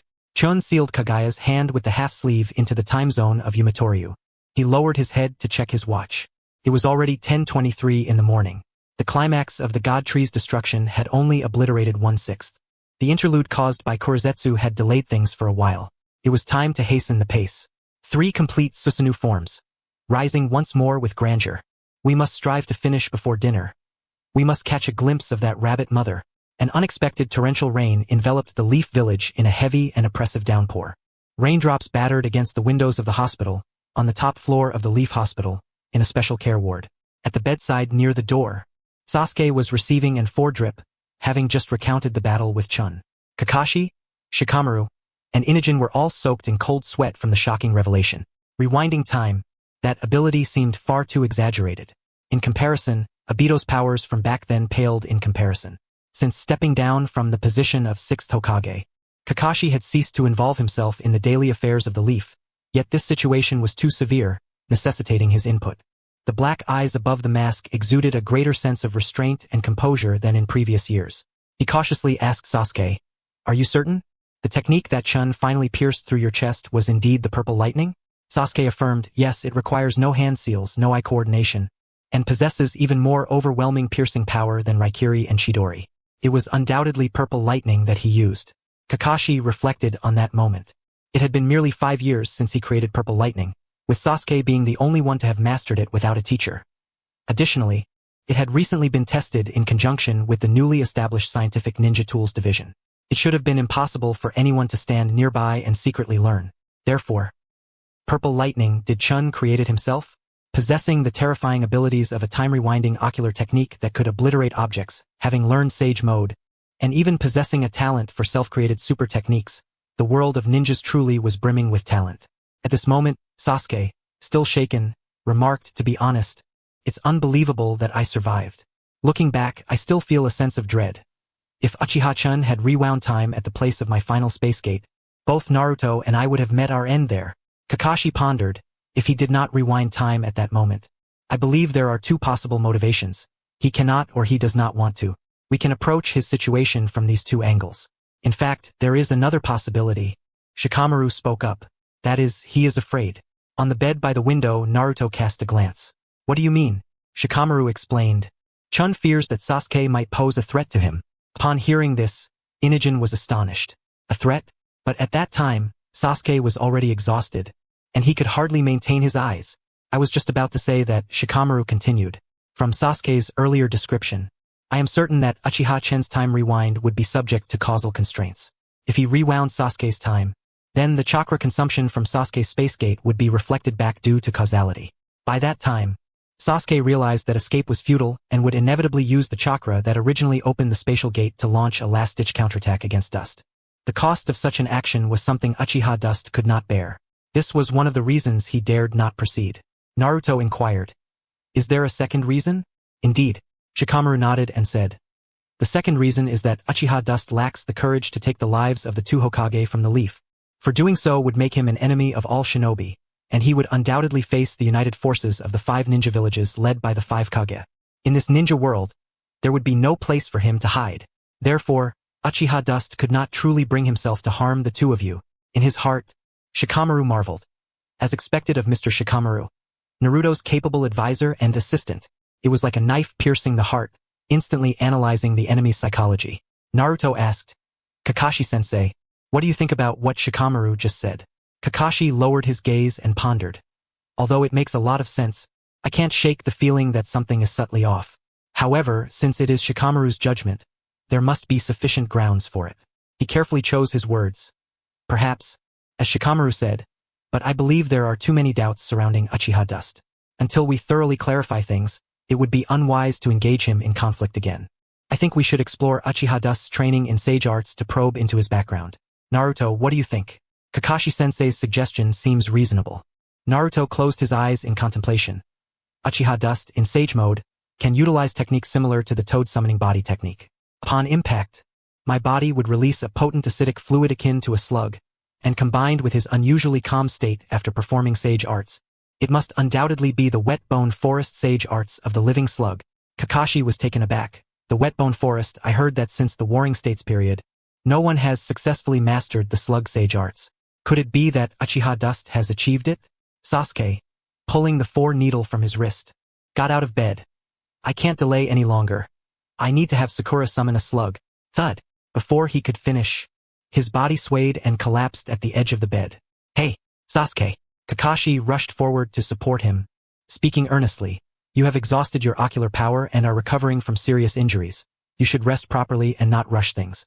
However, the thought of that dangerous group, acting in unknown places and engaging in unknown activities, makes me restless." Cough, cough, cough. Sasuke struggled to rise again, but a searing pain shot through his chest, causing him to cough up blood. "Sasuke, sit down." Naruto's low voice rang out. "Naruto." Naruto continued in a somber tone. "Let us not forget that Sakura has been busy treating us all day. If Dust truly is a disciple of the wet-bone forest living slug sage, then summoning a slug clone through Sakura to investigate this matter would be too reckless. The slug clone was in your yard during the day and did not react when it heard Dust's name, which already says a lot. Even if we need to inquire, it would be more appropriate for the two of us to visit the wet-bone forest in person and ask the living slug sage himself. In short, we must not rush. Let us first focus on healing." "Sai, it seems we have no choice." Sasuke sighed and returned to his bed. Kakashi reflected. After years of experience in the role of Hokage, Naruto indeed handles interpersonal matters with more maturity and shrewdness than Sasuke. Naruto removed the 4 needle, got out of bed, and walked to the window. Rainwater trickled down the window pane, and he caught a glimpse of his haggard face. Feeling a wave of irritation, he pushed the window open. Whoosh! As he hung between the rooftop and the hospital window, Boruto, who had been eavesdropping, quickly flipped back onto the rooftop. Amidst the rain, the faces of past Hokage on Hokage Rock appeared solemn, as if they were shedding tears. Naruto pressed firmly against the window frame. This leaf village is like a train racing down its tracks, unable to stop, and it will not pause for anyone or anything. With the Chunin exams approaching, this is a grand event for the 5 nations, and there are countless pending matters awaiting my attention. I need to have shadow clones stationed at the office. He raised his hand to form the seal of life. As the white smoke dissipated, no shadow clone appeared, and Naruto slumped to the ground. "Hey, Naruto!" Shikamaru rushed over to assist him. "You've been working non-stop. Recently, it's been the incident with the letters and then with Dust. You just suffered serious injuries and have only just recovered. Let us not worry about the pending matters for now. When we get back, I will work overtime to help you with them." Sitting on the ground, Naruto stared blankly at the bandages wrapped around his right hand, feeling disheartened. "For the first time, I truly feel that I am no longer young." Creak. At that moment, the door to the ward opened, and a man in a white coat with glasses and a square face walked in. "Who are you?" In response to Naruto's inquiry, The man politely introduced himself. 7th Hokage, allow me to introduce myself. My name is Toyano Housuk, and I am the head of the Scientific Ninja Tools Division. I've heard that you and Sasuke were defeated by someone named Uchiha Dust. Is that correct? News travels fast. Naruto frowned and thought. However, with Sakura making such a fuss, it's impossible to keep it hidden. He grasped Shikamaru's hand, rose, steadied himself, then turned to face Toyano Housuk, stating seriously, that is indeed the case. Do you have any advice? Toyano Housuk adjusted his glasses and produced a finely crafted wrist-mounted device from his lab coat pocket, revealing a confident smile. If you and Sasuke were equipped with the latest results from our Scientific Ninja Tools Division, then dealing with Uchiha Dust would be a piece of cake. Meanwhile, Dust suddenly sneezed. Did you catch a cold? Obito inquired with concern. It's nothing. It feels like a little worm just brushed against my nasal hair. Boom, boom, boom. Above, amidst the thunderous noise, a massive white silhouette emerged from the fragments of the collapsing celestial body. The three brothers under the moon looked up. Hey, is that? Indeed, it can only be that. No doubt about it. That is Kagaya's true form, the moon rabbit. Kagaya Otsutsuki reappears. For convenience, we will continue to refer to her as Kagaya. As the white claws peeled away the debris of the celestial body, what came into view for Kagaya's enormous white eyes were the complete forms of 3 Susanoo. Blue, green, and silver. The 3 gazes of the rabbit turned. The first gaze fell on blue. I remember that the reincarnated Indra was consumed by the despair, and his name was Uchiha Madara. The second gaze fell on green. That was the one who was killed by despair using the shared jutsu of the no-name clan. The third gaze fell on silver. This fair-skinned boy, I have never seen before, yet he possesses the Rinnegan, and moreover, with her white eyes focused, she could see the chakra pathways within Dust. She could see the chakra and consciousness of Indra and Ashura. Who exactly is he? Kagaya's attention quickly shifted to the outer path statue far below the 3. When the statue suddenly vanished beside Obito, he felt an uneasy sensation. He vaguely sensed the chakras of Kinshiki, Mamashiki, and Urashiki, thinking that they were pursuers from the same clan, coming to eliminate him. But before long, the chakras of those 3 disappeared. And then, the explosive celestial body sealing him, Obito's cries had almost never ceased. The gaze returned to Dust and the others. Are they the ones who allowed me to see the light of day in this state? Without chakra, without power, only a body attached to a remnant of a soul. Madara. Look, Obito, she is glaring at us. Obito, looks like she is connected to the current situation. Dust glanced down at his watch. 7:48 in the evening. Let us finish up and wrap things up quickly. Dust, are you planning to freeze her in time? How should I proceed? Should I dash over and seize her? To be frank, that seems quite perilous. Although she is merely an empty shell, she is Kagaya, and one cannot predict what abilities she might suddenly employ. Indeed, that is correct. Thus, I intend to replace close-range capture with a long-range attack to freeze her time. As the words fell, a broken annihilation spear coalesced in the hands of Susanoo. I shall attempt to inject the power of the Yamatsu Hirasaka that freezes time into the annihilation spear. Truth be told, such a feat might not be achievable even with the Rinnegan, but fortunately my ocular technique is the destruction of the emanation, which is worth a try. Crackle. Blue and white frost began to crystallize in the middle of the spear's silver shaft, spreading towards both ends. Obito, curious, remarked, wait, isn't the destruction of the emanation about severing causality? This enhancement shouldn't be able to attach abilities. It should be reinforcing causality instead. Madara also observed intently, intrigued by this matter. Dust smiled faintly, saying, isn't cutting causality in reverse just reinforcement? What? It can work like that? Crack. The frost completely enveloped the spear. It is complete. This is the time-killing annihilation spear. Tengu gathered strength and hurled it with full force towards Kagaya. Yet, Kagaya's Byakugan flickered, and in the next instant, she actually broke free from the debris of the Earth explosion star. The time-killing annihilation spear struck the debris, and the freezing began to spread, sealing it within the Yamatsu Hirasaka after 10 seconds. Dust sighed, truly worthy of a rabbit. So agile. Boom! Kagaya's outer path avatar fell to the ground with a slight thud. Madara remarked, it seems that attacking from the air won't hit. We must first pin her down. Kagaya's Byakugan glared at Dust, her rabbit-like face contorted in rage. Just now, the attack had the power to freeze time. She appears delicate, yet possesses a danger akin to that of a Shinto deity. Alas, I cannot remain passive. Void sphere. Bang! Bang! Bang! Kagaya's rabbit cheeks puffed up, and she exhaled, unleashing a powerful wind release cannon that struck the 3 Susanoo avatars in an instant. Crack, crack, crack. The 3 Tengu armors simultaneously cracked. To think that a wind release infused with natural energy could tear apart a complete Susanoo defense. Although her strength is currently limited, it cannot completely obliterate it. However, under such wind pressure, the massive form of Susanoo could hardly move. The 3 exchanged glances, reaching a tacit agreement. Abandon the Susanoo. Yamatsu Hirasaka. Blade of Reversal. Power. The 3 simultaneously activated their respective spacetime abilities, withdrawing from the Susanoo. Whoosh! Obito descended above Kagaya. His gaze sharp, having undergone the 6 paths once. Not only my eyes but also the Hashirama's power within me has been enhanced, now equivalent to the original Hashirama without sage art. Thus, I can utilize ninjutsu, which has been greatly strengthened.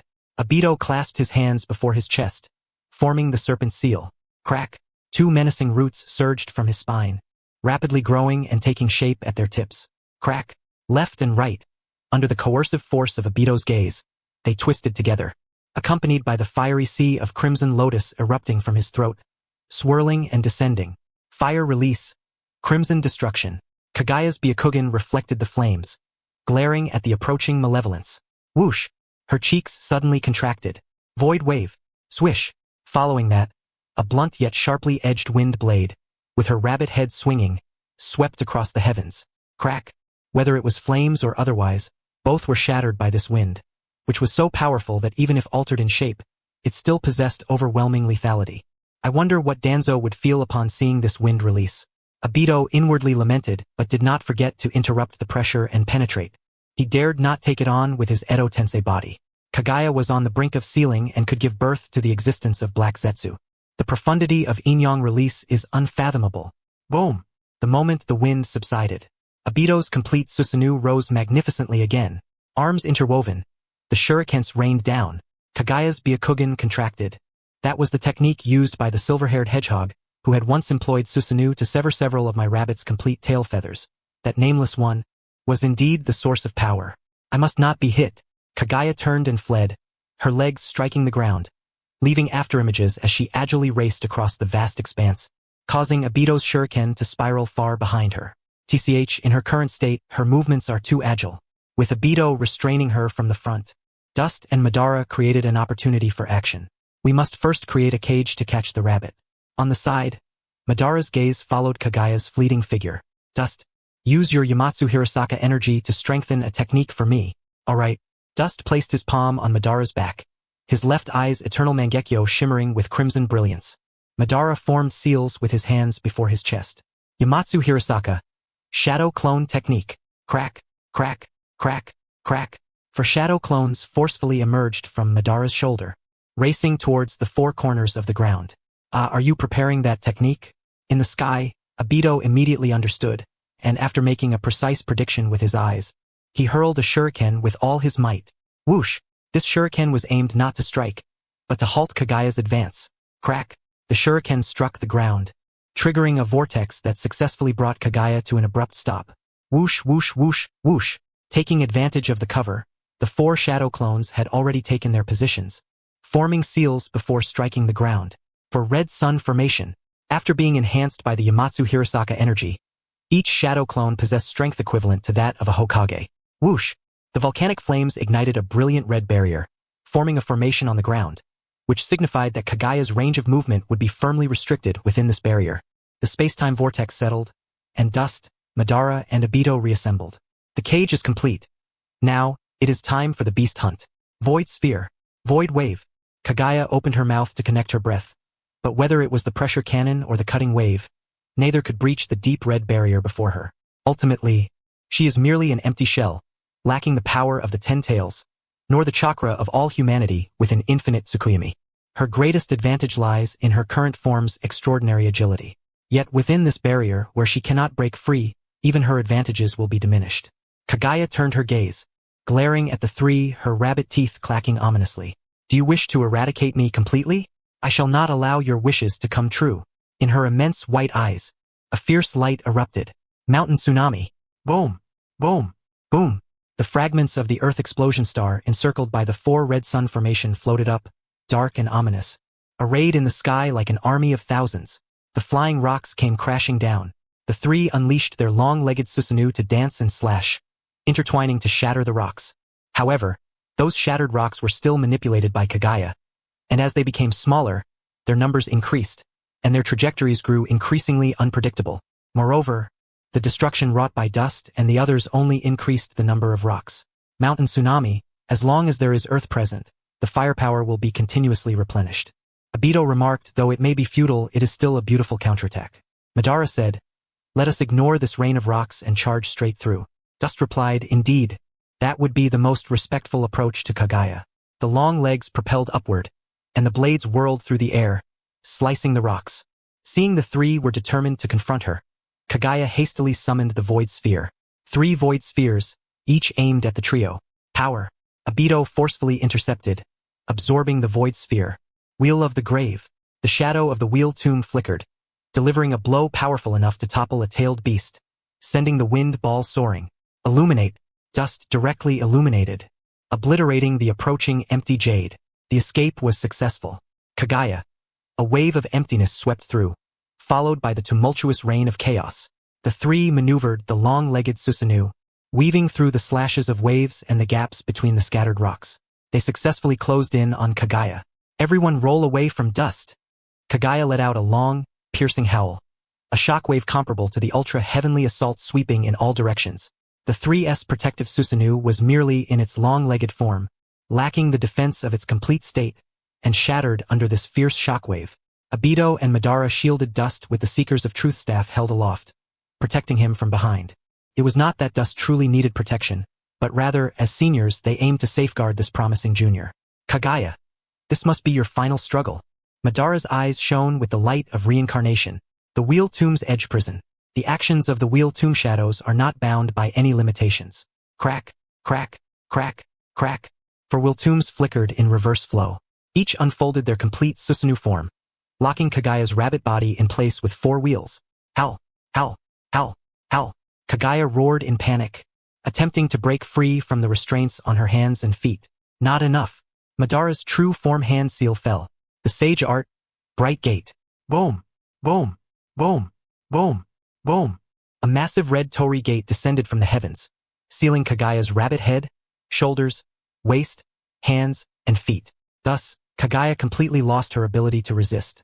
Dust unfolded his complete Susanoo, hovering in the air, gazing down at Kaguya's rabbit form, her hindquarters raised high. He concentrated and formed the time-killing piercing gun. Just bear with it, it will soon be over. Crack. The piercing gun pierced through Kaguya. Crack. The icy frost began to spread across Kaguya's body. In a daze, Kaguya's thoughts flickered back to 1,000 years ago in Takamagara, just before executing an external mission. In the hall, her partner, Shiki, knelt on the ground, not daring to raise his head. Kaguya sat upright on a cushion. Before her stood a man clad in a white ceremonial robe, his long blue-silver hair cascading down, one hand behind his back, exuding an elegant and noble demeanor. The man's voice was dignified and refined, yet carried an undeniable air of authority. Kaguya, I know that deep in your heart, the compassion for humanity has not been entirely extinguished. Therefore, if you choose to betray your clan in the future, be prepared for the consequences. The man turned to reveal a profile, showcasing his 6-tomo Sharingan, with the scara of his eye shimmering with a gradient of sky-blue light akin to the rebirth eye. Suddenly, his voice changed, becoming a mix of male and female, exuding an indescribable sense of eeriness. Whether facing the sanctions from your clan or the awakening of humanity. Shiki, as Kaguya uttered this word, her entire body was completely encased in ice, vanishing into the ground amidst a swirl of cold mist. Few finally done. Dust, alone, landed on the ground. The Edo Tensei of Madara and Obito had not consumed any energy, nor did they feel fatigue. However, Dust, a human with flesh and blood, had been continuously activating his complete Susanoo at high intensity, and after a prolonged battle, he felt somewhat weary. Fortunately, he now possessed the chakra of Hashirama Senju and the refined energy of Uncle Madara. Otherwise, such intensity would have truly been unbearable. Fortunately, he had obtained all that he sought, and even some things he did not intend to acquire. The foundational hardware for the plan was now in place. Madara approached, holding the staff in his left hand. Next, he was about to complete a very important transfer ceremony. The outer path, Golem summoning contract after the 6 paths. The first to awaken the reincarnation eye in my possession. Now I will transfer this summoning contract to you. Madara stood before Dust, lifted his right palm, and the black sealing pattern emerged. Dust raised his left palm to meet Madara's right palm.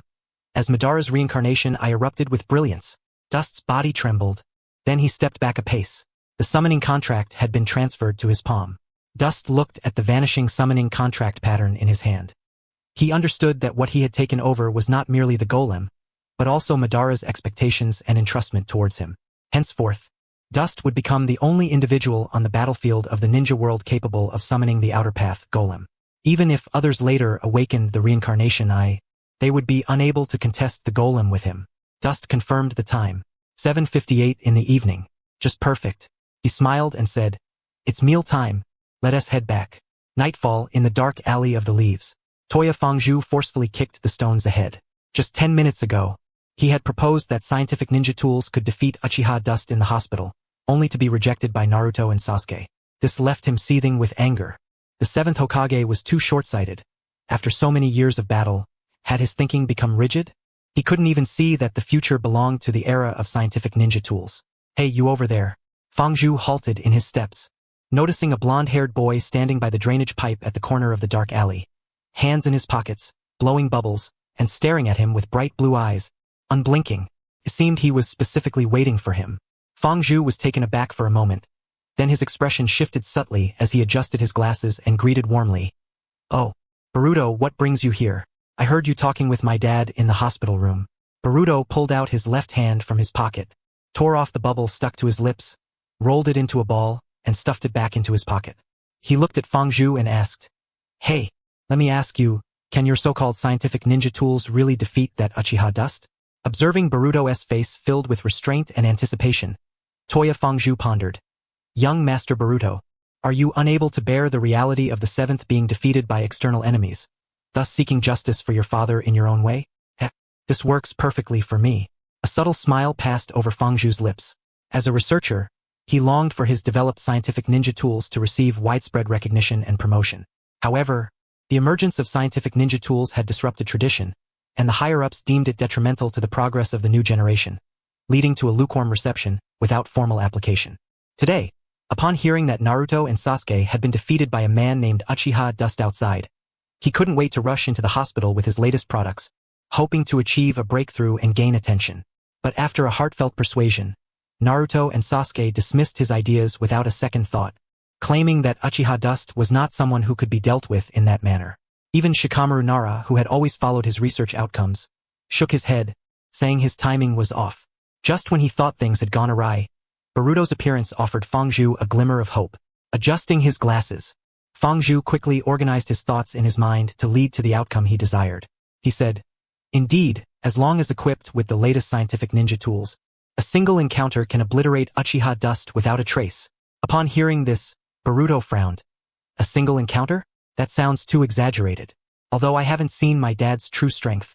He is the Hokage, arguably the strongest ninja in this village, right? Uncle Sasuke, known as the only one in the village who can stand shoulder to shoulder with my dad in strength.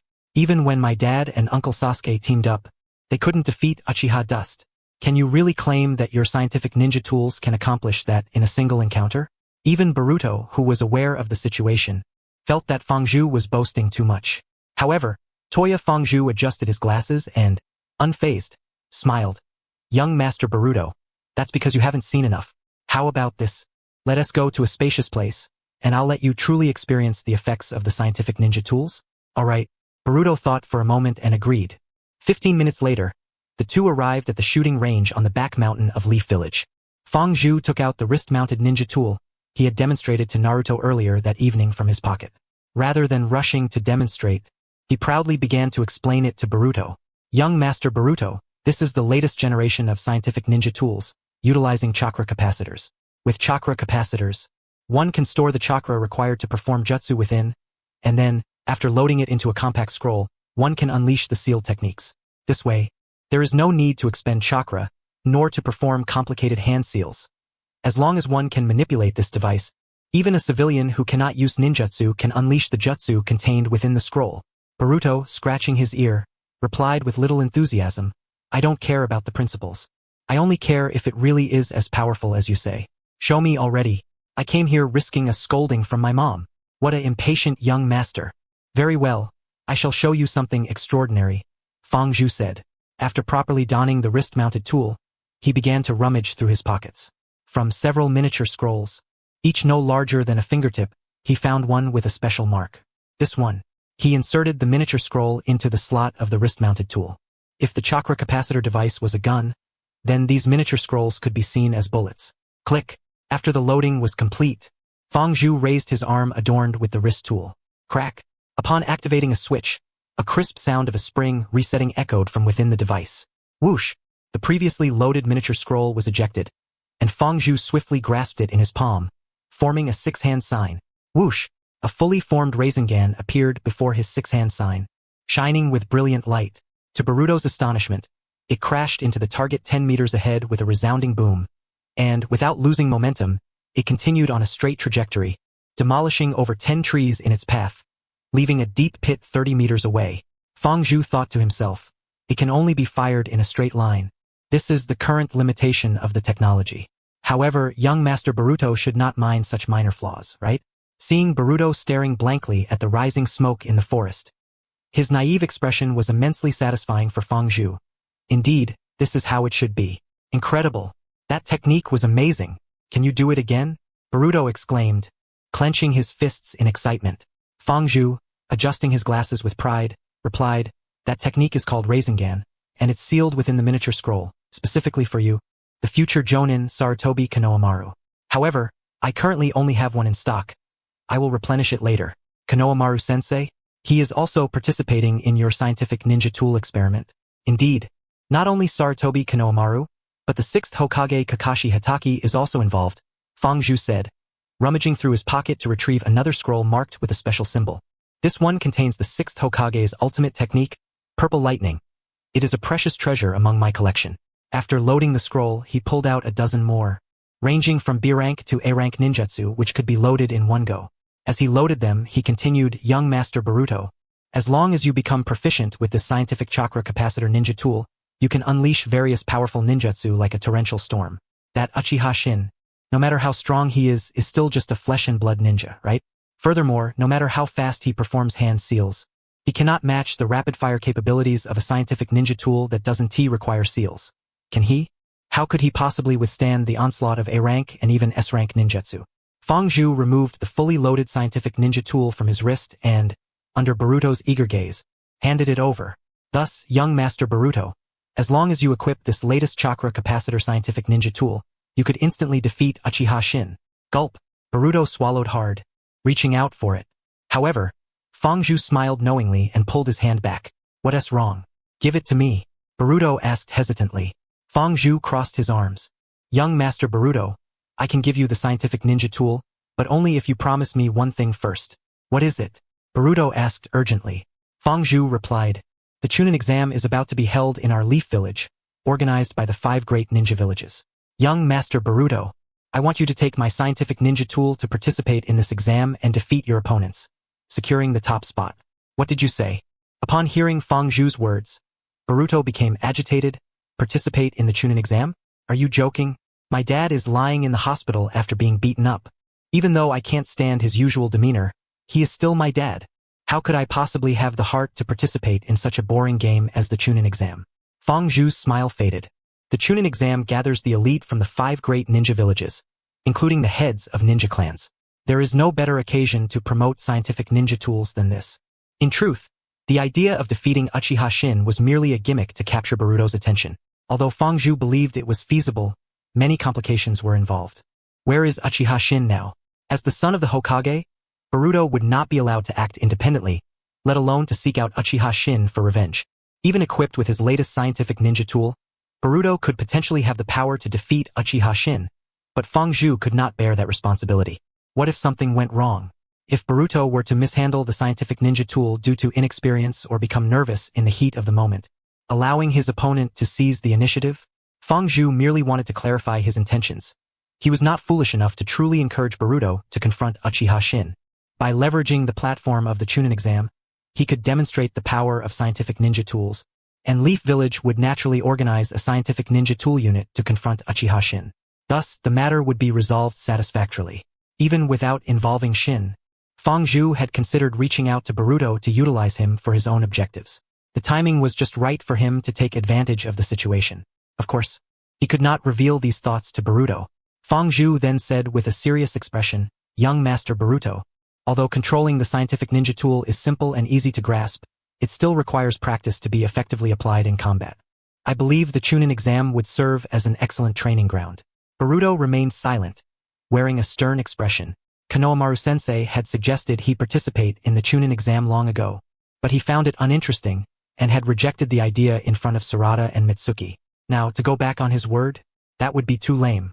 "Young Master Boruto, since you are unwilling, I shall not force you," Fang Zhu said, adopting a strategy of retreating to advance, turning to leave. "Wait," Boruto called out to Fang Zhu.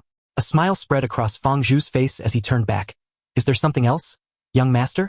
Boruto lowered his head, clenching his fists. He recalled the sight of his father injured during the day. He had never seen his dad looking so disheveled. He had never witnessed his mother and sister Himawari looking so upset. Even if his father was always buried in work, missing Himawari's birthday, he could not bear to see him hurt. Moreover, he thought, "I never want to see my mom and sister shed tears again." With determination, Boruto lifted his head. "I promise to participate in the Chunin exam. However, after that boring exam, I won't have time to meet with you again, so I want you to give me all the stock right now." "Right now? Absolutely. After the exam, I will immediately go find Uchiha Shin for a reckoning." Fang Zhu furrowed his brow slightly. "A reckoning? Where do you plan to find him?" "You don't need to worry about that. I have my own ways." Fang Zhu pondered. "Young Master Boruto, it is unlikely that he knows about Uchiha Shin's whereabouts at this moment, right? Forget it, having finally obtained this opportunity. I shall go along with his wishes." Fang reached into his bosom. "Young Master Boruto, I possess an inventory of over 100 ninjutsu techniques, among which are many of formidable power. You must be cautious in their application. Do not inadvertently eliminate your opponent during the Chunin exams.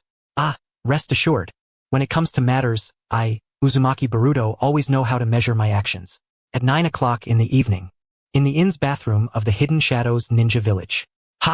After a grueling day, I am utterly exhausted. After satisfying his hunger and thirst, Chen immersed himself in the bath. Guang sat at the other end of the tub, head bowed as he busied himself with the shampoo bubbles.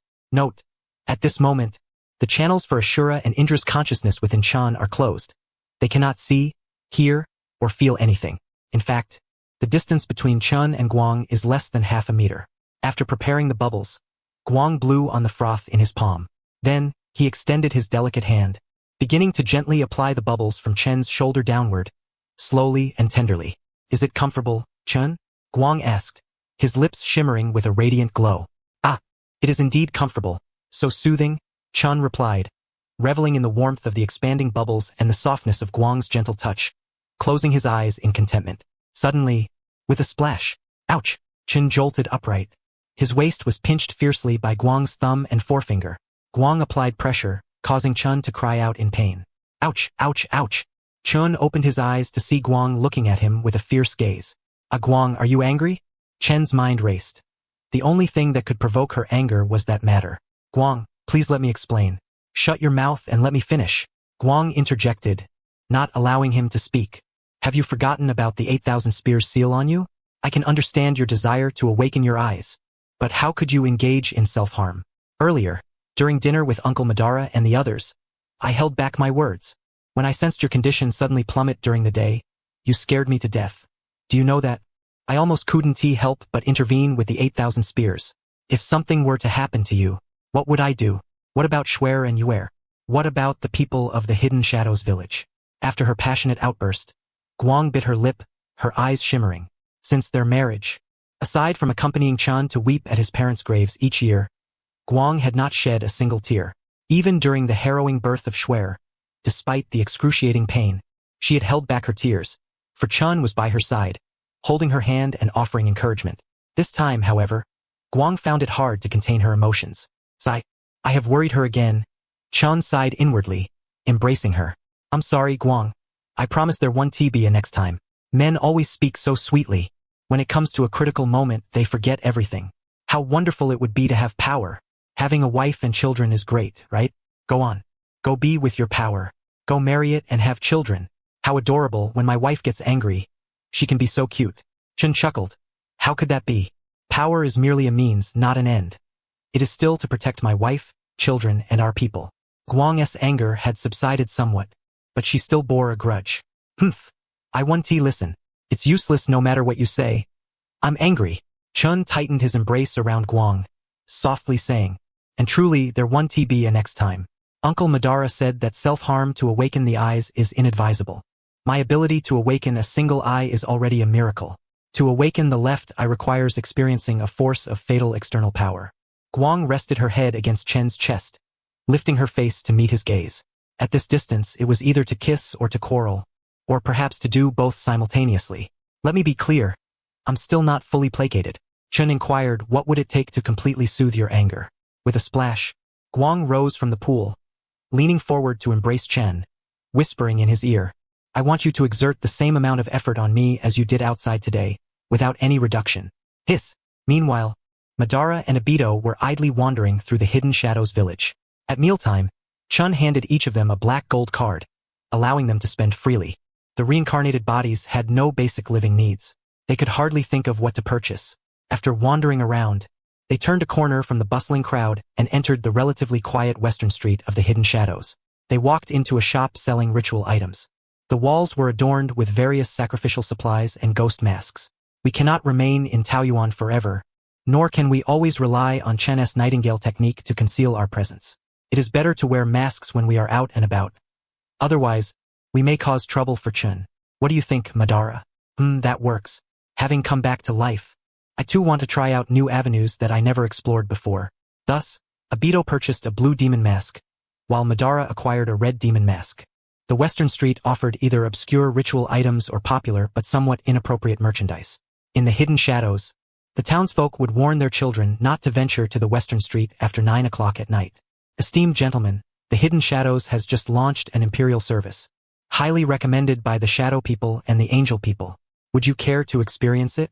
As they passed a brightly lit brothel, 2 women clad in revealing kimonos, with appearances and figures reminiscent of a toned-down Tsunade and Conan, approached them with smiles. Madara and Obito walked past with stoic expressions. Not only was it the Hidden Shadows, but along the way there were also establishments like the Nightshade Pavilion, the Forbidden Song House, and the Joyful Dance Hall, among others. Once they crossed the street corner, the uncomfortable scent of makeup that Madara found distasteful finally faded. Behind them, Obito remarked, the cultural customs of the Rain Village seem to have flourished in the Hidden Shadows. Madara turned to inquire, is this culture from the Rain Village? Wasn't it completely sealed off under Hanzo's rule? Oh dear, you have touched upon Madara's area of ignorance, Obito thought with satisfaction. You are quite uninformed, Madara. The Rain Village was merely closed off to the outside. Internally, it was quite open, especially after Nagato and that woman overthrew Hanzo and took control of the Rain Village, at which point cultural customs were legalized. That woman claimed that the people lived in repression and confinement, needing an outlet for expression, which was beneficial for governance. In the Rain Village, many ninja families even take part-time jobs in establishments like that. While Madara gained knowledge, he felt slightly displeased, wanting to put Obito in his place. He walked ahead, and before Obito could catch up, he spotted a blue-haired woman in a fiery cloud robe conversing with someone beneath an eave. A playful smile appeared on his face. Obito, is that the woman you just mentioned? Obito lowered his head, pulling up his coat, quickening his pace. Let us go. Xiao Nan glanced at him and then addressed the middle-aged man who had just lost his spouse, saying, let us leave it at this for now. Please accept my condolences. The compensation will be available at Kakuzu's finance office tomorrow. In the eyes of the middle-aged uncle glistened tears as he spoke. Thank you, Angel, for your kindness. I believe that she, in the heavens, will sing praises for you. Xiaonan smiled and replied, there is no need to thank me. The funeral compensation policy was proposed by the Shadow Man. If you wish to express your gratitude, direct it towards the Shadow Man.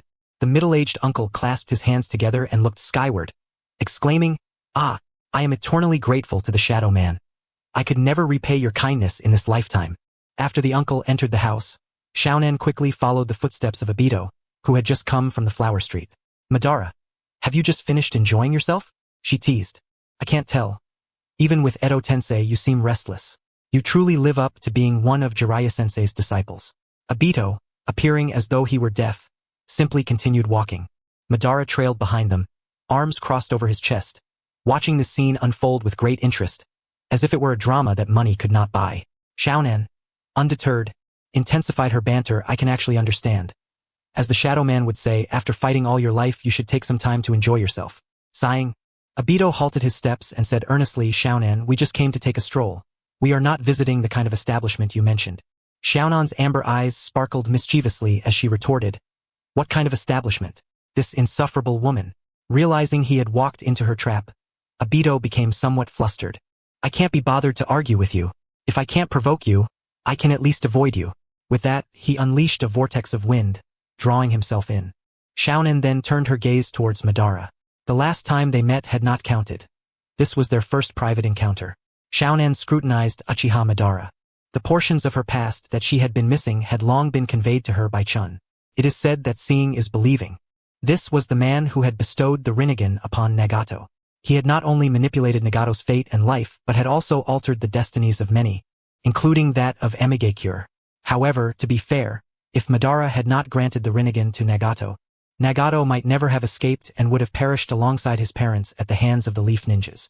It was precisely because Nagato survived with the legendary Rinnegan that Yahiko and the members of Akatsuki during that period were able to harbor the belief of fighting for peace in a chaotic world. Though that belief began with a lie, the bonds we forged along the way were undeniably genuine. Under Madara's expressionless gaze, Xiaonan approached him. Young lady, what do you wish to impart? She replied with poise. I do not dare to claim any teachings. Xiaonan raised her gaze to meet Madara's eyes, speaking with neither humility nor arrogance. Madara silently admired her. Not bad. She seems to be quite presentable. No wonder even Obito is silenced by her. Xiaonan continued, actually, my pursuit of Obito is not solely to tease him. I also have something for both you and him. For me and him? What is it? Madara lowered his arms from his chest. Xiaonan reached into her tool pouch and retrieved two pristine, exquisite forehead protectors.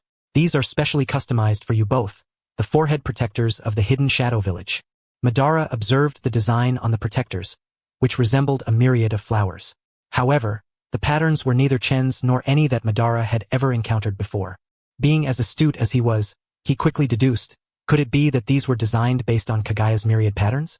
The forehead protectors of the Hidden Shadow Village, aside from their design, had one notable difference from those of the 5 great ninja villages.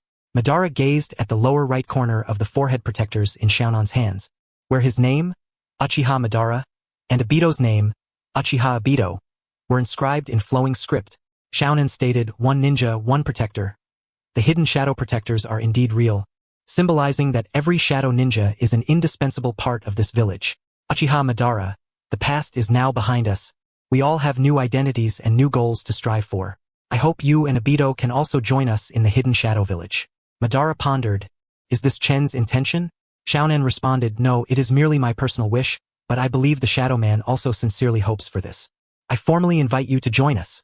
Xiaonan added, I now understand why Chen chose you as the flower of the hidden shadow. After a moment of silent contemplation, Madara offered his praise. He took the forehead protector inscribed with his name from Xiaonan's right hand and secured it at his waist. As for Obito's, I cannot represent it. If the opportunity arises, you may present it to him yourself. Respecting Obito's wishes? That was only one reason. The other reason Madara kept to himself.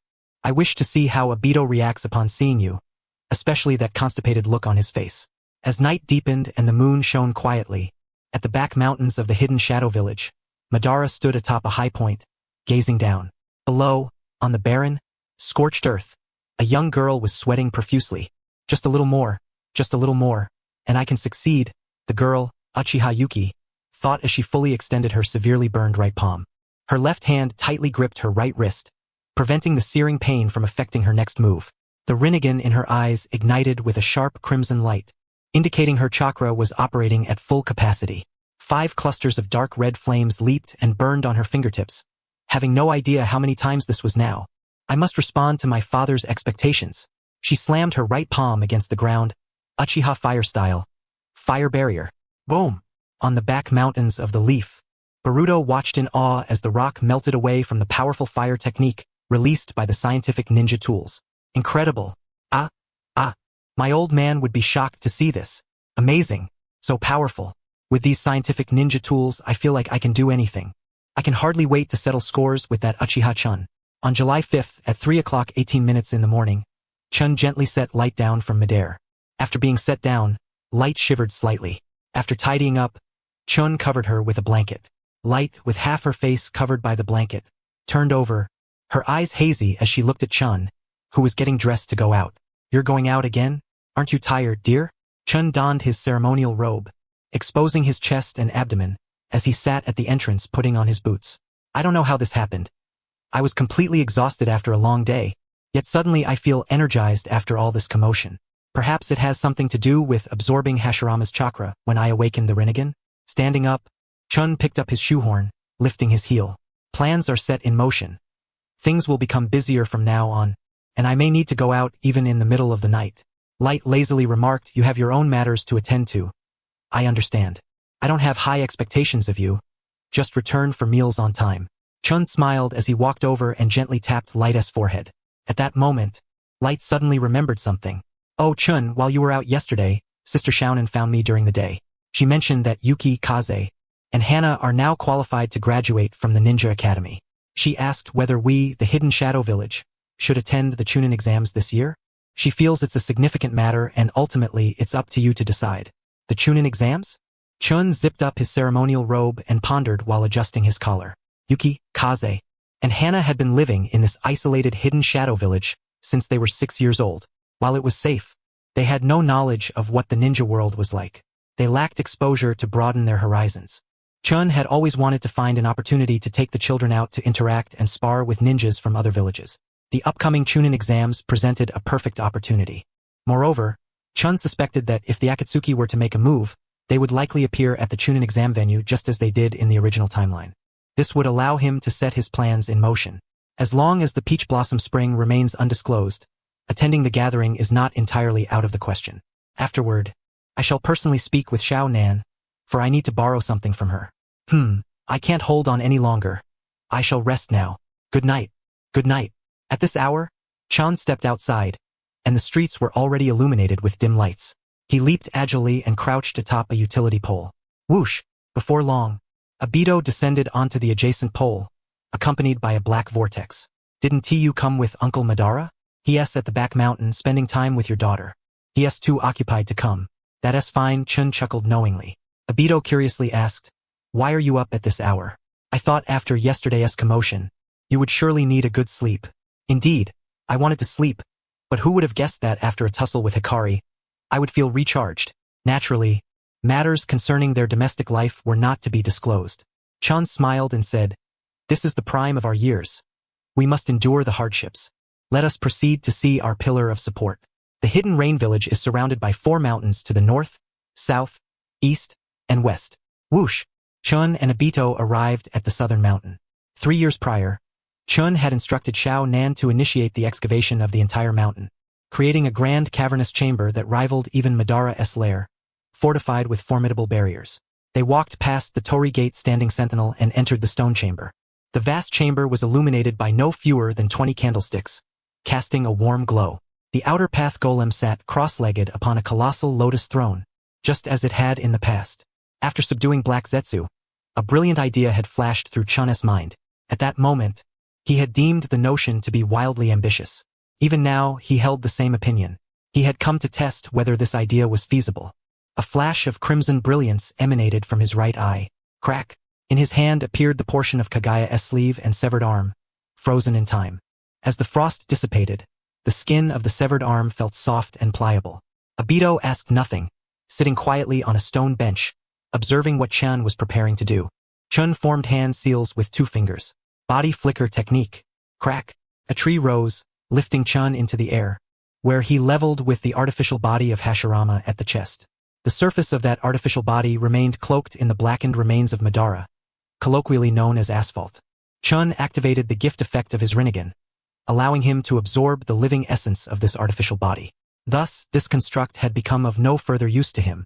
Chen altered his hand seals, a layer of azure chakra enveloping his palm. Obito was astonished. That Esse chakra scalpel. Not only is Chen adept at medical ninjutsu, But he even possesses skills on par with Kabuto? No wonder, as he could develop cellular technologies himself, creating beings like the Shikigami. Chen employed the chakra scalpel to perform a meticulous operation on the chest of the artificial body for a duration of 30 minutes.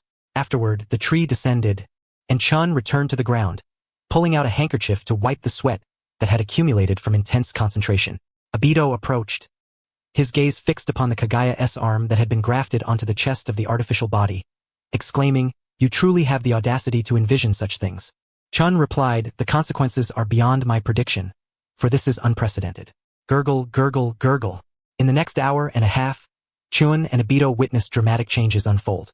The connection between the artificial body and Kagaya's arm visibly bulged forward. The blackened remains that belonged to Madara began to spread towards Kagaya's arm as well.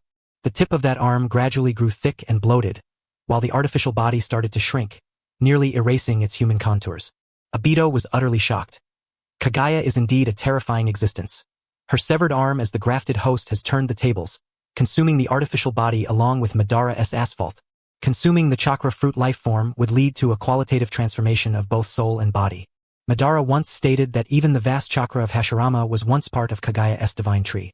That severed arm of Kagaya, which Naruto had twisted off with brute strength before sealing, retained the essence of Kagaya's complete life force. Hence, it possessed such strong vitality and corrosive power. Another half an hour passed. The artificial body of Hashirama had completely vanished. Kagaya's arm, in its continual bloating and growth, had lost the characteristics of an arm and hand. Ultimately, it stabilized into a tumor of black and white. The surface of that tumor was veined with fascia, rhythmically pulsating in a pattern. Obito focused intently, stating, "It seems that tumor can still continue to grow, but it lacks sufficient energy for growth." At this moment, Chun's gaze shifted. "Obito, back in the day, your chakra possessed Kakashi, and he used the Kamui to sever several tails of Kagaya's complete form, right? Those severed tail sections should still be in your Kamui space, correct? I almost forgot about that. I can't believe you still remember." Obito rose from the stone bench and walked to the open space before the golem, stopping with his eyes now transformed into the Mangekyo Sharingan. He obscured his eyes slightly and focused. Whoosh! Accompanied by a pulling sound, the vortex spun counterclockwise and erupted. Chun pondered. The time when the Kamui struck was during Kagaya's complete form, where the front end bore the palmtail, which we shall refer to as the palmtail. In Kagaya's complete form, a single complete palmtail measured at least 200 meters in length. The Kamui struck precisely at the front end of the palmtail, and only a small chunk of flesh remained at the severance point, which was pulled into the Kamui space. Bang! A 5-meter square white chunk landed on the ground. This is it. Bang! Bang! Bang! Following that, the second, third, and fourth pieces fell in succession. Chun stepped back slightly to make room, and bang, bang, bang. 3 more sounds echoed. Oh, 7 pieces in total? At this moment, the Kamui vortex not only did not cease but reversed with even greater intensity. Whoosh! A grayish-brown liquid oozed from Obito's eyes, spreading 50 meters above the stone chamber and crashing down toward Chun. Chun dodged to the side, witnessing the spectacle before him, revealing an unexpected delight. It was this. When Obito completed the rebirth of the Ten-Tails, the golem within him was also summoned by Madara. At that time, Kakashi had swiftly severed one of the golem's arms with the Kamui. Afterward, the golem had gone through the Ten-Tails, the Divine Tree, and Kagaya, returning to its original form, and the missing arm was long since compensated through the flow of vitality and chakra. The arm of the golem released from the time-space before him was essentially an additional piece. Obito halted the Kamui, his palm sliding across his face and resting at his waist, slightly sighing. All the spoils captured by Kakashi are here. Do not underestimate those mere 5-meter square white chunks on the ground. They are a part of Kagaya's complete body, and even in minute quantities, they are somewhat tainted with the chakra of the tailed beasts. There is also an almost complete arm of the golem. With both the golem and the tailed beast chakra present, this is the essence of the Ten-Tails. Not to mention what has already been absorbed by the artificial body of Hashirama and Madara's remains. Speaking of which, what else could be lacking having reached this point? I cannot keep anything to myself any longer. Chun's right eye quivered, unfreezing a treasure he had kept for many years in the time-space of the spinning wheel. As the ice crystals dissipated, a flower bud with remnants of a 10-meter tree body emerged. Now it was Obito's turn to be astonished. This is, Chen affirmed, indeed. It is the withered tree flower after the infinite Tsukuyomi was lifted. This is also what you froze back then? Obito found it hard to believe. No, it was obtained post-battle. At the moment when Infinite Tsukuyomi was about to be lifted, I was in the midst of rescuing Afe, truly overwhelmed and stretched thin. Moreover, the flower on that tree was far too conspicuous. If it were to vanish into thin air, it would undoubtedly cause a stir. After the battle, this flower, along with some remnants of the tree, found its way into the dark underworld, and after several twists and turns, it eventually came into my possession. Now, all the necessary elements should be in place, right? I joined my hands together, the Rinnegan hidden beneath my bangs radiating a violet light. Magical Golem Lock. The mouth of the outer path golem began to slowly open, a dazzling golden light emerging from its throat, and with a clattering sound, 9 dark golden chains burst forth. 7 chains connected to the flesh, 1 to the severed arm, and 1 to the withered tree flower. All 9 chains simultaneously pulled back towards the mouth of the golem. The order of entry was quite deliberate. First the severed arm, then the flesh, and finally the flower. Crack. All the chains were retracted, and the golem's mouth closed once more. No high-energy phenomena occurred. It was as though it had simply partaken of a light meal. However, the lump of flesh on the golem's chest, which had transformed after absorbing the artificial body of Kaguya, began to grow slowly. I chose to disregard this for now. I began to reverse time and, using the concept of severing causality, reset everything I had just fed into the golem. Obito, observing the reappearing flesh, arm, and flower, asked, I am quite curious, if you were to sever causality and conjure something out of thin air to feed into it again, what would happen? Feeding it in means it is fed in, the golem will receive the corresponding energy supply. However, I can no longer conjure anything extra. If I were to reverse time again, anything that enters the golem would also come out. After all, unless absolutely necessary, one must not put all their eggs in one basket, a truth even a child understands. I was not prepared to feed it again. For Kaguya, the consumer of Chakra Fruit, replicas would always be replicas. No matter what, they could never compare to the original. The elements were already complete, and the mechanism was intact. Feeding it once more would only increase the numerical value, while I would save the remaining materials, which might one day spark a brand new miracle in a way I could not foresee now. Thus, I severed causality, restoring the flesh, severed arm, and tree flower from nothingness, froze time, and stored them in the time flow zone for future use. Goo-goo, goo-goo, goo-goo. Obito and I waited for over an hour. It was now 6:30 in the morning. The lump of flesh was growing flatter, and a human-like silhouette of about 1 meter in height was faintly discernible. I synchronized with the golem through my Rinnegan, sensing that its growth potential remained vigorous. It seemed that the results would not be available anytime soon. Rustle, rustle, rustle. At my call, a white Zetsu emerged from the ground, respectfully announcing, Dust Person, Inner Formation number 16 White Zetsu reporting for duty. As previously mentioned, I had divided the 108 White Zetsus into inner and outer formations, with corresponding numbers allowing for direct communication. I instructed, watch over the golem for me, and closely monitor any changes in the artificial body on its chest. Report any intelligence to me at any time. Yes, Dust Person. I approached Obito, patting him on the shoulder, and said with a smile, let us leave this in Zetsu's care for now. We should move on to the next stage. We exchanged pats on the shoulder like brothers and walked towards the cave entrance. Obito glanced back at inner formation number 16 White Zetsu with some curiosity. Retracting his gaze, he asked, Dust, I was a bit curious when you mentioned the current configuration of White Zetsus. What exactly did you do to allow them to communicate in pairs and achieve symbiosis and shared fate? The corners of my mouth lifted in a smile. Would you like to know? Obito, earnest, replied, since it's rare for us to be together privately, please don't keep me in suspense. Just tell me. All right. I raised my hand, partially covering my left eye, and explained, this is the second use of the blooming flower besides copying bodies. I can establish a shared consciousness and life connection between 2 external living beings. Is it really that abnormal? The second ability of the blooming flower genuinely astonished Obito. I laughed and raised my hand, gesturing in the air.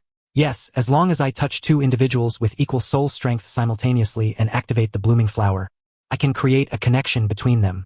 The connected parties can synchronize their thoughts in real time like pain, regardless of the distance between them, even transcending different spaces for unobstructed communication. Moreover, under the premise of this connection, if one party dies, the other will die as well. Death? After deep contemplation, Obito asked, what about injuries? Injuries are not a problem. This is where it differs from establishing a symbiotic connection through copying bodies. In connections formed without copying bodies, if one party is injured, even severely, the other will not be affected. However, if one party dies, the other will immediately die too. We conversed casually as I and Obito returned to the streets of the hidden dark village. In the early morning, many breakfast shops were already preparing to open. I arrived at a pot sticker shop, leaning against the table, and spoke to the middle-aged uncle who was kneading dough. Uncle Yi. Please give me 2 orders of tofu pot stickers and 2 orders of lean meat porridge to go. Alright, 2 orders of tofu pot stickers. 2 orders of lean meat porridge. Just a moment, they'll be ready soon. Uncle G looked up and saw me, his face lighting up with joy as he stopped kneading the dough to greet. Oh, I senti this dust. It's been over 6 months since we last met. Hasn't he it? With a warm smile, I replied. Indeed, it has been exactly 6 months and 13 days.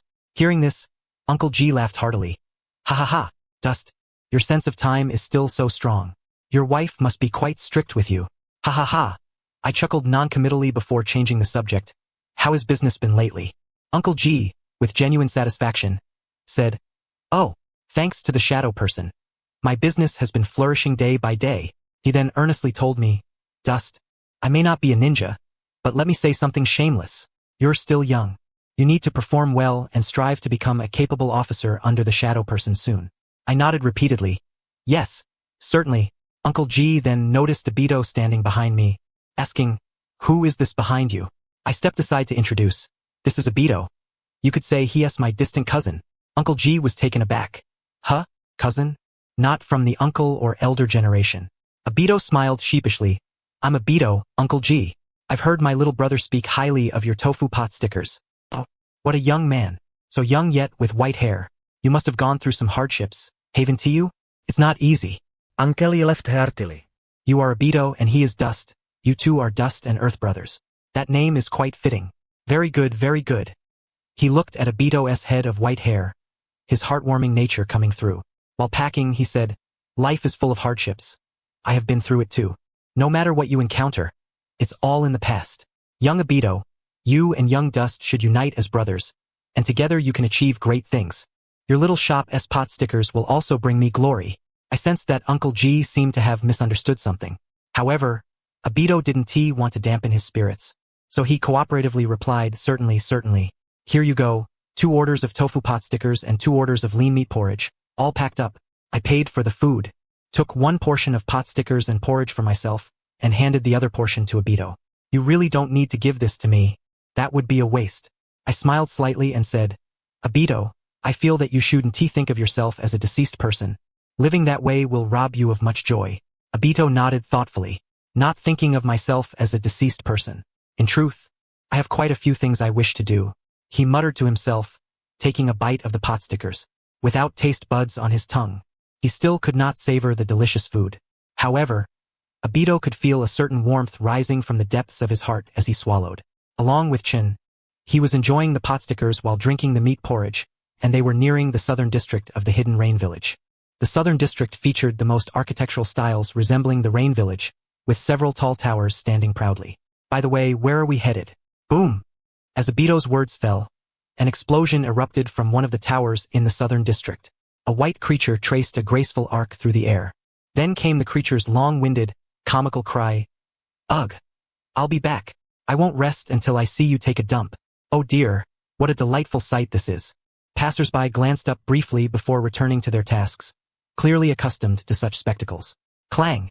The white creature spiraled down from the sky, its head crashing with a loud thud against a reinforced barrier made of iron. Who else could it be but Black Zetsu? Obito recalled the time they had communicated on the rooftop of the school, where Black Zetsu had expressed the utmost interest in watching Conan take a dump. He also remembered how Black Zetsu had shouted slogans while in the air moments ago. A dark line crossed his face. No way, Black Zetsu, are you really here? Oh, how utterly foolish you are to have failed yet again. Black Zetsu, looking disheveled, climbed to his feet and said, That woman had set up an explosive array in the bathroom wall beforehand. Just as I was about to phase through the wall, I got blasted away. Truly remarkable. Her technique of concealing explosive seals is becoming increasingly extraordinary. Obito chuckled and sighed, You brought this upon yourself, Black Zetsu. If you continue to act like this, it won't be surprising if you end up getting eliminated. Chun asked Black Zetsu, Is Conan around? Black Zetsu replied, Yes, although I can't see or hear her, but I'm certain she is still in the restroom. She goes at this time every day, precisely on schedule. Chen finished packing the tofu pot stickers and lean meat porridge into a bag and tossed it into a nearby trash bin before glancing at his watch. 6:40. After using the restroom, she should be getting ready soon. Let's wait a bit longer. We'll head over at 7 o'clock sharp. Obito exclaimed, wait, Chen, are you planning to go see that woman? Chen smiled, yes, I have something to discuss with her and also want to borrow something. Obito's curiosity was piqued. Borrow something? This hidden rain village is all your property. What on earth do you need to ask her for? Chen smiled without responding. If it was something to borrow, it must belong to Konan herself, so it makes sense to ask her. I'm going. Are you coming? Damn it, although I don't want to see that woman. My curiosity has been stirred. Fine. I trust that woman won't make a fool of me in front of Chen. Obito said, then I'll tag along to see. At 7 o'clock in the morning, Chen, Obito, and Black Zetsu arrived at the base of the southern tower. Konan had already finished grooming herself and was standing atop the tower, gazing at the sun on the horizon. Upon seeing the three below, she waved. The three leaped up in succession and entered the tower. Obito glanced around and was struck by a sense of déjà vu. Even the layout of this tower was identical to that of the Rain Village's tower from years ago. Furthermore, her attire had long since become the tattered remnants of a bygone era. This woman, Konan, aside from her longer hair, appeared exactly the same in looks, figure, and intellect as she did back then. Clearly, some things are not easily erased by time. I never imagined I would incur her resentment. Obito couldn't help but feel a chill run down his spine. 4 elongated sofas surrounded a round table. Please have a seat, Konan warmly invited, even personally brewing tea. Everything seemed normal. Indeed, she wouldn't make a fool of me in front of Chen. Obito felt reassured, but suddenly, Konan cast a glance his way and asked, did your Sharingan not come? He paused, holding the teacup. What? My Sharingan? What's wrong with my Sharingan? I came. How could my Sharingan not come? Chen pondered for a moment before suddenly feeling tense. Konan, are you asking if Obito, Madara, or Uncle Madara has come? Konan nodded, exactly, you could say it like that. Obito frowned, puzzled by what this woman was getting at. Irritated, he said, then why not just ask if Madara has come? Why ask if my Sharingan is here? It's absurd. Konan replied, your Sharingan and Madara are essentially the same, aren't they? How are they the same? Obito lowered his head to drink tea. Konan casually remarked, because someone once said that the power of the Sharingan is the power of Uchiha Madara. Obito spat out his tea, staring blankly at Konan. This was a black history I sealed away with the mask. But so what? What does that have to do with what you just said? So? I've said that before. What does that have to do with your earlier question? As Konan wiped the tea stains Obito had sprayed, she neatly explained, according to that statement, we can derive the following equation. The power of the Sharingan equals the power of Uchiha Madara. Power equals power. Eliminating the redundant terms and simplifying the formula gives Sharingan equals Uchiha Madara, which means I, Uchiha Madara, possess the Sharingan. Rearranging gives Uchiha Madara possesses the Sharingan. You possess the Sharingan. Indeed, Uchiha Madara, you possess the Sharingan. Obito opened his mouth, wanting to say something, but found his throat constricted. After a long pause, he trembled and said, you win. What? It's all here. At that moment, Madara entered, leaning against the edge of a sculpted window, looking weary. He noticed Obito frozen, Konan cleaning the table, and Black Zetsu deep in thought. Chun buried his head in his tea, his hands shaking so much that tea spilled from his chin. Madara thought, this atmosphere, it seems I've missed some spectacular show. Obito, with a carefree laugh, turned his face and, amidst Madara's confusion, nodded towards Konan, saying, look, your Sharingan has arrived. My Sharingan has arrived? What the hell? Madara stepped forward. What game are you all playing with words? Konan replied lightly, nothing much. Don't mind it. Universal Pool.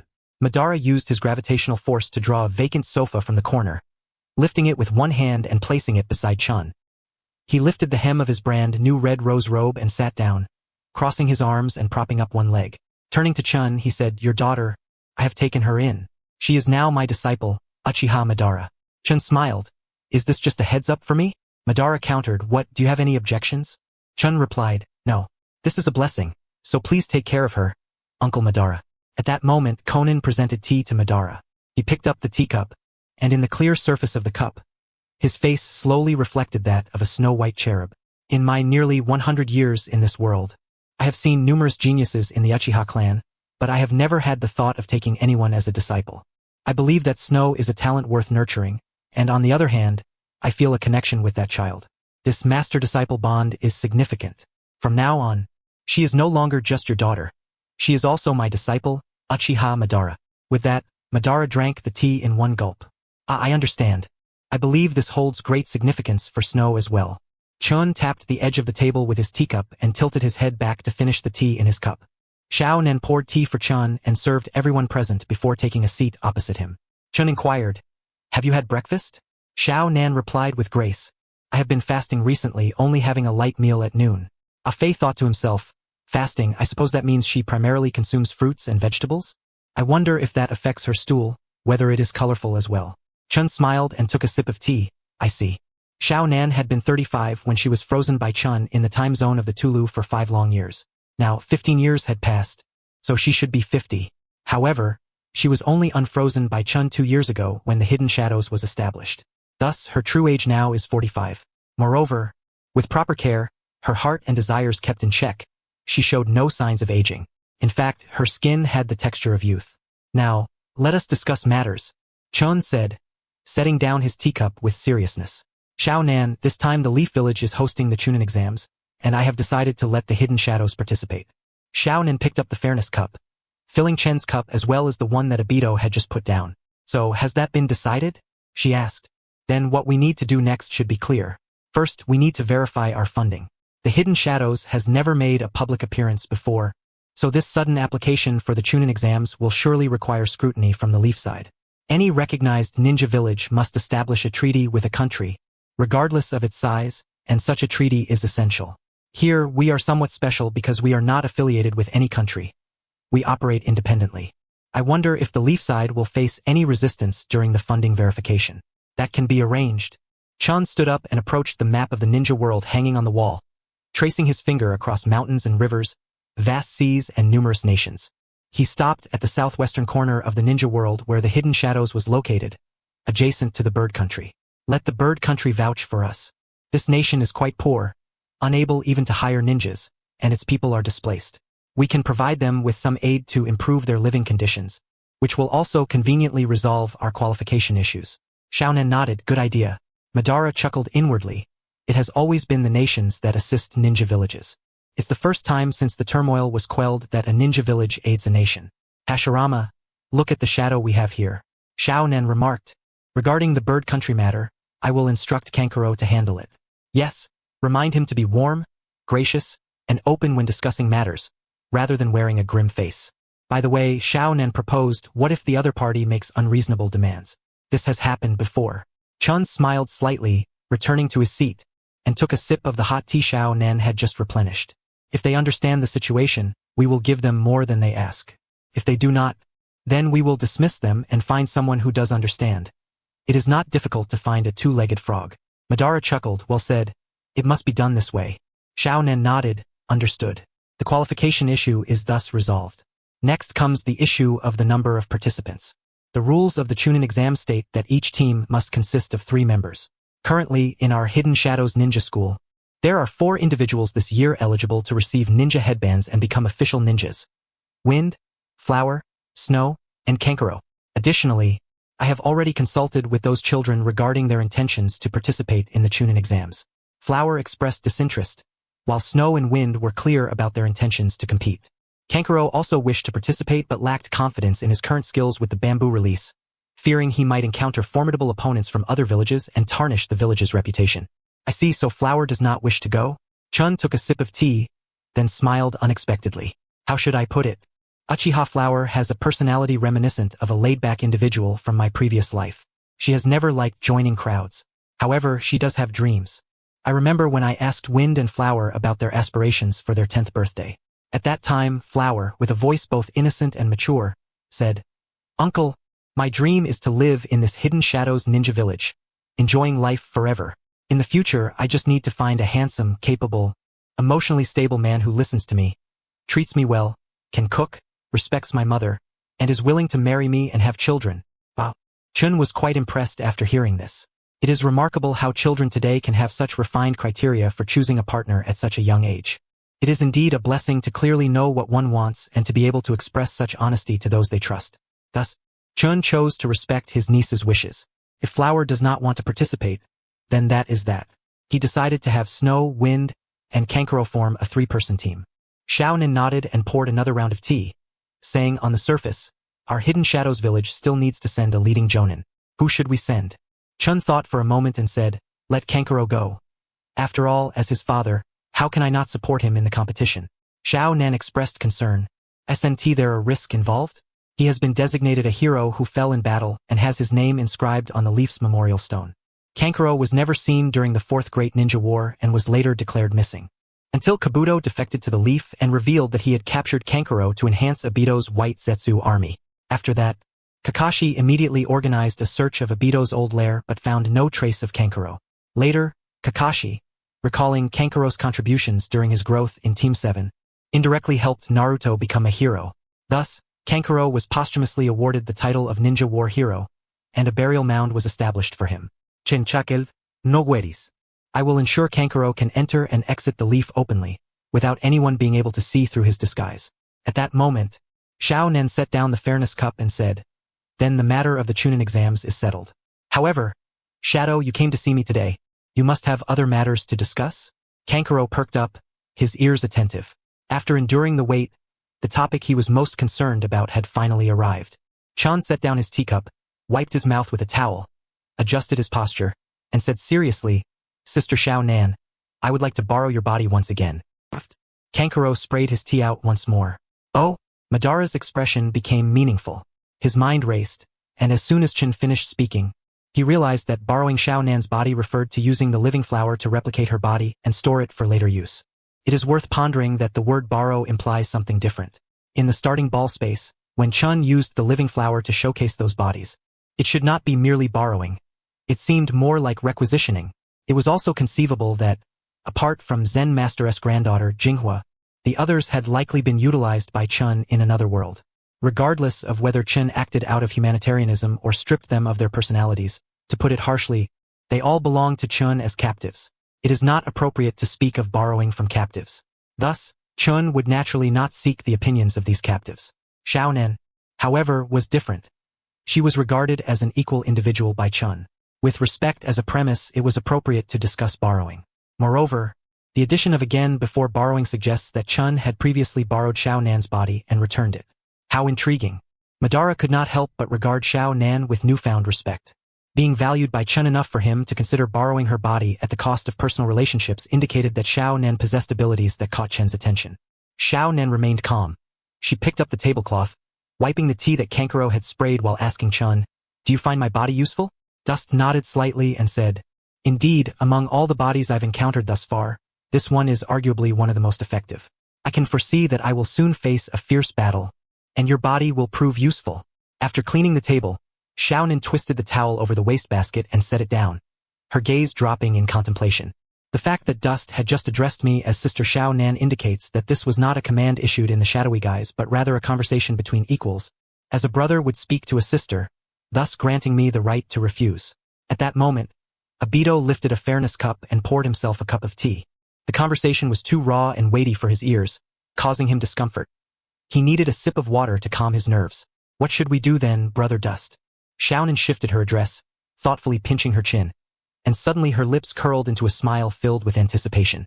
Lending you my body is not out of the question. But Brother Dust, in return, you must allow me to see that of yours. Just as Obito took a sip of tea, he spat it out again. He wasn't sure what Xiao Nan was referring to, but instinctively, he thought of that. Cough, cough, cough. He choked and began to cough. Xiao Nan's recent proposal had left Dust equally stunned.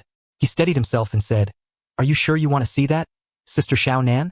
Xiao Nan replied with certainty, indeed, if you are willing to let me see it once more, I would be willing to lend you my body for a year. Dust found himself at a loss. The issue was not the duration of the loan but rather that Xiao Nan wished to see that, which Dust would never easily show to anyone. He had even been troubled by the existence of such an ability, for he considered himself a pure man at heart, devoid of any other elements. Yet, the ability was bestowed upon him by heaven, leaving him without recourse. That has been sealed away for many years. I had originally decided never to reveal it again. Dust clenched his fists, took a deep breath, as if resolved to a certain understanding, and stood up. All right, since Sister Xiao Nan insists on seeing it, I suppose I must accompany you at the cost of my life. Obito suddenly exclaimed in a fluster, Dust, are you really going to take it out here? Is it appropriate for us to stay? Clearly, matters were not as simple as he had presumed before arriving. Dust and this woman were engaging in a secret exchange, and he did not wish to get entangled. When it came to Xiao Nan, it was better to avoid complications. At that moment, Ah Fei, who had been quietly seated, suddenly leaned in and whispered, Obito, if you don't stay to witness, you will regret it. What you are about to see is a spectacle that, in this hidden ninja village, no, in this ninja world, you would be fortunate to witness, and even then, it would be very few. Is it true? So remarkable? Obito was utterly astonished. Dust still harbored such a level of secret? His abilities should have been quite transparent before me and Madara. In the Holy Land, the Wetbone Forest, the ancestor of the Wetbone Forest, also the true body of the slug, a manifestation of the living slug sage as a young girl, sat cross-legged beneath the sacred waterfall of the Wetbone Forest, clad in a light, ethereal green robe. Because the slug's true form was too colossal, this was the only way to facilitate face-to-face communication. Before her, sitting on the stone beneath the waterfall, were Naruto and Sasuke, who had come to visit, still nursing their unhealed wounds from the previous night. The two had come for a singular purpose, to seek the slug sage who once imparted sage arts to Dust, in order to learn more about the events surrounding Uchiha Dust, to understand what kind of person he was, what beliefs and principles he held, and what motivations and schemes he harbored, to grasp more about the truth of his abilities and how to unravel them.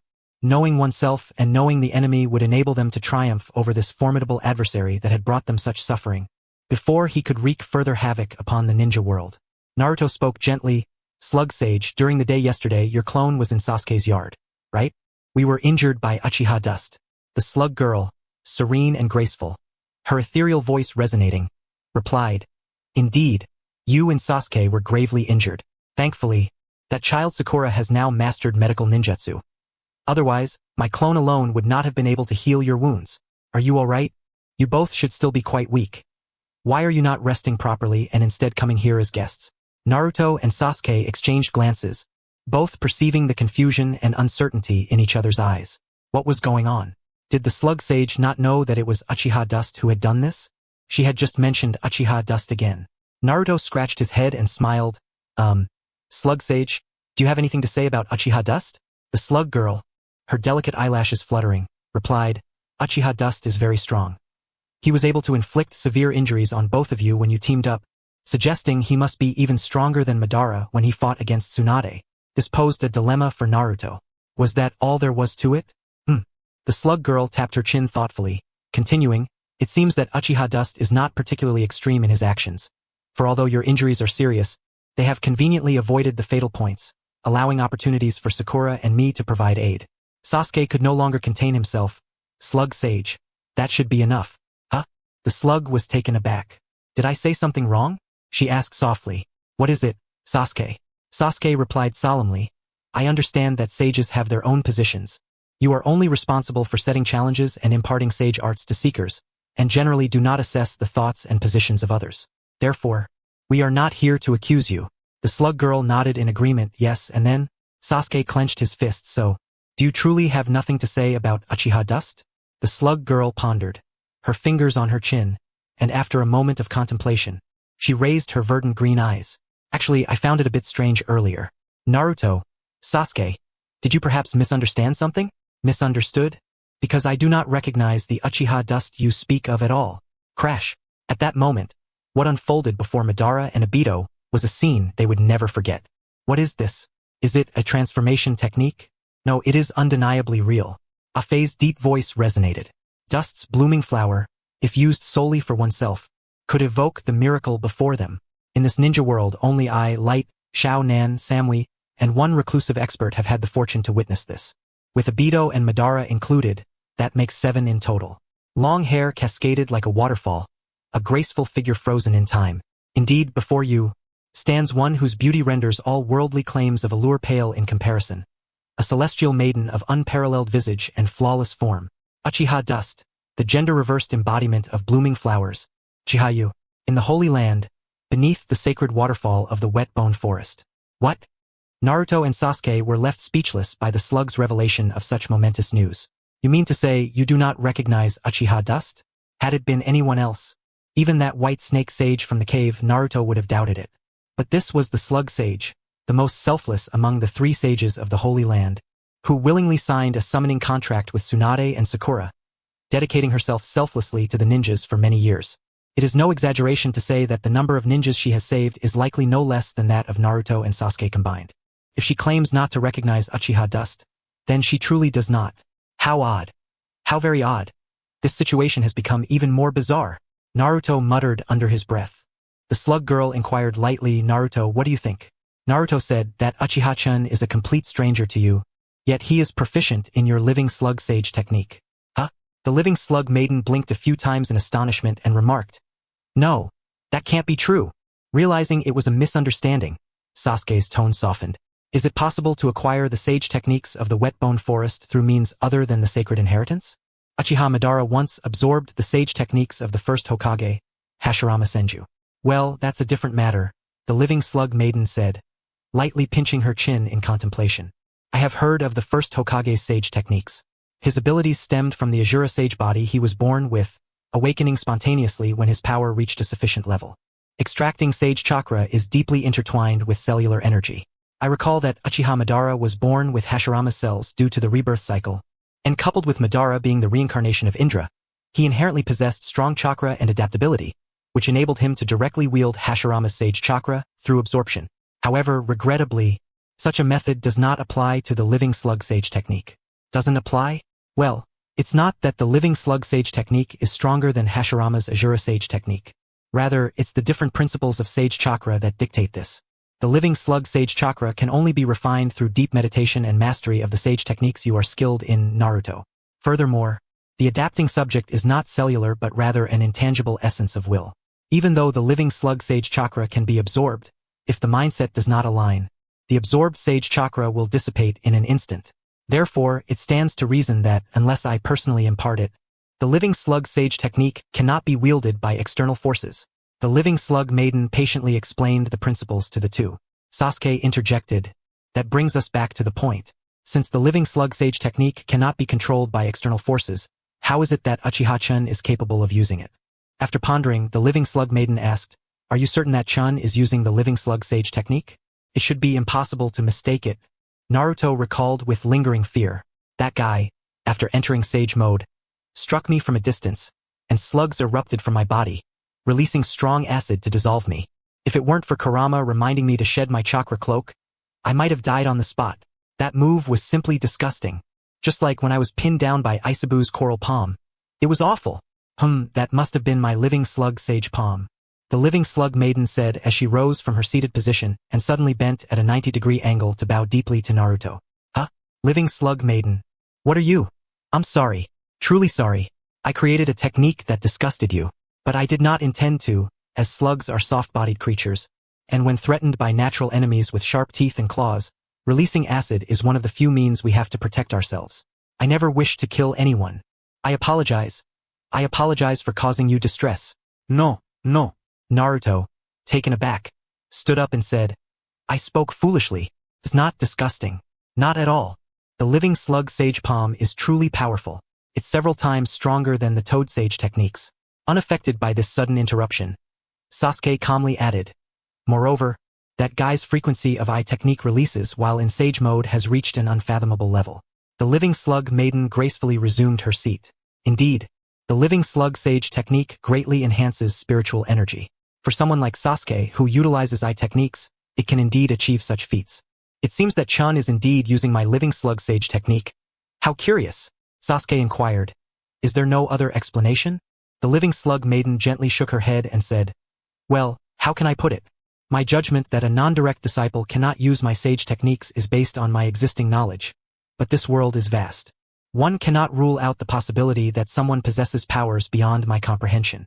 Nevertheless, Chen's sage techniques do not originate from me, and there must be a source. Could it be that Chen acquired it through some unknown means from Xiaoyu? As the living slug maiden murmured the latter part, Naruto asked, Xiaoyu? Who is that? The living slug maiden replied, Xiaoyu, her given name is Yu, her surname is unknown, and her background is also unclear. However, she is the only one since the Warring States period to pass the numerous tests I set and successfully learn the living slug sage technique that I personally imparted. Naruto furrowed his brow. Are you saying that Chen's sage techniques could potentially come from this Yu? The living slug maiden lowered her gaze in disappointment and said, "Though I do not wish to think so, if that is the case, Xiaoyu must have encountered some misfortune." Misfortune? Is it not possible that Chen and that Xiaoyu are in cahoots?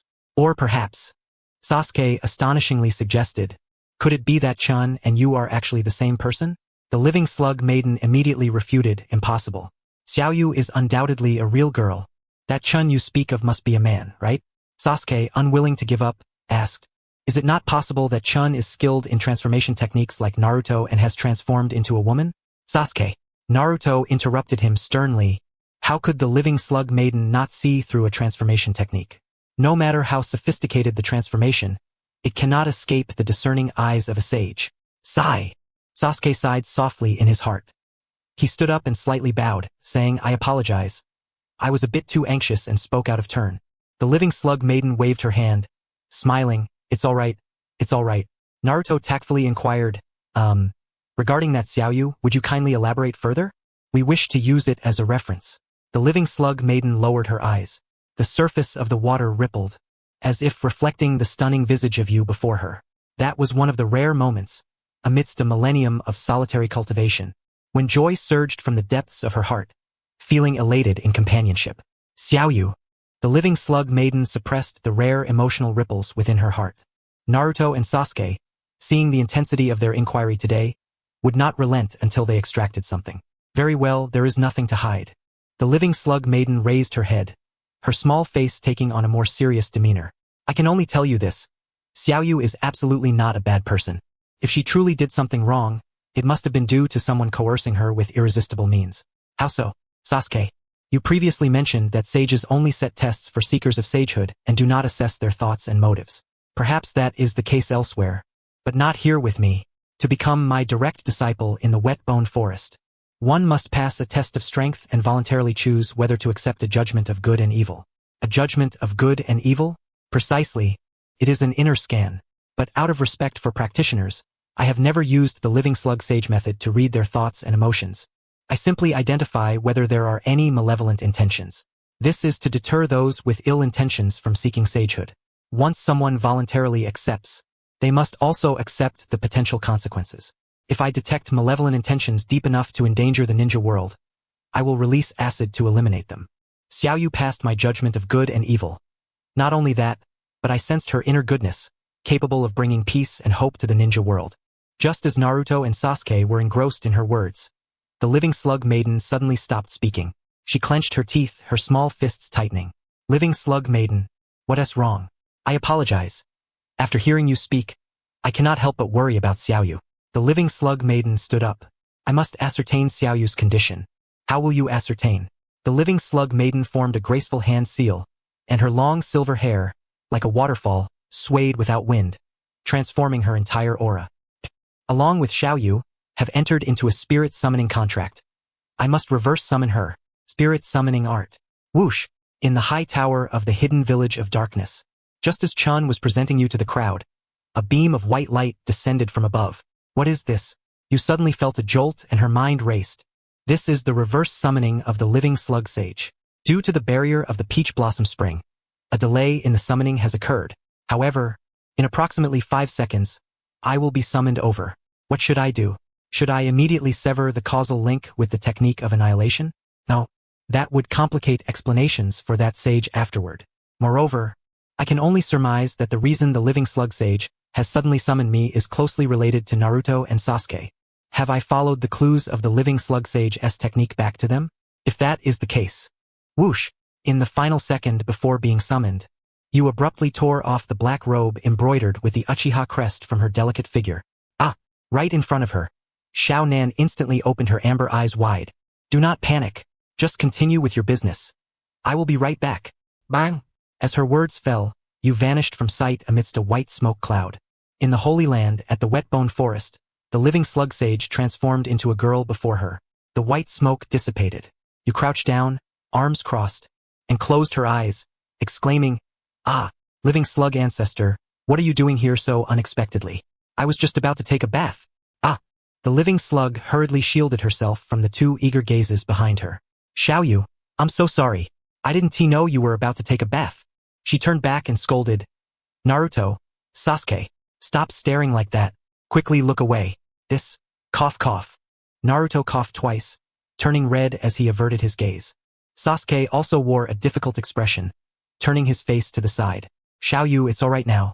The living slug girl used her sage power to conjure a white-green feather cloak and draped it over Yu's shoulders. When Yu opened her tightly shut eyes, her Rinnegan and Eternal Mangekyo Sharingan had transformed into a pair of clear and captivating black eyes. She clutched the collar tightly, wrapping it around herself as if trying to conceal something. Standing up, she curiously asked, "Living slug ancestor, who are these two young gentlemen?" Naruto didn't know where to look, scratching his head to mask his embarrassment. Hello, I am Naruto Uzumaki. This beside me is Sasuke Uchiha. Naruto thought to himself. How impressive. I have never seen such a beautiful girl before, though I still believe Hinata is the most beautiful, objectively speaking, you might be. Naruto, Sasuke. You murmured their names, admiration sparkling in her eyes. Ah, you wouldn't be the heroes who ended the Fourth Shinobi World War, would you? Wow, you know us. That is truly an honor. Just kidding, as long as one is a ninja, who wouldn't recognize you? If I were to say I didn't know you, that would be an obvious admission. Naruto, enough chit-chat. Do not forget the main issue. Sasuke reminded Naruto, examining US chakra pathways in her eyes and brain with his Sharingan. Deep down, he still harbored two doubts. First, the suspicion that Chen and you are the same person.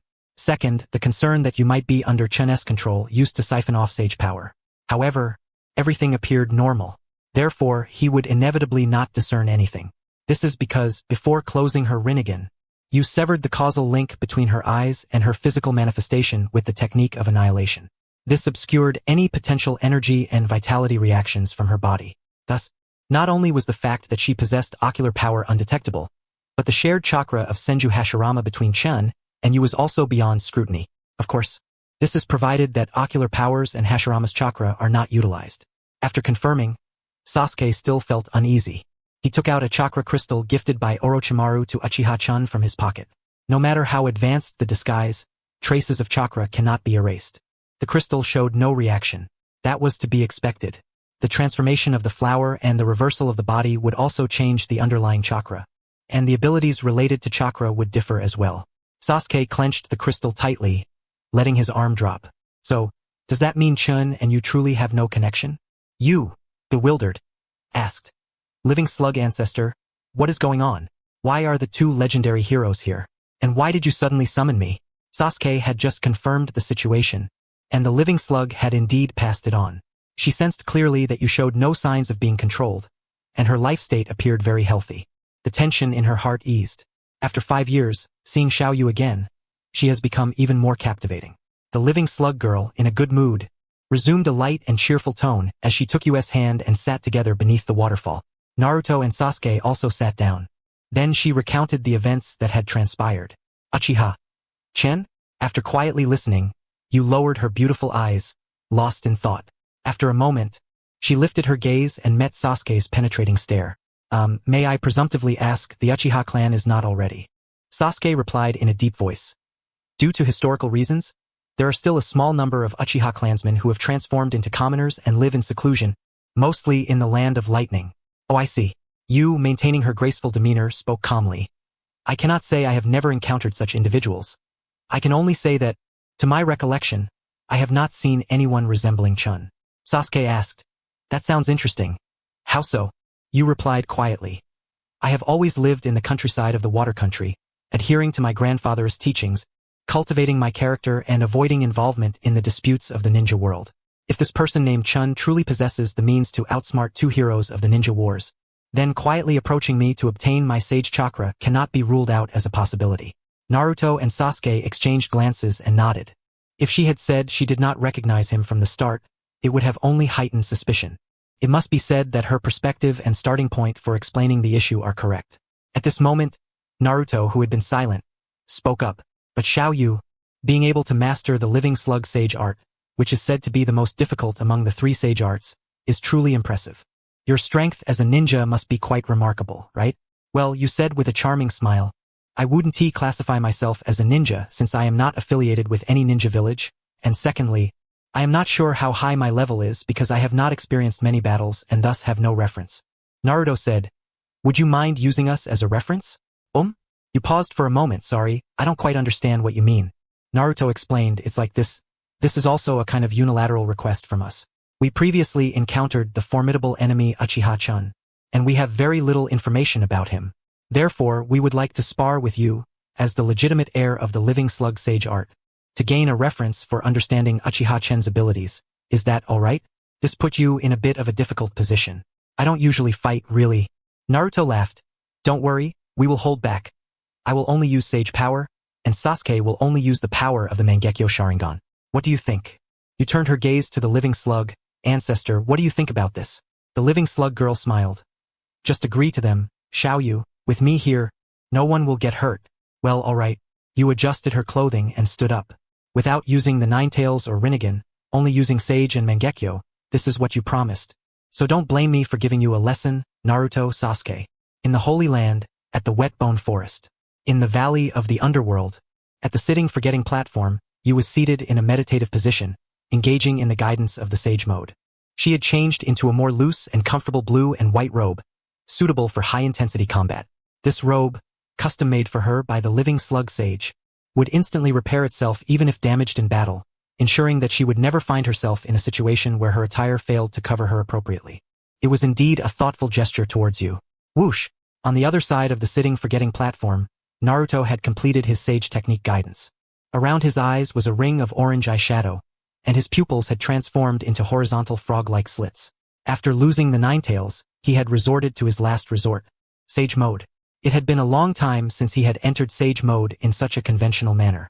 Naruto stood up, stretching his arms and legs as he turned to face Sasuke.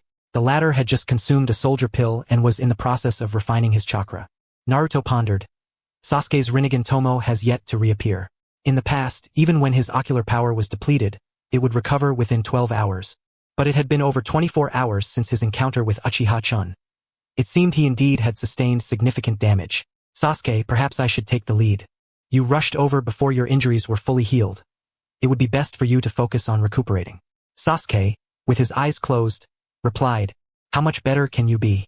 Even with the power of Kurama, your injuries have healed completely, but the high-intensity work and continuous battles during this time must have accumulated fatigue that cannot be easily overcome. This was the truth. Naruto forced a bitter smile. It seems we are equally matched in this regard. Swish! Sasuke opened his eyes, using the soldier pill to assist in refining his chakra, causing the hidden Sharingan beneath his bangs to awaken into the Mangekyo form. He gazed at you who was still seated in meditation, connecting with natural energy. Within her chakra meridians, the special light recognizable by both the Sharingan and Byakugan could be seen. Sasuke cautiously said, does the Wet Bone Forest Sage mode require such a prolonged meditation for guidance? I remember that even Uchiha Chen could enter it in an instant during battle. Naruto assumed. Chen must have employed a method similar to my shadow clone technique to store sage chakra. The living slug, listening to their conversation, chose not to reveal that the living slug sage technique could not be used with shadow clones for chakra storage. Even she was uncertain how Uchiha Chen had mastered and utilized the living slug sage technique. Unable to enlighten the two, she deemed silence the best choice. Swish! After several more minutes, you opened her eyes, and the scara turned a dark hue reminiscent of the impure world reincarnation, with silvery shadows extending towards her nostrils. This was a unique manifestation of the Wet Bone Forest Silent Sage technique. I apologize for the wait, both of you. You straightened her robe and stood up. The four of them leaped down from the sitting forgetting platform into the Valley of the Underworld. This valley, with its clear terrain, was perfect for eliminating all buildings and the Leaf Village, making it ideal for sparring. A friendly smile spread across Naruto's face as he said, you, to save time, Sasuke and I will attack together. But rest assured, we will coordinate with your rhythm and not put you in a difficult position. To put it plainly, this was not to determine superiority. It was merely a sparring exchange to help us understand the potential abilities that Uchiha Chen might possess. You smiled cleverly and replied, understood. Do you have any specific requests of me? Naruto, with a relaxed smile akin to that of someone who had been through it all, said, I hope you can exert yourself to the fullest. This will not only help us reference Chen's capabilities, but will also be a valuable experience for you, considering your lack of practical combat experience, right? Okay. You nodded obediently, saying, I will do my best. As the referee, the living slug girl also stated, then I shall take responsibility for ensuring the safety of this sparring session.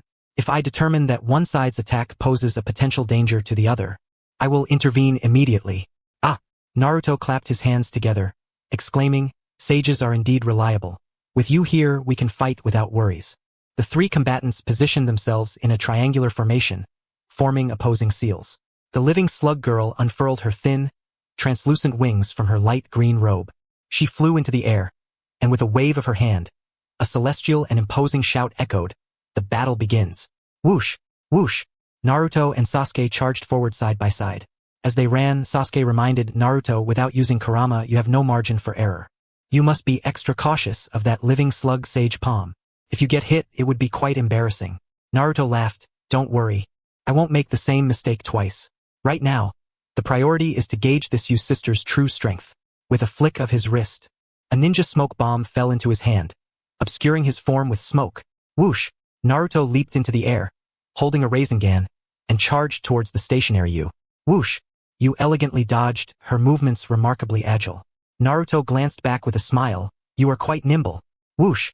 Meanwhile, Sasuke, wielding his Chidori, sliced towards Yu from behind. Yu's long hair fluttered like a waterfall as she skillfully evaded the lightning strike that came from beneath her arm. As they passed each other, Naruto and Sasuke reoriented themselves, launching a combined attack of Rasengan and Chidori from both sides. In the midst of the assault, Naruto confidently exclaimed, "Let loose, you sister. With your methods, we will decide how to attack." Thus, he declared, "I will not hold back." You shook her shoulders, and the spikes on her sage robe protruded sharply. In an instant, dozens of sharp bone spikes burst forth from her robe, wildly extending towards both individuals. Corpse bone path. What? Both Naruto and Sasuke were taken aback by this sudden assault, their expressions changing, but they still managed to avoid the attack with their sage perception and Sharingan insight. However, although they evaded the pointed ends, the spikes grazed their arms, shoulders, armpits, and waists, lifting them into the air. Crack, crack, as the spikes pierced through. You quickly formed hand seals, her long arms reaching through the gaps between the bones and seizing the throats of both men. Whoosh, whoosh, two blazing fireballs ignited in her palms. This is Scorch Release, Heat Wave. In an instant, both figures were engulfed in flames, reduced to withered wax candles, disappearing into the white smoke. The scouting shadow clone was eliminated in a single encounter. As the smoke dissipated, Naruto and Sasuke stood frozen in place. Naruto was particularly shocked, exclaiming that was the corpse bone path and scorch release powers of Kimimaro and Yakumo. Sasuke clenched his fist tightly, speaking to Yu in a low voice. Continue. Unleash your strength. Uchiha Yu, as a reverse bloom of Uchiha Chen, lacked the innate physical prowess of the original Chen but possessed a unique constitution, the ability to integrate bloodline limits. By implanting a tiny amount of cells, she could merge bloodline limit abilities without any side effects or numerical limitations, including the recent acquisition of elemental techniques through Senju Hashirama's chakra. Chun could now utilize a total of 16 bloodline limits through Yu's body. Whoosh, whoosh, the bone spikes retracted, and the holes in Yu's robe smoothed out. With a radiant smile, Yu addressed Naruto and Sasuke, who were now on the defensive. I mentioned I'm not skilled in combat. Why don't you two go first? The pressure was once again placed on Naruto and Sasuke. Sasuke, it seems we underestimated this Yu sister from the very beginning. Indeed, her strength exceeds our expectations. We could tell from the earlier exchange with the clone that her agility is quite remarkable. She truly lives up to being the sole disciple of the living slug sage. As they spoke, Sasuke observed the living slug's reaction. She had just demonstrated the corpse bone path and scorch release, yet her expression remained calm and collected, indicating that she had long been aware of her disciple's capabilities. Retracting his gaze, Sasuke spoke solemnly, Naruto, let's get serious. Even if our methods exceed the norm, Sage of the Living Slug will ensure we do not kill her. I think the same. Naruto lifted his left palm, the Rasengan forming amidst the sharp sound of slicing winds, transforming into a shuriken's edge. To be honest, I feel quite exhilarated at this moment. It seems as if I have returned to my youth. With one hand holding the Rasengan shuriken, Naruto launched himself forward with youthful vigor, all the while keeping an eye on the expression of the living slug girl in the sky. The sage remained motionless, indicating that her sister could indeed execute this move. So, can I add a little more spice to this? A smile crept onto Naruto's lips as he curled his right fingers into a fist and struck out with force. It is time to bring forth the Frosm Frog technique. Frog Group Technique. Whoosh! Natural energy transformed into an invisible fist, charging towards the face of you. But then sensing something, raised her right palm and waved towards the direction of the incoming natural energy. Living slug palm. Bang! The two streams of natural energy collided, creating a sonic boom in the air between them, along with shockwaves that rippled outwards. Ugh! You and Naruto were both sent flying by the shockwave. Naruto, being farther from the impact, steadied himself first, raising his left hand to gather energy, and hurled the wind-release Rasengan Shuriken towards you, who was still retreating in his line of sight. I'm sorry, you, but it seems this exchange must come to an end. Buzz! The Rasengan Shuriken, slicing through the air with a cutting wind sound, approached within 5 meters of you, still caught in the aftereffects of the shockwave.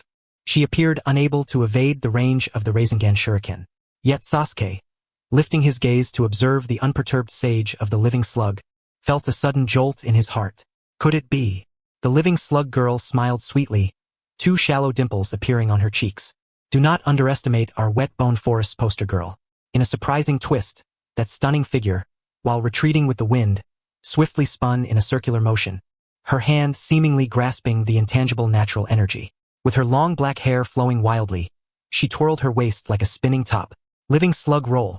From afar, Naruto was momentarily lost in thought, reminiscent of that figure who had passed away. The posture was strikingly similar to Niji's heavenly spin. Just as Naruto's feelings of unrest began to rise, they were swiftly replaced by shock. The wind-release Rasengan Shuriken, flying towards you, was caught in the swirling natural energy created by her movements and came flying back. Impossible. It actually bounced back the Rasengan Shuriken, the living slug girl playfully remarked. Living slug roll, inspired by the ancient gentle fist. I have created this sage art defensive technique, compatible with the main attack living slug palm. It can control natural energy and rebound projectile skills back to their origin. Naruto, the situation is not looking good for you now. Good. This is how a battle should be. Show me the might of the living slug technique. Naruto's spirits surged, a wave of heroism filling his chest as he quickly adapted. He spread his hands once more to gather another wind-release Rasengan Shuriken, launching it to intercept the first one that was rebounding. Boom! The 2 wind-release Rasengan Shurikens collided, creating a storm with a diameter of no less than 50 meters in the dark mountain valley. Behind, you covered her face with her hand to shield against the gusts of the storm, her long hair dancing wildly in the wind. I acknowledge your skills, but this is not the time to be distracted. Naruto approached from the side of the storm, advancing with an imposing aura. That last move could only bounce back projectile skills, right? This one is not a projectile skill. You cannot send it back. Sage Art Super-Tailed Beast Rasengan. Whoosh! As Naruto shouted with conviction, the size of the Rasengan before his palm surged wildly, bearing down with the weight of a mountain. You was not idle either. She leaped backward, her hands forming a seal. Water release, water trumpet, splash. As the hand seal fell, a torrent of water erupted from her lips, resembling a giant trumpet. The wave crashed against Naruto, interrupting his charge, yet a smile remained on his face. You have finally used a proper ninjutsu. Powerful water release. It could rival the former Mizukichi, but relying on this technique to block me is unrealistic. Just as he was preparing to press on, unleashing the might of the Sage Art Super-Tailed Beast Rasengan to sweep away the water ahead, he noticed the Rasengan began to shrink rapidly before his eyes. Then, a wave of weakness washed over him. Naruto suddenly realized, my Sage mode has reached its limit?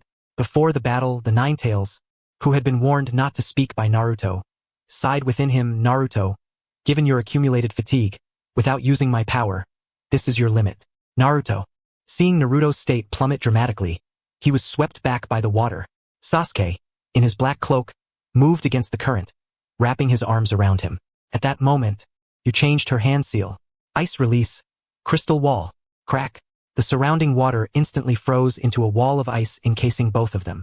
The biting cold penetrated deeply, causing Naruto's pupils to tremble as he let out a weak gasp. She can even use ice release. Sizzle. A streak of crimson flowed down from Sasuke's right eye, blood vessels fracturing on the scara of his Eternal Mangekyo Sharingan. Amaterasu. Add-on earth style. Crackle. Crackle. The black flames erupted, instantly taking the form of fiery spears, intertwining to break the ice that confined them. No, it's more than just ice release. Sasuke gazed upward at the molten rock and acidic liquid raining down with heavy force. Lava and dissolution techniques mixed with sage art energy. Is there no way out?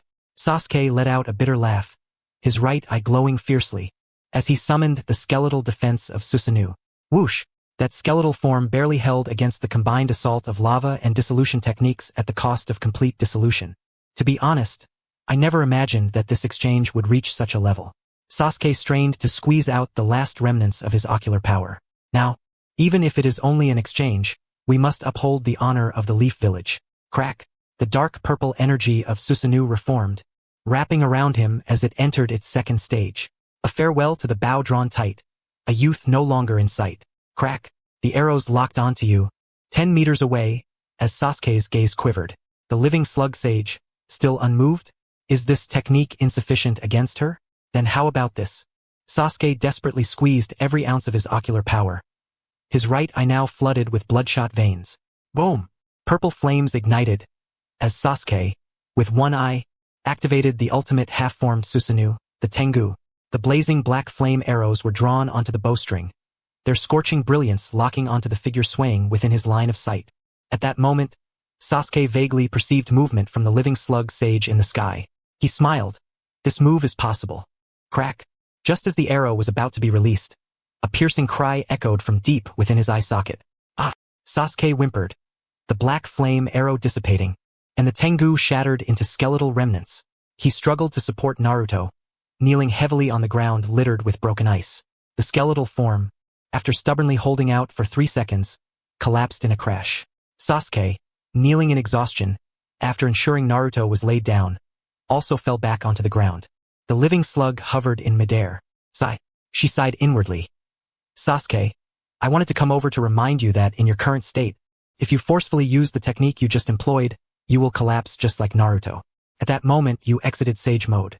She walked towards Naruto and Sasuke with steps that were neither heavy nor hurried. Both of them instinctively averted their gazes, their faces reflecting a sense of shame. Even though they had entered the arena in a state of battle damage and had not used their strongest cards, a loss was still a loss. There was nothing more to say. Looking at the slender hand extended towards them, both of them momentarily lost their focus. Following that hand, they found themselves gazing into Yu's clear, black eyes. You! Then, Yu spoke words imbued with quiet yet fervent concern, as if white moonlight were shining down from above, piercing straight into their hearts. If you are injured, take time to heal properly first. Then, rise again from where you fell. This is a truth that even a girl like me, who is not skilled in combat, understands. Do the two of you, heroes of the ninja world, not comprehend this as well? As Naruto and Sasuke left the holy land of the wet bone forest, they took a short rest by the roadside on their way home. They reflected on the moment half an hour ago when that young girl had pulled the two heroes up. Naruto couldn't help but feel a sense of shame. It was indeed a lesson well learned. They had once stood at the pinnacle of the ninja world, always believing that nothing could surpass their knowledge and experiences. First, there was a dust that had brought them an unexpected defeat, and then there was Yu who had alerted them in time. Failure was not to be feared, but losing one's composure and losing sight of the way forward was truly frightening. Sasuke empathized and said, yes, I have come to a deeper understanding now of what Itachi told me back then. Everyone relies on their own knowledge and perception, yet they are also bound by it. They call this reality, but knowledge and perception are ambiguous things. That reality may just be an illusion. People live within their own consciousness. At that moment, the loss was indeed not unjust. The brief encounter with Yu replayed in Sasuke's mind. In his tired eyes, another hidden concern began to surface. However, on the other hand, considering the bloodline limits scorch release, ice release, lava release, melt release, and you had employed 5 types of them during our battle. Although 4 of them, apart from scorch release, had been recorded in the Mist Village, and genealogically matched with ancestors who lived in the water country, I find it hard to imagine that a person could be born with such an abundance of bloodline limits and master them all proficiently. This inevitably brings to mind a certain individual. Sasuke turned his gaze towards Naruto, who was also deep in thought. You thought of him too, didn't you, Naruto? We are more familiar with that person. He is the one who died at your hands. Orochimaru, Tsunade, and Jiraiya, the 3 legendary ninjas, had a mutual friend who created the ghostly lotus technique to absorb 5 different bloodline limits. The number of bloodline limits you used aligns perfectly with this technique, which could explain the sources of her bloodline limits. So, the question arises, how did she learn this technique? And whose bloodline limits did she take?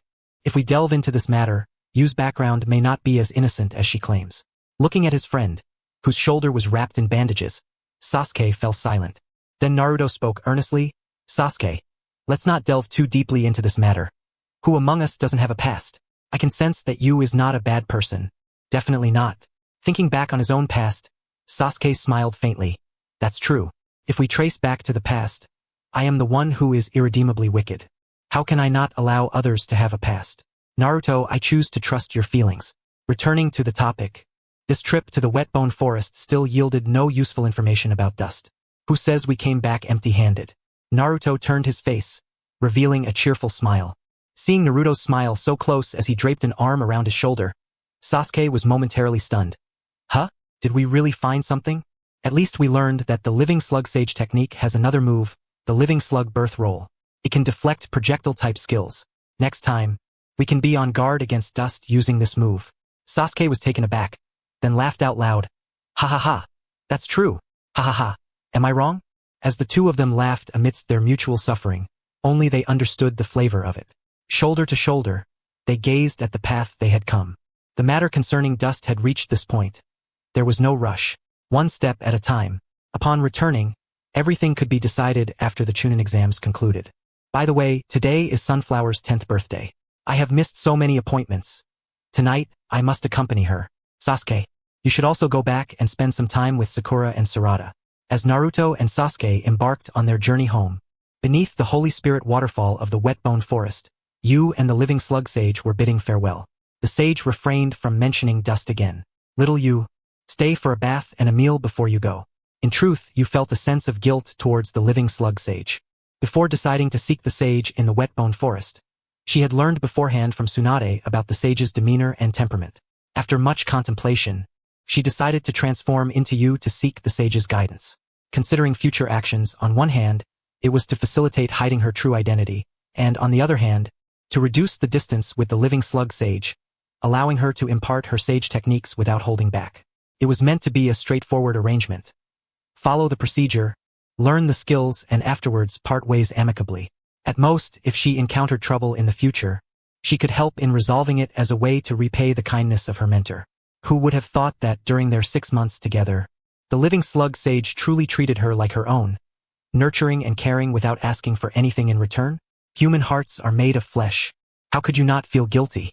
Thus, from the middle of their time together, she began to reveal her true self as much as possible, accompanying the Living Slug Sage like a child, allowing this transcendental being to experience the joy of human companionship. However, all gatherings must eventually come to an end. Outside, there were still those you needed to protect, and a village waiting for her return. Before their last parting, you had considered being completely honest with her, to bring her into her camp. But she knew very well that the Living Slug Sage was inherently a practitioner of tranquility and non-action. She would respond to requests from her summoners, but if there were no requests, she would never actively interfere in worldly matters. You did not wish, or rather could not bear, to involve her in worldly disputes. Therefore, until the very end, she never revealed her true identity to the Living Slug. Never did she expect to meet again in this manner 5 years later. To be honest, if it weren't for today's peculiar request from Conan, causing her to inadvertently transform back into you, she truly would not know how to face this caring sage. Burying the tangled emotions like loose threads, you presented a sincere smile to the Living Slug Sage. Master Slug, there are still matters to attend to on my end, so I cannot stay. I will come to visit you again when I have the chance. Very well. The Living Slug Sage nodded lightly, forming a graceful hand seal. Since that is the case, I shall not keep you. Whoosh! The light of reverse summoning enveloped U.S. form. Hey little you. At that moment, a transcendent voice came from behind her. What is it, master? You turned around. If there is anything difficult to say, you can tell me at any time. In the midst of Yu's astonished gaze, the Living Slug Sage gently tilted her head, holding her small hand behind her back, and bestowed upon her a smile that was 100% pure. Suddenly, you felt a tightness in her chest, as if sand had entered her eyes. Bang! Fortunately, the spirit communication dispelled the smoke screen, revealing the drop of crystal clear dew that lay on the ground. In the hidden darkness village, at the high tower, you crouched low, shielding his eyes with his hand. Ban, Obito, Afei, and Xiao Nan were still lingering here. Are you all right? Xiao Nan asked with concern. Crackling sounds echoed. The graceful outline of a figure transformed into a tall and robust form. Chen gradually replaced you, slowly lowering his hand that had shielded his eyes, The sixth tomo of the Rinnegan and the brilliance of the Eternal Mangekyo Sharingan reappeared within his gaze. No, it's nothing. As his appearance returned, so did Chun's customary resolute and composed demeanor. Xiao Nan turned away, feeling a bit self-conscious. Chun approached the table, shedding his slimy sage robe, and froze it in the time zone of the Emoto. Then, he unfolded and donned the neatly stacked black robes laid out on the table. He picked up a watch that had come loose from his wrist when he transformed back into you and strapped it back onto his left wrist. A glance at the time revealed it was precisely 1:40 in the afternoon. Xiao Nan turned back around, and it was then that Chun noticed 2 paper sticks protruding from her nose. What happened? Before Xiao Nan could respond, Fei shrugged his shoulders and blurted out, "When you were summoned away, Xiao Nan didn't know what was going on, and those sticks just popped out of her nostrils." Whoosh, whoosh, whoosh. Deadly paper spears shot towards him. So terrifying. Fei hopped from side to side, comically dodging the flying spears. Meanwhile, as he quietly enjoyed his tea, Obito chuckled to himself, Fei will be taken out by Xiao Nan sooner or later. Why Xiao Nan and not that woman? The forehead protector engraved with the hidden darkness village symbol, tied around his waist, seemed to hint at certain truths. He swirled his exquisite porcelain teacup, ready to sip his tea while enjoying this delightful spectacle. Unexpectedly, with nowhere left to jump, Fei darted behind him. "Obito, save me." Xiao Nan furrowed her brows, pausing the paper spear mid-air, as if waiting for Obito to make a decision. "While you're at it, you're the one who can't keep your mouth shut. Now you want me to save you?" As Obito finished his remark, he drained the last of his fragrant tea. "No way. I finally managed to mend my relationship with Xiao Nan. She even specially ordered a forehead protector from the hidden darkness village and personally gave it to me. How could I jeopardize that for your reckless behavior?" In good spirits, he even tasted a hint of throat melody from the fragrant tea he had just sipped. "Obito, you're being ungrateful. Didn't we agree to watch Xiao Nan take a dump together?" Obito suddenly spewed his tea, glaring at Fei. "What nonsense are you spouting? When did I ever say I wanted to watch her do that? You're the one who wants to see it, alright?" The air suddenly froze. Obito stiffly turned his face, only to find Xiao Nan's expression had morphed into a paper-like visage. His immediate instinct was to flee as before. Unexpectedly, his good buddy Fei, without a second thought, unfurled his vine-like body and wrapped him up. "Both of you should just die." Boom! After a loud explosion, screams filled the air. Patrolman Deidara perched in the sky, watching as a line was drawn from the southern high tower through the air. "What? Is Paper Sister paying homage to my art again?" But the frequency of these tributes seems to have increased lately. Leaning against the tower window, Ban couldn't help but clap and laugh. "Ha ha ha. I truly love it here. I'll have to apply to Kakuzu for funds to renovate this tower." Xiao Nan clapped her hands and approached, her amber eyes gazing at Chen, a graceful smile gracing her lips.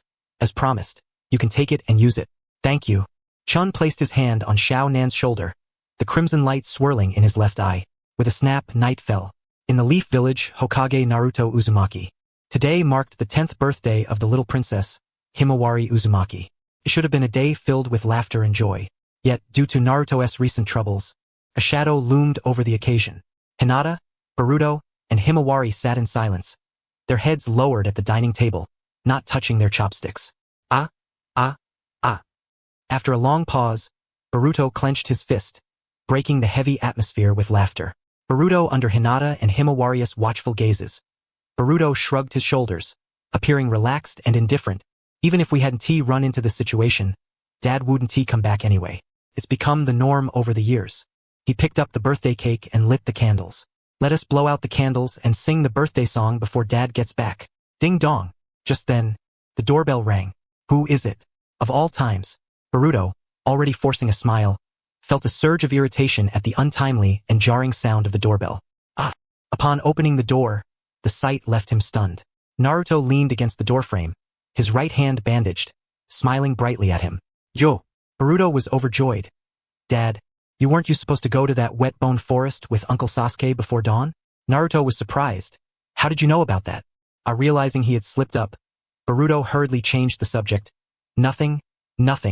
Don't mind such trivial matters. Come in quickly. Mom and Himawari are waiting." Okay. Naruto could see through Boruto's attempt to brush it off, but was too exhausted to press further. He forced himself to enter the house. As soon as Boruto shut the door behind him, Himawari leaped into his embrace. "Daddy, weren't you injured?" You should be resting in the hospital. Why are you back? Woo, I'm so happy. Looking down at his little girl, who was rubbing her eyes and crying, Naruto felt a pang of guilt and gently patted her fluffy hair. It's just a little injury, nothing serious. Daddy is very strong. Hearing this, Hinata bit her lip, feeling anxious. She could see clearly with her Byakugan that Naruto's chakra was severely depleted, likely unable to even use shadow clone jutsu. Naruto-kun needs to go to bed and rest immediately. Just as she was about to speak, she saw Naruto shake his head and make a shushing gesture, forcing her to pretend nothing was amiss as she took his coat. The four of them gathered around the dining table. Oh wow, it's quite a feast. Have the candles already been lit? Boruto plopped himself down on a chair, hugging the back of his head. Humph, it's not like we thought Dad would be back like usual. Ha ha ha, Naruto chuckled, scratching his head. Tonight, we don't have to go through the motions. Let us celebrate grandly. He personally placed a birthday crown on Himawari's head. Then, he clapped his hands and began singing a cheerful birthday song with her. The father and daughter leaned their faces close together, blowing out the candles on the birthday cake together. Boruto watched Naruto's beaming smile, feeling a genuine warmth in his heart. Stupid old man, this time you're doing your job well. Let us cut the cake. Naruto began preparing to slice the cake. Wait a second. Boruto suddenly thought of a brilliant idea. He dashed over to the living room TV cabinet, rummaging through to find a camera that hadn't been used in a long time. Excitedly, he ran back to the dining room, placing the 4 chairs in a row along the table, then positioned himself behind the empty seat, skillfully setting up the camera tripod and mounting the camera. Dad, Mom, today is Himawari's 10th birthday, which is particularly significant. Let us take some photos to commemorate it. Wow, that is great. Brother, you're so thoughtful. Himawari clapped her little hands in response. Truly, you're my son. Naruto gave him a thumbs up. Hinata was concerned about her husband's condition and, not wanting to dampen the children's spirits, proposed a compromise. Boron, let's skip the photography session and just take one photo for keepsake. Boron thought for a moment and nodded, saying, all right, but we must ensure that the photo is of high quality. Dad, hold the cake and sit next to the sunflower. Oh, okay. Naruto picked up the cake and sat down, with the sunflower positioned to his left, hugging his arm, her little face nestled against his shoulder. Mom, you should move to Dad's right side. Hinata stepped over, asking, like this? A bit more to the right? Leave some space for me. As Boron directed, he stood on a stool to adjust the camera lens and then set it to delayed shooting mode. All right, let's start the countdown. 10 seconds. 10, 9, 8, 7, 6, 5. Smile now. Dad, relax your expression a bit. Yes, just like that. Ensuring he captured the perfect moment, Boron jumped down from the stool, swiftly darted in front of the camera, squeezed into the space left by Hinata, rested his shoulder against Naruto's, and flashed a brilliant smile. 3, 2. Boron counted silently in his heart. How happy! Let us capture this unforgettable moment of us together. Suddenly, he felt the support on his shoulder loosen. Out of the corner of his eye, he saw his dad's figure tumble from the dining chair. 1. Click. Thud. The sound of the shutter and the dull thud of Naruto hitting the floor coincided perfectly. The mess of birthday cake scattered on the ground, and the sight of an unconscious Naruto coincided flawlessly. Husband! Daddy! Hinata's exclamations and Boron's sister's cries intertwined harmoniously. Boron's heart, too, resonated with the depths of despair. Hinata helped Naruto upstairs. Half an hour later, Shikamaru knocked on the door, which Hinata answered.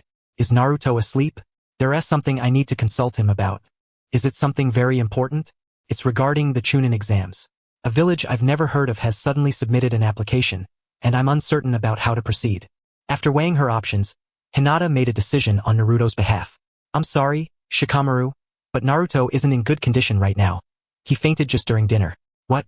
He fainted again? Is he all right? Please don't worry. He's fine now, just taking a rest. That's a relief. Shikamaru clenched the corner of the brown paper folder tightly, contemplating. The hidden ninja village's qualifications align with the process, but their sudden emergence at this critical moment feels somewhat delicate. The application for the Chunin exams from a qualifying ninja village cannot be rejected unless opposed by the Hokage himself, according to regulations. Well, since the competitors are only 3 genin, I'll just keep a closer watch. Shikamaru said, Understood. Let Naruto rest well these few days. I will help him manage some affairs within my authority. Thank you so much, Shikamaru. Hinata bowed in gratitude. After closing the door, Boron leaned against the corner of the hallway, tightly gripping the metal piece beneath his right sleeve. Chunin exams. Come quickly. I can't wait to fulfill my promise to that four-eyed kid. Then, I'll find Uchiha Chen and unleash the power of scientific ninja tools to blow that group to smithereens. Time flew by, and it was now July 10th, the day of the Leaf Chunin exams.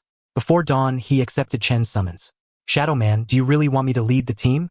Once a leaf ninja appears, it won't be a joke. That's precisely why I'm here.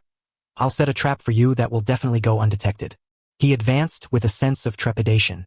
Chun placed a hand on his shoulder and activated the technique, synchronizing himself completely with he. Then, he used the technique on himself. With a series of crackling sounds, after a stunning transformation, he touched his throat, feeling his Adam's apple vanish, and gasped in shock.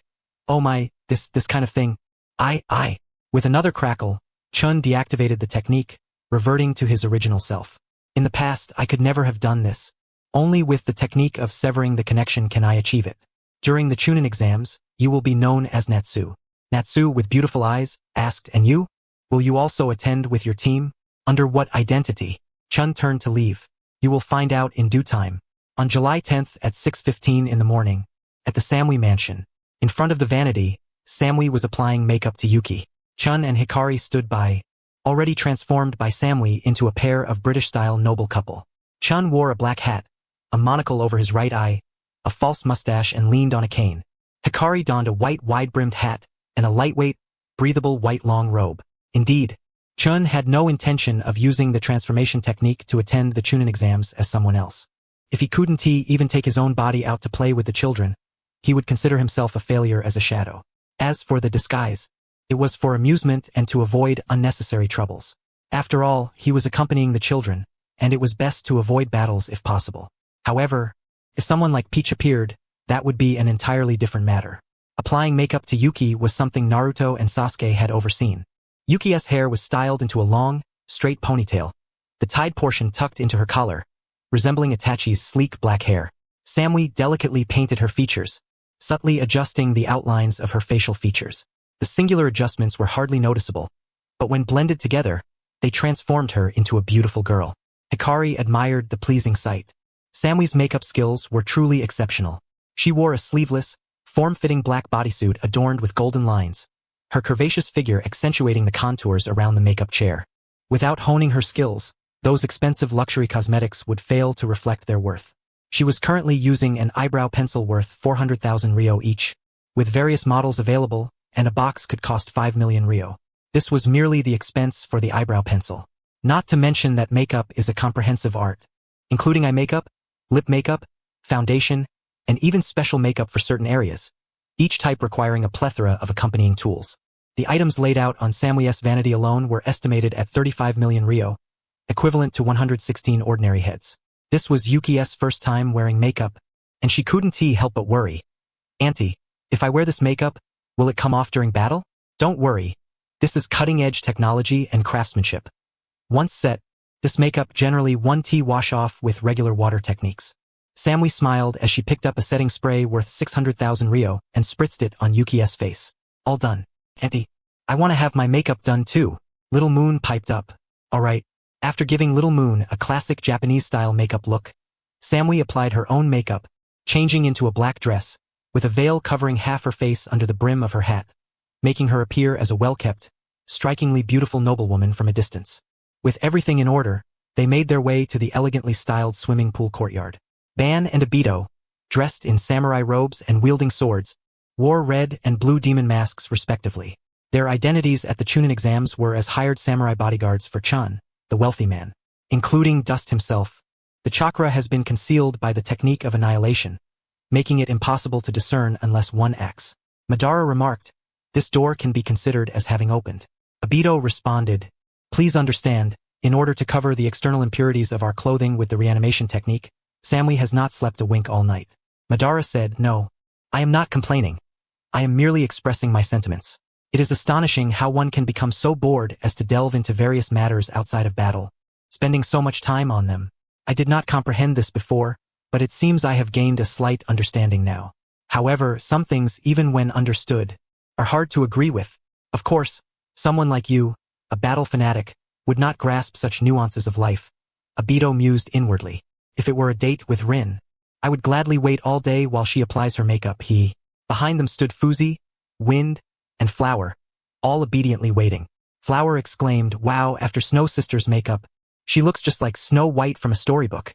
Wind replied, "I actually think Snow Sister looks better without makeup." By the way, Wind and Flower are fraternal twins. Wind takes after their father with black hair, while Flower resembles their mother with blonde hair. They left the Hidden Cloud Village before they were 6, following Samui to the Hidden Shadow Village. Now 12 years old, their appearances have changed significantly, so there was little need for makeup. While Flower was not a contestant in this Hidden Shadow competition, she would accompany the others to watch. As for Ganju, he was curious about the beautiful lady named Fuzi who had been standing behind him. He had never seen her before. After everyone was ready, the group arrived at the Peach Blossom Gate. Conan had been waiting there for some time.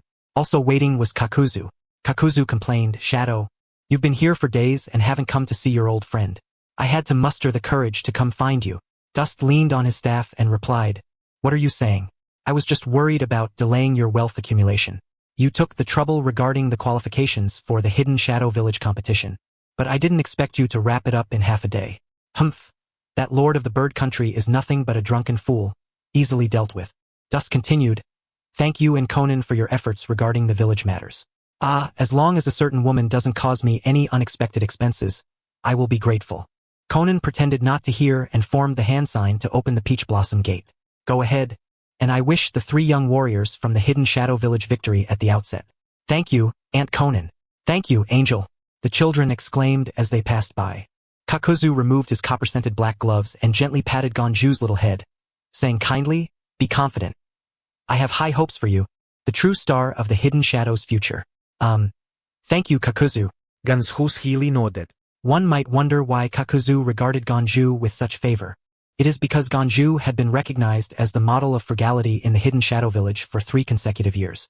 Kakuzu found him quite agreeable and even took time out of his busy schedule to teach him a few signature ninjutsu techniques, such as wind release, pressure damage, lightning release, false darkness, fire release, hard work, water release, water curtain, and earth release, earth spear. If it were not expressly forbidden, Kakuzu would have loved to teach him the earth grievance technique and take him as an adopted son. Ganju inherited his father's bloodline limit and developed his own unique bamboo transformation. Furthermore, he possessed 6 different chakra nature transformations. Observing Ganju's small figure, Kakuzu thought to himself, "I truly mean this, Ganju. It is not favoritism. In this era where strange ninja offspring prevail, you have the potential to become a regular ninja. You do not need to compare yourself with these destined to grow into oddities. Embrace your identity as an ordinary ninja, and on this path you will surely shine. Good child. I have faith in you." After exiting the Peach Blossom Gate, they activated their space-time abilities and soon arrived in the deep mountains outside the Leaf Village. Dust had instructed White Zetsu to scout the area in advance to avoid encounters with visitors from other villages. According to the new regulations for the Chunin exams, contestants and spectators were to enter through the Leaf Village's main gate and east gate, respectively. "Next, let us split into 2 groups," Dust said. "Fuzi, you take the children to report to the Leaf Village and settle them in." Fuzi replied gently, "All right, Shadow." Before parting, Dust expressed high hopes to the 3 little ones. "There is no need to hold back. Show your true selves. Winning or losing is not what matters. The important thing is to leave no regrets or remorse. This competition experience will become an important milestone in your lives." Snow, Wind, and Ganju replied in unison, "Understood. Father." "Acknowledged. Uncle." "At your command, Shadow." After watching Fuzi lead the 3 children toward the east gate, Dust made his way to the Leaf Village's main gate with his own son. The line of people waiting to enter the village had already formed a long queue. "Wow, so many people. It's so lively," exclaimed Little Moon, holding Little Flower's hand and excitedly pointing at the candied hawthorn. After the Ninja War, the Chunin exams attracted participants from all 5 countries, resulting in a crowd several times larger than before. Little Flower, however, was drenched in sweat, thinking to herself, "Oh no, my agoraphobia is acting up. If it weren't for Mom threatening to cut off my allowance if I didn't come, I would rather stay home and play video games." Madara asked, "Dust, do we also have to wait in line here?" "No need," Dust said gracefully, pulling out his golden pocket watch from his pocket to check the time. 9:40. They should be arriving shortly. Before long, a special jonin from the Leaf Village, Yamato, squeezed through the crowd and jogged over, holding a photo and looking around before approaching Dust. He asked, slightly out of breath, "Excuse me, are you Mr. Morgan?" Dust leaned on his staff and smiled slightly, his voice resonant and deep.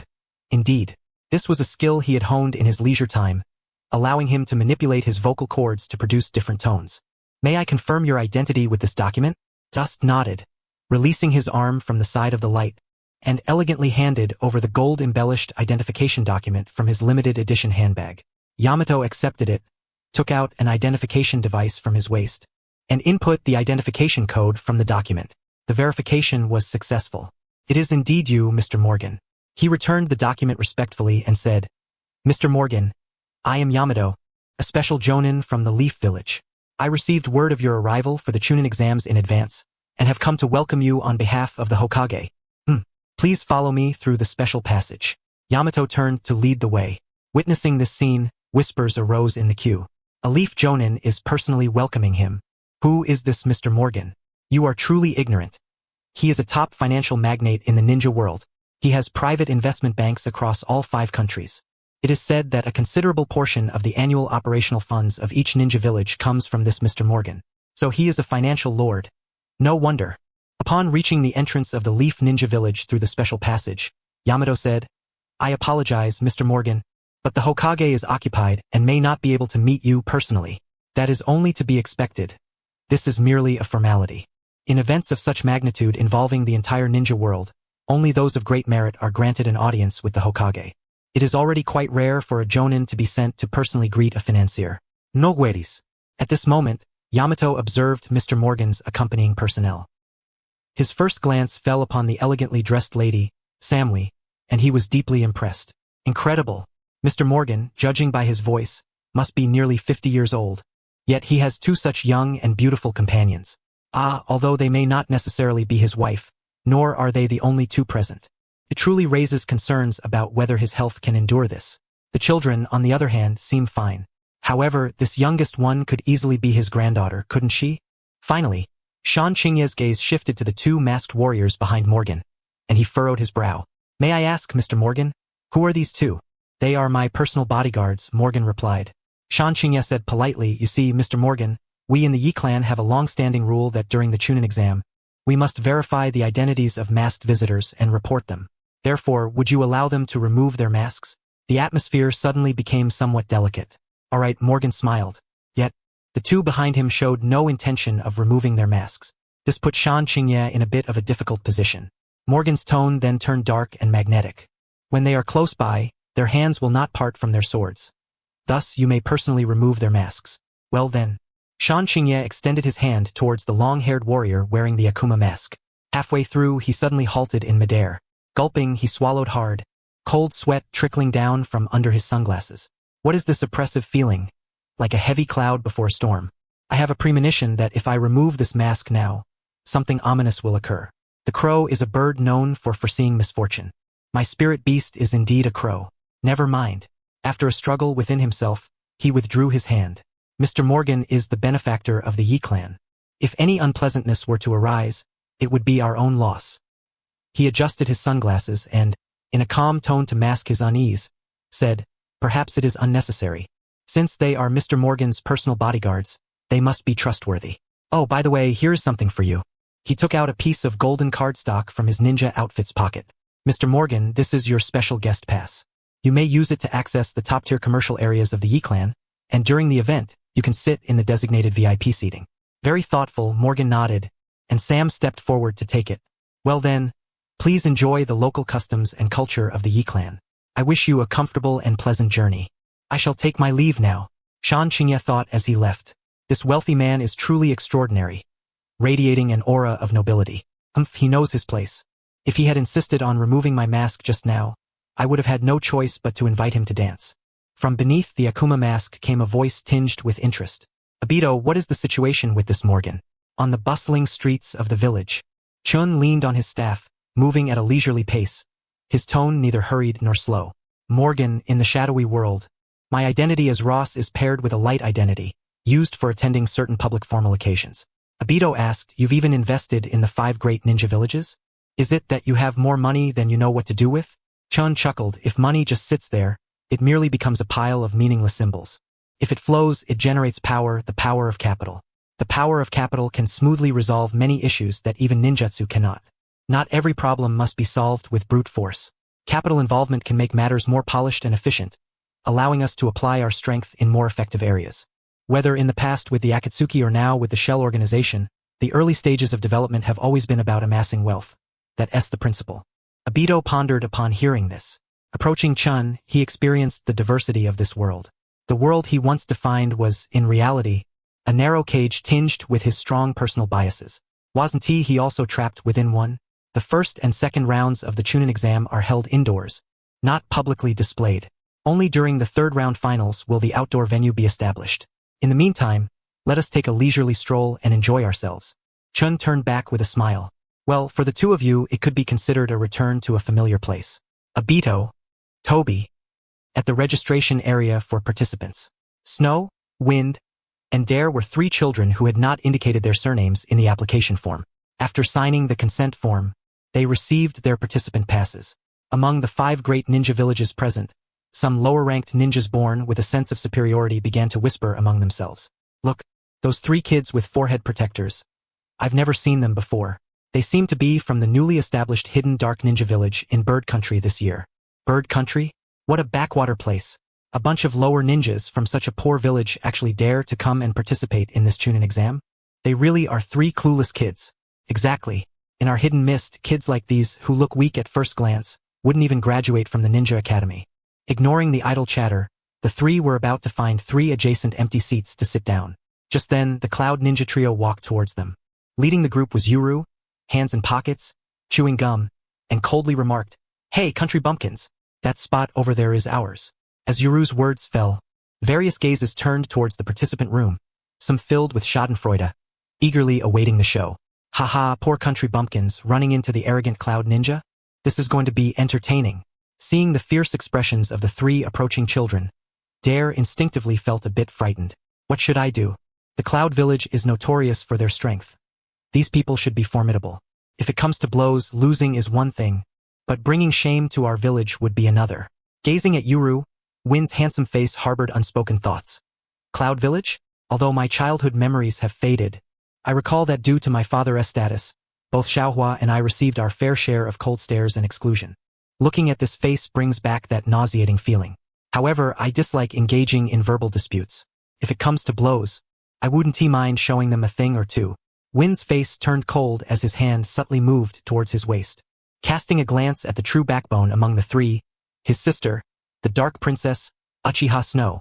Snow had already settled into the middle seat, crossing her arms and raising an eyebrow at Yuru. You claim that seat belongs to you, but we are already seated. What should we do now? Yuru frowned, thinking that a small village would send a bunch of lower ninjas, and they would scare them into yielding with just a threat. Unexpectedly, they dared to stand their ground against him. He was momentarily at a loss.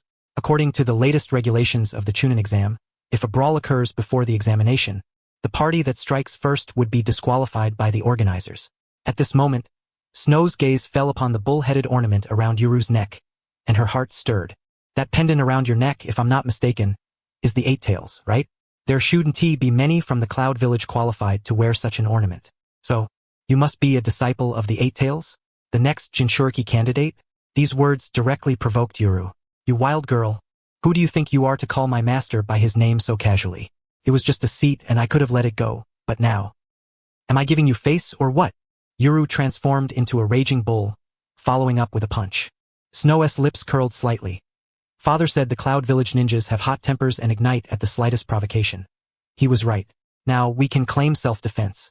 She crossed her arms, her hand just about to be raised. Crack. A palm sliced in from the side, gripping Yulu Yi's wrist. The owner of that hand, with piercing blue eyes, glared at Yulu Yi and said, "Hey, it was clearly a person who sat down first. What gives you the right to cause trouble?" Huh? Yulu Yi, chewing gum, glanced over sideways and retorted, "You pineapple head. Where did you pop up from? Pineapple head? My name is Boruto. I can't stand it when others bully the weak." Boruto declared with righteous indignation. Just as the tension hung in the air, teammate Troy whispered, "Yului, let it go. We aren't in the right here. It wouldn't be good if we got caught." Yului, in fact, was already regretting his impulsive reaction. If he were disqualified before the competition, it would surely become a laughingstock. TCH. He forcefully shook off Boruto's grip and pulled his hand back. His gaze moved sequentially to each of them. You three, and you, I've remembered all of you. If we encounter each other during the exam, just wait for me to deal with you. With that, he left alongside his teammates, Terui and Troy. Boruto, rubbing his slightly sore hand, asked with concern, "Are you guys okay?" "Boruto, I've heard that name before. You're the son of the 7th Hokage Naruto Uzumaki, right?" Yuki said, arms crossed and looking up. "I'm fine. But your hand should be hurt, right?" Boruto chuckled.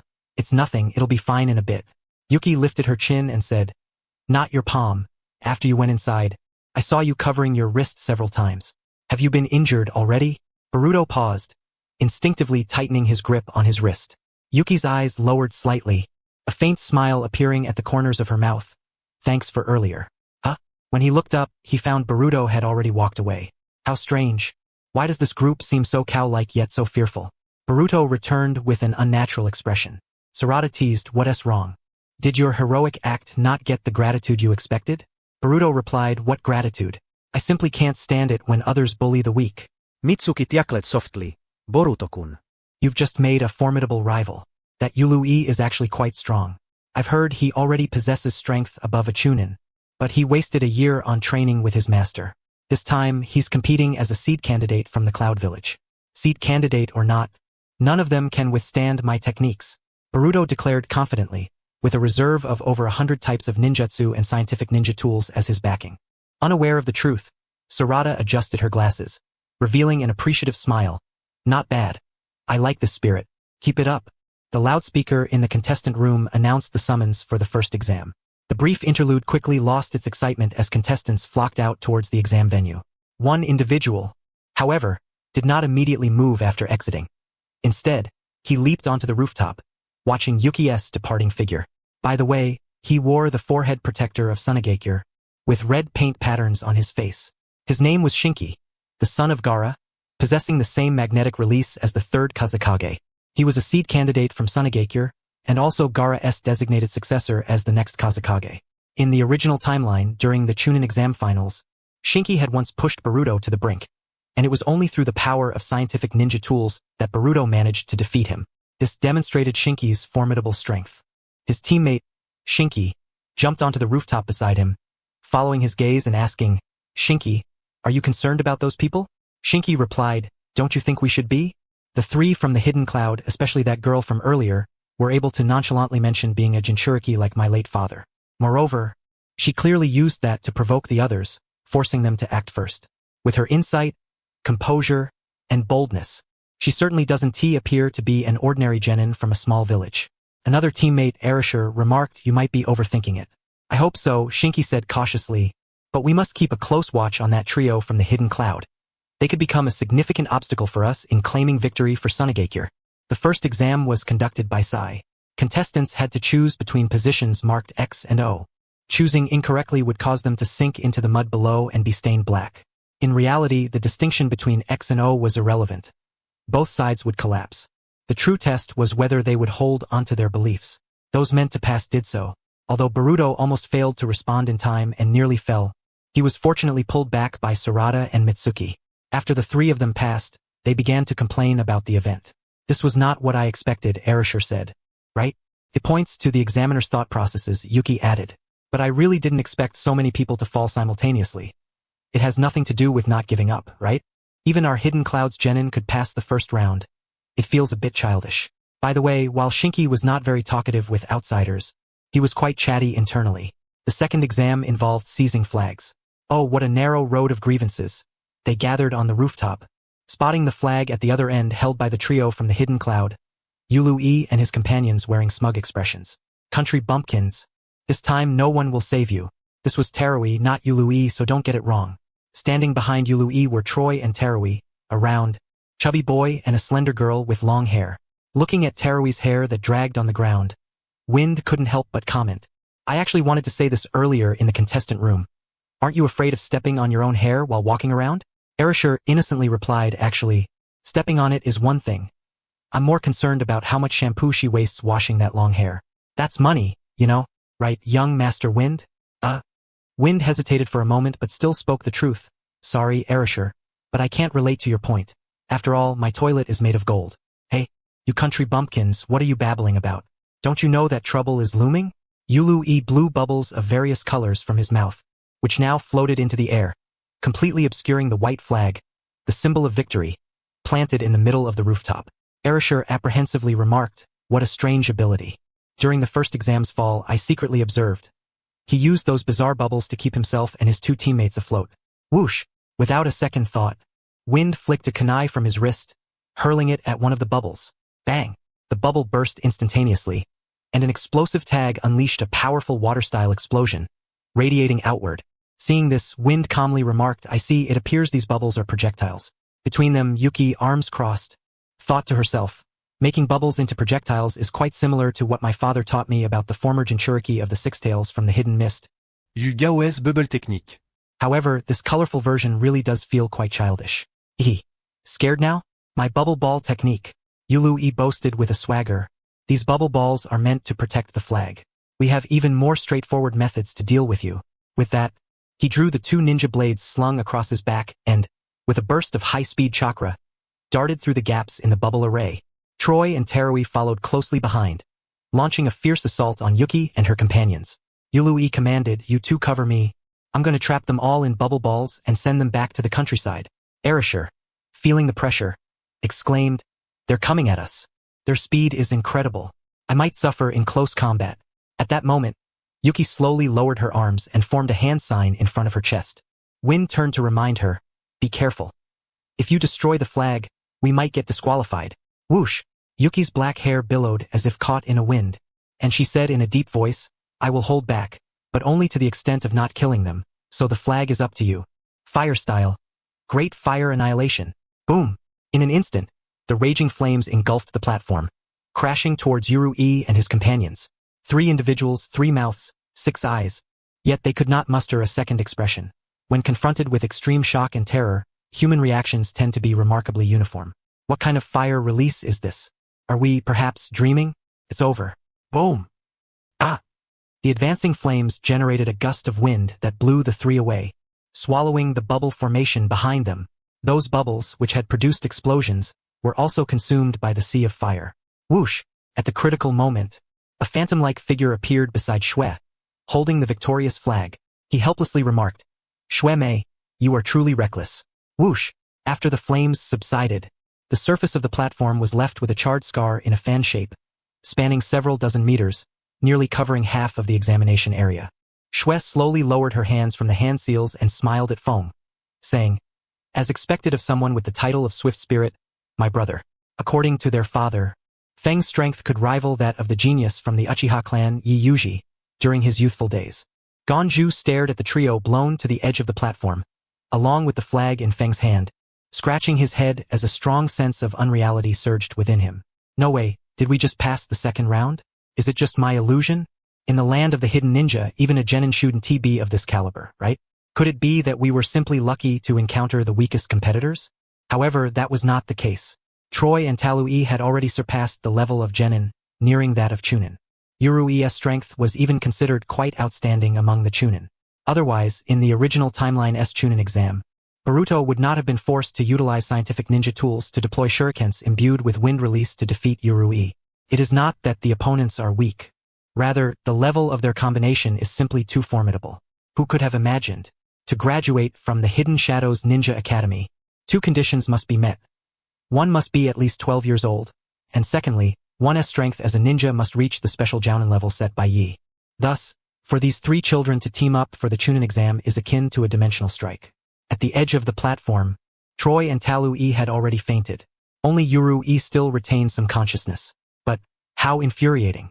He tried to crawl up using both hands and feet, but ultimately could only slump against the railing at the edge of the platform. Looking at Shui, who stood before him with her arms crossed, he managed a forced smile. Hey, was that fire release for real? Shui retorted, is it that surprising? Yurui bitterly laughed and said, not surprising? In our village, even among Jounin, there are very few who can utilize such fire release. Shui lowered her gaze and said, I'm sorry, but I don't know your standards. Around me, those who can use even stronger fire release are everywhere. Yurui exclaimed in astonishment. Hey, Are you living in some strange place? Shui calmly replied, I don't know how you define strange. I only know that the truly strange exists where we cannot see. Yurui was taken aback. What is going on? This feeling makes it seem as if we are from two different worlds. It makes me look so uncultured and foolish. After all, I am a disciple of that Kira. Alas, it seems I have brought this upon myself by underestimating others due to my background. One must stand tall in the face of adversity. Yurui said, I spoke disrespectfully to you earlier.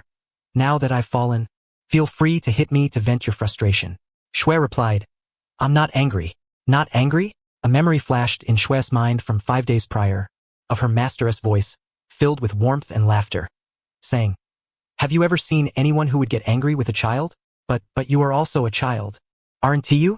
Yurui truly wanted to ask her. Yet, in the end, he held his tongue. How infuriating. She doesn't even have a hint of anger.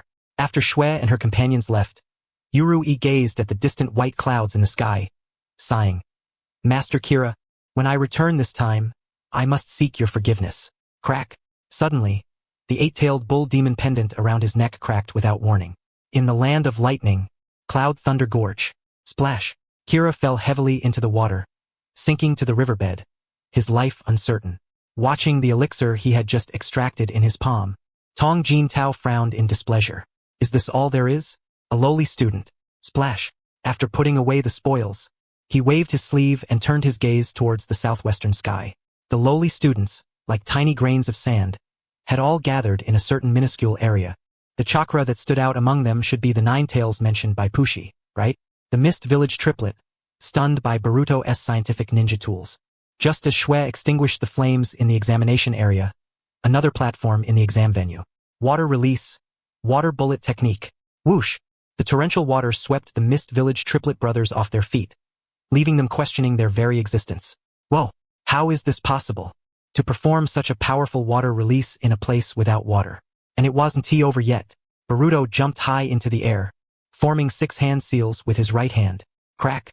With a crisp sound as the spring reset, a miniature scroll leaped into his grasp. Ha!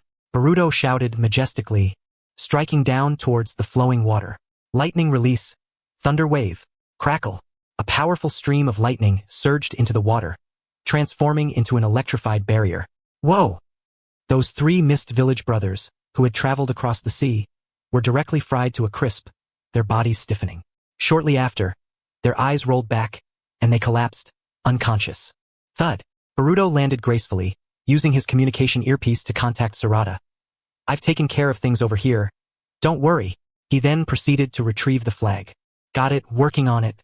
On the other side of the platform, Sarada closed her eyes to form hand seals, and when she opened them again, 2 tomo appeared within her eyes. Whoosh! The false flags created by the Mist Village using illusions dissipated into bubbles of light, leaving behind only the true flag. Sarada stepped forward to pick it up, triumphantly exclaiming, We did it! In her heart, she admired. Boruto, you're truly amazing, managing to handle those 3 clearly Chunin-level Mist ninjas all by yourself. It seems the 7th Hokage has been giving you extra training privately. The scene of Boruto's team winning was broadcast on the television screen, reaching the control room of the Leaf Village. Tion, responsible for recording the examination results, smiled and exclaimed, Not bad at all, huh? I didn't even see him form any seals. He truly is the son of the 7th. Shino stood behind Tion, staring intently at another screen. As he watched Shui's face enter the frame, he muttered to himself, Boruto's excellence is to be expected. After all, he is Naruto's child. But this girl from the Hidden Shadows village surprises me. She just released a fire release that even among the Sarutobi clan, who are experts in fire release, is quite rare. I think I understand why Shikamaru wanted me to pay special attention to these children. However, for now, it's not too outrageous. Shino, being someone who had seen the world, picked up the exam result record sheet and marked passing checks next to the names of Shui, Feng and Ganju. The Hidden Shadows village? Truly, one cannot underestimate the emerging talents from this small village. The second round of the examination concluded calmly. The third round of the exam is scheduled for tomorrow. Boruto and his companions emerged from the passage designated for the winning contestants. Stopping in their tracks, they were surprised to see Shui and her companions approaching from the other end of the corridor. You all passed too? I remember your opponents were the former Cloud Village trio, right? Shui turned her gaze. What? Can't we defeat them? No. I'm just a bit surprised. I heard the leader, that one called Urui, is quite strong. Boruto asked with concern. Are you all unhurt? No. Snow casually brushed aside the matter and asked him in return. Your right arm, has it healed? Boruto instinctively tightened his grip on his arm, his eyes flickering unnaturally a few times. No, it's nothing. Snow thought to herself. This awkwardness again. The moment I mention his right hand, he reacts as if I stepped on his tail. Well, I have no interest in probing further. As she walked past Boruto, Snow smiled and said, That's good. The finals are tomorrow, and I look forward to facing you all. Boruto watched her retreating figure and couldn't help but clench his fist. Coming from a small, unremarkable village, they had made it this far and even advanced to the finals. Surely, they must have put in efforts beyond what ordinary people could fathom, if they truly face off tomorrow. A sense of guilt began to rise within Boruto. As the son of the Hokage, is it not unfair to seek victory using scientific ninja tools against those who genuinely strive to climb up through their own efforts? What am I thinking? Sarada's voice snapped Boruto back to reality. It's nothing. Ah! Sarada suddenly realized something and adjusted her glasses, questioning him. Boruto, that girl just now, could she be your type? Boruto shot her a glare and retorted. What nonsense are you talking about? It's just that it's quite rare for a small nation ninja village to appear in this exam, so I paid a little extra attention. Mitsuki smiled and added, Indeed, in recent years, while small nation ninja villages have applied for participation in the Chunin exams, it seems they have tacitly chosen not to join in the fray, turning it into a biennial exchange event among the 5 nations.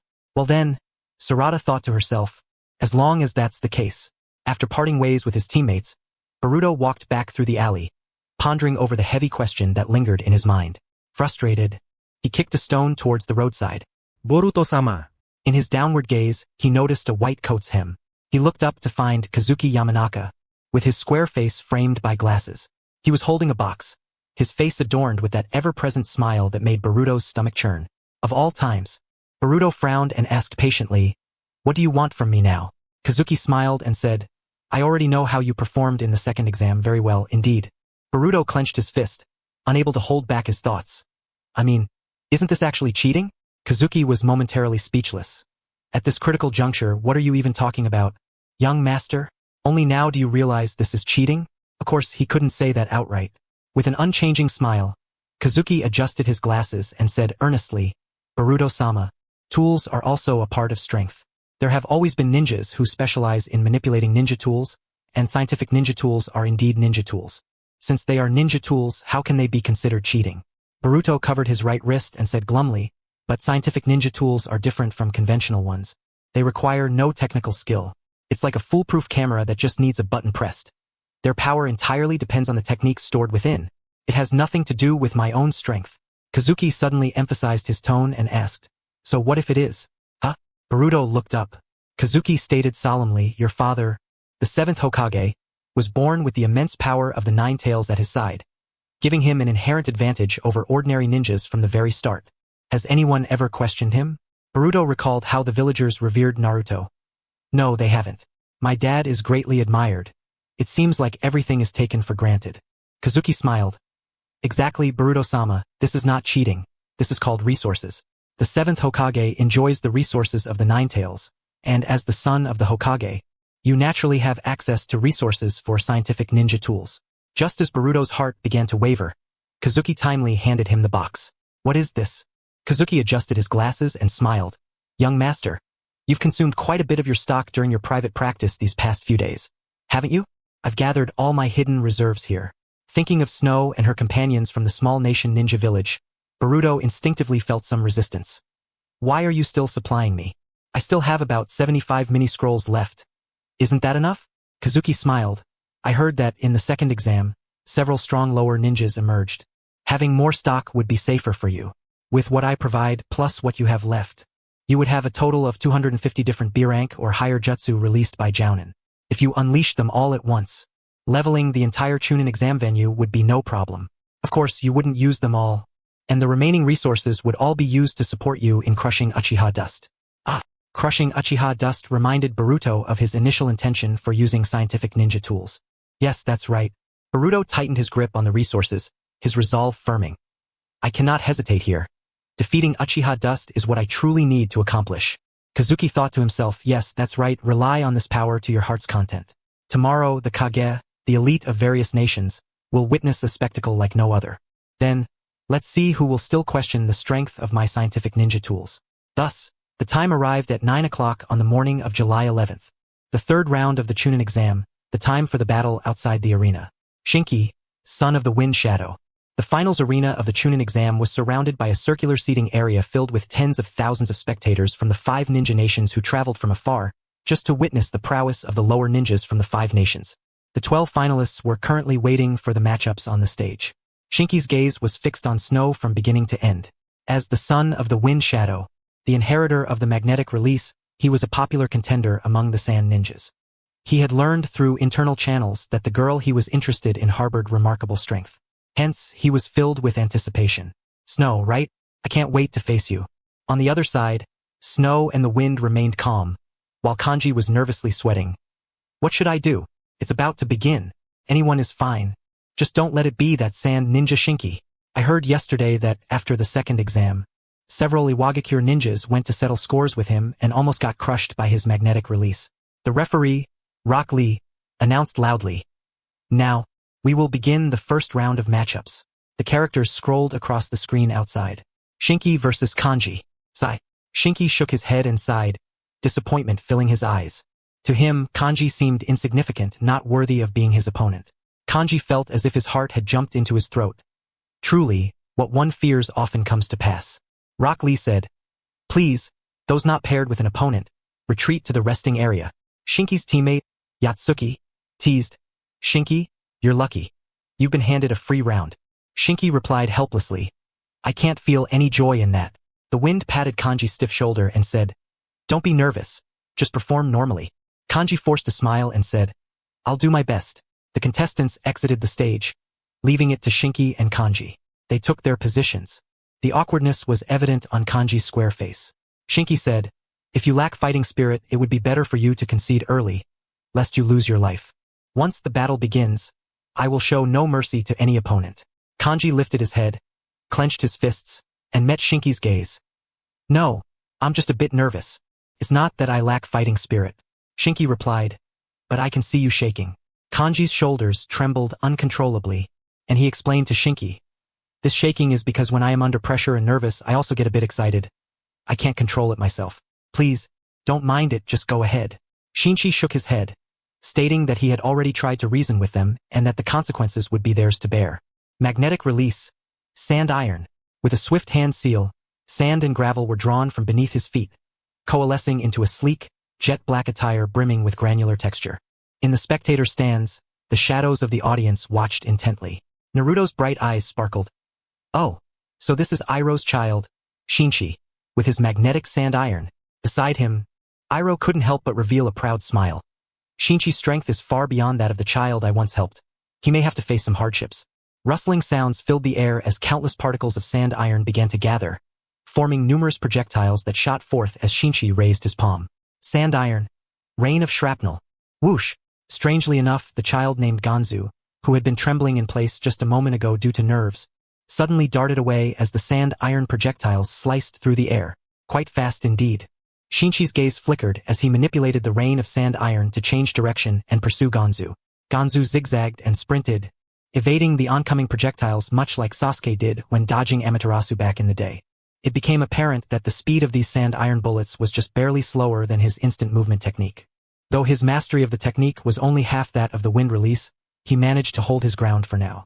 Next, he needed to establish his advantage on the battlefield. With a sudden movement, Ganzu crossed his arms in front of him. Would release. Dance of the ghostly bamboo. Crackle. As countless emerald green bamboo stalks erupted from the ground, gasps of surprise echoed from the audience. Oh, what is that? Bamboo? Is there a jutsu that can create bamboo? No, I've never heard of such a thing. Yemaru, leaning against the railing, observed keenly. Bamboo? Is it similar to the wood release used to create plants? They both involve transformation techniques. However, while Menghuang's ancestors integrated into the Senju clan after the establishment of the Leaf Village, it's reasonable for her to have such abilities. But what about this Ganzu? In the shadowed stands, Naruto pondered with his chin in hand, knowing that Yemaru's knowledge was indeed more extensive. So, this child named Ganzu is a mixed-blood Senju? Kuratsuchi turned her head, intrigued. A mixed blood senju? Exactly. After the Warring States period, not all Senju clan members followed the first Hokage to the Leaf Village. Some grew weary of the ninja life amidst the chaos of battle, fearing that the peace would one day shatter, and thus they abandoned their identities as ninjas and the Senju name, choosing to live in seclusion. According to a researcher in related fields, if a mixed blood Senju awakens there would release, they may develop variant abilities related to plants. In a corner of the stands, Fujiko smiled delightfully. Indeed, has it caused quite the stir? Although it's not my place to comment. My son, please unleash your youth. Caught off guard by the rapidly multiplying bamboo, Shinchi maneuvered within the encirclement, but still found himself unexpectedly pierced in the chest by a wildly growing stalk. Crack! The bamboo bent under pressure, splitting at the tip into fibrous strands. Although Shinchi managed to resist the bamboo's piercing with his sand iron armor, he was still sent flying a considerable distance by the force of the rebound. Once he stabilized himself, he was astonished. So, this child also possesses concealed talents? Very well. I shall play along. Sand iron. Wings. The sand iron unfurled behind Shinchi, transforming into sharp, jet-black wings that sliced through the obstructing bamboo in a low dive. Already, a third eye, formed from sand iron, had been suspended in the shadows, capturing the sneaky Ganzu amidst the flying bamboo. Sand iron. Spear. Ying. Sand iron coalesced into a flying spear, surpassing the speed of the rain of sand iron, and suddenly pierced through Ganzu's form. Ah! Ganzu let out a cry, thrown into the air by the sand iron spear, his body fracturing into splintered bamboo. The bamboo clone managed to evade my third eye? Suspended in mid-air, Shinchi scanned his surroundings. Where is the real body? There are only two options. No need to search further. It's either hidden within this bamboo grove or buried underground. Let us bury it. Magnetic release. Sand iron tsunami. Crash.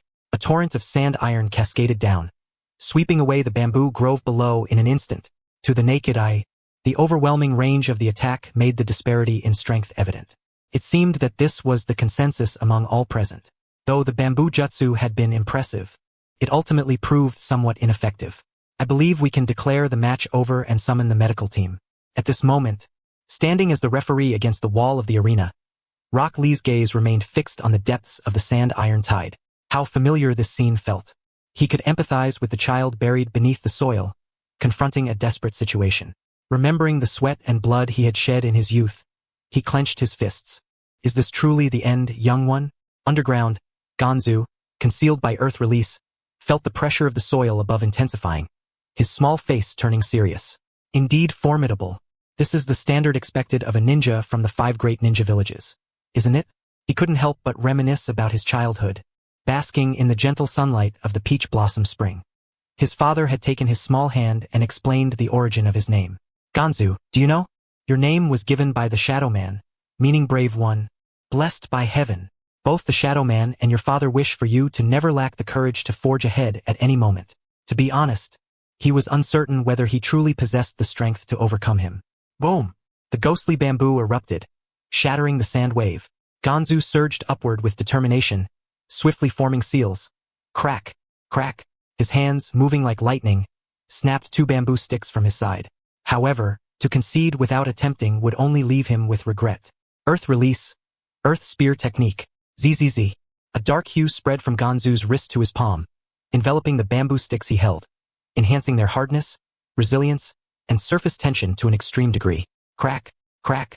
Using bamboo as blades, he wildly swung them in the air, slicing through the obscuring sand iron flow, until, with a startled expression, Shinchi reappeared within his line of sight. Ganzu lowered his gaze, biting down on the end of one bamboo stick reinforced with the earth spear technique.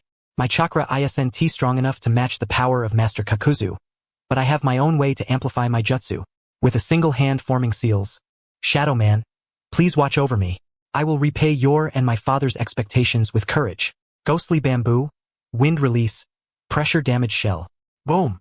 The wind release pressure damage orb was compressed to perfection within the hollow bamboo stick, sweeping away the sand iron in an instant. Boom! Shinchi's protective sand iron cloak showed signs of separation and disintegration under the oncoming pressure of the wind. Startled, he hurriedly reinforced it with magnetic release, barely managing to hold the line. What kind of wind release is this? Even elite jonin from the Sand Village can't compare. Ganzu's expression turned grave. It seems I cannot take this lightly. Dark Ninja Song, the Courage Technique. In battle, courage is paramount. When the first surge of energy is spent, the second wanes and the third exhausts. When they are depleted, I will be full, hence I shall prevail. Not when my opponent is weakening should I hesitate. If I let up, I'll be the unfortunate one. Ganzu released chakra to his feet, altering his hand seals, and at the climax of the pressure damage shell, he forcefully added, ghostly bamboo. Flowing head, hard-working fire cannon. Boom! Flames erupted from the bamboo tube, the recoil causing Ganzu's body to tremble violently. Fortunately, he had released chakra to his feet in advance, preventing him from being thrown off balance. The wind ahead and the fire behind complemented each other, producing a perfect synergy of wind and fire release techniques. Boom! The fireball instantly pierced through the air, crashing against the body of Shinchi. Ugh! The sand iron armor protecting him was actually breached. Ugh! The sound of his agonizing screams echoed amidst the explosive flames. In the contestant waiting area, Yetu and Huanggu were filled with shock. Impossible. Shinchi's sand iron absolute defense was actually shattered from the front. Who on earth is that unremarkable fellow? In the spectator stands, Naruto supported his chin with his hand, his gaze calm. Quite impressive, making perfect use of the properties of bamboo in conjunction with ninjutsu. Iluo watched the figure struggling to rise from the scattered sand iron and said, "Have you been forced to use that technique already?" At the moment he saw Ganshu preparing to cast additional seals with his third eye made of sand iron. Shinchi decisively activated the sand iron clone, narrowly escaping a potentially devastating blow. He immediately summoned sand iron to reconstitute his protective armor, and the right side's black wings of sand iron transformed into a small skeletal fist of Susanoo made of sand iron.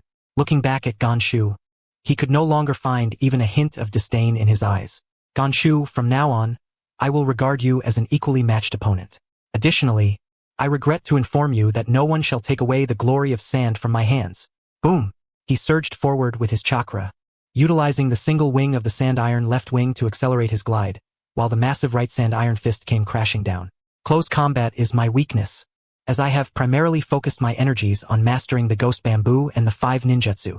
Ganshu bit his thumb, letting the blood fly, and made a one-handed seal to strike the ground. Summoning technique. Clang! A panda, as robust as a fully grown adult, emerged from the white smoke, using its heavily armored wrist to block the incoming sand iron fist.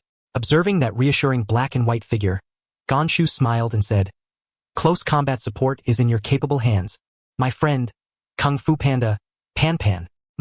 Pan Pan raised a single hand and gave a thumbs up behind him, then merged his waist with his strength, lifting the sand iron fist and casually snapping a bamboo stalk to chew on. Crack, crack. It curled up into a black and white ball and rolled past the bottom of the sand iron fist. What? In Shinchi's astonishment, a simple and unadorned punch struck his abdomen. Boom! Despite the protection of the sand iron armor, that formidable punch still penetrated deep. Shinchi's facial features contorted, and saliva spilled forth. Summoning the skilled panda adept in the hard punch fluid technique. How infuriating! This fellow truly has no weaknesses. Boom! As he spoke, his jaw received a solid uppercut. Done. Ponpon's body sprang up like a spring, unleashing a flurry of aerial attacks upon Shinchi. Ganshu, seizing the opportunity to catch his breath, dared not allow himself a moment of complacency. Ponpon's attack could not severely injure Shinchi, who was protected by the sand iron armor. Moreover, I now have only 20 seconds to summon Pan Pan. I must construct an offensive that can completely shatter his defenses within those 20 seconds. I cannot hold back on my chakra. I will wager everything on the next strike. Earth style. Ghost bamboo dance. The bamboo forest shot up from the ground. The bamboo before Ganshu grew particularly tall. He pulled that tall bamboo from the earth, the dark hue of earth style attached to it entirely. Then, lowering his gaze, memories of his mentor Kakuzu's warnings echoed in his mind. Ganshu, my ultimate technique, the grudge technique, was developed as a forbidden technique to seize the enemy's heart. You have a kind heart and would never use this technique to take an enemy's heart. I do not intend to pass this technique on to you in its entirety, as you do not have the time or energy to digest all of it. I will only teach you how to create the grudge tentacle line. How to use it is up to you. Crack. A black tentacle line crawled out from Ganshu's sleeve, connecting to both ends of the long bamboo. The 2 bamboo clones secured the bamboo at both ends. Ganshu himself gripped the grudge tentacle line with one hand. The ghost bamboo transformed into a ghost bow, and the grudge tentacle became a grudge string. Kakuzu-sensei, almost all the skills I possess were taught by you. Once I grow up, I will definitely save enough money to build you a house that rivals Lord Wind's. Everything in it will be made of gold. Snap. Gonshu made a single-handed seal, igniting a burst of lightning that transformed into a spear-like lightning arrow, slowly infusing it between the ghost bow and grudge string. Boom! High above, Shinchi broke free from the panda's entanglement and saw that the bamboo forest was brewing a lethal technique. Not good. He waved his sleeve. Magnetic style. Sand iron shuriken. Gonshu had already prepared, using his gripping hand to flick his fingers and make a one-handed seal. Ghost bamboo shuriken.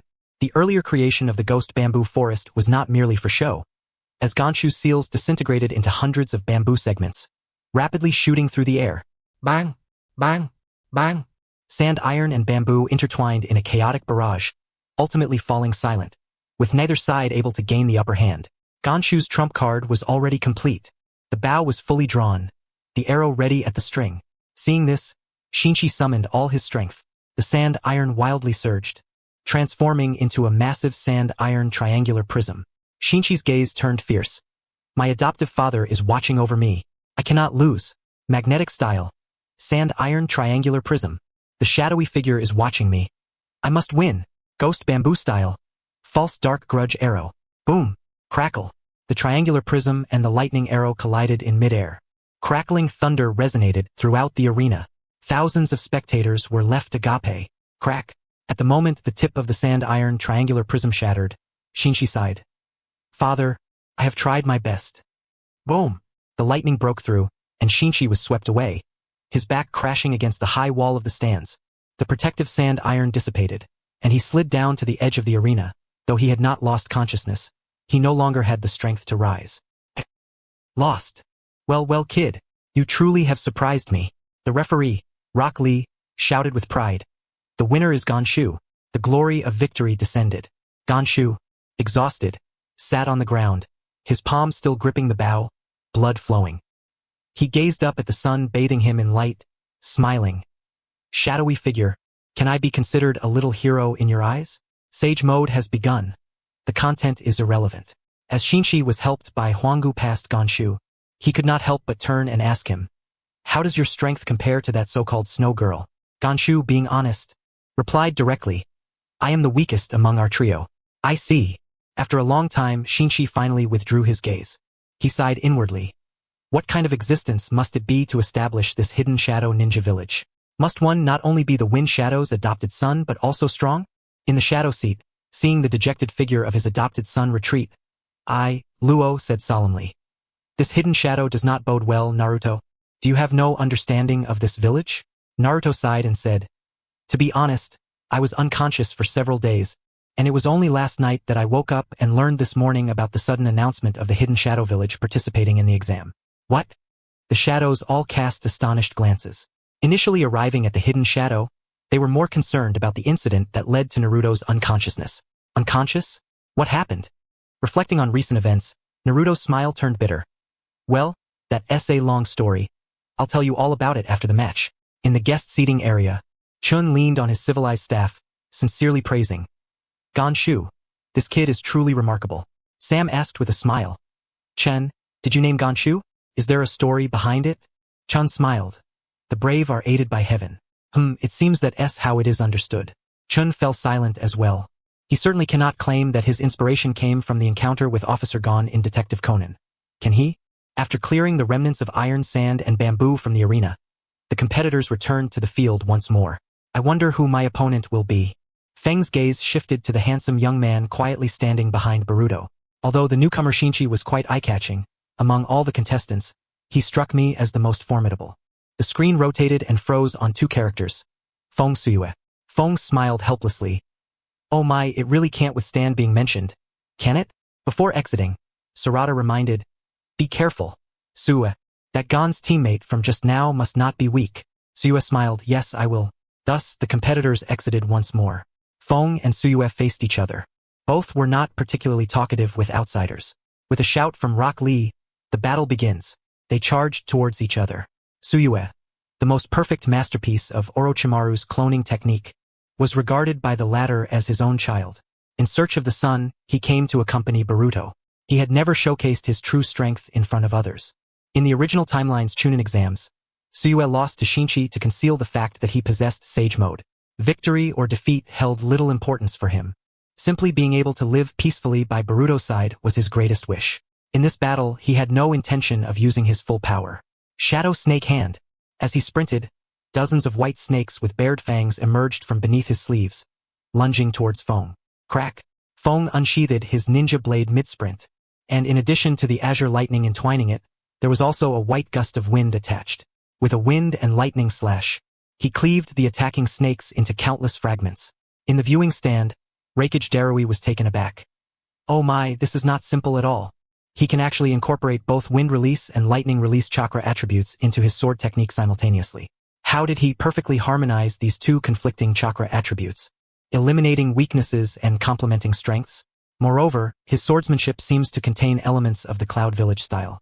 Feng wielded his blade with a steady posture, seemingly intentionally slowing the pace to test Suyue.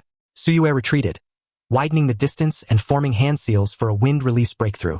Feng, with his non-blade hand, instantly unleashed a wind release gale palm without hand seals to counter the breakthrough. Suyue unleashed a golden lightning release thunder serpent from his right palm. Feng squatted down, thrusting his ninja blade into the ground, and executed a lightning release earthwalk, neutralizing the thunder serpent. Drawing his blade, Feng thought, "This is a quiet one. Perhaps I should quicken the pace a bit."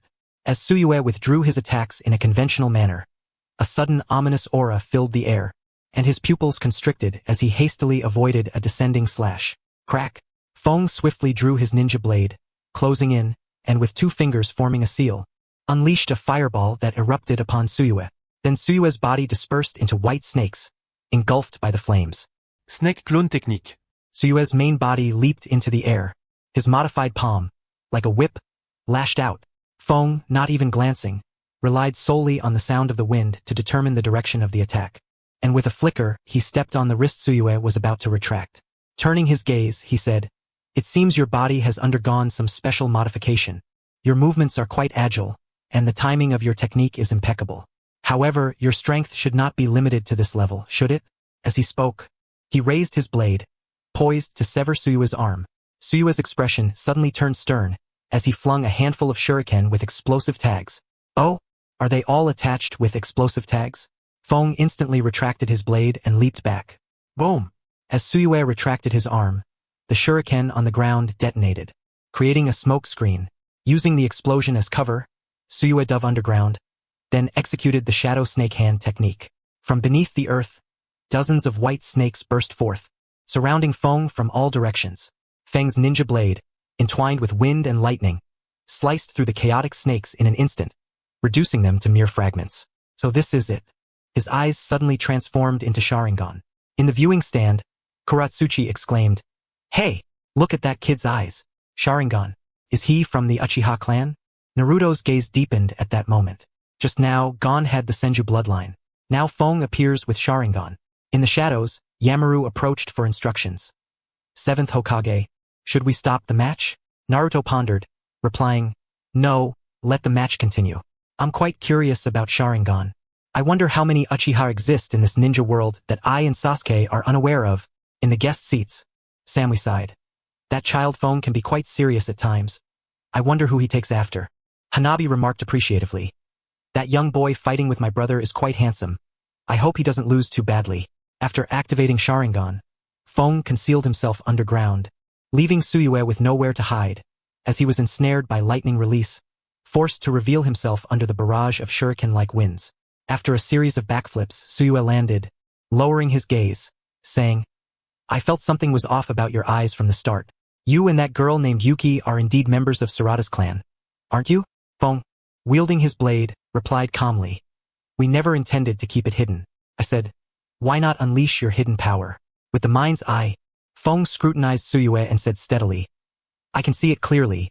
You harbor an astonishing chakra within you. If I am not mistaken, it is sage art. I senti it?" Suyue could no longer contain his astonishment. Can his Sharingan truly see through my hidden power? Does he even possess the experience to discern its source? No. According to what my father said, merely having Sharingan should not enable one to perceive that I possess sage art. In Suyue's eyes, deep apprehension surfaced. This meant that even if I used sage mode here, I might not truly be able to defeat him. Suyue thought, But even if I could win, I do not wish to reveal that I possess Sage Mode, because under the village's policy, I would no longer be able to remain by Boruto's side. Defeating an opponent without using my full strength holds no meaning. Quickly unleash that power and compete with me here. At Feng's urging, a smile appeared at the corner of Suyue's mouth as he raised his hand. I concede. As expected, a wave of astonishment rippled through the stands. Concede? Why? They were fighting so well. Exactly. Those two were going back and forth. I was actually quite engrossed. It seemed that Feng said something to Suyue, and then the latter conceded. Whoosh! Rock Lee landed in the arena and asked, Suyue, are you sure you want to concede? Suyue smiled. Yes, I concede. All right. Rock Lee announced loudly. The victor is Feng. As Suyue walked past him, Feng asked, Is there something you cannot speak of? Suyue replied, No. I just want to protect this hard-earned place of safety. Feng questioned in confusion. Revealing that power would cause you to lose your place of safety? Is your place of safety such a fragile one? To me, power is not a crime. Those who possess power are not at fault. The guilty are those who are powerless yet indulge in baseless thoughts. Suyue smiled ambiguously. If you can say that, then the place you live must be one with very open-minded perspectives, right? Feng smiled back. So, do you wish to come? Suyue laughed. Not really. I just want to stay by the sun. Feng responded. I do not know who you refer to as the sun, but if one day your son comes to my place, will you come? Suyue pondered for a moment and replied, Wherever the sun goes is where I will take refuge. Feng thought to himself. So, he is the type of person who places his life beliefs in others? Well, everyone has their own way of living. Some enjoy creating chaos, while others revel in the disorder. The key lies in whether they can pour their essence into a single vessel. I do not particularly dislike individuals like him. The wind has closed the curtain on the battle, and the ninja tools are sheathed. Indeed, I look forward to the opportunity to engage in a genuine contest with you. I shall graciously accept this victory. After clearing away the remnants of battle, the competitors returned to the arena. Boruto felt a tumult of anxiety within, glancing sideways at the ever-composed Yuki, who stood with her arms crossed. He silently hoped. Anyone but her. Please, this girl, who has clawed her way from an obscure small country ninja village to this point. I do not wish to unleash the power of scientific ninja tools upon her, to harm her dreams, to harm her beliefs, to harm the efforts and sweat she has poured in thus far. This power is overwhelmingly great, so much so that I find myself frightened by it. Therefore, please do not let it be so. The subtitles on the screen came to a halt, freezing on the stark display of Yuki versus Boruto. In the arena, Yuki and Boruto had taken their positions. In the stands, Far Away and his assistant positioned themselves for the best shot, instructing, make sure to capture the grace of young Master Boruto, as this will be invaluable promotional material for the future of scientific ninja tools. The assistant replied with a smile, Leave it to me, Mr. Far Away. In the arena, Boruto's emotions were complex. He looked at Yuki, who stood calmly with her arms crossed, clenched his fist, and raised his head to say, You should surrender. Why? Yuki asked, her expression unchanging. At least that way you won't get hurt. I do not wish to harm you, Boruto stated earnestly. Oh? Yuki arched an elegant brow. So, you possess considerable strength, do you? Boruto chuckled self-deprecatingly. Not really. I just have my reasons for not being able to stop here. Interesting. Yuki uncrossed her arms, placing one hand on her hip. Then let me see the battle stance you exhibit for that reason. Boruto sighed inwardly. Is a fight inevitable? At the very least, let me send you off in a clean and efficient manner. Boruto's right hand formed a 6 and with a snap, the scientific ninja tool on his sleeve revealed the character for wind. He tightened his grip on the miniature scroll, and with a hum, a wind-augmented shuriken appeared in his hand. This was the very technique he had used to finish off Urue in the third exam of his original timeline. Once thrown, the shuriken would follow an unpredictable path, aided by the wind, making it nearly impossible to evade. Boruto aimed carefully and hurled it at Yuki. Wind release. Whirlwind shuriken. Watching the shuriken spin and accelerate towards Yuki's blind spot, Boruto felt a sense of guilt dissipate. It's over. This is good enough. Clang. The crisp sound of metal striking metal rang like a warning bell, causing Boruto to open his eyes wide. From Yuki's deep blue coat sleeve, a kunai shot out, striking the center hole of the whirlwind shuriken with pinpoint accuracy and embedding itself into the ground, spinning alone. Yuki, wearing black fingerless tactical gloves on her right hand, returned the kunai to her waist, her pupils, now 3 tomo, fiercely fixed on Boruto. Show me your true strength. Without any feints, you throw out such techniques. And I am starting to hesitate on whether to activate my Sharingan. Boruto stood there, dumbfounded. The Sharingan? You are also from the Uchiha clan, just like Sarada. In the competitor preparation area, Sarada covered her mouth in disbelief. No way? That girl is also an Uchiha. Mitsuki clenched his fist and said, just like that wind kid, she also possesses 3 tomo, and I have a feeling that this girl named Yuki is even stronger. Boruto might be in trouble. In the viewing area, Kuratsuchi raised her beautiful white legs beneath her chi-pao, shrugging helplessly. Ah, another Sharingan.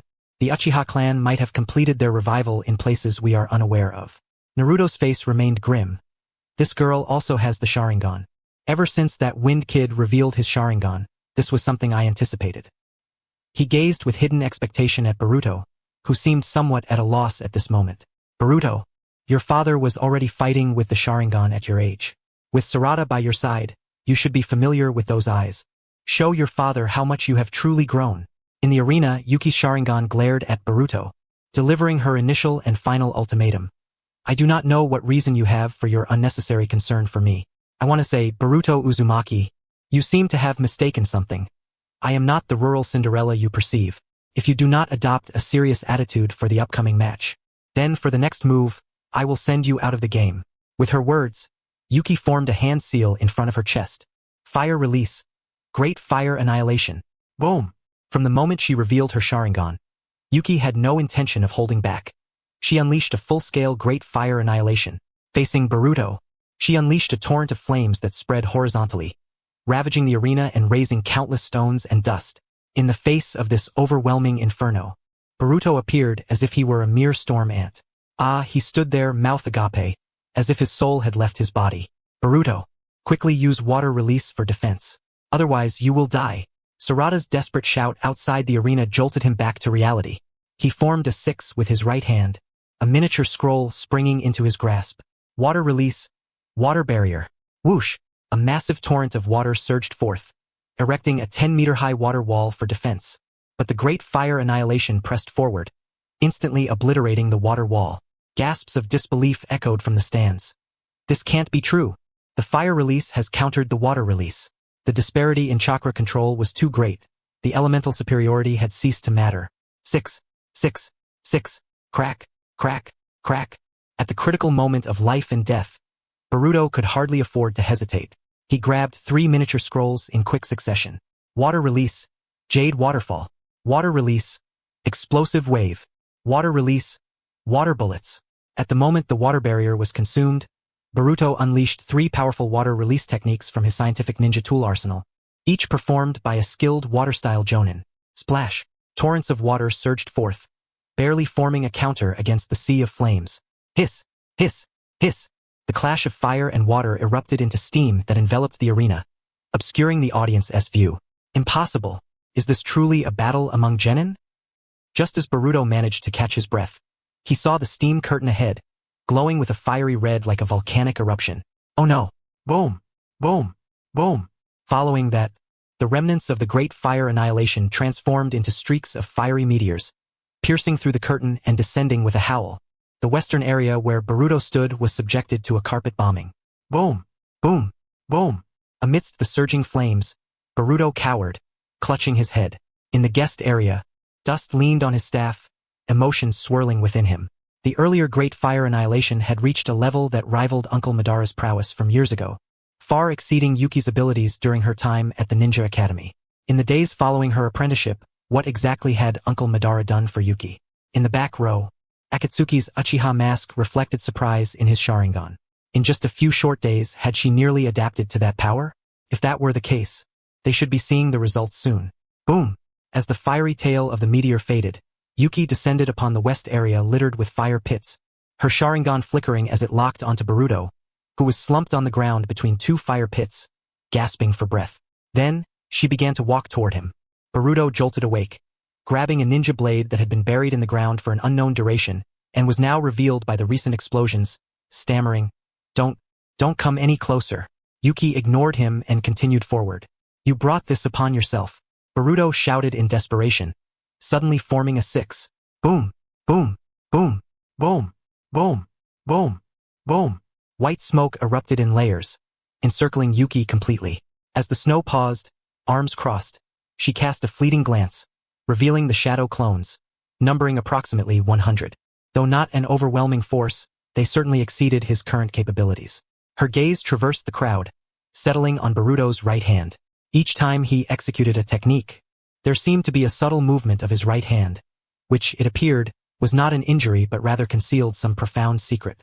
Very well. Snow uncrossed her arms, intercepting the incoming punches from the shadow clones, snapping them with a crack, and turning them into white smoke with a kick. As she landed, her fists and feet danced with vigor, swiftly dispatching over 10 shadow clones in a flurry. How infuriating! This was not how it was supposed to be.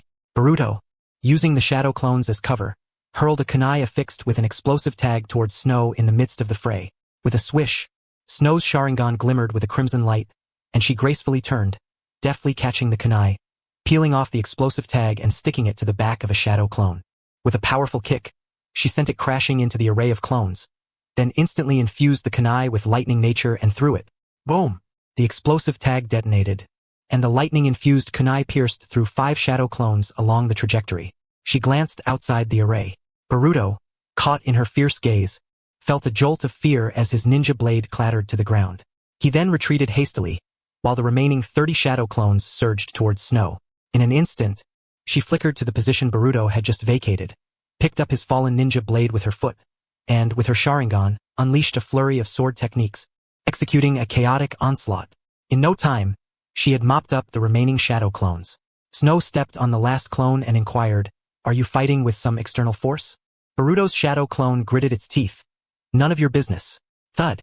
Snow crushed it underfoot and turned her gaze towards the edge of the smoke-filled arena. 10 meters away, Boruto brandished his right arm equipped with scientific ninja tools, boldly pointing it at her. A smirk graced her lips. "Is this your reveal?" Boruto's expression was serious. "Since you've seen through it, there's no point in hiding any longer. Although it may not be fair to you, I have my reasons to win. You are incredibly strong. Excessively so. But in this rapid-fire mode of the scientific ninja tools, you will only be at the mercy of my attacks." Snow recalled her father telling her bedtime stories in her childhood, and she suddenly exclaimed, "So that's what scientific ninja tools are." Boruto gritted his teeth. "You can still lose now," Snow thought to herself. Possessing the power of scientific ninja tools and the ability to unleash 100 techniques in rapid succession, he should be called Boruto, the 100 techniques of scientific ninja tools. Snow placed the ninja blade aside, smiling confidently. "Come on, this is what you asked for." Boruto pressed the rapid-fire button. Lightning, wind, water, earth, and fire erupted towards Snow at a frequency of 5 per second. Whoosh! Snow's gaze sharpened, and she flashed away, looking back at the torrents of water and raging flames behind her. The firing frequency was indeed astonishing, and each technique's power was formidable. She could not afford to be hit directly. Boom, boom, boom. Explosions echoed in succession. Snow's Sharingan glimmered with precision as she coldly remarked, "What is this? All straight-line trajectories? Such an obvious flaw, and the developers dared to apply it in actual combat? How infuriating! She was far too agile. The open terrain made it impossible to hit her." Boruto was not merely idly practicing during these past days. He quickly adjusted his tactics and calculated the lead time. However, under the gaze of Snow's Sharingan, even the slightest change in trajectory was rendered ineffective. Watching as the fire release, great fireballs surged towards her, Snow abruptly halted, veering to the side, and continuously changed direction to evade the subsequent explosions. So that was it. They were not entirely inflexible. How frustrating. If only I could hit her once, I would win. Boruto, feeling vexed, decided to pursue her directly, unleashing a barrage of attacks. Whoosh, whoosh, whoosh, whoosh, whoosh. Each powerful elemental projectile whizzed past, even striking the surrounding walls of the stands. At that moment, the steam that had enveloped the arena dissipated. Koratsuchi exclaimed, "Hokage, look at what your son is doing." Boruto, Naruto, having sensed the escalating situation, finally grasped what was happening. With a heavy heart, he resolved, the match must be stopped. Otherwise, that girl named Snow will be in danger. As Snow nimbly dodged the elemental projectiles, she observed the ongoing explosions erupting on the walls of the stands. If those walls were destroyed, the spectators would be in peril. Suddenly, 5 clusters of dark red chakra flames ignited on her right hand's fingers, and she struck the ground forcefully. Uchiha Fire Formation. Boruto caught off guard.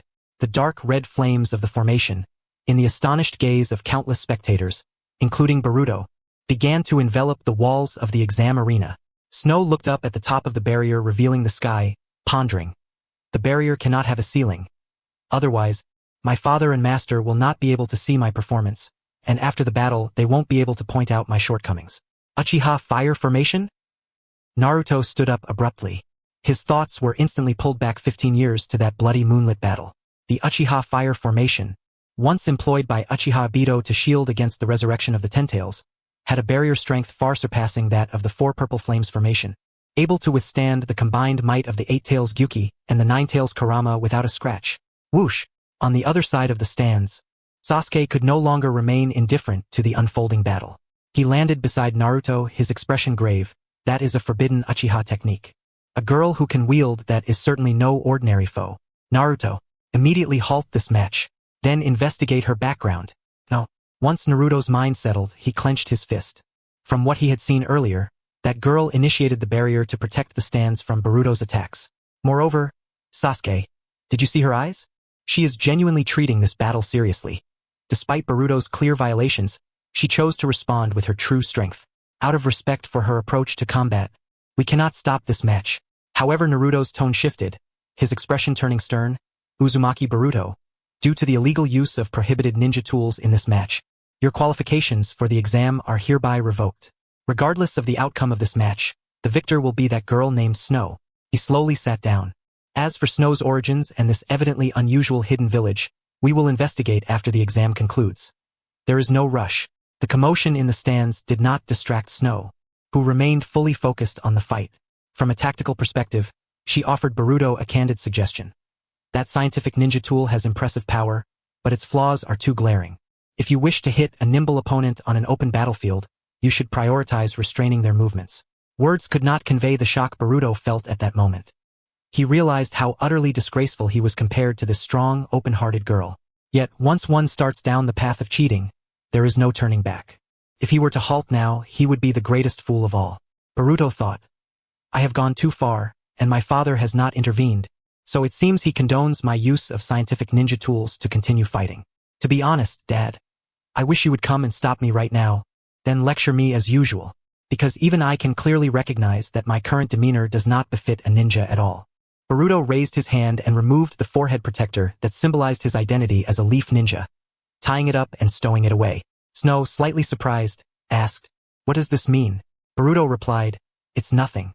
From now on, I will not fight you as a leaf ninja, but as a son who will stop at nothing to avenge his father. 6. Whoosh! Boruto activated the scientific ninja tools.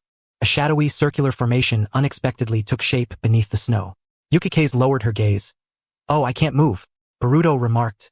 This is the shadow binding technique released by a jonin of the Nara clan. You happen to be standing in the shadow of the arena, which means you cannot evade this technique. The special release method of scientific ninja tools also allows me to use this technique without needing to rely on my own shadow like the Nara clan does. Yukikaze replied, Oh, I should call you Uchiha Yukikaze. Thank you for reminding me just now, as it has made me aware of how to use scientific ninja tools more effectively. Although you are formidable, you cannot escape this technique. Boruto continued, What now? You are unable to move. Next, I will casually use a technique to blow you out of the arena. Once more, Boruto flicked open a miniature scroll and grasped it in his hand. Ah, is it this technique? Boruto randomly drew from the scroll, not expecting to pull out this one. Crack! He gripped it tightly, triggering the ninjutsu within the scroll. Crackle!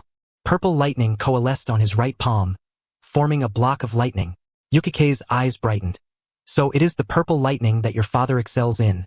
Boruto, gazing at the brilliant purple lightning in his palm, looked up at Yukikaze. You have the Sharingan, so you should be able to see how powerful this technique is, right? Yukikaze calmly stated, The power of ninjutsu depends more on the user. Boruto shook his head and laughed. Since childhood, I have heard countless similar statements. You can't even move now, and you can't even weave hand signs to activate ninjutsu. How do you plan to counter me with purple lightning in hand? Oh right, I almost forgot. You possess a Sharingan similar to Sarada's, so I must be extra cautious of you using Jinjutsu. As Boruto spoke, he even closed his eyes. I have already memorized the distance between us. I will charge at you with the purple lightning, and if you shout I concede before being pierced, I will stop. Yukikaze retorted, What if I don't? I have my own reasons for not stopping here. With that, Boruto charged towards Yukike's. Each step seemed to count down to a decisive moment. Thus, Uchiha Yukike's closed her eyes. Her thoughts drifted back to the night 5 days prior. In the concealed rear mountains, she successfully cast the Uchiha fire formation. Madara appeared, formally accepting her as his disciple. After the customary bowing to her master, Madara's palm enveloped her head, infusing her with a surge of potent chakra. Once that power flowed into her, Yukike's felt her entire body go numb, nearly immobilized on the spot. Yukike's, I will refine my chakra along with Hashirama-S and Sage Chakra into the Yang Seal, granting it to you as a mark of apprenticeship. However, the Yang Seal can only manifest once your own power adapts to ours. Of course, whether you can reach that step depends on your own capabilities. If you succeed, that power will become a permanent part of you. If you fail, it will dissipate. At that moment, a wave of heat surged through her chakra pathways, and Yukike's expression began to change. And Samui did my makeup, but it still took a toll. I really am not suited for makeup. Yukike's lifted her hand, gathering her hair into a bun and loosening her sash, allowing her long, cascading black hair to flow freely. In the spectator stands, Naruto gazed in a daze at that face. Ying! As Yukike's opened her Sharingan once more, a deep crimson diamond mark prominently appeared on her forehead. Beautiful. Madara's mouth curled into a triumphant smile. As long as the Yang Seal manifests, it doesn't need to be unsealed, which means Yukike's, you are now capable of harnessing that power. The venue echoed with the enthusiastic shouts of Toyonaga, amplified through a loudspeaker. Next, we will witness the spectacle created by the scientific ninja tools I invented. Boom! A powerful chakra storm caused Yukike's black hair to billow. Whoosh! The shadow binding beneath her feet shattered under the overwhelming surge of chakra. Oh! Boruto, holding the purple lightning, charged directly at Yukike's and was immediately blown away. Vortex Boruto, you unleashed your father's purple lightning, so I must return the favor. Yukike's black hair billowed, her demeanor solemn as she clasped her hands in front of her chest. Would release. Flowering tree world. Descend. Just as Boruto, having been blasted away by the chakra storm, struggled to rise, he was stunned to see Yukike's true form. She has changed? Boom! Immediately, the ground trembled, and hundreds of trees surged upward, their roots entwining like wild seaweed, coiling like a giant serpent, transforming the Chunin exam arena into an ocean of trees. The dappled shadows of the trees concealed Yukike's figure. What is this? What is happening? Who are you, really? Boruto shouted, his voice drowned out by the tremors of the colossal trees. Would release? In the stands, the 5 Kage were jolted upright. Naruto leaned on the table, staring intently at Yukike's serene face, recognizing her resemblance to the girl he had seen smiling in the dust. His pupils suddenly constricted. That face, it can't be wrong. It's her. It's his child. For the first time, the Kage witnessed Naruto display such an uncharacteristic demeanor. Darui asked, who is she? Uchiha Chinshu. Sasuke clenched his fists, gritting his teeth as he spoke Naruto's name. Uchiha Chinshu? Darui Sudenli recalde. Ah. That night you came to inquire about him in the hidden cloud. Could it be? Sasuke's gaze was resolute. There's no time for lengthy explanations. Listen, Kage, not long ago Naruto and I were defeated by Uchiha Chinshu. Choji exclaimed in disbelief. What? You two were defeated by that Uchiha Chinshu? Are you sure? Sasuke was not inclined to recount their defeat again, stating, we have seen him in photographs with others, and we can confirm that the girl unleashing the flowering tree world is indeed Uchiha Chinshu's daughter. Gulp. As they watched one vibrant flower after another bloom from the trees, Sasuke revealed a bewildered smile. No. Is it the flowering tree world? No time to waste. We must take her down immediately. Just as Sasuke was about to move, a hand forcefully pressed down on his shoulder. Turning his head, he saw Naruto's restrained expression. Naruto, you. Naruto spoke in a hushed tone. The grievances of adults have nothing to do with the children. Regardless of Uchiha Chinshu's intentions in sending his daughter to participate in the Chunin exam, it is our issue with him. Unless there is direct evidence indicating that the girl is involved in his actions, we have no reason to strike her. Sasuke's fists tightened. But Boruto. Naruto offered a reassuring smile. Don't worry. No father would stand by and watch his child come to harm. If that girl truly means to harm Boruto, I will intervene. In the guest seating area, Chinshu observed the interactions between Naruto and Sasuke from afar. Though he could not hear their conversation, he could guess the gist of it. Naruto, for the sake of your principles, I will soon present you with an opportunity, though it may come with some pain. At that moment, Chun-Shu shifted his gaze toward the horizon, darkening as he said, Madara? Obito, have you sensed it? All too clearly. It has come, just as expected. It seems we must conclude this role-playing. Chun-Shu's left eye glowed with the brilliance of the Eternal Mangekyo Sharingan. If we do not return in time, take the children back to the paradise first. As the grand, sprawling tree world unfolded in the arena, it captivated the attention of all in the stands, and no one noticed that 3 figures had mysteriously vanished from the guest seating area. The men are getting busy again, Light remarked, gently stroking the head of the sleeping Koyuki nestled in her lap. At times like this, it really tests the women bay the world of the flower trees descended upon them, yet Boruto did not yield. He shouted as he wielded the purple lightning, cleaving through the wildly growing trees. This technique, derived from Kakashi Hataki's mastery of Raikiri after losing his Sharingan, had been honed to perfection, even studied by Chun specifically for the super lightning release, becoming Boruto's only hope for salvation against the onslaught of the tree realm. Sitting atop a tree trunk 50 meters high, Yukino watched as Boruto danced amidst the swaying tree shadows, unleashing lightning. Amused yet contemplative, she couldn't help but feel a pang of emotion. Although it was not his original technique, he executed it with remarkable flair. In truth, he possessed great talent. He merely lacked guidance. The waiting area for the competitors, situated beneath the entrance of the surrounding wall, had also been indiscriminately sealed off by the wall of flames.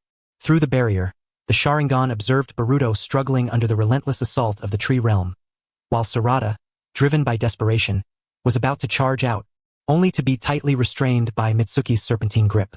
"Mitsuki, let me go," Sarada exclaimed. Mitsuki sternly replied, "Sarada, this barrier contains a dreadfully powerful fire release. Contacting it will trigger a backlash that won't save Boruto. It will only lead to your demise. Who cares about that? I just know that if I don't help Boruto, he will die." Mitsuki was equally anxious, but stopping Sarada from making an impulsive mistake was the only thing he could do for Boruto at that moment. He lowered his gaze. At this rate, he would have to knock Sarada unconscious. "Uchiha Sarada, why would you do something so foolish?" Just as Mitsuki was about to approach and incapacitate Sarada, he was taken aback by a sudden question from behind. Sarada turned her face, her eyes, adorned with 2 tomo, glistening with tears as she glared at the figure seated behind her. "Kaze, you think I'm doing something foolish?" Kaze calmly stated, according to the rules of the Chunin exam, as long as one side does not lose, even if they die in the trial, it is tacitly accepted. All competitors signed a death consent form before the match. This is the awareness of a ninja. Boruto Uzumaki, despite being a cheater, is still protected by the rules. He could very well lose at this moment, yet he stubbornly persists in this fight without any suspense, indicating that this is his choice. "So why do you still interfere?" Sarada replied, "Because he is an irreplaceable partner. I cannot just stand by and watch him die." Kaze asked, "And if he dies, what then? Will you seek revenge against the girl who caused all this?" The thought crossed Sarada's mind, causing her shoulders to tremble involuntarily. Yet, she choked out her true feelings. "I wouldn't seek revenge, because the reasons for it are fundamentally unfounded. But I think I would hate myself for the rest of my life." Kaze gazed into Sarada's eyes. "Oh, why is that?" Sarada lamented, "I hate my own ineptitude for not noticing that group had been hiding such things on their right arm all along. I hate that I failed to perceive his hidden burdens, that I didn't change things in time. I let him make this series of foolish mistakes. I was standing so close to him, yet I noticed nothing. I am so unwilling to accept this. If Boruto dies because of this, I will never be able to forgive myself." As her words fell, accompanied by a surge of regret, tears streamed down Sarada's face, and the 2 tomo in her eyes swirled, completing the missing 3rd tomo. Seeing what he wished to see, Kaze's lips curled into a melancholic smile. He lowered his head. "So this is what they call the bond between partners? It seems you have come to understand what it means to lose and deeply comprehend that pain. Thus you shall." Raising his head again, Kaze revealed a bright smile to Sarada. "Rest assured, Boruto Uzumaki will not die." "Huh?" Kaze stated matter-of-factly. "He is the son of the Hokage after all. It's hard to imagine the Hokage would let him die without intervening. That's the first point. The second point is, my sister Yukino Uchiha is not like that reckless skill-slinger. She is someone who knows how to handle things with precision. So have faith." Mitsuki gazed deeply at Kaze, who was engaging in light-hearted banter. Was he deliberately using those words to provoke an emotional response from Sarada? Was he trying to stimulate her Sharingan to reach perfection? "Uchiha Kaze, I find you increasingly unfathomable." Crack. After severing yet another thick tree root, Boruto's purple lightning, having exhausted its power, dissipated entirely. Kneeling amidst the scattered debris, Boruto gasped for breath as he surveyed the encroaching trees. He clenched his fists. No, I have not lost yet. I still have 150 techniques left in my scientific ninja tools. If I unleash them all, there might still be a glimmer of hope to fend off these damn trees. Having already paid homage to his father, it was time to bring this battle to a conclusion. Yukino formed a hand sign with 2 fingers. Crack! The flower buds blossomed simultaneously, releasing toxic pollen. It was a punishment that could not be escaped once one was within the tree realm. Even holding one's breath would not suffice, as the pollen would inevitably enter the nostrils with the flow of air. Given Boruto's current level, even a trace amount would be enough to render him incapable of fighting. As he inhaled the pollen, Boruto immediately felt his vision blur and double. A heavy dizziness followed, making him feel lightheaded. Damn it, my body, I can't muster any strength. Staggering forward a few steps, he collapsed to the ground. He even lacked the strength to touch the scientific ninja tool on his wrist. Am I going to die? How disgraceful, having exhausted every means to cheat, only to be trampled by someone with genuine skill, utterly defeated. Surely no ninja would meet their end in such a pathetic manner as I have? I'm sorry, Dad. I'm sorry, Mom. I'm sorry, Himawari. I'm sorry, Serade. I'm sorry, Mitsuki. I'm sorry, Teacher Yamato. I'm sorry to my comrades who have fought alongside me day and night. I have brought shame upon you all. With self-mockery and regret, Boruto lost consciousness. It was over. Yukino rose from the tree, her gaze heavy as she formed a hand sign with 2 fingers. Now then, what comes next?